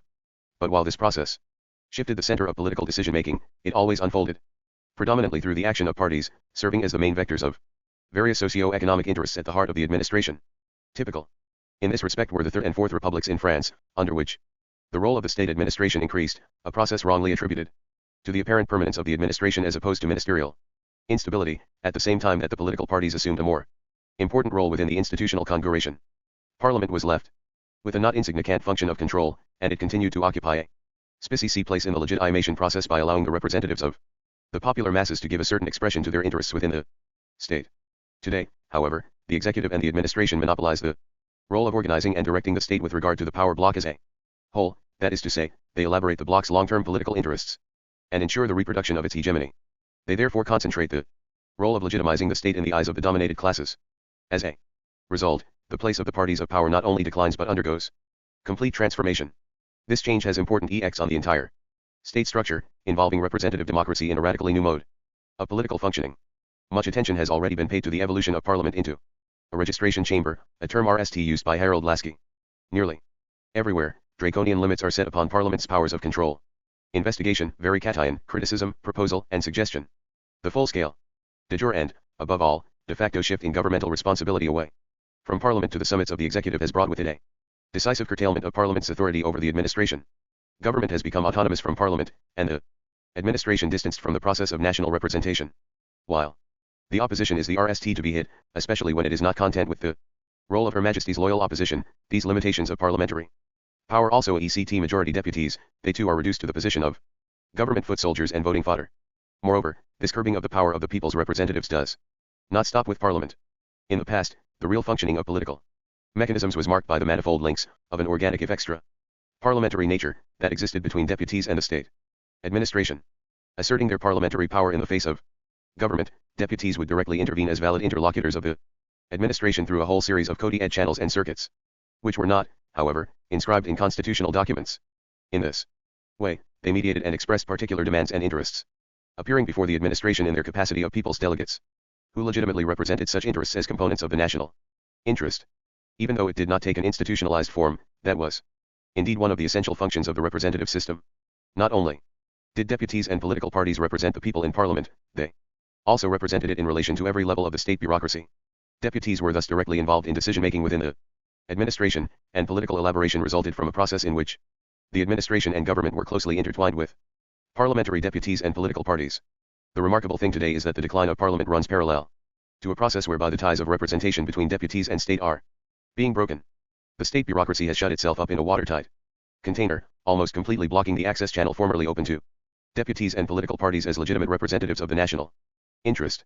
This applies above all to the opposition, but also ex-majority deputies, or rather the great majority of them. The party deputy administration circuit is now a restricted area, almost exclusively embracing the summit of the executive, various ministers, and the cabinet.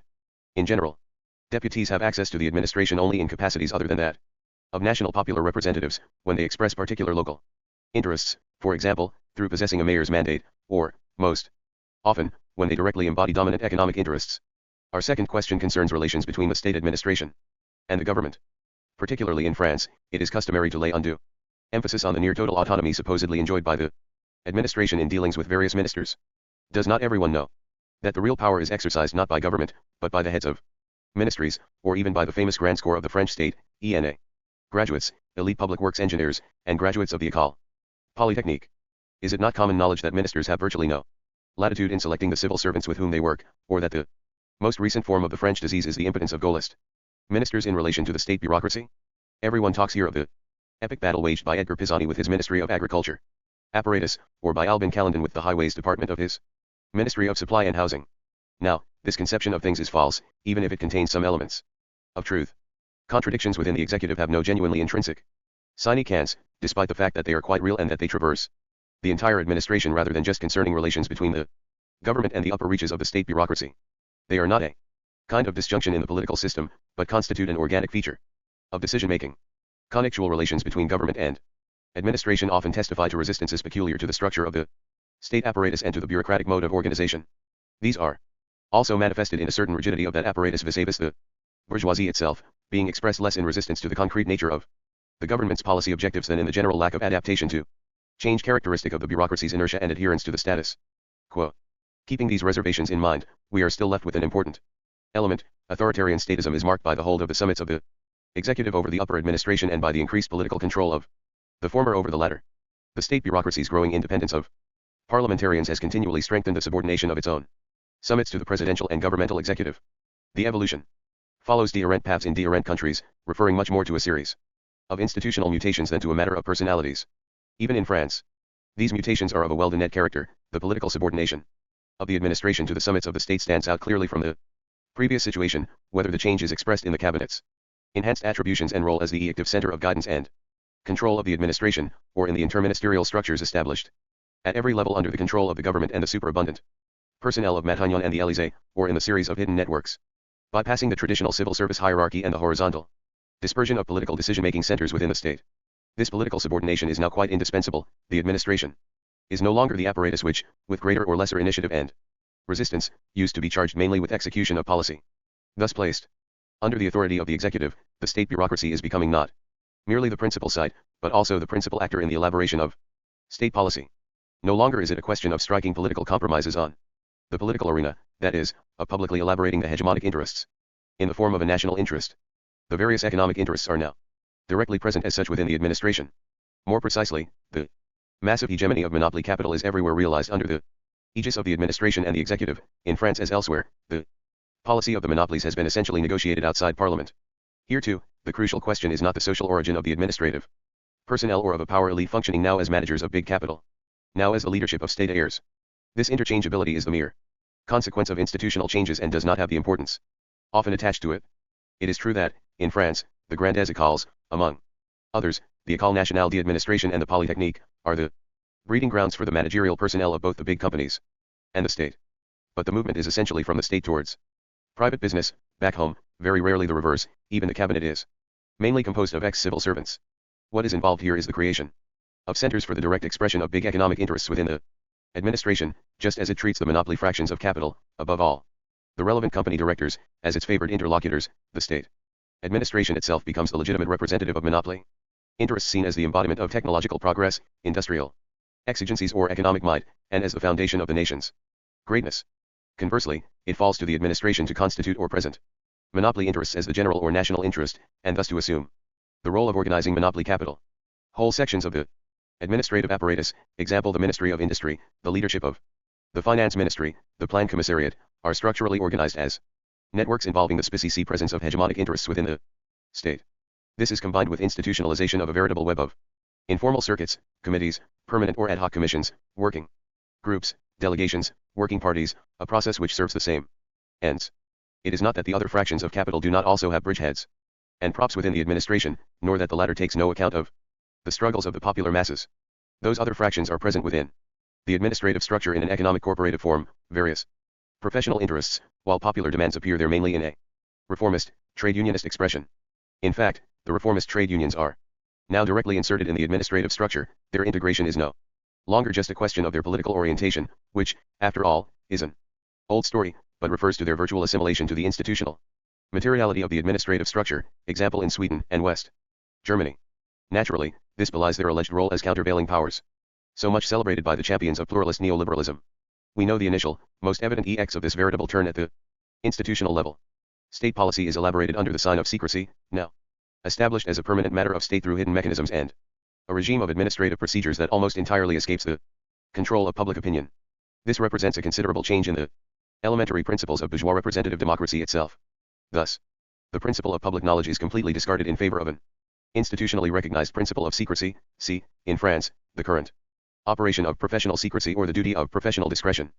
But although secrecy is indispensable to monopoly hegemony, it should not be confused with genuine dumbness striking the state at every point. Indeed, as the media show, the summits of the executive have never been as talkative as they are today.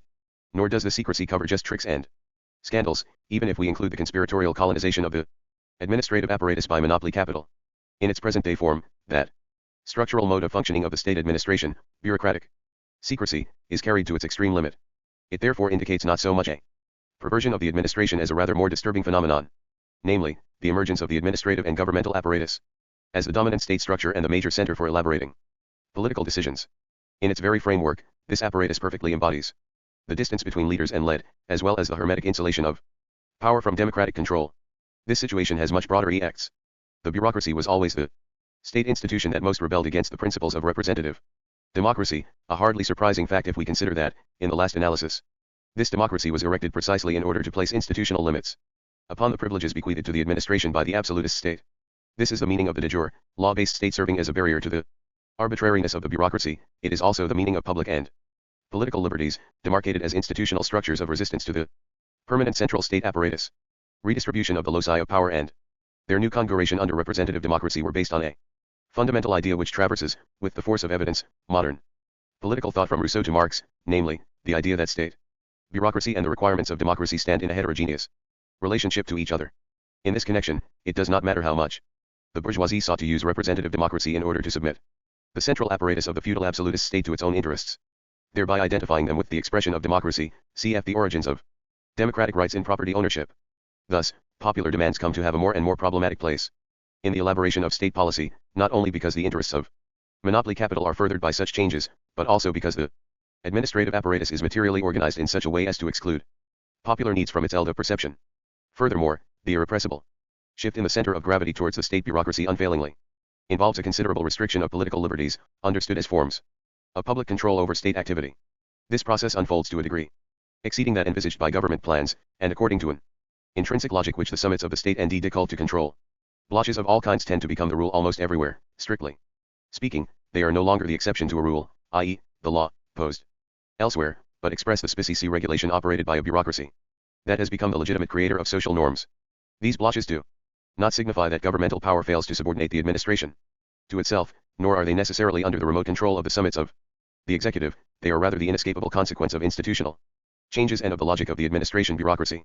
Real power is thus rapidly being concentrated in tighter and tighter structures, tending to move towards the pole of the governmental and administrative summits. Always of a more or less titious nature, the already greatly reduced separation of legislative, executive and judicial powers in the bourgeois state is itself subject to NAL elimination. This process is displacing the limited distribution of power among various centers that used to characterize the configuration of the state. In the same way, the political centralism of the state apparatus is continually being strengthened. Despite all the decentralization reforms of a techno-administrative character, real power is shifting away from the commune or region towards the central state apparatus. Although reforms have become necessary for a bourgeoisie constricted by the ponderousness inherent in bureaucratic centralism, they can make no change to the political centralism of the state apparatus. Indeed, this is even reinforced by such measures as the vicissitudes of decentralization in France amply demonstrate. The intensi ed concentration and centralization of power naturally exerts a heavy influence towards the curtailment of democratic liberties. For while this evolution in the character of power derives from socio-economic and political changes, it also ows from the specifically bureaucratic logic, according to which statism begets statism, and authoritarianism begets authoritarianism. It merges with this logic in a single snowball, accelerating its rhythm and adjusting its path, especially in a country like France, where that path has been inscribed in the state for a very long time. Nevertheless, this involves not merely a logic of bureaucratization, but is bound up with the changing political role of the state administration. This also accounts for the tendency of power to be personalized in the man at the top of the executive, what we may term a personalized presidential system. Contrary to quite a number of juridical constitutionalist analyses, this phenomenon does not really correspond to a process in which power assumes a Bonapartist character, that is, according to a somewhat imprecise political image of the original Bonapartism, a process in which real power is assumed by a single man at the expense of the other governmental administrative sites of power. It is true that constitutional documents sometimes ascribe to the head of the executive what are commonly termed exorbitant powers.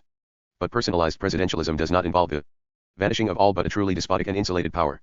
It functions much rather as the focal point of various administrative power centers and networks, making them converge at the apex of power. It thus accords with the contemporary political role of the administrative structure. Even more than in the past, the man at the top of the executive is also the hostage of a political administrative mechanism which, to a large degree, allocates him the preeminent position. It should be remembered that, when we refer to the growing concentration or centralism of power, we are talking of a tendency of development. For the state is not wholly in the hands of monopoly capital, any more than is its economic apparatus. Underlying the process of concentration centralization are important interstate contradictions. Indeed, the current sharpening of contradictions within the power bloc arouses growing contradictions within the state itself. The heightened concentration and centralism of power do not really correspond to uniform homogenization of the state, and even constitute a response on the part of the state to its mounting internal contradictions. These contradictions set up dislocating centripetal EX which refer also, or even above all, to the popular struggles traversing the state. Just as in the case of the state economic apparatus, this evolution should not make us think of a dissociative or duplication of the state, that is to say, it should not suggest that there is, over here, a purely monopolistic superapparatus located accordingly in the central regions or summits of the state, i.e., monopolistic concentration centralization of the state, and, over there, a decentered, powerless construction that is the refuge only of the other fractions of capital. While the modern concentration centralization of the state does correspond to the nature of monopoly hegemony, the process unfolds in a much more complex fashion. Contradictions between monopoly and other fractions of capital, or between the power bloc and the popular masses, are expressed right at the heart of the state, in its central regions and summits. Inevitably, therefore, they traverse the focal point represented by the top man. There is not one president, but several in one. Hesitation, indecision and blunders are due to the situation itself, rather than to the psychology of the given personality. Conversely, many studies of regional or municipal powers have shown that the hegemony of monopolistic capital spreads to the periphery of the state, a process that accompanies decomposition of the local bourgeoisie, which derives essentially from non-monopoly capital, and the shrinkage of the power of various notables in relation to the state administration. The administration therefore tends to play a monopoly role in politically organizing social classes and ensuring hegemony, and in a parallel process, considerable changes are undergone by the parties of power, including many social democratic parties. These parties now constitute veritable transmission belts for executive decisions, rather than being centers engaged in political elaboration and in working out compromises and alliances around a more or less precise program. In the past, even during earlier phases of monopoly capitalism and in the respective state forms, these parties maintained genuine ties of representation with social classes and, although their active political role was already declining, they remained crucial networks in the formation of political ideology and a social consensus. Today, however, the legitimation process is shifting towards plebiscitary and purely manipulatory circuits, the media, dominated by the administration and the executive. This evolution has had an impact on the organization of the parties of power. Even if internal democracy and rank and elite control over leadership groups was, in their case, never more than an illusion, and even if they were congenitally shaped by an iron law of bureaucratization expressing a more general political gulf between leaders and led, these parties nevertheless used to function as channels for the circulation of information and demands, which, emerging from the base and politically handled within the party, would reach the leading centers of the state. They thus maintained an organic vertical of reciprocal alliances, that very which is now bypassed almost exclusively by administrative networks and techniques, inquiries, opinion polls, general information, political marketing. The distance between the leader and members or sympathizers of these parties has never been as great as it is today. But even the range of available political choices has been considerably reduced, as is demonstrated by the famous bipartisan alternation of government which now characterizes most Western democracies, the United States, Great Britain, West Germany, etc. It is true that these parties never aired a real political alternative to the reproduction of capitalism, yet they made it possible to choose between centers that formulated bourgeois policy in different ways. Today, they differ over little more than the aspect of administrative executive policy that should be popularized. Their propaganda takes up one and the same policy of the administration and executive, differentiated according to the class which they address. This, then, is the famous end of ideology, the obliteration of distinctive ideological features and the transformation of parties into catch-all organizations. This is not to say that differences have become purely and simply titious, as the Tweedledum-Tweedledee image suggests. Differences between the independent Republicans and the radicals in France, Christian democracy and social democracy in West Germany, or the Democratic Party and Republican Party in the United States, do indeed cover real contradictions among fractions of the power bloc, contradictions which concern their specie interests and the policy variant to be adopted in relation to the popular masses. But these parties are not the sites where such contradictions are really handled. They are rather the sounding boards for contradictions at work in the dominant center, namely the administration and the executive. Nothing demonstrates this more clearly than the way in which the components of the French presidential majority currently operate. Transformation of the parties of power, transformation of their personnel from class representatives acting in the summits of the state to state representatives and plenipotentiaries, or even missi dominici, among social classes, transformation of the same kind in the role of parliament and of deputies. All these developments involve an important shift away from representative democracy towards authoritarian statism. For the organic role once full led by political parties was an essential component of representative democracy. Indeed, so suspicious were the bourgeoisie and the central state apparatus even of bourgeois and petty bourgeois parties, that they officially recognized their constitutional right to exist only at a very late date, 1945 in France. In however limited a way, and of course in combination with direct popular struggle, the representative party system was always an essential mechanism whereby citizens exerted some control over state activity and ensured a certain maintenance of democratic liberties. Within the modern state, extension or curtailment, retention or suppression of political freedoms was always a direct function of the existence and role of parties. Fascism, military dictatorship, and Bonapartism have suppressed not only working class or revolutionary parties, but all the traditional democratic parties, including bourgeois and petty bourgeois ones. They have done so because these parties, while discharging class functions, expressed the presence of certain popular demands of which they had to take account. The maintenance of representative democracy and democratic liberties is strictly correlated not just with plurality of parties, but also with parties functioning in an organic manner and at a certain distance from the state's central administrative apparatus. It is the present subversion of this mode of functioning, often disguised by a continuing plurality of parties, which determines the curtailment of democratic liberties under authoritarian statism. Of course, this is all the more real in that the party system is undergoing much broader changes, which affect every party in its relationship to the state administration.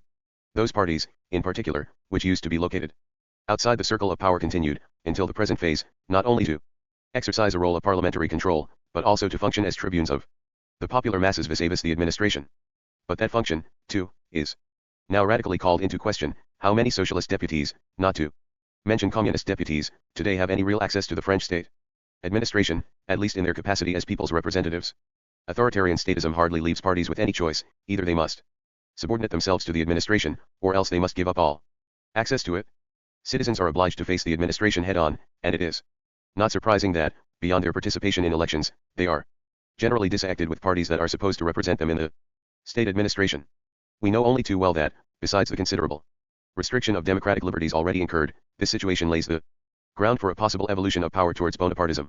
7. See amongst others E. Suleiman, Les Hauts Fonctionnaires et la Politique, Paris 1976, as well as the works by J. Saloy, M. Cretan, P. Gremian, A. Jokes. 3. The dominant mass party. The present changes at the level of the state also entail the emergence and specific role of a dominant mass party as the state party par excellence. In the case of an alternation of two parties, this role falls successively on the one and the other. But contrary to certain superchale analyses, such alternation does not change in the slightest the current phenomenon of the dominant mass party, which is structurally necessary for the functioning of authoritarian statism. It is not the 20-year persistence of Gaullism that is the main cause of what is called the UDR state in France, although this has helped to accentuate the phenomenon. The movement in which political organization devolves from parties to the administration executive is not a simple one. The permutation of this function among the various state apparatuses always runs up against obstacles deriving from their specific materiality, in this case, the materiality of the state administration. Even when, as in the United States, its upper personnel is replaced en bloc with a change in government, the administration is the super-embodiment of bourgeois state continuity and presents the characteristic features of rigidity and resistance. Most frequently, it is subject to de jure and de facto statutory regulations referring to the institutional permanence and hierarchical centralism that are bound up with the social division of labor within the administration itself. It is cemented by a specific ideology, whether the traditional republican one of the general interest or the neo-technocratic one of efficiency. And being reproduced by co-optation, the administration also exhibits division and fragmentation into clans, coteries, and factions, the grand score in France. For example, each with its own logic. This raises considerable problems. Above all, since the system of administrative procedures becomes the principal structure for organizing hegemony where a certain democratic reality is maintained, as is the case with the authoritarian statism of the present period. Contrary to what is often said, the administration's current role does not at all involve some kind of neo-corporatism. Various interests and specific expression in the administration and have to be dealt with there in a political manner. Quite different is the functioning of a corporatist state, which is an exceptional form of the bourgeois state. When it has functioned as the central network of corporatist institutions, the bureaucratic administration has never played the dominant political role, neither in the various examples of fascism nor in corporatist-type military dictatorships. Such forms of state always dispose of a political apparatus. The fascist party, the army, the political police, which is distinct from the corporatist administration. In a democratic framework, then, the administration is not transformed by spontaneous generation into an active political party of the whole bourgeoisie acting under the hegemony of monopoly capital. The process constantly runs up against certain limits. Hence derives the need for a dominant mass party, whose mission is more than to serve as the transmission belt relaying bureaucratic decisions to the base. To be precise, its role is to unify and homogenize the state administration, to control and propel, in the direction of general government policy, the cohesiveness of its various branches and sub-apparatuses, both horizontal, interbranch, and vertical, central apparatus, regional apparatuses, and nally, to ensure the administration's loyalty to the summits of the executive. Such unication and cohesion is absolutely indispensable to the political mission, which the administration is now alone in carrying out. The dominant party plays the role of policing the administration, of watching over and protecting the bureaucratic apparatus. Without it, this devolved role, which exists side by side with the governmental heights of the executive, could be fulfilled only to a very partial degree. For the politico-administrative control exercised by those heights constantly runs up against the multiform resistance of the state bureaucracy. Similarly, disciplinary measures intended to keep the administration in line encounter the resistance of the trade unions and public opinion, although, as is shown by the situation in France and by the extreme, if not untypical, case of Berufsverbot in West Germany, there is currently a tendency for such measures to increase. The dominant state party therefore functions as a parallel network, placing the entire administration in a relationship of strict political subordination to the summits of the executive. In practice, this can only be accomplished by a single, dominant party, itself highly united and structured. Were such a role to be divided and distributed among several parties, it would only add to the defects requiring correction. The dominant party itself must be tightly controlled by the summits of the executive, the president, the prime minister, whether these have reached their position through controlling and guiding just such a party, or whether they have been able to bring it under their control precisely through becoming the commanding heights of the state. We can recognize here one aspect of the de Gaulle/Pompidou policy towards the Gaullist party movement. It must be not a party like before but a movement, and also Giscard d'Estaing's problems with Chirac and the UDR after he had failed either to make a dominant state party out of the Republicans or to bring the Gaullist party under control. However minor they may at RST seem in terms of political, class, relevance, these problems nevertheless led to the present institutional crisis. The main role of such a party is not, therefore, to represent the interests of big capital with regard to the administration, for that can now perfectly well be done in a direct fashion. In France, for example, the hegemony of monopoly capital within the state is not the result of a UDR state, that is to say, of a process whereby the UDR, acting as the instrument of big capital, is supposed to have colonized a neutral administration. Contrary to such an image of lily-white civil servants distinguished from corrupt bourgeois politicians, it is much more that the party's subservience to big business is one consequence of its general role as commissar attached to the administration. It can play its role only by being directly present, as a state party, at the heart of the administration. But this presence is not the main factor in politicizing the administration, it is rather the EECT of the political role that has now devolved upon the state administration, an EECT which, in turn, extends the scope of such politicization. Charged with the role of organizing hegemony and directly confronted with socio-economic interests that it must itself handle politically, the state administration is less and less successful in maintaining the tedious distinction between administrative and political decisions. Of course, it was never neutral in any real sense, but it is now being openly and massively politicized as the decision-making centers become lodged in its own circuits.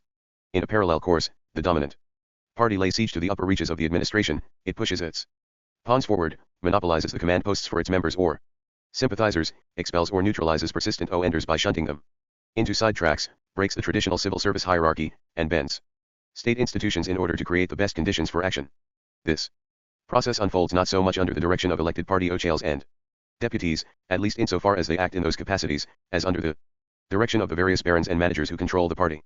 It is a two-way trajectory, given the direct politicization of the administration, civil servants gravitate towards the dominant party just as much as the party propels its trusted men into the administration. Now, inscribed in the materiality of institutions is a veritable symbiosis of the state apparatus and the dominant party. Most strikingly in France, both the government and the leading circles of this party are more and more composed of civil servants. A number of consequences follow: the restricted circulation of political personnel, the emergence of multiform corporatist interests based on the holding of posts, the distribution of state sinecures, the diversion of public funds for party aims, the trading in unions between dominant party and state, and the subservience of that party to big business. Although these have always been features of bourgeois states, they are now assuming quite prodigious dimensions, and although they are doubtless secondary phenomena, they considerably heighten the resistance of the dominant party state to democratic alternatives. Leaving aside the possible dangers for the dominant classes themselves, loss of governmental power would both strip away a whole series of material privileges and threaten with disintegration a party whose importance rests precisely with its role in the state. To repeat, this development stems only secondarily from the long period without alternation of government, the UDR period in France, Christian democracy's protracted rule in West Germany and its maintenance to this day in Italy. For the functioning of a dominant party transcends such changeovers, often actually involving alternation of more than one dominant party.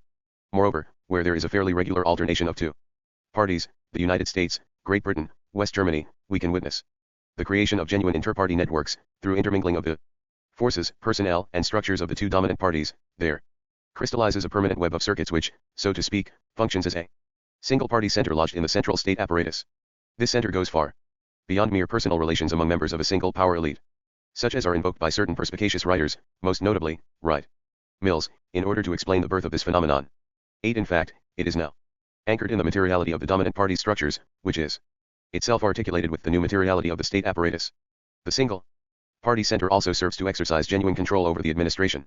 But it does so in relation to the others, not only those who represent a genuine political alternative, but any other who escapes the center's control, and thereby becomes for it a dangerous revolutionary. The single party center NDS its identity only by establishing the other as an enemy. It would be quite wrong to reduce this phenomenon to a distinct and, after all, rather old question, namely, the absence of a real political alternative at the level of the parties of power. Nor, therefore, can we content ourselves with the traditional critique of the formal character of the pluralist system. For the present situation does not curtail the operation of democracy merely because of the restricted political choice owed to citizens. Over and above the question of an alternative, there is the more prosaic one of alternation, and alternation has existed in the past even when it did not involve an alternative. Now, what kind of alternation can there be today, given that the interchangeability of the dominant parties of power is often inscribed in that new single-party network which is apparently being consolidated in the Western two-party system. Who today would dream of denying that this process sets draconian limits on the most elementary forms of democratic control that used to exist even in the absence of a political alternative? Who, that is, except Raymond Aron and other belated bards of advanced liberal democracy? For them, the union of the left alternative unfortunately excludes the possibility of alternation in France, as if genuine alternation could be found where such an alternative does not exist. Of course, as I said earlier, present-day authoritarian statism is not a disguised form of totalitarianism, similar to regimes with a one-party system, in the strict sense of the term. Still, the institutionalization of a single party center says a great deal about the transformation of the democratic framework in which it is inserted. Let us return to the now structural symbiosis of the state and a dominant mass party. Although principally to be explained in terms of the need for political control over the administration, this phenomenon is also dependent upon changes in the procedures of legitimation. In fact, this allows us to understand why it is a mass party that is involved. The consensus-producing structures are becoming concentrated in the state administration and moving away from political parties or other apparatuses previously specialized in this function: the school, the cultural apparatus, the family. This corresponds to important modifications both in the content of the dominant ideology and in the modalities of its reproduction and inculcation. But here too, the movement runs up against limits connected with the materiality of the administrative network, a materiality that is grounded on a characteristic separation from the popular masses, and with the specificity of the ideological mechanisms. Hence derives the necessity of a dominant mass party, that is to say, not a site for the elaboration of ideology, but a relay station that will transmit the state ideology to the popular masses and contribute as an appendage to the plebiscitary legitimation of the state administration and the executive. For this role is only partially fulfilled by the media and by the characteristic personalization of the summits of the state. Thus, even when it does not lead to the consolidation of a single party center, this organic symbiosis of the state and the dominant party induces significant institutional changes that point towards the decline of representative democracy and democratic liberties. However, above all in France, this situation also involves dangers for the left in the eventuality of its coming to power. Of course, neither in France nor elsewhere can there be any question of bracketing together the left parties with the majority parties of power, nor are we seeking to question the intentions of any left party, quite the contrary. I say quite the contrary, because what is involved is precisely a structural symbiosis of the state apparatus and a dominant mass party, and just as that symbiosis is inscribed in the materiality of the present-day state, so are the position and role of such a party written between the lines of institutional reality. Thus, whatever the intentions of the left parties, there is a danger that one of them may be led, by the force of circumstance, as it were, to occupy the position of a dominant mass party. Unless the state is radically transformed by the left in power, such an evolution will constantly be threatened, and will itself threaten to prolong the current state of oppositional rights. It would seem that, in France, this objective situation concerns essentially, and above all, the Socialist Party.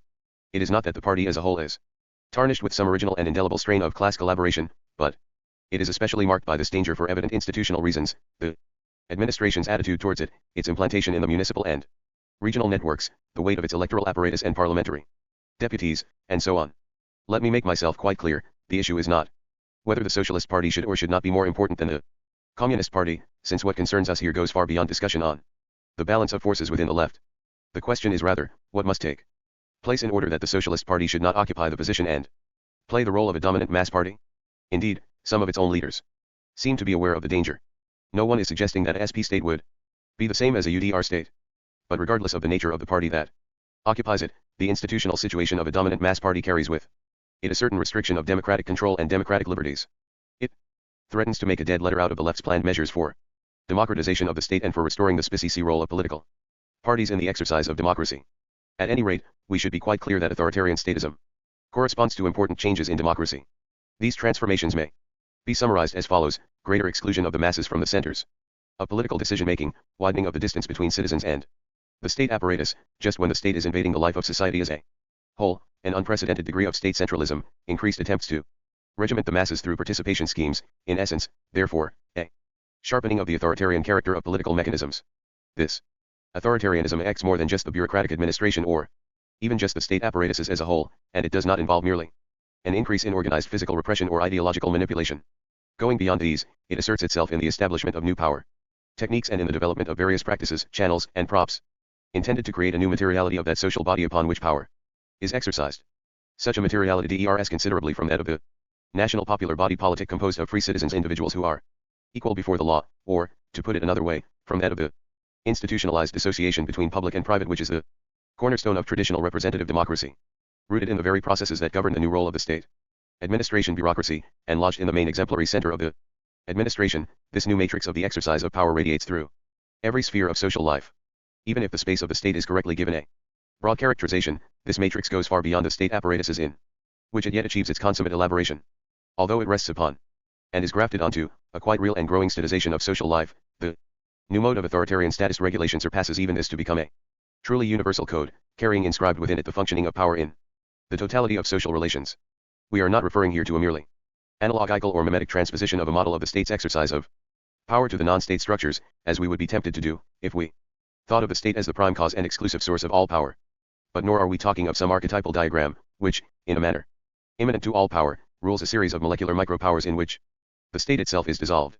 In the last analysis, the matrix refers to new forms of the social division of labor. While it is certainly present, as an original mold, in the various social relations, it is currently elaborated and ritualized above all in the state administrative structure on which social relations converge. All contemporary power is functional to authoritarian statism. Authoritarian statism is thus distinct from totalitarianism and cannot be regarded as a new type of fascism or as a process of creeping fascism. Nevertheless, it is unlike the previous democratic forms of state. It does not merely carry the seeds or certain scattered elements of fascism, but crystallizes their organic arrangement in a permanent structure running parallel to the Ochale state.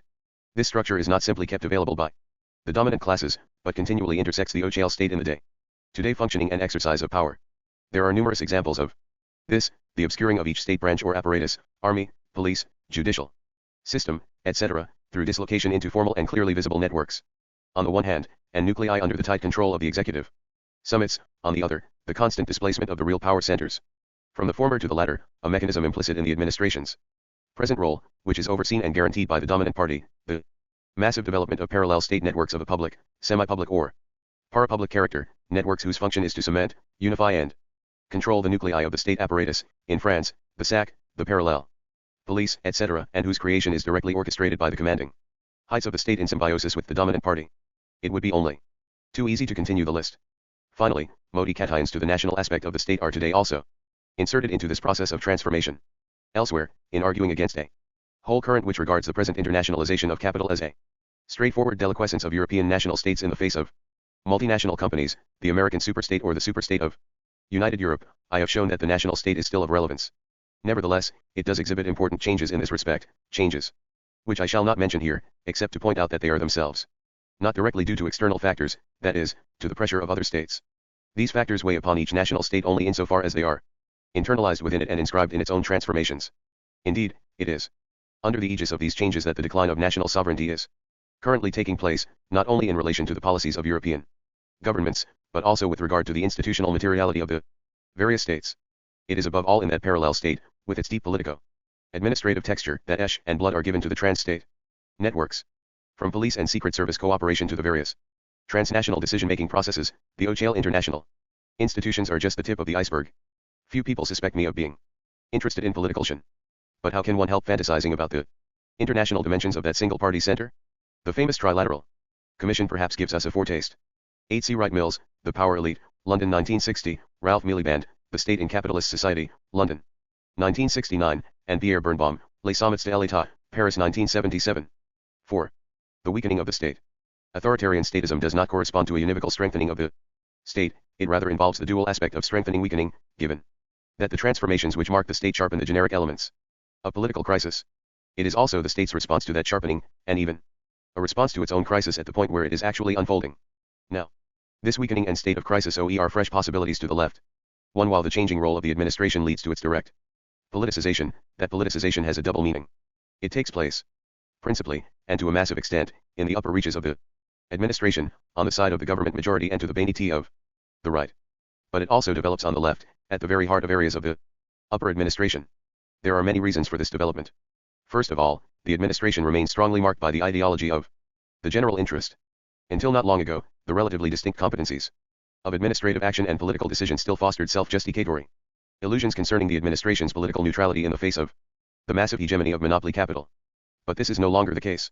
The displacement of the political mechanisms of hegemony to the heart of the administration has given a sharp jolt to these illusions and set up important political differentiations and polarizations.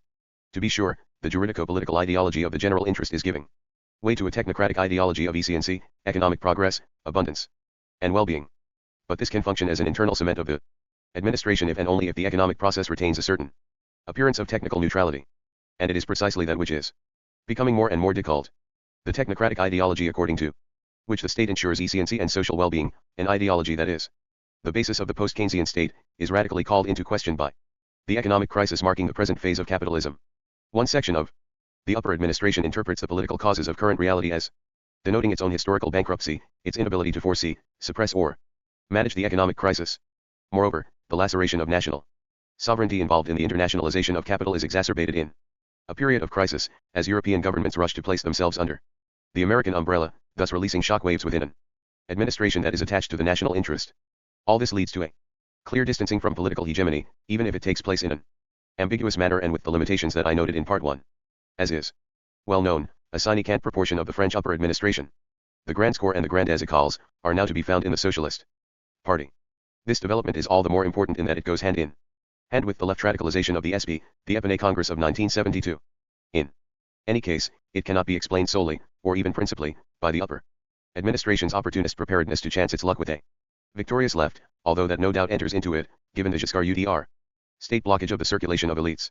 However, the reasons for this politicization go deeper still. The institutional change entailed by top executive control of the administration are experienced by its personnel as a challenge to traditional corporatist privileges. Cabinet circumvention of the bureaucratic hierarchy, the horizontal networks under the control of the summits of the executive, major governmental dislocation of statutory civil service guarantees, regulations affecting careers, promotion, etc., direct penetration of the administrative apparatus by the dominant party, all these are reasons why, in the authoritarian state, a section of the upper administration takes an ambiguous and characteristically limited distance from the summits of the executive. In the intermediate and subaltern layers of the administration, this phenomenon is of much greater importance, sometimes taking the form of a massive leftward politicization of broad sectors of the state personnel. Here, too, one factor involved is the changes in the materiality of the state.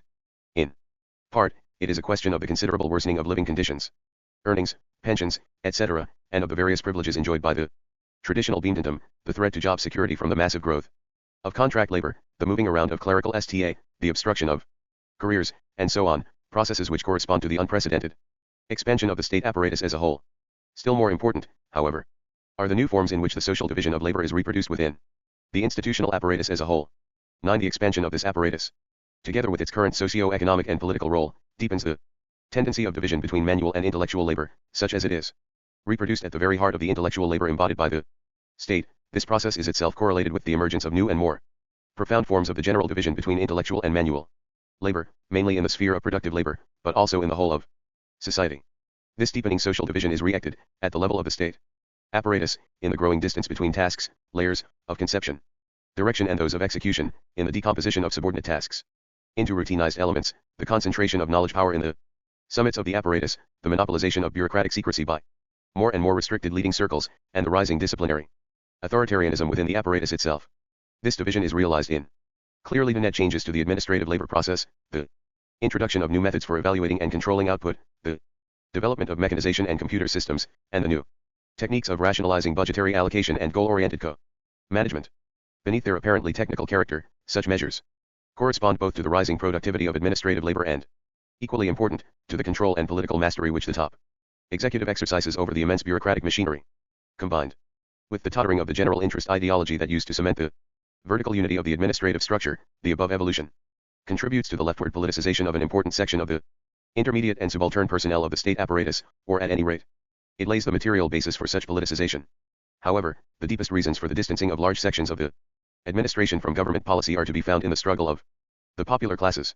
Today more than ever before, this struggle traverses the state apparatus itself and directly affects the administration, for it extends to wide sectors of the new petty bourgeoisie, that is, to such wage-earning middle layers as commercial, bank and insurance employees, members of the liberal professions, and intellectuals in the broad sense of the term. The new petty bourgeoisie now actively participates in popular struggles, especially those relating to collective consumption and the quality of life, health, housing, transport, the environment, etc. It is particularly sensitive to demands in these spheres because of its material conditions of existence.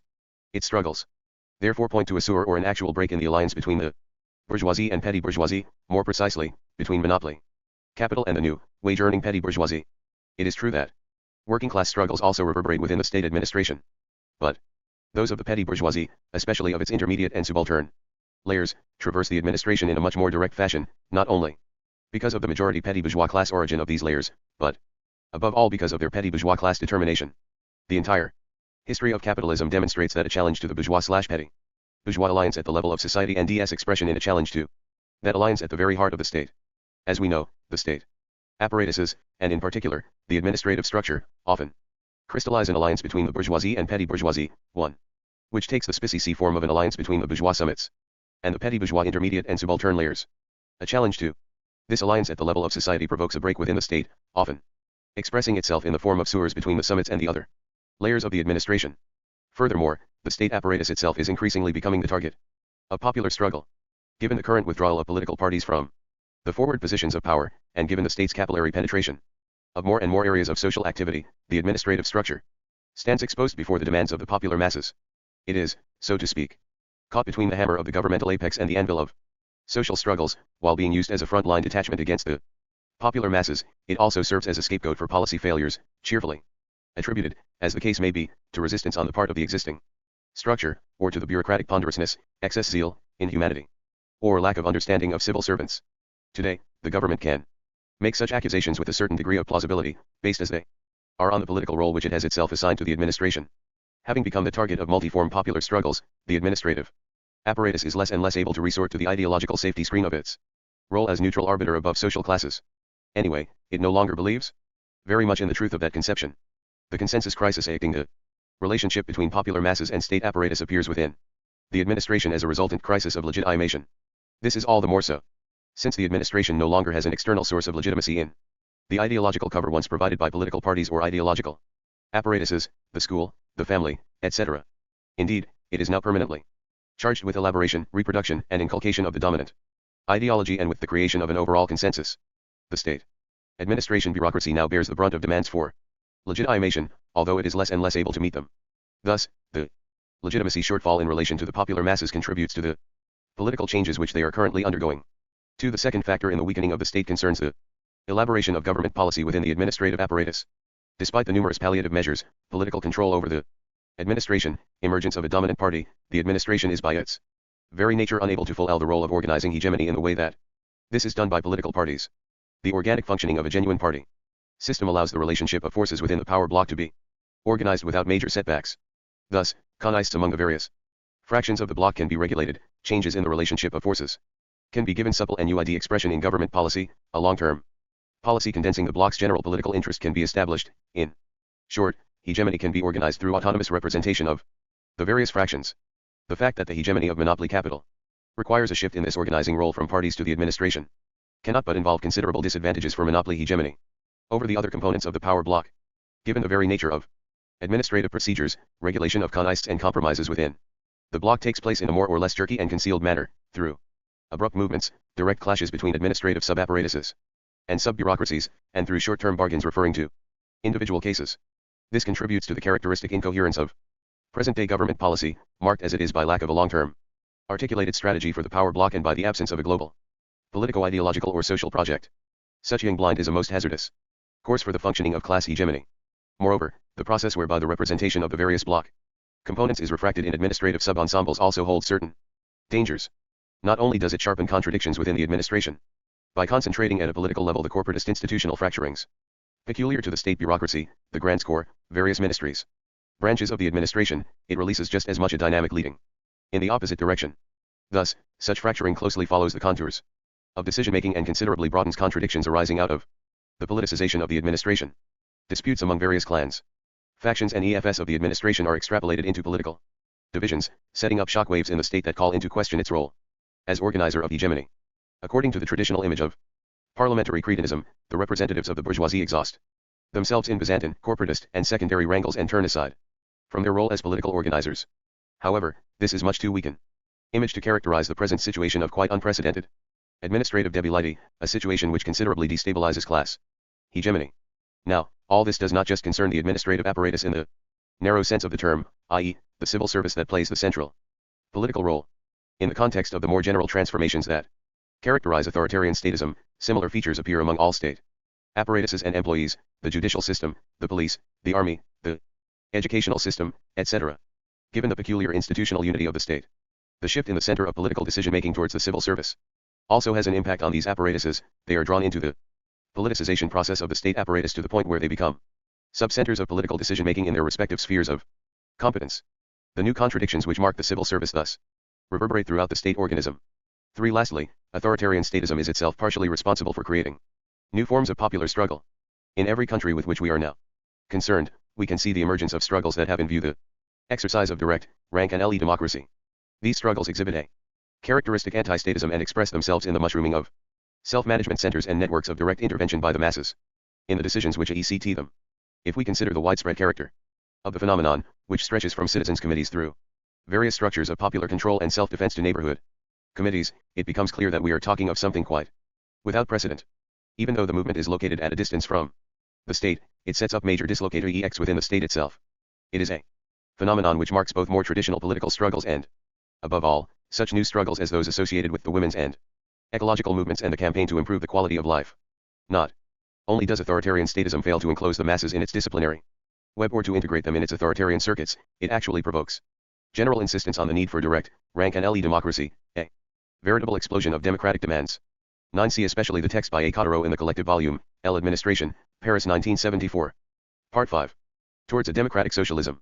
The question of socialism and democracy, of the democratic road to socialism, is today posed with reference to two historical experiences, which, in a way serve as examples of the twin limits or dangers to be avoided, the traditional social democratic experience, as illustrated in a number of West European countries, and the Eastern example of what is called real socialism.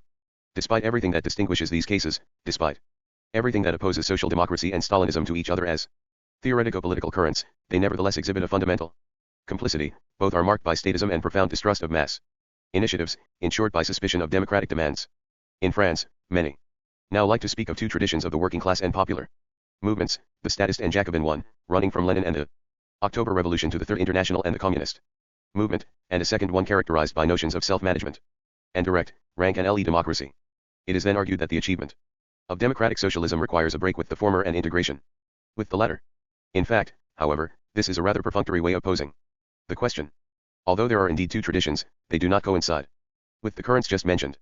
Moreover, it would be a fundamental error to imagine that mere integration with the current of self-management and direct democracy is sufficient to avoid statism.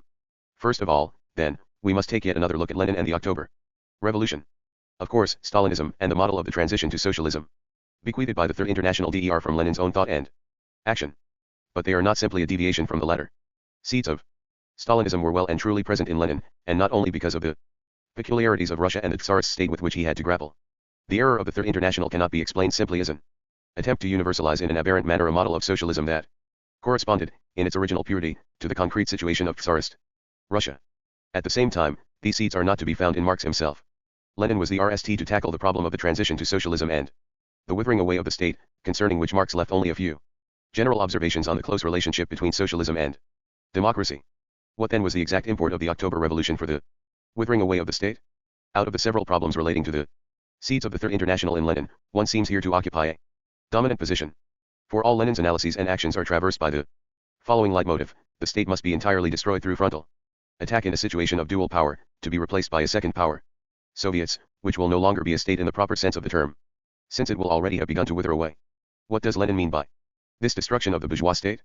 Unlike Marx, he often reduces the institutions of representative democracy and political freedoms to a simple emanation of the bourgeoisie. Representative democracy equals bourgeois democracy equals dictatorship of the bourgeoisie. They have to be completely uprooted and replaced by direct, rank and le democracy and mandated recallable delegates, in other words, by the genuine proletarian democracy of Soviets. I am intentionally drawing a highly schematized picture. Lenin's principal thrust was not at RST towards a variant of authoritarian statism.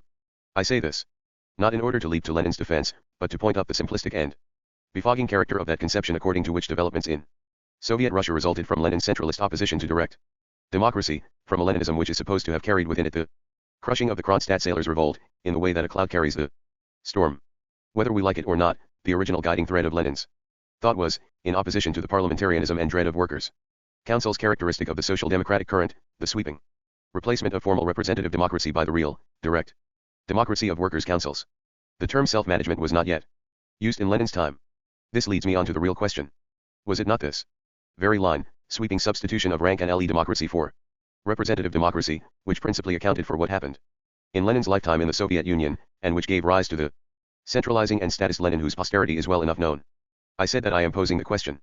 But as a matter of fact, it was already posed in Lenin's time and answered in a way that now seems dramatically premonitory. I am referring, of course, to Rosa Luxemburg, whom Lenin called an eagle of revolution. She also had the eye of an eagle.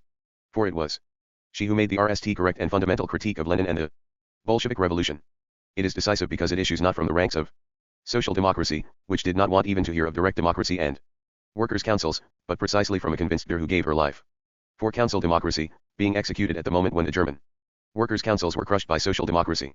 Now, Luxemburg reproaches Lenin not with neglect or contempt of direct rank and democracy, but rather with the exact opposite, that is to say, exclusive reliance on council democracy and complete elimination of representative democracy, through, among other things, dissolution of the Constituent Assembly, which had been elected under the Bolshevik government, in favor of the Soviets alone. It is necessary to reread the Russian Revolution, from which I shall quote just one passage. In place of the representative bodies created by general, popular elections, Lenin and Trotsky have laid down the Soviets as the only true representation of the laboring masses. But with the repression of political life in the land as a whole, life in the Soviets must also become more and more crippled. Without general elections, without unrestricted freedom of press and assembly, without a free struggle of opinion, life dies out in every public institution, becomes a mere semblance of life, in which only the bureaucracy remains as the active element. 1. This is certainly not the only question to be asked concerning Lenin. An important role in subsequent developments was played by the conception of the party contained in what is to be done, by the notion of theory being brought to the working class from outside by professional revolutionaries, and so on. But the fundamental question is the one posed by Luxemburg. Even if we take into account Lenin's positions on a series of other problems, as well as the historical peculiarities of Russia, what ensued in Lenin's own lifetime and above all after his death, the single party, bureaucratization of the party, confusion of party and state, statism, the end of the Soviets themselves, etc., was already inscribed in the situation criticized by Luxemburg. Be that as it may, let us now look at the model of revolution that was bequeathed by the Third International, having already been acted by Stalinism in certain ways. We ND the same position with regard to representative democracy, only now it is combined with statism and contempt for direct, rank and democracy. In short, the meaning of the entire council problematic is twisted out of shape. The resulting model is permeated by the instrumental conception of the state. The capitalist state is still considered as a mere object or instrument, capable of being manipulated by the bourgeoisie of which it is the emanation. According to this view of things, the state is not traversed by internal contradictions, but is a monolithic block without cracks of any kind. The struggles of the popular masses cannot pass through the state, any more than they can become, in opposition to the bourgeoisie, one of the constituent factors of the institutions of representative democracy. Class contradictions are located between the state and the popular masses standing outside the state. This remains true right up to the crisis of dual power, when the state is actively dismantled through the centralization at national level of a parallel power, which becomes the real power, Soviets. Thus, the struggle of the popular masses for state power is, in essence, a frontal struggle of maneuver or encirclement, taking place outside the fortress state and principally aiming at the creation of a situation of dual power. 2. While it would be hasty to identify this conception with an assault strategy concentrated in a precise moment or big day, insurrection, political general strike, etc., it quite clearly lacks the strategic vision of a process of transition to socialism, that is, of a long stage during which the masses will act to conquer power and transform the state apparatuses. It presents these changes as possible only in a situation of dual power, characterized by a highly precarious balance of forces between the state/bourgeoisie and the Soviet/working class. The revolutionary situation is itself reduced to a crisis of the state that cannot but involve its breakdown. 3. The state is supposed to hold pure power, a quantiable substance that has to be seized from it. To take state power therefore means to occupy, during the interval of dual power, all the parts of the instrument state, to take charge of the summit of its apparatuses, assuming the commanding positions within the state machinery and operating its controls in such a way as to replace it by the second, Soviet power. A citadel can be taken only if, during the dual power situation, ditches, ramparts and casements of its instrumental structure have already been captured and dismantled in favor of something else, Soviets, and this something else, the second power, is supposed to lie entirely outside the 40th position of the state. This conception, then, is still marked by permanent skepticism as to the possibility of mass intervention within the state itself. For how does the transformation of the state apparatus appear during the transition to socialism?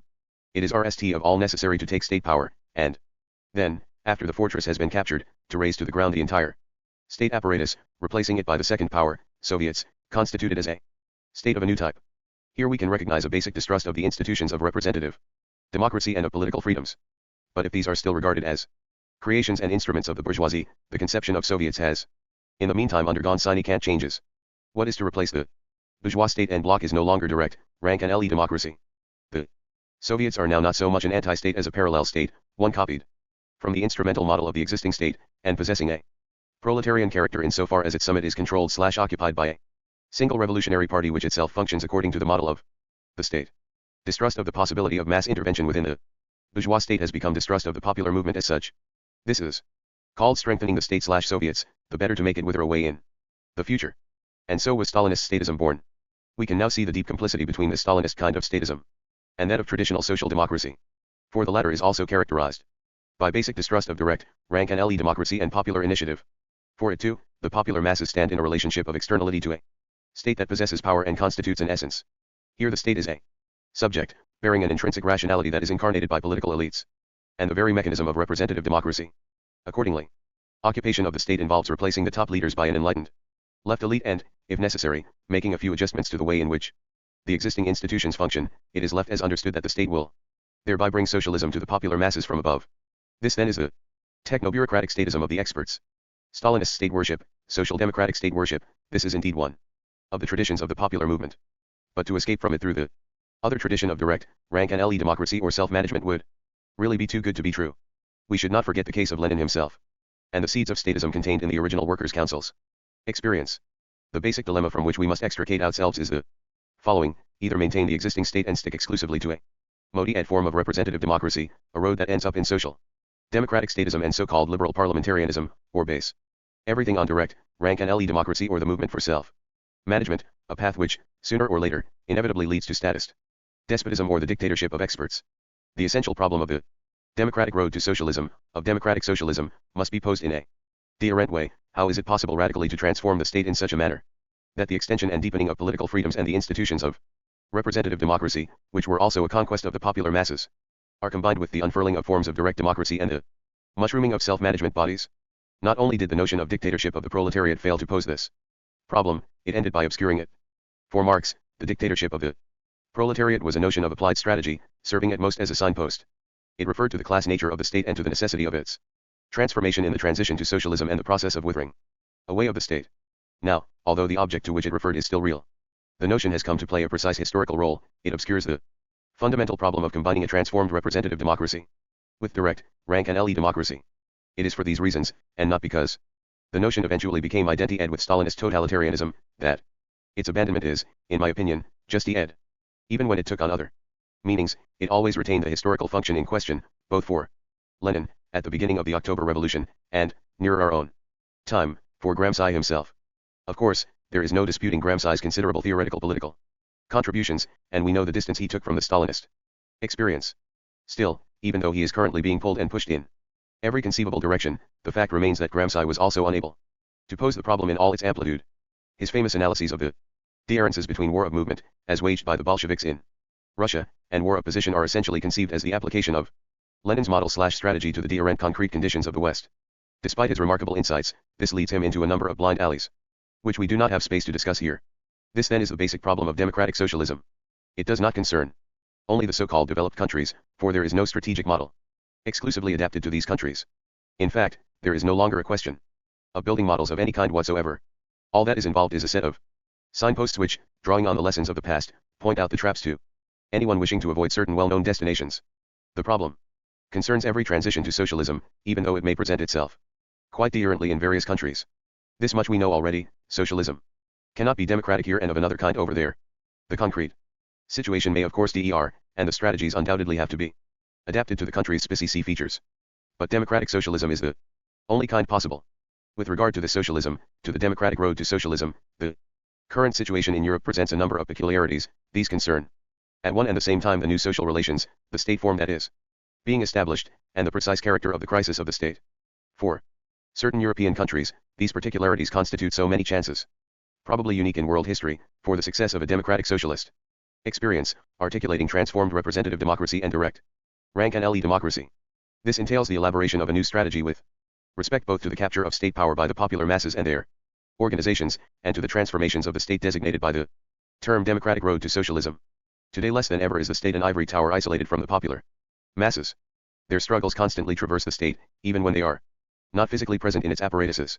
Dual power, in which frontal struggle is concentrated in a precise moment, is not the only situation that allows the popular masses to carry out an action in the sphere of the state.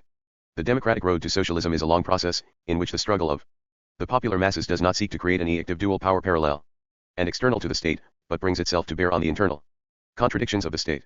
To be sure, the seizure of power always presupposes a crisis of the state, such as exists today in certain European countries, but this crisis, which sharpens the very internal contradictions of the state, cannot be reduced to a breakdown of the latter. To take or capture state power is not simply to lay hands on part of the state machinery in order to replace it with a second power.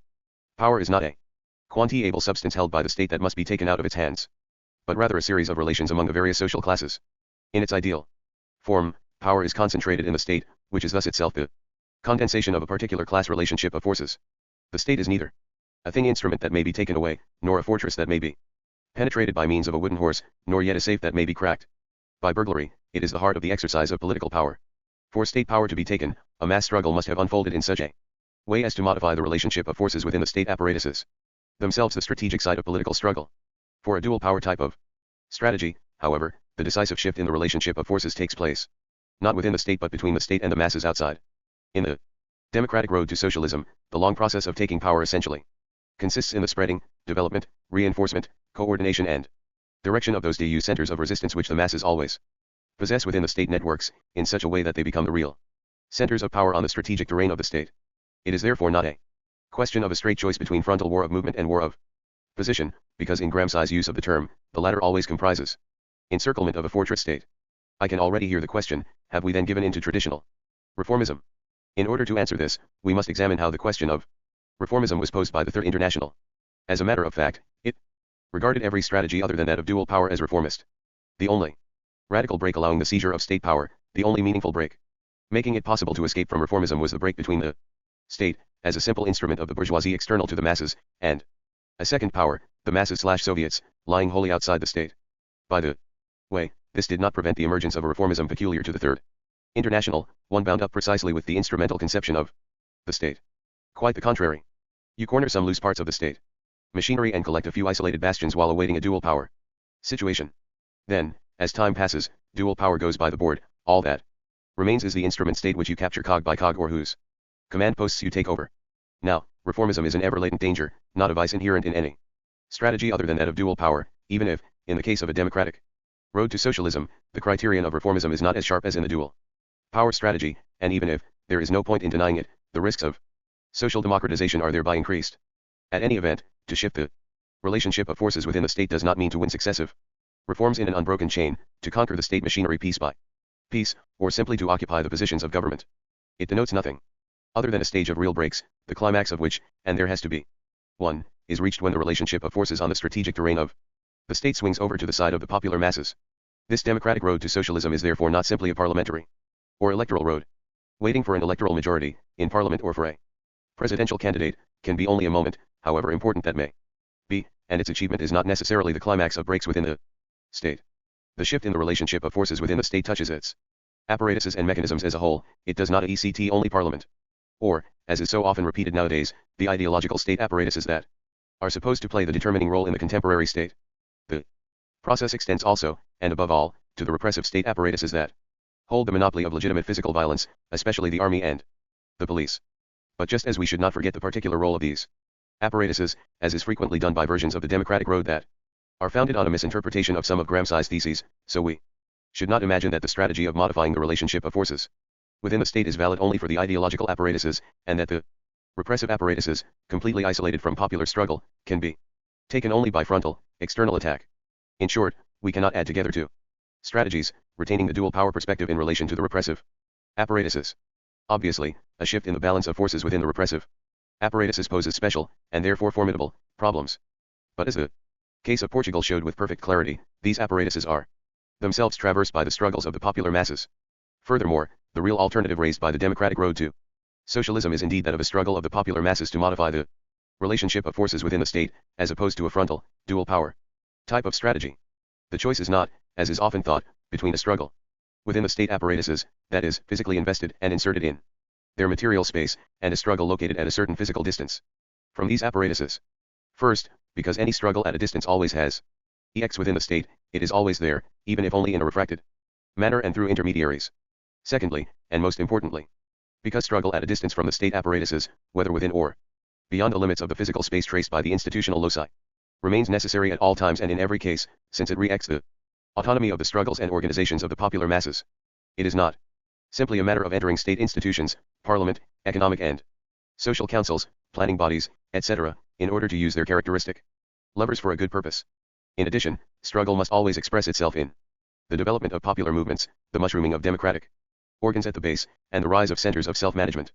It should not be forgotten that the above points refer not only to transformations of the state, but also to the basic question of state power, and power in general. The question of who is in power to do what cannot be isolated from these struggles for self-management or direct democracy. But if they are to modify the relations of power, such struggles or movements cannot tend towards centralization in a second power, they must rather seek to shift the relationship of forces on the terrain of the state itself. This then is the real alternative, and not the simple opposition between internal and external struggle. In the democratic road to socialism, these two forms of struggle must be combined. In other words, whether or not one becomes integrated in the state apparatuses and plays the game of the existing power is not reducible to the choice between internal and external struggle. Such integration does not necessarily follow from a strategy of effecting changes on the terrain of the state. To think that it does is to imagine that political struggle can ever be located wholly outside the state. This strategy of taking power leads on directly to the question of transformations of the state in a democratic road to socialism. Authoritarian statism can be avoided only by combining the transformation of representative democracy with the development of forms of direct, rank, and LE democracy or the movement for self-management. But this in turn raises fresh problems. In the dual power strategy, which envisages straightforward replacement of the state apparatus with an apparatus of councils, taking state power is treated as a preliminary to its destruction/replacement. Transformation of the state apparatus does not really enter into the matter. RST of all the existing state power is taken, and then another is put in its place. This view of things can no longer be accepted. If taking power denotes a shift in the relationship of forces within the state, and if it is recognized that this will involve a long process of change, then the seizure of state power will entail concomitant transformations of its apparatuses. It is true that the state retains a specie materiality, not only is a shift in the relationship of forces within the state insufficient to alter that materiality, but the relationship itself can crystallize in the state only to the extent that the apparatuses of the latter undergo transformation. In abandoning the dual power strategy, we do not throw overboard, but pose in a deterrent fashion, the question of the state's materiality as a specie apparatus. In this context, I talked above of a sweeping transformation of the state apparatus during the transition to democratic socialism. Although this term certainly has a demonstrative value, it seems to indicate a general direction, before which, if I dare say so, stand two red lights. First, the expression sweeping transformation of the state apparatus in the democratic road to socialism suggests that there is no longer a place for what has traditionally been called smashing or destroying that apparatus. The fact remains, however, that the term smashing, which Marx too used for indicative purposes, came in the end to designate a very precise historical phenomenon, namely, the eradication of any kind of representative democracy or formal liberties in favor purely of direct, rank and LE democracy and so-called real liberties. It is necessary to take sides, if we understand the democratic road to socialism and democratic socialism itself, to involve, among other things, political, party, and ideological pluralism, recognition of the role of universal suffrage and extension and deepening of all political freedoms including for opponents, then talk of smashing or destroying the state apparatus can be no more than a mere verbal trick. What is involved, through all the various transformations, is a real permanence and continuity of the institutions of representative democracy, not as unfortunate relics to be tolerated for as long as necessary, but as an essential condition of democratic socialism. Now we come to the second red light. The term sweeping transformation accurately designates both the direction and the means of changes in the state apparatus. There can be no question of merely secondary adjustments, such as those envisaged by neoliberal conceptions of a revived de jure state, nor of changes coming mainly from above, according to the vision of traditional social democracy or liberalized Stalinism. There can be no question of a status transformation of the state apparatus. Transformation of the state apparatus tending towards the withering away of the state can rest only on increased intervention of the popular masses in the state, certainly through their trade union and political forms of representation, but also through their own initiatives within the state itself. This will proceed by stages, but it cannot be condemned to mere democratization of the state, whether in relation to parliament, political liberties, the role of parties, democratization of the union and political apparatuses themselves, or to decentralization.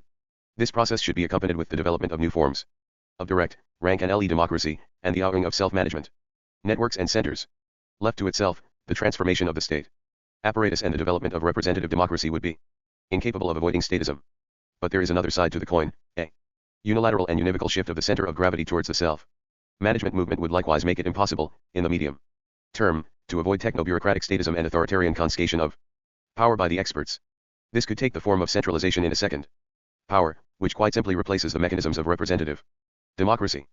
But it would also occur in another variant that is quite frequently envisaged today. According to this conception, the only way to avoid statism is to place oneself outside the state, leaving that radical and eternal evil more or less as it is and disregarding the problem of its transformation. The way forward would then be, without going as far as dual power, simply to block the path of the state from outside through the construction of self-management counterpowers at the base, in short, to quarantine the state within its own domain and thus halt the spread of the disease. Such a perspective is currently formulated in numerous ways. It appears RST in the neo-technocratic talk of a state which is retained because of the complex nature of tasks in a post-industrial society, but which is administered by left experts and controlled simply through mechanisms of direct democracy. At the most, every left technocrat would be anked by a self-management commissar, a prospect which hardly frightens the various specialists, who are even manifesting a sudden passion for self-management. Because they know that, at the end of the day, the masses will propose and the state will decide. It also appears in the language of the new libertarians, for whom statism can be avoided only by breaking power up and scattering it among an infinity of micropowers, a kind of guerrilla warfare conducted against the state. In each case, however, the Leviathan state is left in place, and no attention is given to those transformations of the state, without which the movement of direct democracy is bound to fail. The movement is prevented from intervening in actual transformations of the state, and the two processes are simply kept running along parallel lines. The real question is of a deterrent kind: how, for example, can an organic relationship be created between citizens' committees and universal suffrage assemblies that will themselves have been transformed as a function of the relationship? As we see then, the task is really not to synthesize or stick together the statist and self-management traditions of the popular movement, but rather to open up a global perspective of the withering away of the state. This comprises two articulated processes: transformation of the state and unfurling of direct, rank and LE democracy. We know the consequences of the formal split between the two traditions that has arisen out of the disarticulation of these processes. However, while it alone is capable of leading to democratic socialism, this path has a reverse side. Two dangers are lying in wait for it. The RST of these is the reaction of the enemy, in this case the bourgeoisie. Although old and well known, this danger appears here in a particularly acute form. The classical response of the dual power strategy was precisely destruction of the state apparatus, an attitude which in a certain sense remains valid, since truly profound breaks are required, rather than secondary modi cations of the state apparatus. But it remains valid in one sense only. Insofar as what is involved is no longer destruction of that apparatus and its replacement with a second power, but rather a long process of transformation, the enemy has greater possibilities of boycotting an experience of democratic socialism and of brutally intervening to cut it short. Clearly, the democratic road to socialism will not simply be a peaceful changeover. It is possible to confront this danger through active reliance on a broad popular movement. Let us be quite frank. As the decisive means to the realization of its goals and to the articulation of the two preventives against statism and the social democratic impasse, the democratic road to socialism, unlike the vanguardist dual power strategy, presupposes the continuous support of a mass movement founded on broad popular alliances. If such a movement, what Gramsci called the active, as opposed to the passive revolution, is not deployed and active, if the left does not succeed in arousing one, then nothing will prevent social democratization of the experience. However radical they may be, the various programs will change little of relevance. A broad popular movement constitutes a guarantee against the reaction of the enemy, even though it is not sufficient, and must always be linked to sweeping transformations of the state. That is the dual lesson we can draw from Chile. The ending of the Allende experience was due not only to the lack of such changes, but also to the fact that the intervention of the bourgeoisie, itself expressed in that lack, was made possible by the breakdown of alliances among the popular classes, particularly between the working class and the petty bourgeoisie. Even before the coup took place, this had broken the momentum of support for the popular unity government. In order to arouse this broad movement, the left must equip itself with the necessary means, taking up especially new popular demands on fronts that used to be wrongly called secondary: women's struggles, the ecological movement, and so on. The second question concerns the forms of articulation of the two processes: transformations of the state and of representative democracy, and development of direct democracy and the movement for self-management. The new problems arise as soon as it is no longer a question of suppressing the one in favor of the other, whether through straightforward elimination, or, which comes to the same thing, through integration of the one in the other, of, for example, self-management centers in the institutions of representative democracy, that is to say, as soon as it is no longer a question of assimilating the two processes. How is it possible to avoid being drawn into mere parallelism or juxtaposition, whereby each follows its own species course? In what else, concerning which decisions, and at what points in time should representative assemblies have precedence over the centers of direct democracy, parliament over factory committees, town councils over citizens committees, or vice versa? Given that up to a point, con-ICT will be inevitable, how should it be resolved without leading, slowly but surely, to an embryonic or fully edged situation of dual power? This time, dual power would involve two powers of the left, a left government and a second power composed of popular organs. And, as we know from the case of Portugal, even when two forces of the left are involved, the situation in no way resembles a free play of powers and counterpowers balancing one another for the greatest good of socialism and democracy. It rather quickly leads to open opposition, in which there is a risk that one will be eliminated in favor of the other. In one case, e.g., Portugal, the result is social democratization, while in the other variant, elimination of representative democracy, it is not the withering of the state, or the triumph of direct democracy that eventually emerges, but a new type of authoritarian dictatorship. But in either case, the state will always end up the winner. Of course, there is a strong chance that, even before dual power reaches that outcome, something else will happen, something that Portugal just managed to avoid, namely, the brutal, fascist-type reaction of a bourgeoisie that can always be relied upon to stay in the game. Thus, open opposition between these two powers seriously threatens, after a RST stage of real paralysis of the state, to be resolved by a third contender, the bourgeoisie, according to scenarios that are not difficult to imagine.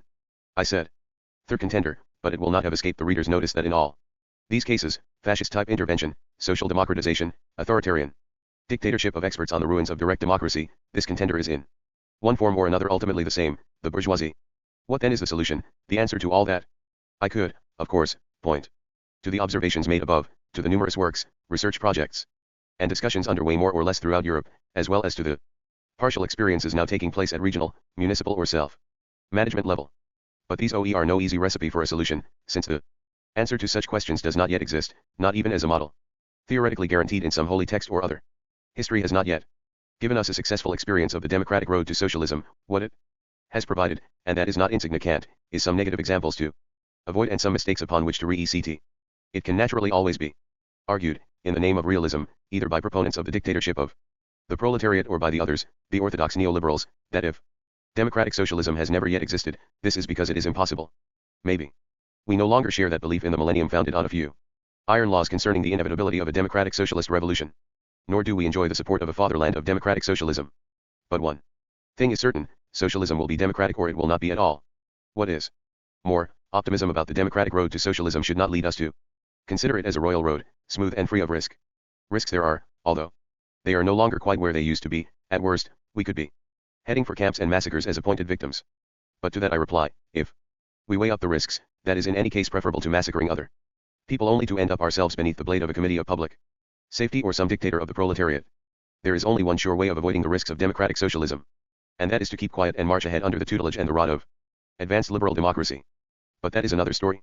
1 Rosa Luxemburg, The Russian Revolution, Ann Arbor 1961, p. 71.